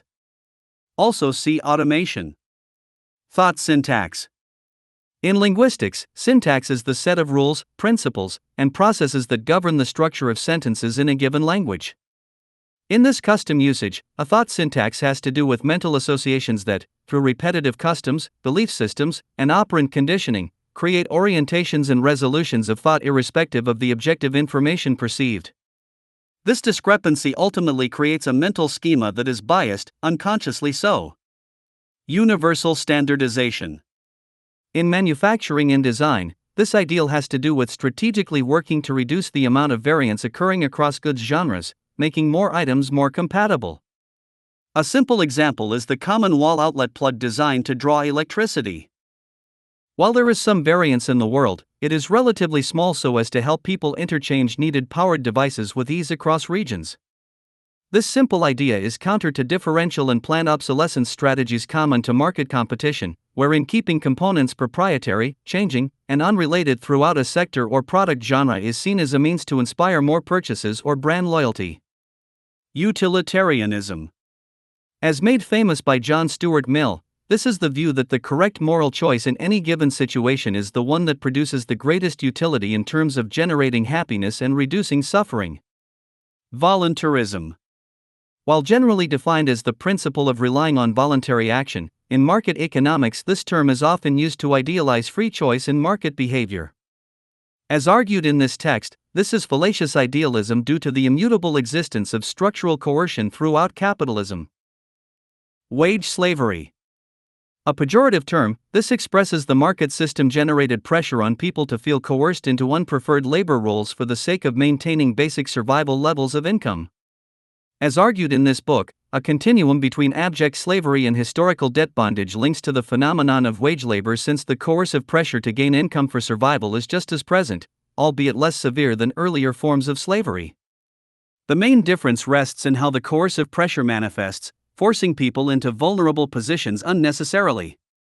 In the modern period, slavery is argued as hidden by an ostensible range of employment choices, yet driven by pressures such as consumer debt that constantly oppress the lower classes through imposed scarcity. In traditional thinking, coercion is seen as an interpersonal or institutional force, such as a person holding a gun to another and forcing action. Wage slavery is rather a consequence of systemic economic forces and survival pressures that exist only due to the structure of capitalism, not the natural order itself. Also see structural bigotry. Zero marginal cost.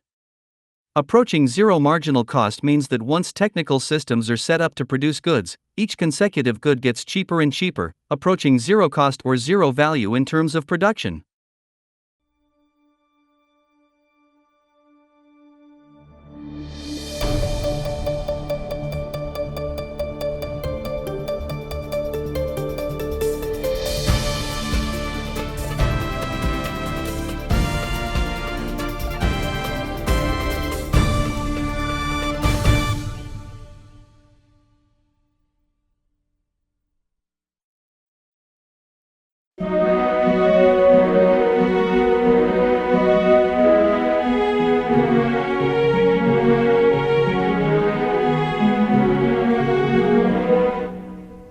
We see the system we made, cycles of hunger, the debts we still pay, a world of abundance held back by design. It's time for a future where all can align. We're breaking the silence, tearing the veil, a vision of justice that cannot fail. A new movement for human rights. Education is the key to how you fight. Lift the veil, let the truth ignite. We're building tomorrow with love and light.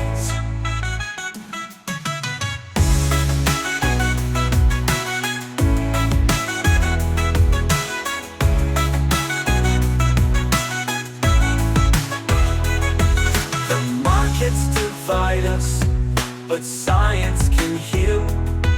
A world of compassion, a future that's real. No child should suffer, no voice go unheard. The power of knowledge, the strength of our word. From shadows of violence we'll rise as one. The age of a new world has just begun. A new movement for human rights. Education is the key to how you fight. Lift the veil, let the truth ignite. We're building tomorrow with love and light.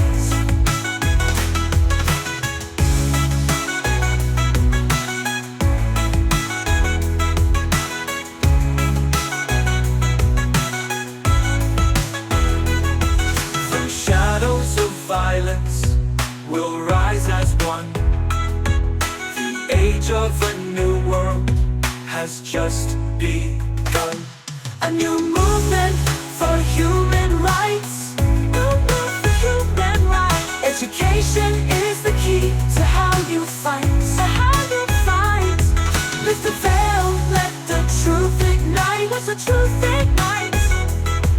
We're building tomorrow with love and light. Love and light. Imagine the chains of the past undone. Resources shared under one bright sun. From system to system, the old walls fall. Together we rise, a future for all.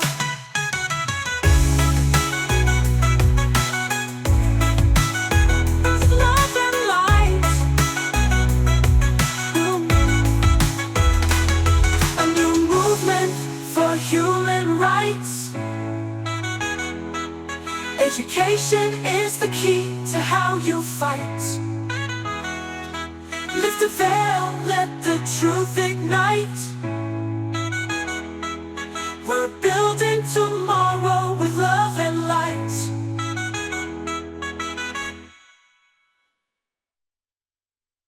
From markets divide us, but science can heal.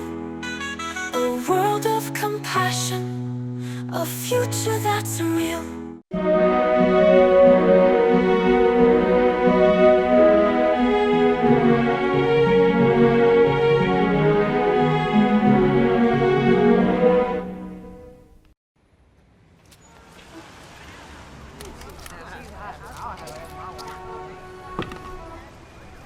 Look at this guy. What are you gonna do, kid?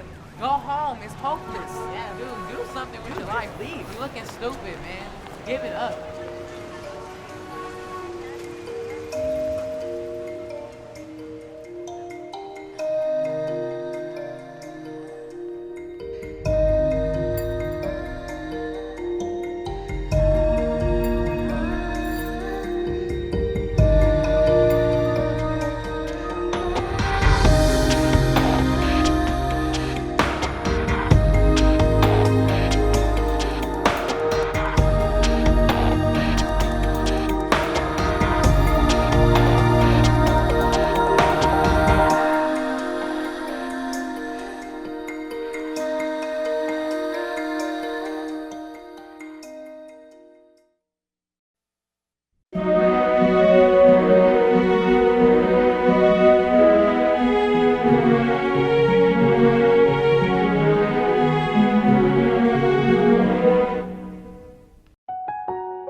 We really must take into account the totality. This isn't just a human experience on this planet. This is a total experience, and we know we can't survive without planimals. We know we can't survive without the 4 elements. When are we really gonna start taking that into account?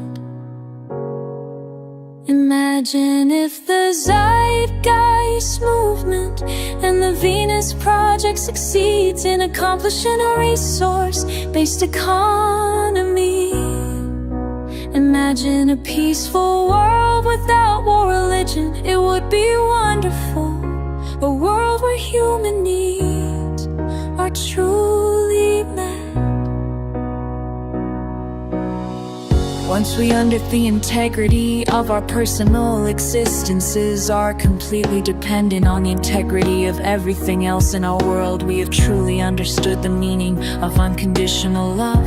For love is extensionality, and seeing everything as you and you as everything can have no conditionalities. For in fact, we are all everything at once, and therefore it's only me out there. So what is there to be afraid of? What is there that needs solace seeking? Nothing. There is nothing to be afraid of, because it's all us. Imagine if the Zeitgeist movement and the Venus Project succeeds in accomplishing a resource-based economy. Imagine a peaceful world without war or religion. It would be wonderful. A world where human needs are truly met. The fact is, society today is backwards, with politicians constantly talking about protection and security rather than creation, unity, and progress. Our true divinity is our ability to create, and armed with the understanding of the symbiotic connections of life, while being guided by the emergent nature of reality. There is nothing we cannot do or accomplish. Imagine if the Zeitgeist movement and the Venus Project succeeds in accomplishing a resource-based economy. Imagine a peaceful world without war or religion. It would be wonderful. A world where human needs are truly met. The circumstances of one's birth are irrelevant. It is what you do with the gift of life to turn in lore anew. I believe that unharmed truth and unconditional love will have the final word in reality. When the power of love overcomes the love of power, the world will know peace. The revolution is now.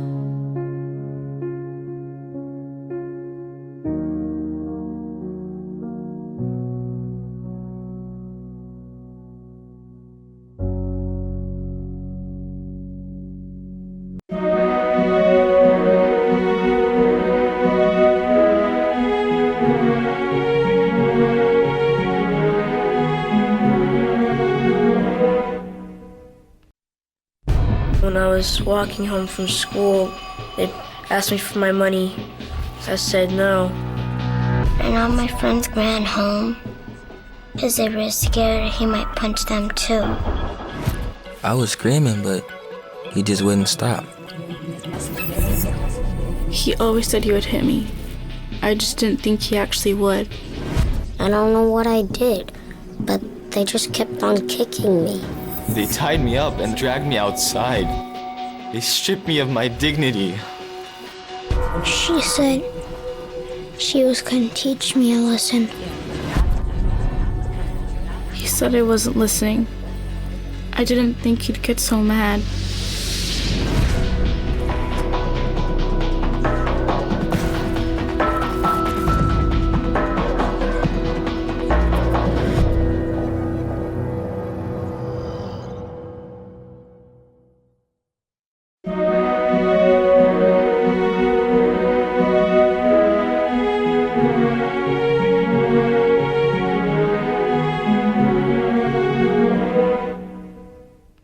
Imagine a public that can critically think, where we don't accept politics as a way of thought, where instead we arrive at decisions through the scientific method.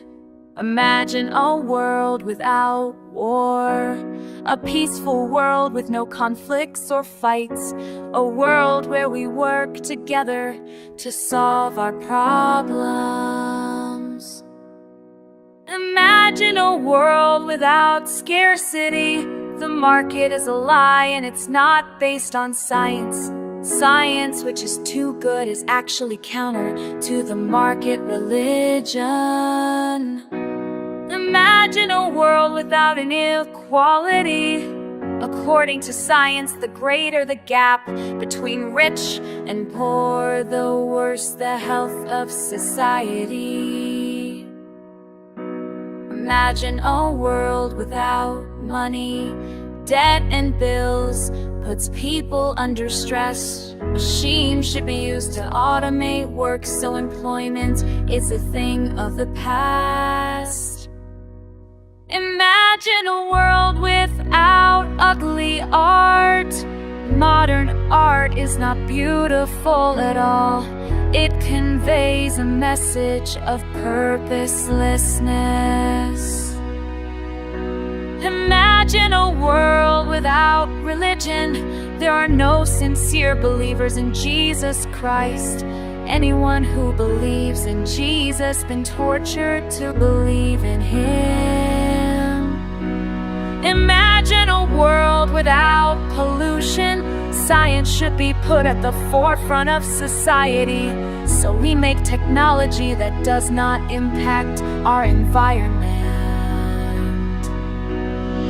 Imagine a world without poverty, a world that cares about our fellow human beings. Our problems in life are technical, not political.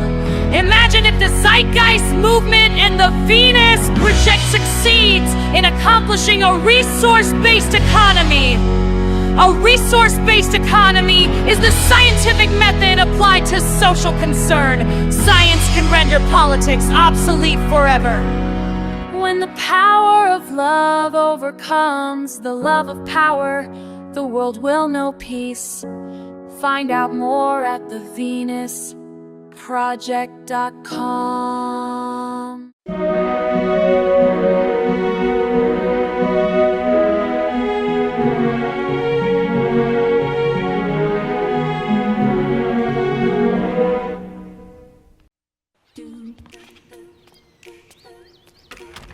Please,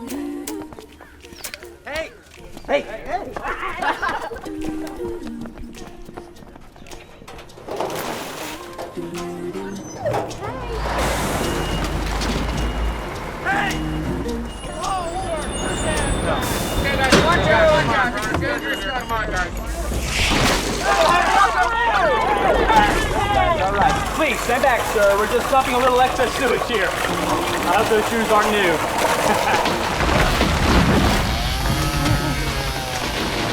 Oh, God.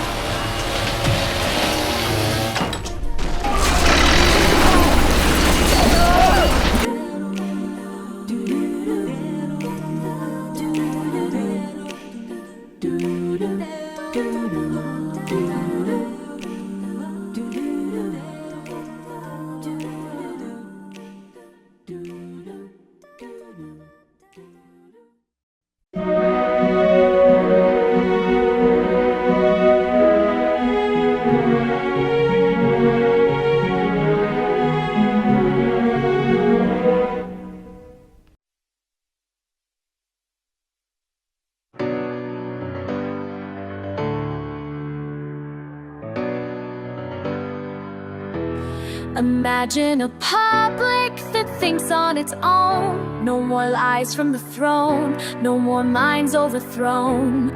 We don't choose our path through politics and fear. We let science and logic draw the future near. Imagine no war, no battles to fight, just hands reaching out, not fists in the night. Working together, no enemy lines, just solving our problems one solution at a time. When the power of love overcomes the love of power, the world will know peace. Imagine no hunger, no scarcity game. The market is broken and profits to blame. Science is truth, but it's chained by the lie that money must rule and hope must die. Imagine no rich and no poor on the street, where health and well-being are no longer elite. Inequality breaks us, that's what science found. So let's level the earth, not just the battleground. When the power of love overcomes the love of power, the world will know peace. No more modern art that echoes despair. Let's create beauty that shows we care. No more dogma, fear, or shame. No torture in a holy name.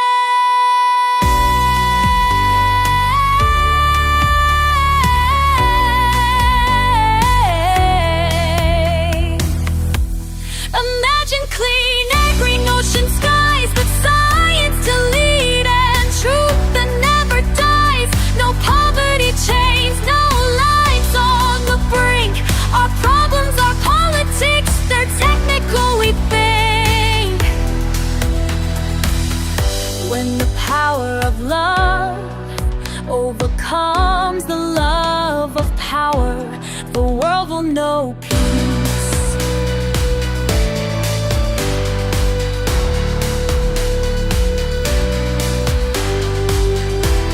Imagine if the Zeitgeist movement dream came true, if the Venus Project showed us what to do.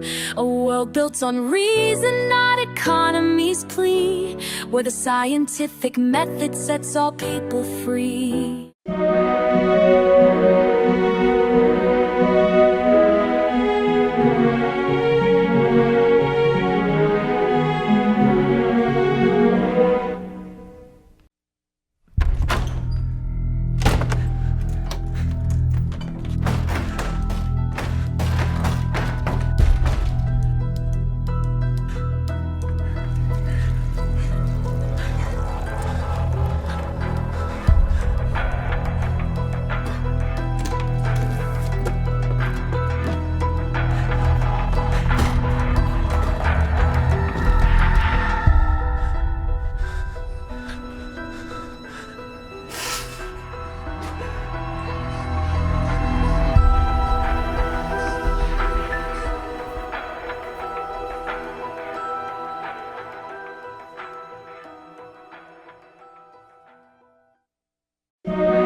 Our contestants reached the final round, where he's faced with 3 difficult choices. Behind curtain number 1, more alcohol than your body could ever survive. Behind curtain number 2, dangerous, mind-altering drugs. And behind curtain number 3, we have your family, your friends, and your self-respect. All right, Luke, what's it gonna be? Come on, Luke. Luke.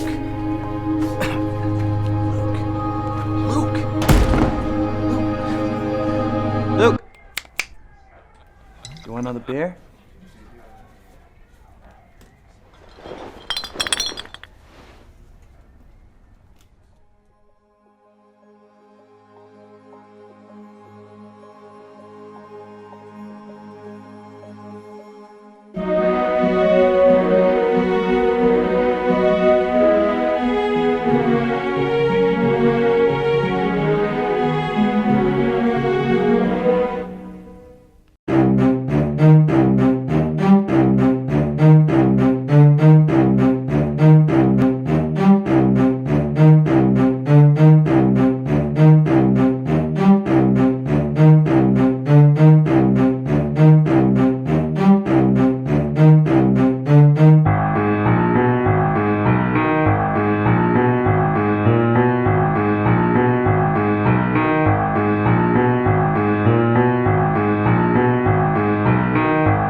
All we want is world peace. Can we have it, please? All we want is war to be over, so love can bloom like fields of clover. Imagine no poverty, a world that truly cares, where every soul is lifted up and no one is left bare. Imagine no politics, instead we use technology to solve our problems, to heal both earth and humanity. All we want is world peace. Can we have it, please? All we want is war to be over, so love can bloom like fields of clover. Imagine no inequality, no gap between rich and poor. We'd all be healthier and open every door. Imagine no religion, no chains of mind control. A people thinking for themselves, with freedom in every soul. All we want is world peace. Can we have it, please? All we want is war to be over, so love can bloom like fields of clover.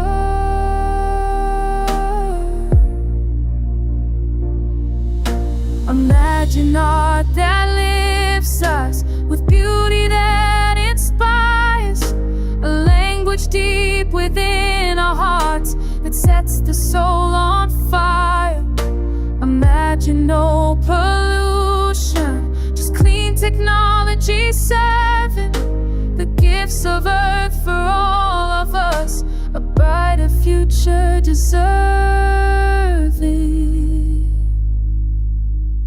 All we want is world peace. Can we have it, please?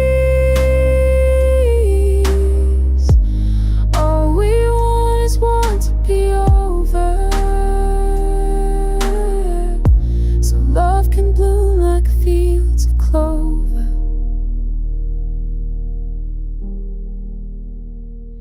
Imagine if we choose today to walk a brighter way. The world we dream is waiting still, it only takes our say.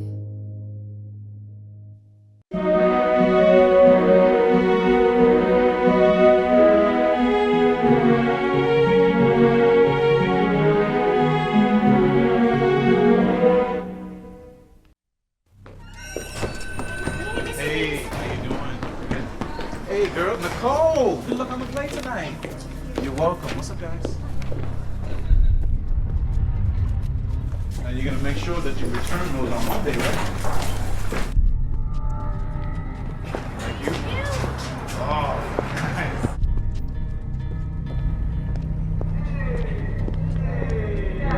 Quit talking to you for a second. Go ahead, no. Give me water. Come on, let me get your water. Just kidding. Man, get out the way.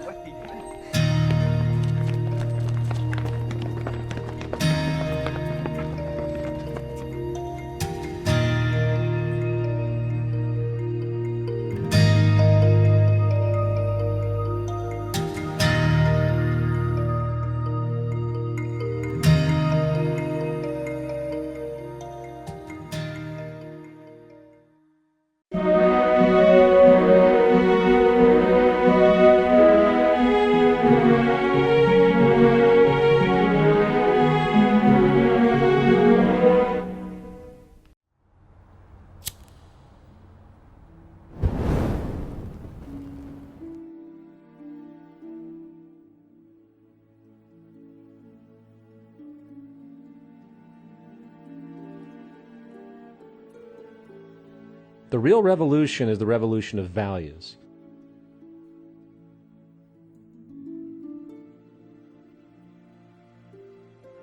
Human society appears centuries behind in the way it operates and hence what it values.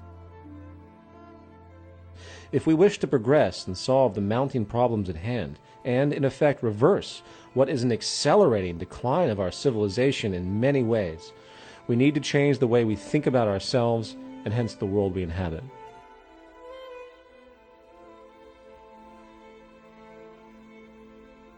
The Zeitgeist Movement's central task is to work to bring this value shift to light, unifying the human family with the basic perspective that we all share this small planet and we are all bound by the same natural order laws as realized by the method of science.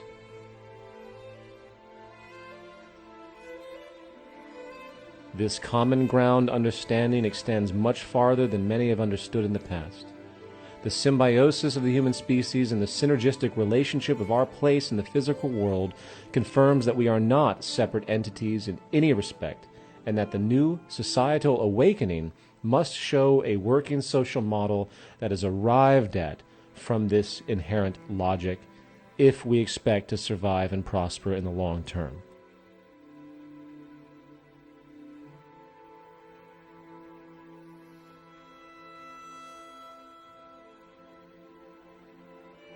We can align or we can suffer. It is up to us.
It's easy if you try. No hell below us, above us only sky. Imagine all the people living for today. Imagine there's no countries. It isn't hard to do. Nothing to kill or die for, and no religion too. Imagine all the people living life in peace. You may say I'm a dreamer, but I'm not the only one. I hope someday you'll join us, and the world will be as one.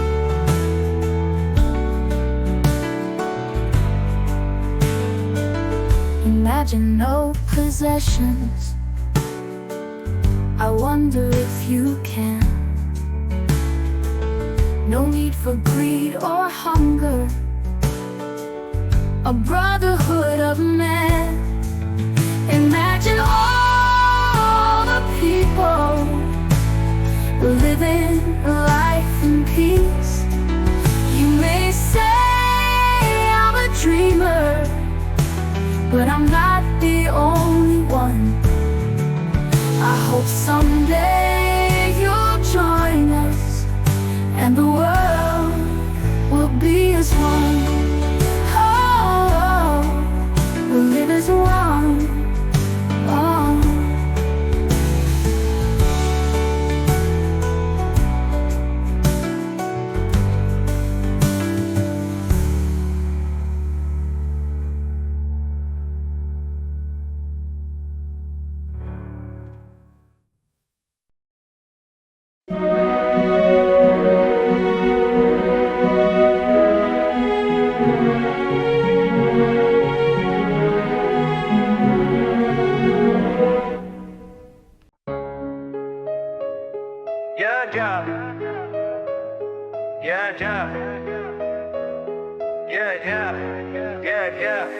Let me tell you about a future so bright. A system that's gonna make everything right. It's called a resource-based economy. A world without greed and corruption, you see. No more profit motives, no more inequality. This revolution is gonna set us all free. Use our resources wisely. We'll treat each other nicely.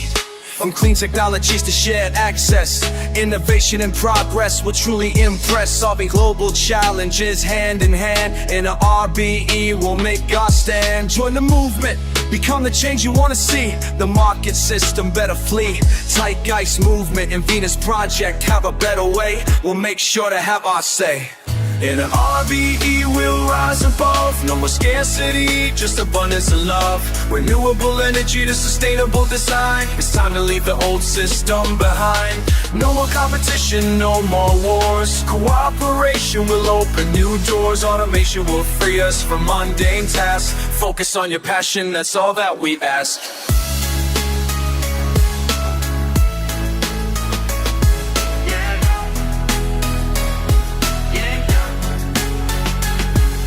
Imagine a world without poverty and greed, where every human being can fully succeed. With shared resources and equal opportunities, the future we're building is one of unity. No more wasting, no more pollution. Preserving nature, that's our resolution. With a focus on people's quality of life. In a RBE we'll end the strife. So let's come together, spread the word around. A new era is dawning, it's time to astound. In a RBE we'll find our way, creating a better world starting today. It's time for change, a resource-based groove. Reshape the world and make the future move. All we need to set us free is a resource-based economy. In an RBE we'll rise above. No more scarcity, just abundance and love. Renewable energy to sustainable design. It's time to leave the old system behind. No more competition, no more wars. Cooperation will open new doors. Automation will free us from mundane tasks. Focus on your passion, that's all that we ask.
is easy, but you and I know it's not. They got everyone thinking that's just how it is, so no one asks if the system could stop. A culture built on cutthroat games, where winning means someone else takes the blame. But the truth they hide is we've got all we need to lift each other up and let the world breathe. Don't let them pull the wool over your eyes. You know there's something wrong with this picture. We draw our power from the spirit of the times. Zeitgeist, zeitgeist, zeitgeist. Wouldn't it be something if no one had to fight? Just to have a warm bed or a meal each night. We could build a world with dignity and grace, a future worth leaving for the human race. My generation's got fire in our veins. All we need is a spark to ignite real change. We'll rise from the ashes and find hope again, fueled by truth and a vision with no end. Don't let them pull the wool over your eyes. You know there's something wrong with this picture. We draw our power from the spirit of the times. Zeitgeist, zeitgeist, zeitgeist. When the power of love overcomes the love of power, the world will know peace, and that is the hour. We shift from fear to collective might and turn on the future's guiding light.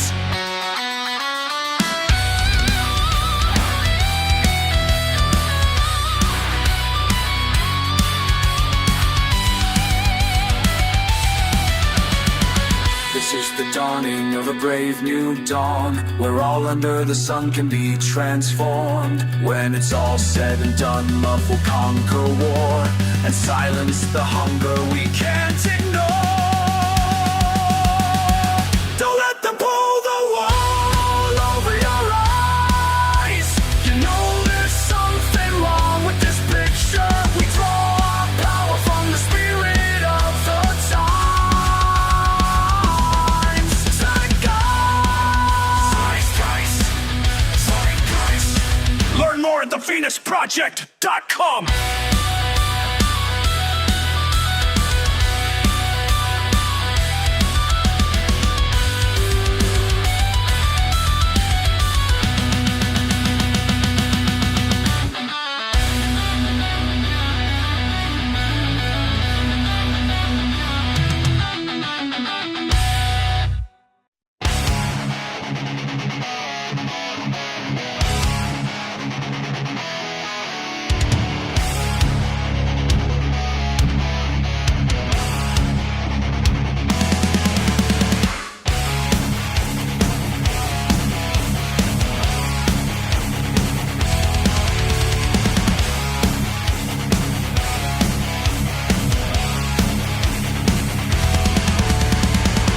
Wish I could say everything's just peachy, that life is easy, but you and I know it's not.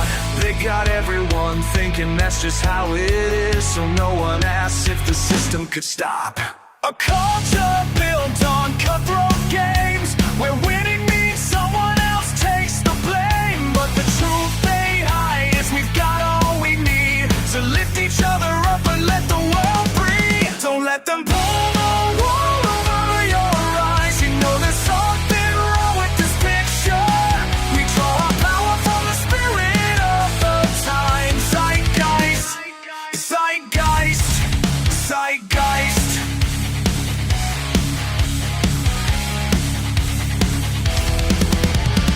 Wouldn't it be something if no one had to fight just to have a warm bed or a meal each night? We could build a world with dignity and grace, a future worth leaving for the human race.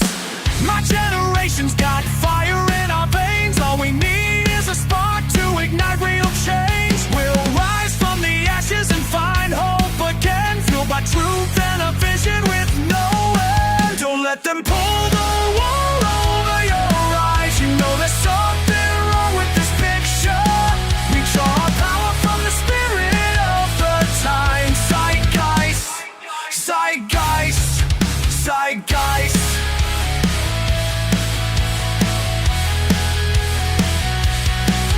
Zeitgeist, zeitgeist, zeitgeist. When the power of love overcomes the love of power, the world will know peace, and that is the hour. We shift from fear to collective might, and turn on the future's guiding light.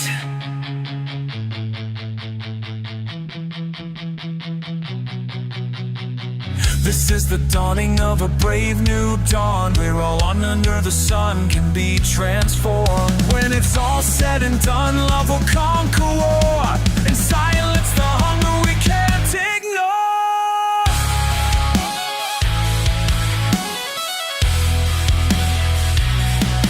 Don't let them pull the wool over your eyes. You know there's something wrong with this picture. We draw our power from the spirit of the time. Zeitgeist, zeitgeist, zeitgeist.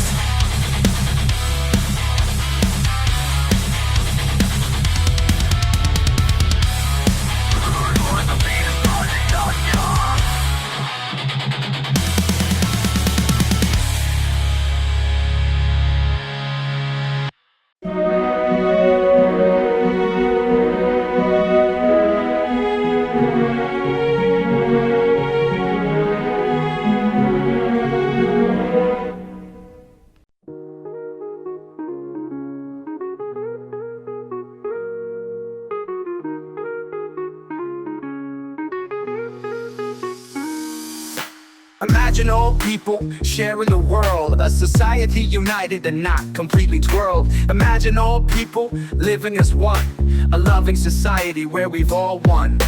Imagine no hunger, no one left behind, a future of abundance with a free mind. No wars for profit, no greed and command, just people helping people, lending a hand. You may call me a dreamer, but there's a lot of us, and we all think world peace is a must. I hope someday you'll join our mission, where we give up war and the markets class division.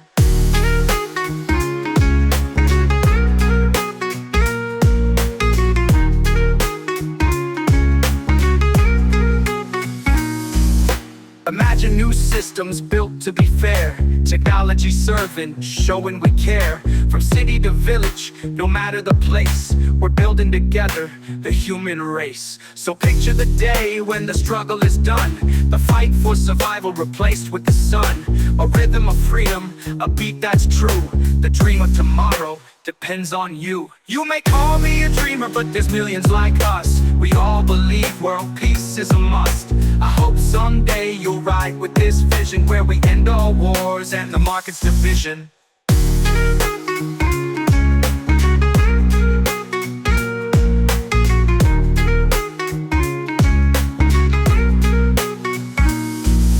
Imagine no religion, can you see it now? A world without division, humanity allowed. Imagine equality, no gap between poor and rich. A life without poverty, no one left in the ditch. Imagine no property, no need for cars, just advanced transportation that will take us far. Imagine all people thinking of the present, where we live our lives as if we meant it. You may call me a dreamer, but there's a lot of us, and we all think world peace is a must. I hope someday you'll join our mission, where we give up war and the markets class division.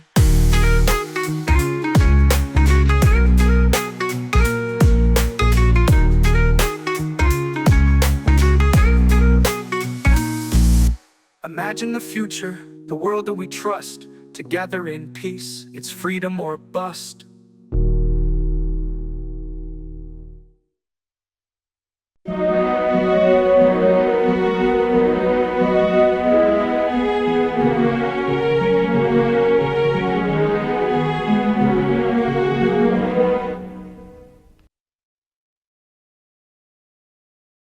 Now, Krista, make sure you stay with her the whole time. She's new to the country. This is her first Mom, day. This is a brand new country. Mom, it's a whole different it's gonna culture. be okay. But now make sure you stay with her the whole time. I'll be here right after school to pick you up. Okay, Mom. Okay, have fun. Bye-bye. Bye. Ignore my mom. She's so annoying. She's totally freaking out about this whole thing. She freaks out about everything. She always does that. Ugh. Ignore my mom.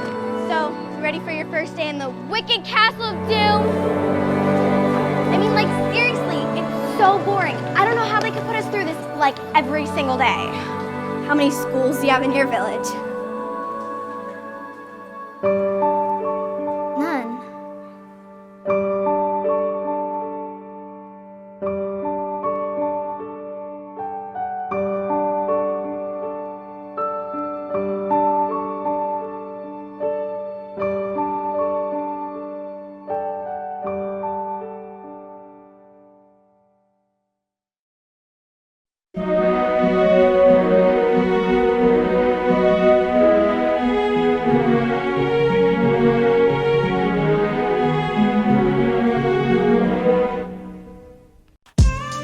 Yeah, yeah, yeah, yeah, yeah. Your picture a world with only skies above. No heaven or hell, just peace and love. Ain't no borders, we all unite. Living for today, shining bright like light. Imagine folks chilling, no need to fight. No wars or hate, just vibes that are right. We're dreaming together, let's make it real. A world full of kindness, that's the deal. Imagine there's no heaven. It's easy if you try. No hell below us, above us only sky. Imagine all the people living for today. You might call me a dreamer, but I ain't alone. One day we'll rise, make this place our home. Hope you ride with us, let's make it clear. In this one love vibe, we've got nothing to fear. Yeah, rich and no riches, just sharing a plan. No greed, no hunger, just a brotherhood of man. Living in harmony, that's how we roll. Imagine a world where we all play a role. Imagine there's no countries, it isn't hard to do. Nothing to kill or die for, and no religion too. Imagine all the people living life in peace. You might call me a Dreamer, but I ain't alone. Together we'll shine, let's build this throne. One day we'll join hands, make the dream run. In this global family, we'll all be one. Imagine no possessions, I wonder if you can. No need for greed or hunger, a brotherhood of man. Imagine all the people sharing all the world.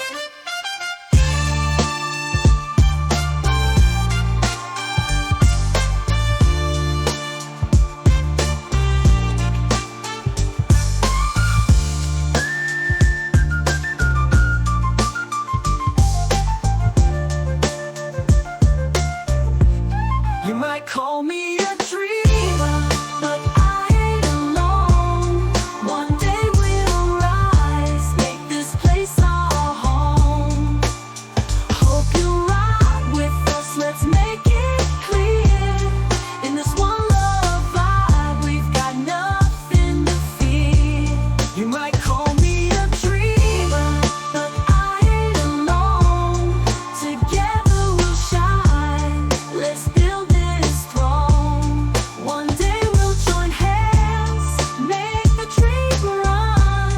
In this global family, we'll all be one.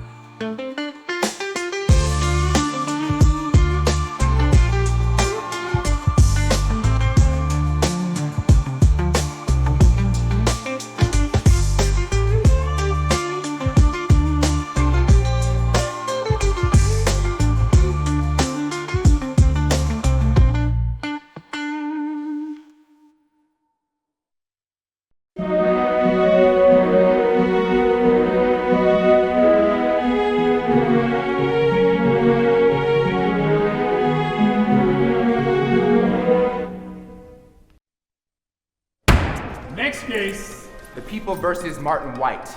Mr. White has been charged with... Guilty. Next case. But Your Honor, you haven't heard the charges yet. Guilty. Next case. Guilty. Life in prison. Guilty. Next case.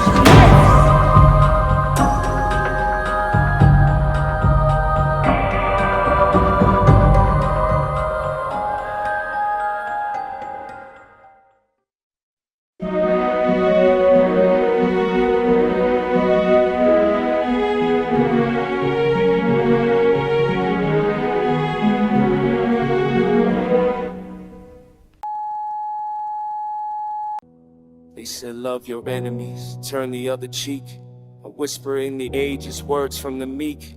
Someone wrote it down, it spread through the land. But power took the story, and twisted his hand. They built golden temples, sold faith like a crown. Or the real words of mercy were watered down. But beneath the stained glass and the silver cross, the voice of the rebel still cuts through the gloss. You can crucify the body, but the truth won't stay buried.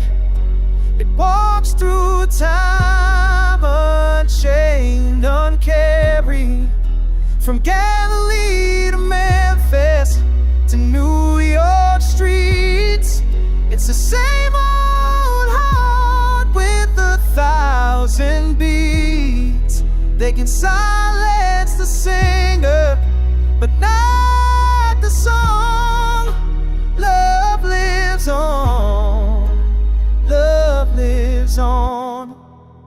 A dreamer said imagine, a preacher said I have a dream. A man in cloth walked barefoot by a mountain stream. They all faced the empire, they all met the gun. But light has a way of outshining the sun. The church and the market, the law and the state try to own the meaning, to regulate grace. But love's not a doctrine or something you sell. It's the fire that burns in the heart of hell. You can crucify the body, but the truth won't stay buried.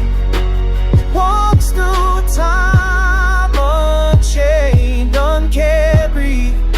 From Calvary to David, and Selma to Song, it's the same old truth that's been burning so long.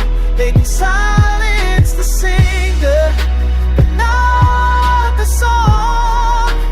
Love lives on. Love lives on. Maybe heaven's not a place above, but the courage to stand in the name of love. The truth doesn't kneel, it doesn't fade. It's the resurrection every time we're brave. You can crucify the body, but the truth won't stay buried.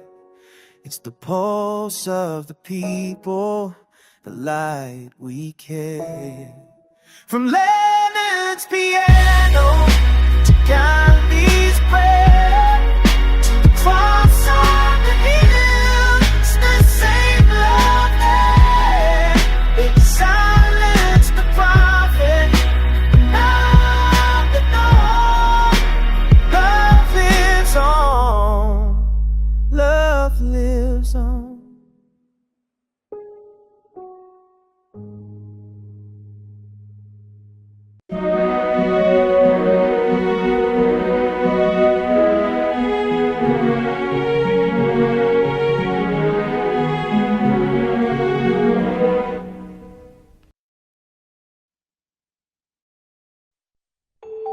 The world I see is fair and free, where people can travel wherever they please, and children can eat and have shoes on their feet, and not be afraid when they walk on the street.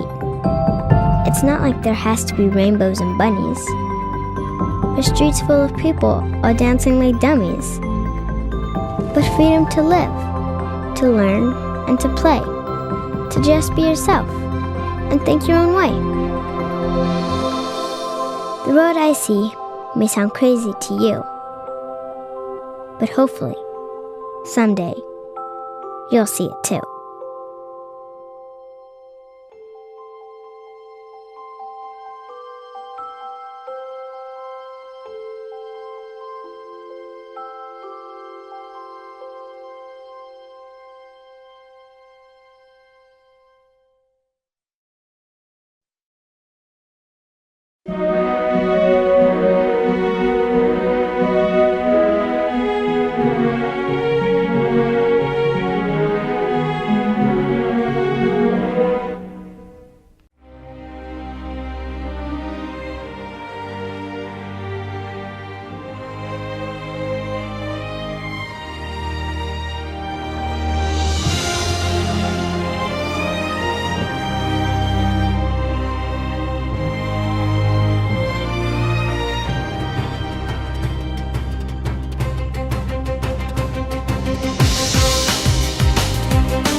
as knowledge lights up open skies. No prisons, armies, or police, just harmony and lasting peace. Victims of culture, no more to be. We rise together wild and free. The earth, our home, united strong. The dawn of civilization song. When earth becomes one, no borders, no walls. A world abundant, where freedom calls. No money, no masters, just nature's embrace. A peaceful tomorrow, a human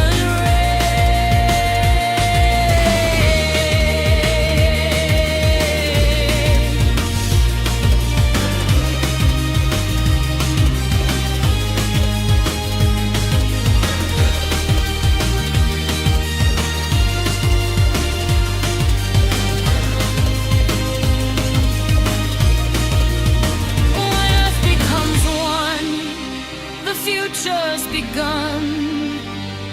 A resource-based world for everyone. Together we stand, hand in hand. The Venus Project's plans, a design land.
And imagine a public that can critically think, where we don't accept politics as a way of thought, where instead we arrive at decisions through the scientific method. Imagine a world without war, a peaceful world with no conflicts or fights.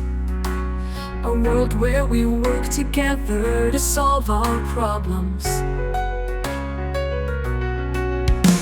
Imagine a world without scarcity. The market is a lie and it's not based on science. Science which is too good is actually counter to the market religion. Imagine a world without inequality. According to the book, the spirit level, the greater the gap between rich and poor, the worse the health of society.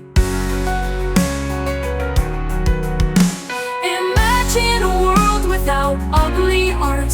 Modern art is not beautiful at all. It conveys a message of purposelessness.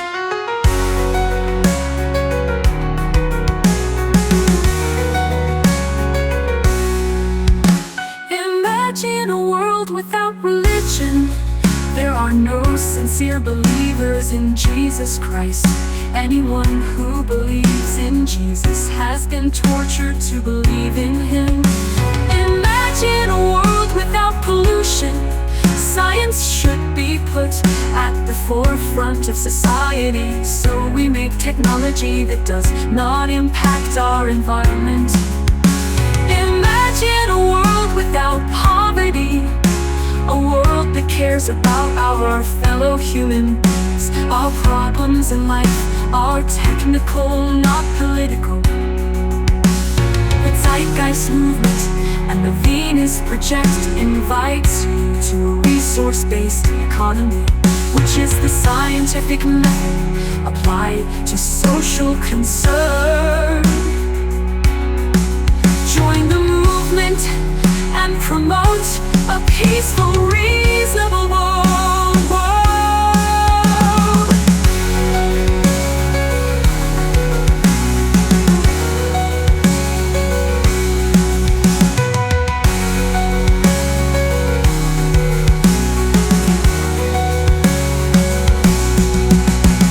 Imagine a world without inequality. According to the book, the spirit level, the greater the gap between rich and poor, the worse the health of society. Imagine a world without ugly art. Modern art is not beautiful at all. It conveys a message of purposelessness. Imagine a world without pollution. There are no sincere believers in Jesus Christ. Anyone who believes in Jesus has been tortured to believe in Him. Imagine a world without pollution. Science should be put at the forefront of society, so we make technology that does not impact our environment. Yeah. In a world where every table's full and no one's left behind, we turned our brightest questions into tools to heal mankind. From fields that feed 1 million more to power drawn from air, we learned that hope is engineered when every heart dares to care. Technology can feed humanity in ways belief never can, with science as our compass building futures hand in hand. Science can lift the spirit and put food on the table. You can't survive on religion's pages of parables or fables. Innovation moves the world, its progress undeniable. What we create with human minds outshines the purely tribal. We're dreaming with our eyes open, shaping life across the land, turning hope into solutions built by human hands. No hunger, no poverty, just progress in our plan. A future made together, built by human hands. We planted seeds in barren soil with knowledge as our guide. We cured the thirst of nations with the oceans purified. We opened doors to learn and gave every child a chance. We proved the world can flourish when compassion leads the dance. No waiting for a miracle, a promise from above. We forged our own salvation with ingenuity and love. We're dreaming with our eyes open, shaping life across the land, turning hope into solutions built by human hands. No hunger, no poverty, just progress in our plan. A future made together, built by human hands. Imagine if tomorrow starts with every voice empowered. If science lights the darkest nights and every life is showered with dignity, security, equality, and peace. A world where human brilliance lets all suffering cease.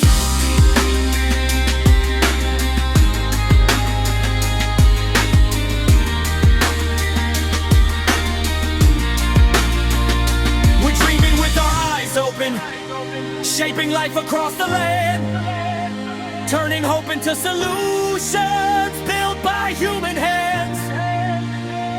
A world where every heartbeat has the freedom to expand.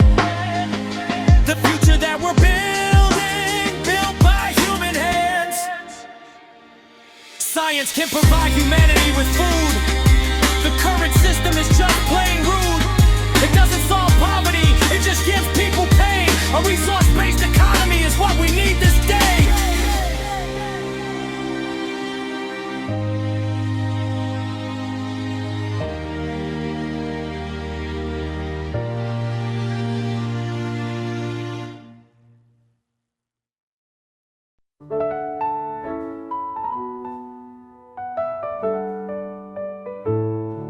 Imagine there's no heaven. It's easy if you try. No hell below us. above us only sky. Imagine all the people living for today. Imagine there's no countries. It isn't hard to do. Nothing to kill or die for, and no religion to.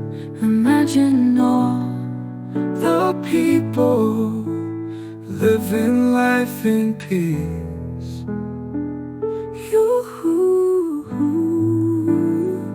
You may say I'm a dreamer, but I'm not the only one. I hope someday you'll join us, and the world will be as one. Imagine no possessions. I wonder if you can. No need for greed or hunger, a brotherhood of man. Imagine all the people living for today.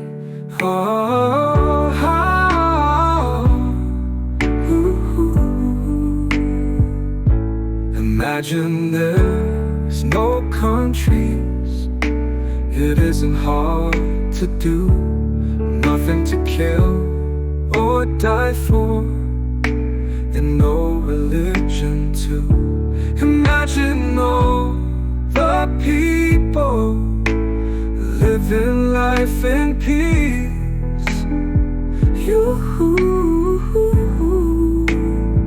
You may say I'm a dreamer,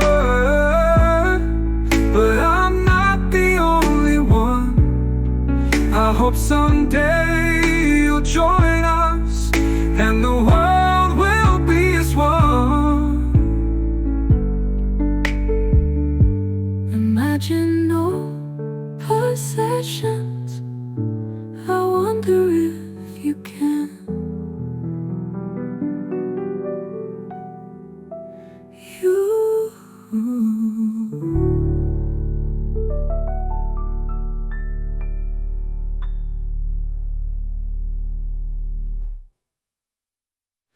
You may say I'm a dreamer, but I'm not the only one.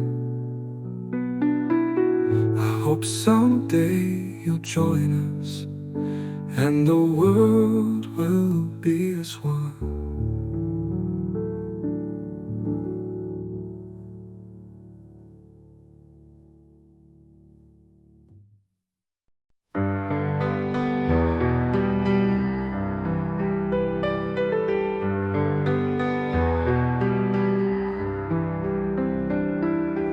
Imagine there's no heaven. It's easy if you try. No hell below us, above us only sky. Imagine all the people living for today. Imagine there's no countries. It isn't hard to do. Nothing to kill or die for, and no religion too. Imagine all the people living life in peace. And they say I'm a dreamer, but I'm not the only one. And I hope someday you'll join us, and the world will be as one. Imagine no possessions. I wonder if you can. No need for greed or hunger, a brotherhood of man. Imagine all the people sharing all the world. You may say I'm a dreamer, but I'm not the only one. I hope someday you'll join us, and the world will live as one.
Money ain't wealth, it's a note that you owe. Every dollar in your hand got a chain on the flow. They print it as debt, add the interest too. So the math locks the masses in a system they can't chew. The banks make the money, lend it out for a fee, but the interest ain't printed. Where's it come from, G? It comes from your labor, your grind, your sweat. But the gap just widens, that's the system's bet. Money is debt, poverty's enforced. The rich ride high while the poor off course. The gap gets bigger, society cracks. Health declines, crime climbs, that's the facts. It's wealth transfer, top to the few. The rules rig heavy, that's nothing new. The poor pay more, the rich collect rent. That compound interest where your life gets spent. Markets disguise it like freedom of choice, but the poor man's voice drowned out by the noise. Inequality rises, sickness in the street, broken homes, cold bones, justice on repeat.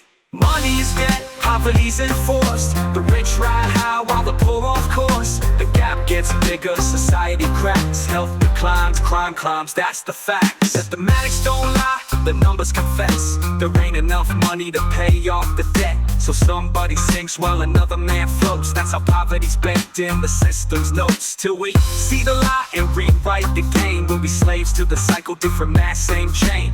Money ain't neutral, it's a rigged roulette. Remember, every dollar is a piece of debt.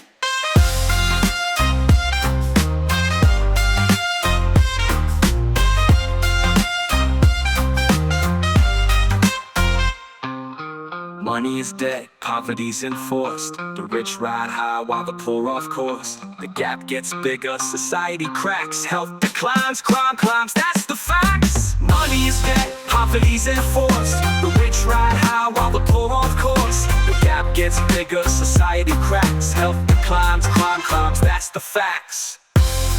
That's the facts. Mathematics don't lie, the numbers confess. There ain't enough money to pay off the debt, so somebody sinks while another man floats. That's how poverty's bent in the system's notes. Till we see the lie, rewrite the game. We'll be slaves till the cycle, different mass ain't chain. Money ain't neutral, it's a ring roulette. Remember, every dollar is a piece of debt.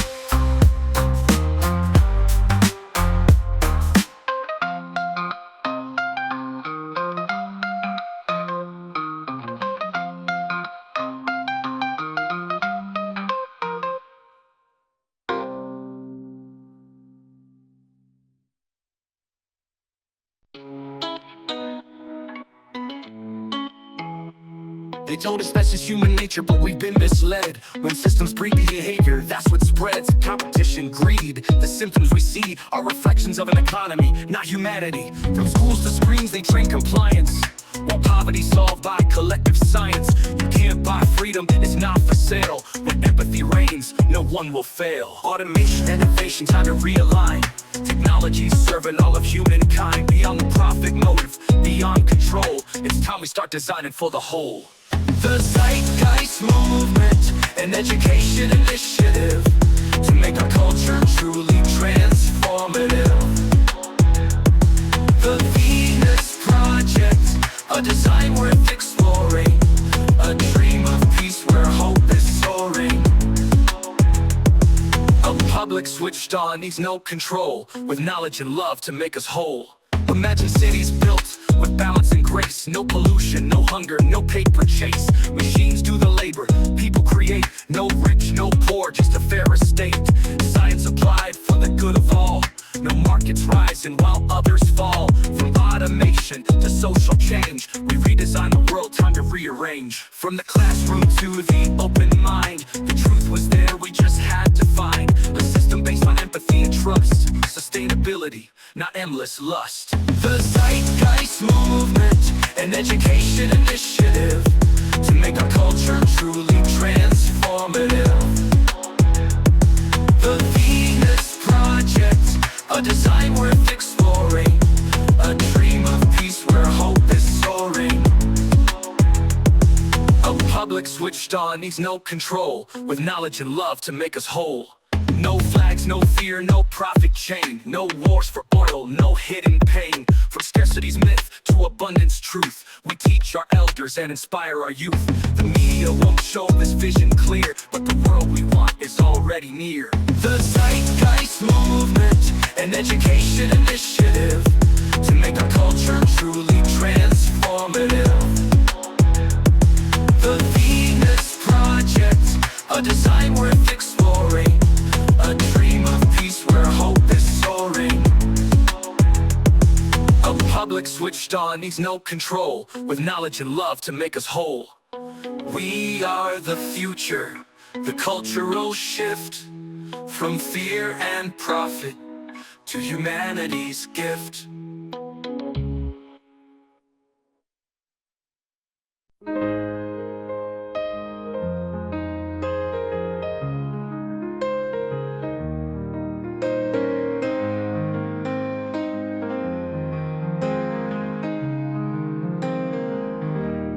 Truth is a mirror we hold to our pain. God is a concept by which measures our pain. I don't believe in fortune, I don't believe in fate. I don't believe in scriptures, I don't believe in saints. I don't believe in idols, I don't believe in kings. I don't believe in prophets, I don't believe in things. I don't believe in idols, I don't believe in kings. I don't believe in prophets, I don't believe in things. I don't believe in heroes, I don't believe in thrones. I don't believe in nations, I don't believe in stones. I don't believe in symbols, I don't believe in fame. I don't believe in saviors, I don't believe in names. I just believe in being, in the self I see. That's the only ground that feels real to me. The dream is over, what can I say? The dream is over, it's gone away.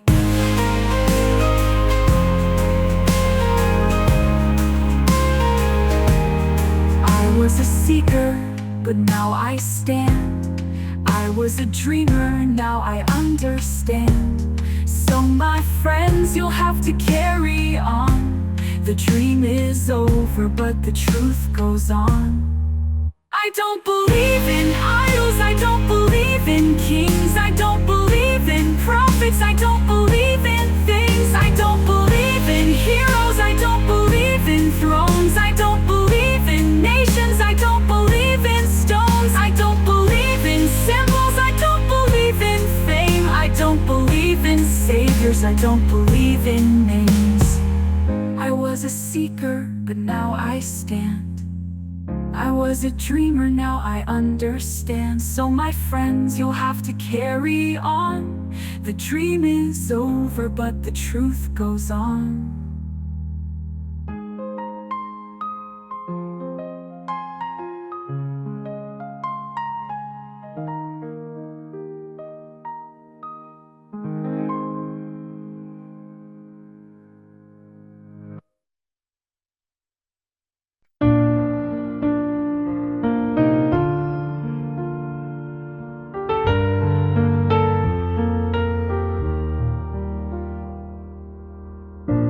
All we want is world peace.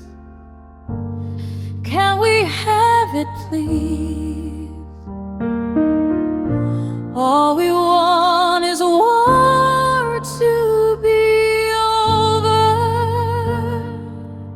so love can bloom like fields of clover.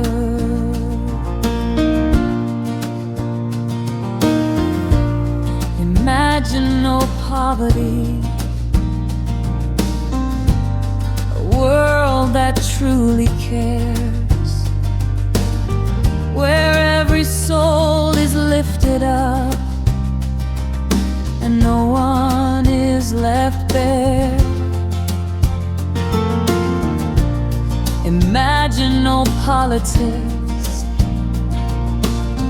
instead we use technology to solve our problems, to heal both Earth and humanity.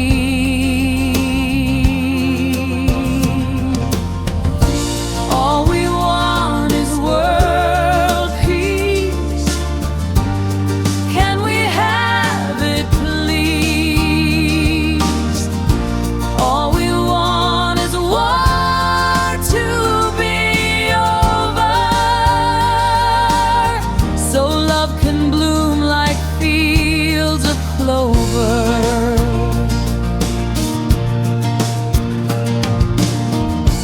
Imagine no inequality, no gap between rich and poor. We'd all be healthier and open every door. Imagine no religion, no chains of mind control. A people thinking for themselves, with freedom in every soul. All we want is world peace. Can we have it, please? All we want is war to be over, so love can bloom like fields of clover.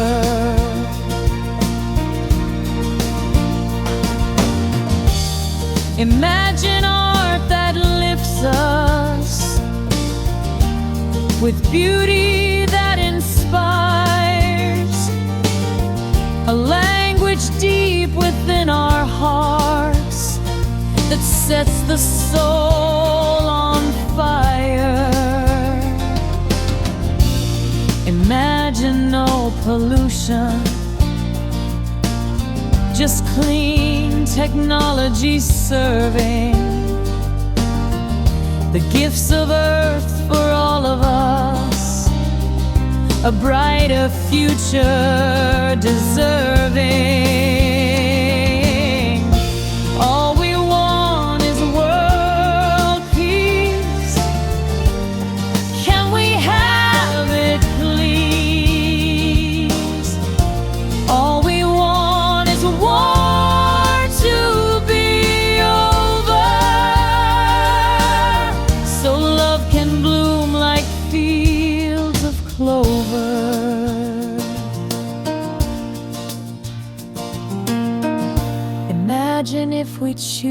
today, to walk a brighter way. The world we dream is waiting still. It only takes our say.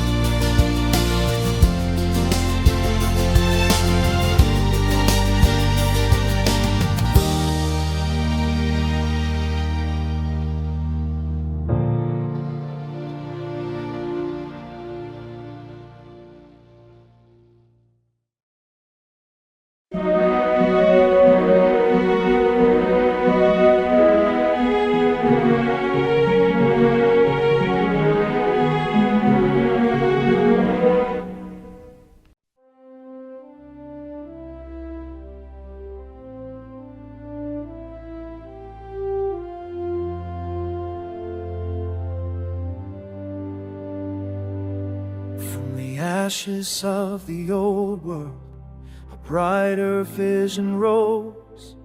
A dreamer stood with courage, a path for humankind he chose. No chains of war or profit, no hunger, fear, or strife.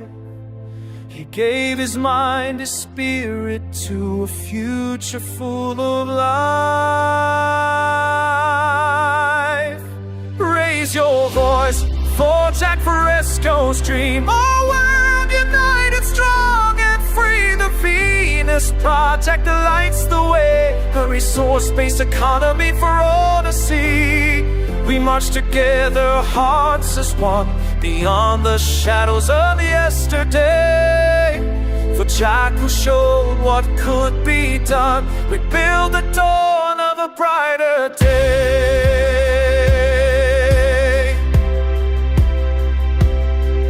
No flag shall stand divided, no borders to defend. The earth belongs to all of us, on this truth we depend. Science as our compass, with love to guide the hand. We honor him who dared to dream a future for all lands. Raise your voice for Jack Fresco's dream. Our world united, strong and free. The Venus Project lights the way, a resource-based economy for all to see. We march together, hearts as one, beyond the shadows of yesterday. For Jack to show what could be done, we build the dawn of a brighter day.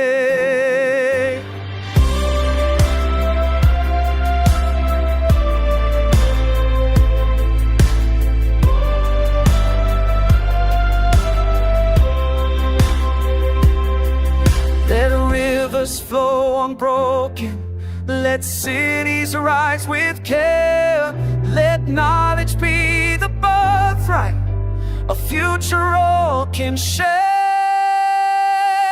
Raise your voice for Jack Fresco's dream. Our world united, strong and free. The Venus Project lights the way, a resource-based economy for all to see. Together now we claim our place, the legacy will never fade. To Jack who gave his life's embrace, the better world is ours to make.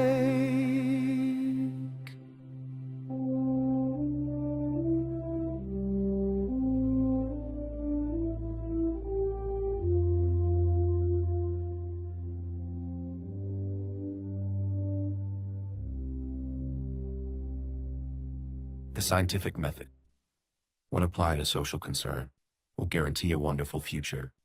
No market, no war, no poverty, no politics, just world peace.